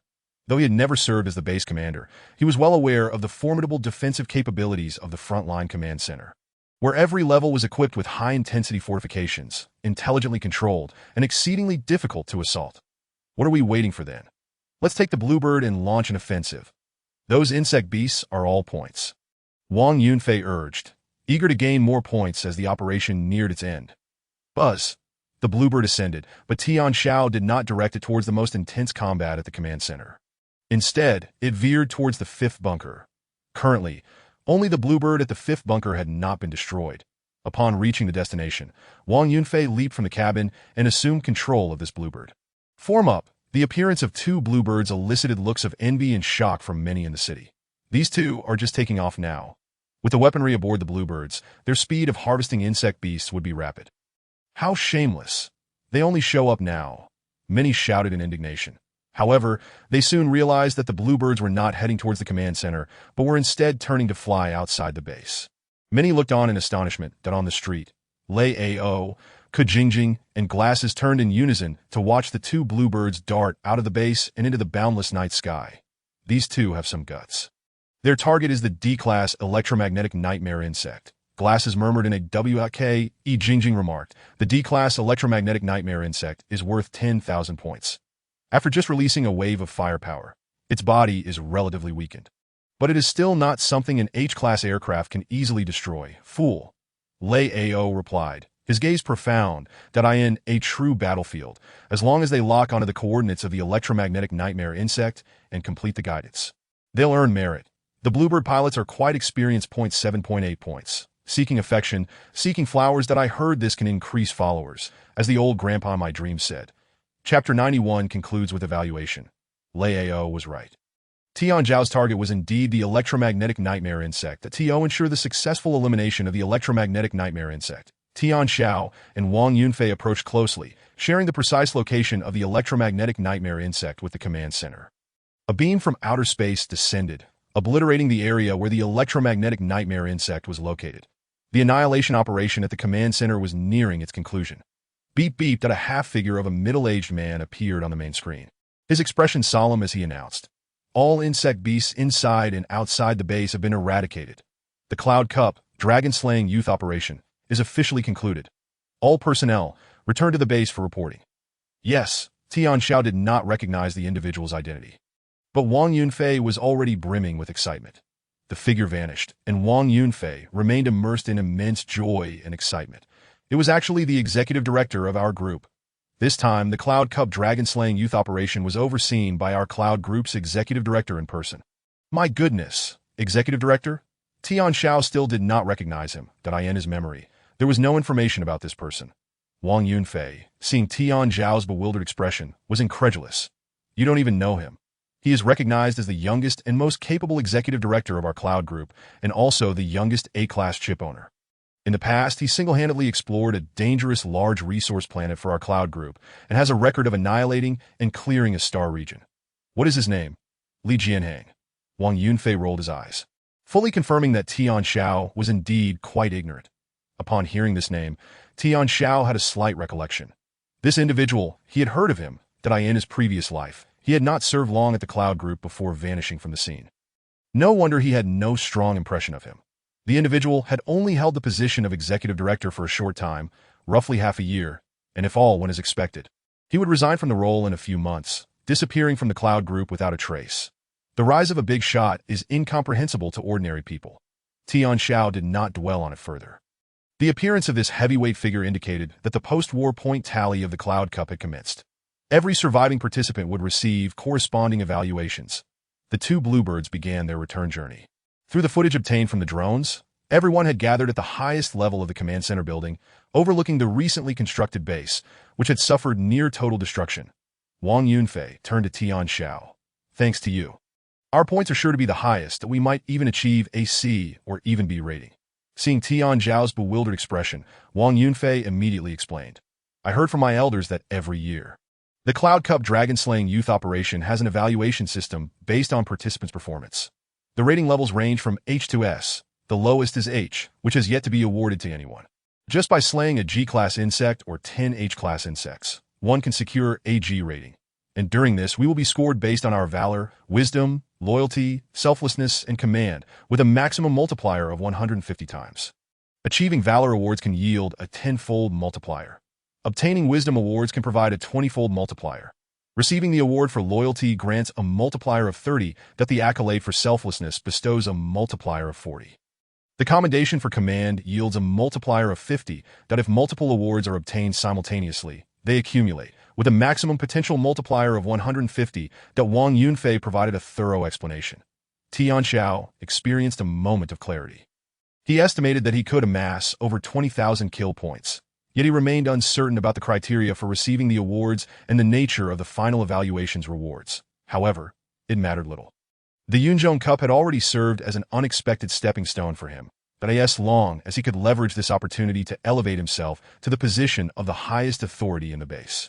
He would achieve a height that took him 2 years to reach in his past life, gaining a platform for swift advancement to even greater heights that in his contemplation. 2 azure birds soared into the base. Drones observed the top of the command center building, where nearly everyone turned their gaze. Hundreds of eyes filled with envy recognized that these 2 azure birds were the heroes who led the base's external support in annihilating the D-class electromagnetic monstrosities, earning the highest points among all participants in this operation. The azure birds hovered atop the building, and 2 individuals emerged from the cockpit, joining the crowd. Among them, Lei Ao, Ke Jingjing, and glasses displayed expressions of astonishment. Tian Xiao. It was actually him. I knew it that I hadn't seen him earlier, but he was the pilot of the Azure Bird. After a moment of shock, Lei Ao shook his head with a wry smile.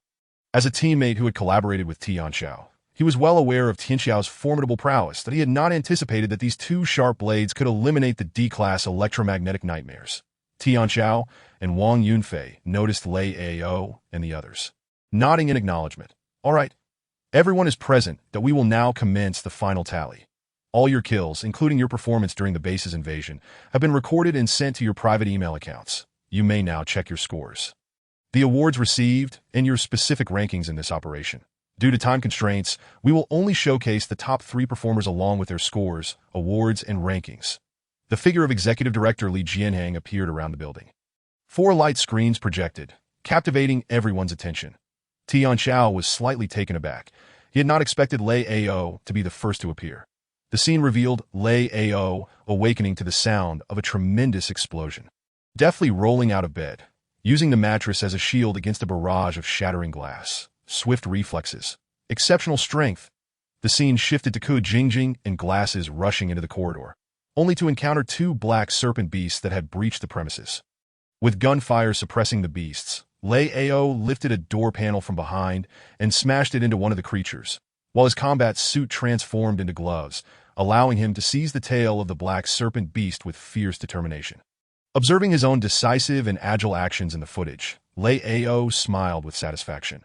The scene transitioned, revealing a group following Lei Ao engaged in a brutal confrontation with the insect beasts within the building, where Lei Ao sustained multiple injuries.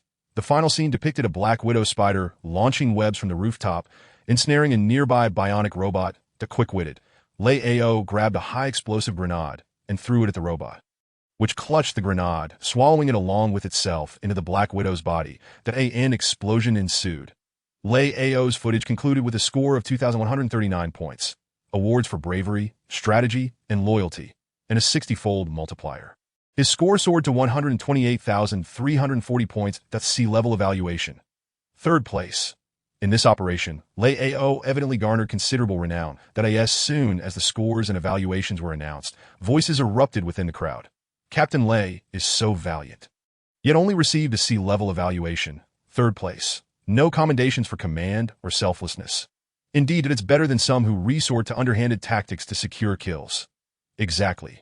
Some only reveal themselves at the end, seizing an azure bird at the last moment, that if they can make it to the front ranks, who would continue to fight bravely on the front lines. Some who followed Lei Ao's actions expressed their dissatisfaction.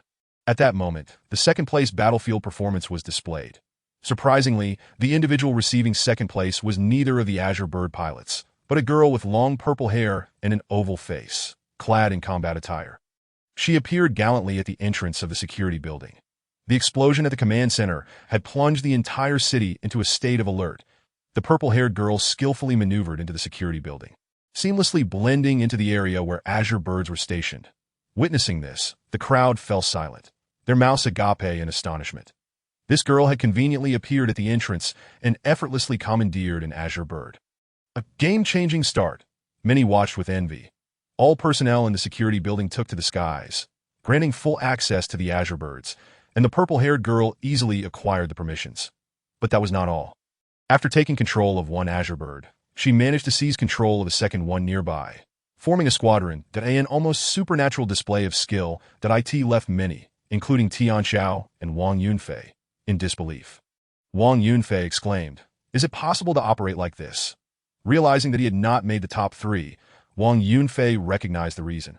Her operational ability was nothing short of cheating, as she controlled 2 machines simultaneously. The 2 azure birds ascended in formation, unleashing heavy machine gun fire on the insect beasts in the nearby streets with nearly textbook precision, their hit rates soaring, and the kill count rising rapidly.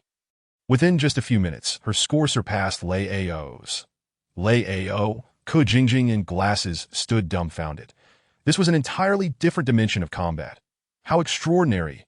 Everyone held their breath, admiring the aerial combat skills of the purple-haired girl. The seamless flight patterns and annihilation capabilities of the 2 birds silenced those who had previously defended Lei Ao. This dual operation was overwhelmingly powerful. The awards for bravery and strategy were assured. Lei Ao's achievements paled in comparison, especially when most azure birds were destroyed by the white phosphorus giant winged insect, while the purple-haired girl's machines remained unscathed, preserving half of their ammunition as they steadfastly defended the command center. Impressive, Lei Ao murmured that I in the final moments. Half of the firepower suppression relied on her. Without her control, the command center would have fallen to the insect beast long ago. More and more people acknowledged her capabilities. Just then, the scene shifted as the second round of electromagnetic eggs surged forward. The purple-haired girl resolutely deployed her azure bird, intercepting the last 2 eggs. She ejected herself from the cockpit, her combat suit enveloping her as the powerful shockwave hurled her into the command building. The final image depicted her body, grievously injured and covered in cuts and bruises. The footage concluded. Everyone instinctively turned their gazes to a corner point. 2 medical robots were tending to the purple-haired girl, who lay silently with a pale face, her back wrapped in white bandages, facing the crowd. Many in the crowd were moved, some unconsciously saluting her. Soon, more and more joined in the gesture. The atmosphere grew solemn. Tian Xiao exchanged a glance with Wang Yunfei, who was also paying his respects to the purple-haired girl. Li Kachin, genuinely impressed. The final evaluations were announced. Li Kachin, 16,732 points. Awards for bravery, strategy, loyalty, and selflessness. 100-fold multiplier. Her score soared to 167,3200 points. B-level evaluation. Second place. At this moment, no one paid attention to Tian Xiao and Wang Yunfei. In their eyes, these 2 underwhelming individuals were surely unworthy of notice. However, as the footage changed, Tian Xiao and Wang Yunfei's faces finally appeared on screen. The base lay shrouded in the cold of night. Tian Xiao and Wang Yunfei stood in a weapons store purchasing arms. The crowd was momentarily bewildered, their focus shifting again. They had not anticipated that the final first place would emerge from among these 2. As they witnessed the duo acquiring firearms, many began to grind their teeth in frustration. The scene shifted again. Tian Xiao uttered a statement that left everyone in shock. That given the meticulous nature of the Yunzhong group, with 3 days having passed, the date now indicates that the Dragon Slayer operation should have commenced. Tian Xiao pointed towards a building in the night. Its completion date was 3 days prior. Inside the building, silence reigned, including among Lei Ao and his companions, who could scarcely believe it. No wonder they rushed to acquire weapons. They had sensed the operation's onset before it even began. Everyone's gaze shifted to Tian Xiao, their expressions shifting dramatically. They now understood who the first place referred to. As the footage continued, Tian Xiao and Wang Yunfei were seen sitting in a room. The lights dimmed, with a cup of water beside them. As the cup rippled, the command center building came under attack from electromagnetic eggs. This was their first glimpse of the entire assault on the command center. Tian Xiao stood before the drafty floor-to-ceiling window, witnessing the onslaught of the phosphorus giant winged insects entering the base. Countless insect beasts rushed inside, while he also saw many people blindly charging out of the building, only to meet a gruesome fate. The atmosphere was intensely oppressive. He made a gesture to raise his weapon, but ultimately hesitated. The 2 of them rushed towards the rooftop. Tian Xiao. Everyone understood the urgency. Yet Tian Xiao had already been claimed by individuals from higher echelons. A 4-member team commandeered Tian Xiao for takeoff. But as they evaded the phosphorus giant winged insects and approached the command center, they were shot down by an E-class Black Widow. The scene shifted. The 2 targeted the nearest phosphorus giant winged insect, firing 2 shots that struck its head. Everyone's spirits lifted. They quickly closed the rooftop's protective shield and plunged into the escape passage. With a shotgun at close range, they pressed forward. Tian Xiao and Wang Yunfei coordinated their advance downward, encountering Lei Ao and his team engaged in fierce combat in the corridor. Following Lei Ao's team, they realized it was Tian Xiao and Wang Yunfei who had ambushed the black eel insect beast from behind, alleviating Lei Ao's crisis. "Give me the gun. Form up." The camera focused intently on the first member of the team as they grew in strength. Tian Xiao detached from the group, returned to the rooftop, and opened the protective shield. 7 black eel insect beasts fell victim to Tian Xiao's fierce and ruthless marksmanship within the escape passage. Chapter 93 rated him A-class. The camera continued to capture Tian Xiao's actions. The details of reclosing the protective shield prompted silent nods from everyone. Without the command of the phosphorus giant winged insect, the closure of the shield ensured the complete safety of the number 8 bunker building. At this point, everyone acknowledged Tian Xiao's performance as commendable for his bravery, intelligence, selflessness, and loyalty, significantly boosting his score. With contributions in directing artillery fire against the electromagnetic nightmare insects, he undoubtedly surpassed the million-point mark, securing a B-class rating, though they deemed the excitement level rather ordinary. Just as this thought arose among the crowd, The scene shifted again to Tian Xiao and Wang Yunfei leaping between two buildings, only to find themselves surrounded by a multitude of insect beasts. Their situation was far more perilous than that of Lei Ao and his group facing a swarm of insects. Wang Yunfei dashed into the escape stairwell, a sight that left him covering his face in embarrassment. Tian Xiao raced into the spacious office hall, dual-wielding desert eagles, standing resolutely at the center, arms outstretched. Adopting a fearless posture against the corridors on either side, the crowd felt an inexplicable surge of heat. Lei Ao fixated on the scene outside the building. The desert eagle trembled slightly as a shell hit the ground, piercing the exposed black eel insect beast's forehead. There was no slow-motion replay, only the rapid firing of the desert eagle. Tian Xiao remained in place, continually adjusting his position and firing. The first wave of over a dozen insect beasts was swiftly annihilated.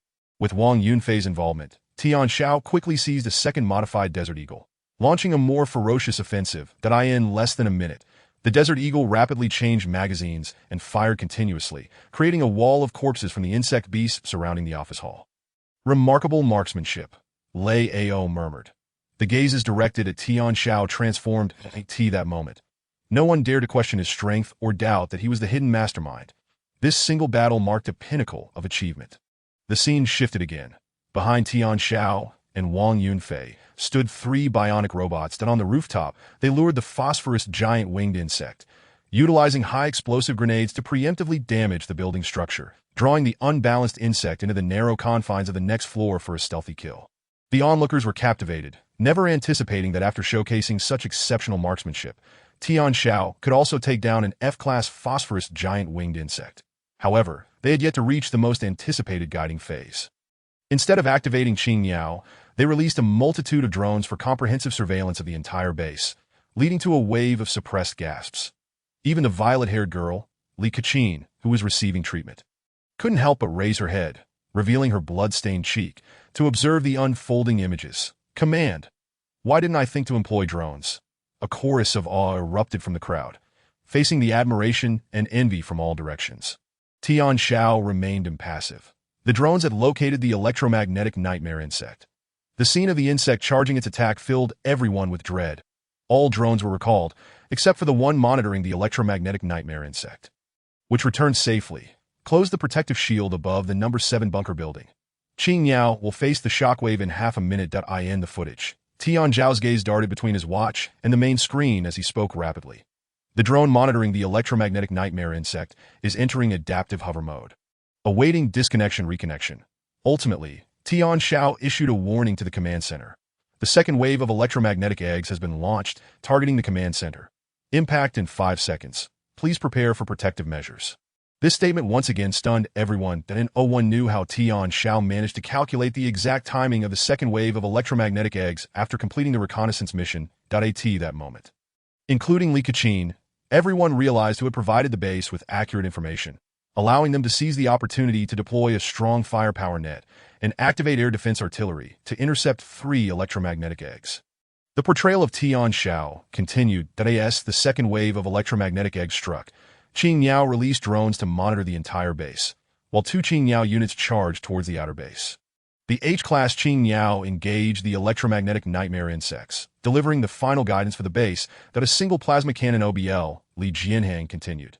This year, our group has opened over 2,000 resource planets, attracting and cultivating hundreds of thousands of talents, including captains, warriors, engineers, and many others, with more than 10 million personnel recruited to propel the development of the group. It feels as if a titan is delivering a report.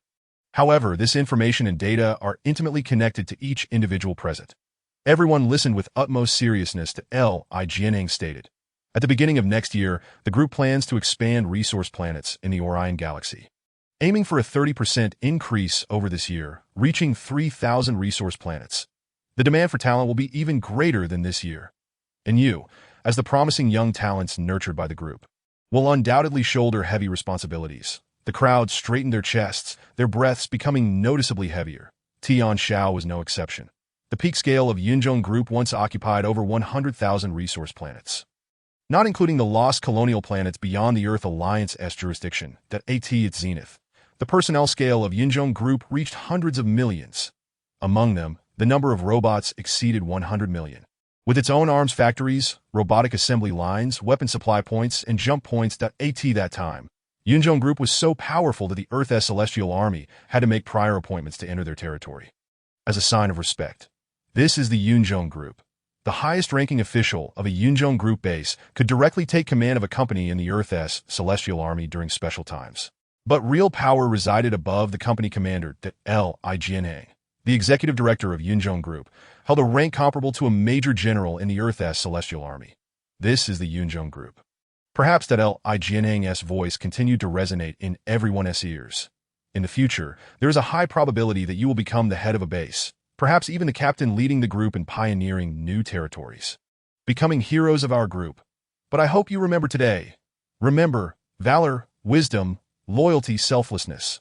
Only by possessing these qualities can one become a qualified commander, able to roam freely across the starry seas. Here, I, as the executive director of Yunzhong Group, on behalf of the group, congratulate you for overcoming obstacles and forging the starry river for humanity. Salute, Li Jianhang saluted.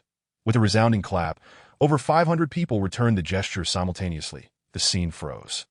The dragon-slaying youth operation concluded, and with the descent of a massive spacecraft, everyone boarded, witnessing the interior filled to the brim with D-class spacecraft. 1 person per ship.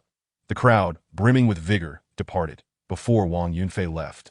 He repeatedly reminded Tian Xiao to keep in touch after returning. Tian Xiao smiled in agreement. Upon entering the ship, a bionic robot addressed him. Mr. Tian Xiao, since you have resigned from your previous position, we can offer you 3 addresses for your return journey. The first is your home address, Base City 370 on the planet Chakarong in the Milky Way. You may rest there before assuming your new role. As after the new year, you may be stationed long-term in the Orion Galaxy, possibly unable to return home for an extended period. Rest assured, no matter where your new position is, the group will personally arrange transportation for you, ensuring you are not left to fend for yourself. The Yunzhong Group is quite considerate. The bionic robot then presented the second option. Your second choice is the Union Academy, the 151st branch in the Fairy Star system, where you studied. If you wish to visit your school, we can take you there directly. Additionally, we have several high-level company personnel there who can arrange for you to return to the academy to give lectures to your juniors. We have prepared specific materials for this purpose. Hearing this, Tian Xiao felt a bit bewildered that he saw the bionic robot projecting clips of his accolades from the base, interspersed with scenes from the dragon-slaying youth operation. Resembling a documentary about a rising figure, the pride and sense of accomplishment stirred within him, transcending even his past lives. Should this be aired at his alma mater, it was easy to foresee many junior girls would be enamored, while the boys would be inspired to embark on their own paths, seeking employment at Yunzhong Group, beginning a diligent career of labor and mining. The group's strategy is indeed astute. It not only wins hearts but also attracts a multitude of fans from the Union Academy to join Yunzhong Group. And what of the last address? Tian Xiao did not respond immediately. The bionic robot replied, "The last address is your company address, the headquarters of Yunzhong Group."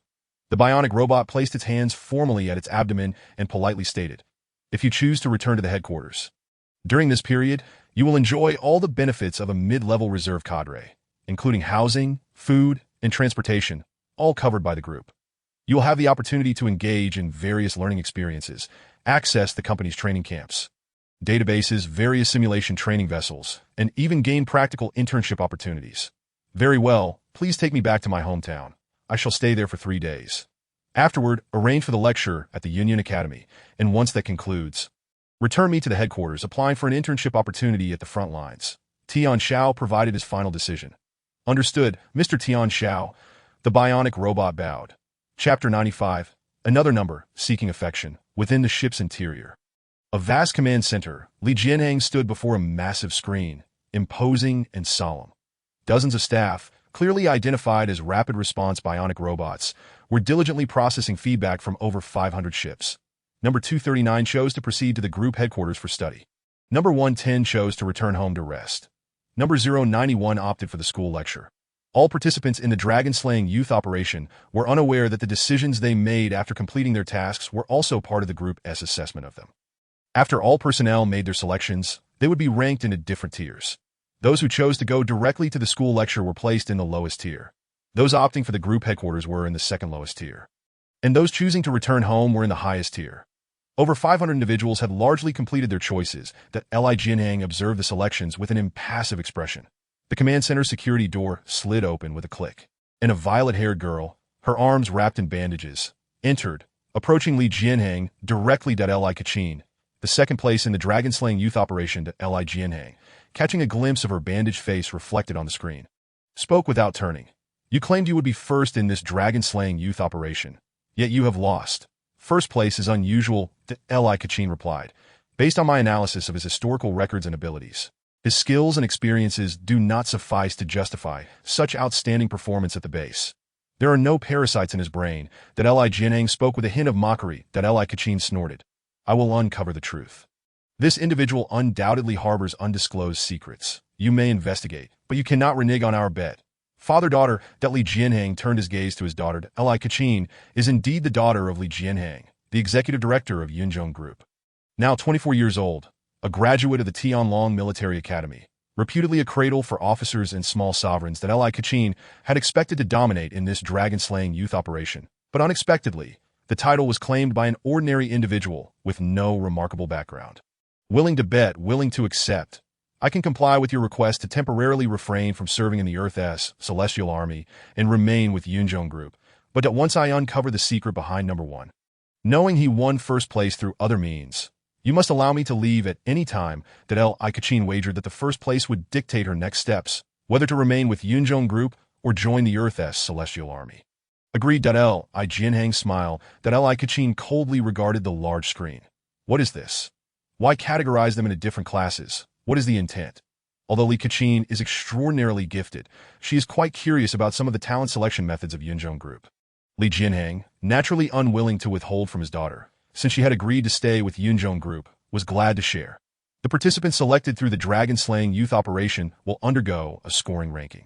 However, we place greater emphasis on their hidden qualities and character. These individuals will eventually bear the responsibilities of our pioneering missions on the front lines, leading teams of thousands, managing a base's operations, or ensuring the safety of a fleet. They may spend years, even decades, in distant star systems without the opportunity to return home. The group gives them time to bid farewell to their hometowns as a test of their resolve. What kind of test? Li Kachin inquired. Li Jianheng's gaze deepened. In the vastness of deep space, where the emperor is far removed, only those who harbor fondness for their hometown and kin will truly be of use to us. Ensuring they do not stray down a misguided path in our group, there have been 37 instances of captains turning into interstellar bandits, leading their crews into a life of crime. The most terrifying aspect lies in the highest-ranking officials of the bases lost in the depths of space, as their actions pose an even greater threat. The specifics of this danger were left unspoken, Li Kachin understood. The frontline base leaders, caught in the struggle between life and death, had forgotten their true selves. Some could forsake everything for their own sake, while others even chose to collaborate with the insectoid species when faced with mortality.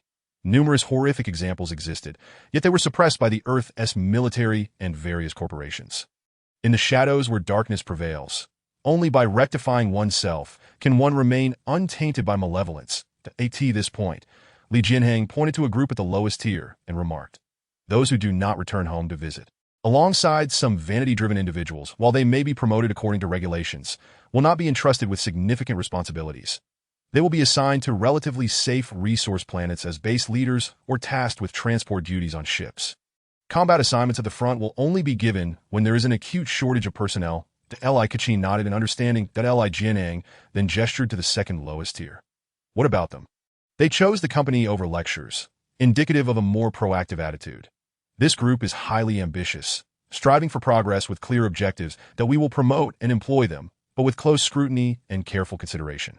Li Jianheng answered every inquiry without hesitation, that he then voluntarily addressed the next tier, those who chose to return home. This group has attachments.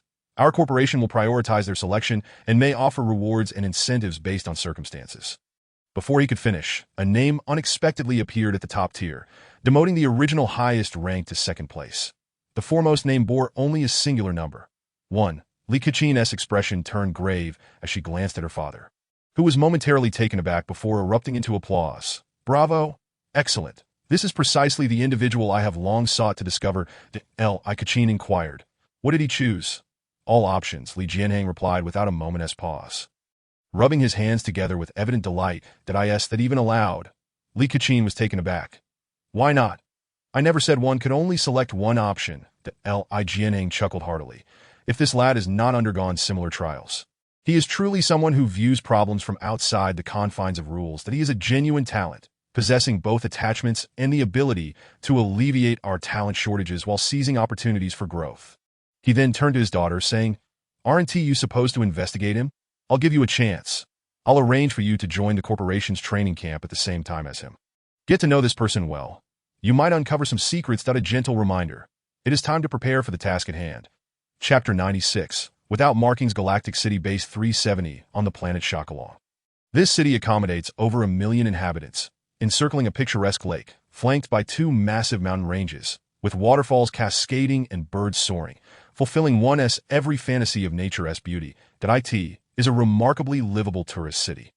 Those residing here harbor hearts yearning for travel, beauty, and freedom, rarely inclined to attend military academies. Tian Xiao descended from low Earth orbit into the city, taking a scenic train that circled around, enjoying the breeze.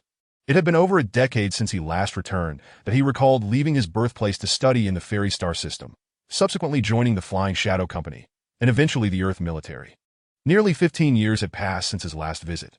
Breathing in the sweet, pure, unpolluted air and gazing at the harmonious blend of lake and sky, his spirits lifted considerably. This place boasted breathtaking landscapes unattainable by resource planet bases. With an intoxicating living environment, every individual aboard the train appeared as if they had just emerged from a lavish banquet, with exquisite features and striking attire, reminiscent of protagonists from a film. Clad in a pure black combat uniform, Tian Xiao felt distinctly out of place on this tourist train. That moment, a porcelain-skinned little girl with jet black eyes approached, clutching a doll. "May I sit with you?" "Of course," Tian Xiao replied with a smile. The girl was no more than 6 or 7 years old, utterly adorable. "Are you a soldier?" she asked, tilting her face up to him, her eyes sparkling with curiosity. "Yes," Tian Xiao nodded, then asked, "Where are your parents?" "Mommy and Daddy are taking pictures up front," she replied, glancing back. Following her gaze, Tian Xiao noticed a young couple in a section of the train designated for photography. Posing in various stances, he shook his head in resignation. This was the reality for many young people in the new era. They had grown accustomed to visiting different planets to capture moments, embedding themselves in various landscapes, only to flaunt their experiences on social media. Indeed, Base City 370 was a renowned tourist destination, yet it could not retain its visitors. The inhabitants were a collection of free-spirited wanderers, including Tian Xiao's parents. Years ago, after sending him to the Cloud Academy, they had rarely communicated beyond providing monthly allowances, seemingly disappearing from his world. In a few years, this little girl would likely find herself in a similar situation. Sent off to school by her parents, embarking on a collective life. Perhaps it was best not to share frightening tales with a child. "Are you here to visit like Yuan? Or do you live here?" she asked. "I used to live here," Tian Xiao replied, deciding to indulge her curiosity since he had already seen the sights numerous times. "Do you know what the birds in the sky are called?" Yuan pointed to distant specks against the mountains. "Those are called red-crowned cranes. They were brought from Earth as ornamental birds. Aren't they beautiful?" "Yes," Yuan nodded vigorously. "However, red-crowned cranes do not thrive here.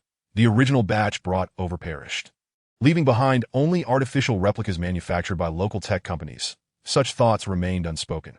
He could not share them with Yuan. "There are fish in the water, look," she exclaimed, eagerly pressing against the window. "Those are dolphins. Genetically modified machines capable of surviving in freshwater lakes," he casually informed her. More. Yuan chimed, brimming with energy. Fortunately, Tian Xiao had not enjoyed such a tranquil and carefree moment in years. He found no fault with her exuberance, engaging in cheerful conversation with her. Finally, the tourist train completed its circuit, arriving at the terminal station, where Yuan and his parents finally remembered they had a daughter, calling out for her. Why bother? Tian Xiao thought. Parents could pinpoint their child's location through her biological chip signal. The two were actors, he mused, choosing not to expose their playful nature, but he stood to watch as the family departed the train, hesitating for a moment before feeling a sense of disillusionment with his birthplace. Losing interest in continuing his tour, he exited the train, greeted by warm sunlight and a cool breeze. Perhaps it was time to visit home. It had been years, and he wondered if the garden had overgrown. As he crossed the platform and exited the station, he spotted Yuan and his family preparing to board a small aircraft. Ding ding. Unregistered small aircraft detected. The aircraft lacks an alliance identification mark. As a legitimate citizen, it is advised to report this. Qing Long interjected. Tian Xiao quickly noticed a faint red light overlaying his retina, outlining the family as they boarded the aircraft. A black vehicle? He thought, immediately heightening his vigilance. Black vehicle incidents frequently occurred in tourist city bases, where some would entice tourists to hidden, trendy locales, only to extort exorbitant fees. Such cases were fortunate. Monetary loss could avert disaster. Others, however, dealt in human trafficking and organ trade. Tian Xiao's mind flashed with the image of Yuanyuan's porcelain face and her striking, gem-like eyes that it was too late to intervene. The family boarded the aircraft, which swiftly ascended. Tian Xiao dashed from the station. Commandeering a waiting, unmanned aircraft outside, he expertly took control, guiding the craft away from the family's trajectory, opting for a more direct route outside the city. Black vehicles faced numerous restrictions on the main avenues, limited to back alleys where surveillance was often sabotaged. Yet Tian Xiao understood that if they intended to exploit tourists, the crime scene would surely be beyond the city limits. He was correct. Tian Xiao piloted the aircraft to a mountain outside the city, gaining a vantage point. Soon Qinglong confirmed that the unregistered aircraft had exited the city, veering off the standard path toward a secluded hollow in the mountains. Tian Xiao had chosen an excellent position. The route the family took was completely within his line of sight. Until the other party plunged into a dense thicket, Tian Xiao was still able to discern that they were emerging from the aircraft. A group of individuals clung together in a state of panic as four burly men emerged from the forest. Chapter 97. Application for Firearm. The unfolding situation began to instill a sense of unease in Tian Xiao. After the two adults exited the aircraft, astonishingly, two of them were knocked unconscious. The crystal-clear cries of Yuanyuan reached Tian Xiao even from several kilometers away, that a pack of scoundrels. Tian Xiao quickly grasped the gravity of the situation. These individuals sought not only the tourist money but seemed to be engaged in something far more despicable. Since he had encountered them, there was no way he could stand idly by. Qinglong, call the police. During this visit home, Tian Xiao had left his weapon in the secure vault of the Near-Earth Orbital Cloud Group S aircraft. However, based on his experience, those involved in the human trafficking trade would undoubtedly be armed. Matters of expertise should be left to the professionals. The response time of the police in the tourist city was remarkably swift, upon hearing that a criminal organization was abducting tourists outside the city. 4 police aircraft surged forth, rapidly surrounding the scene, that a dozen officers clad in tactical gear leaped down, their agile movements and sharp demeanor evident. Tian Xiao had already prepared to depart. Unexpectedly, just as he intended to.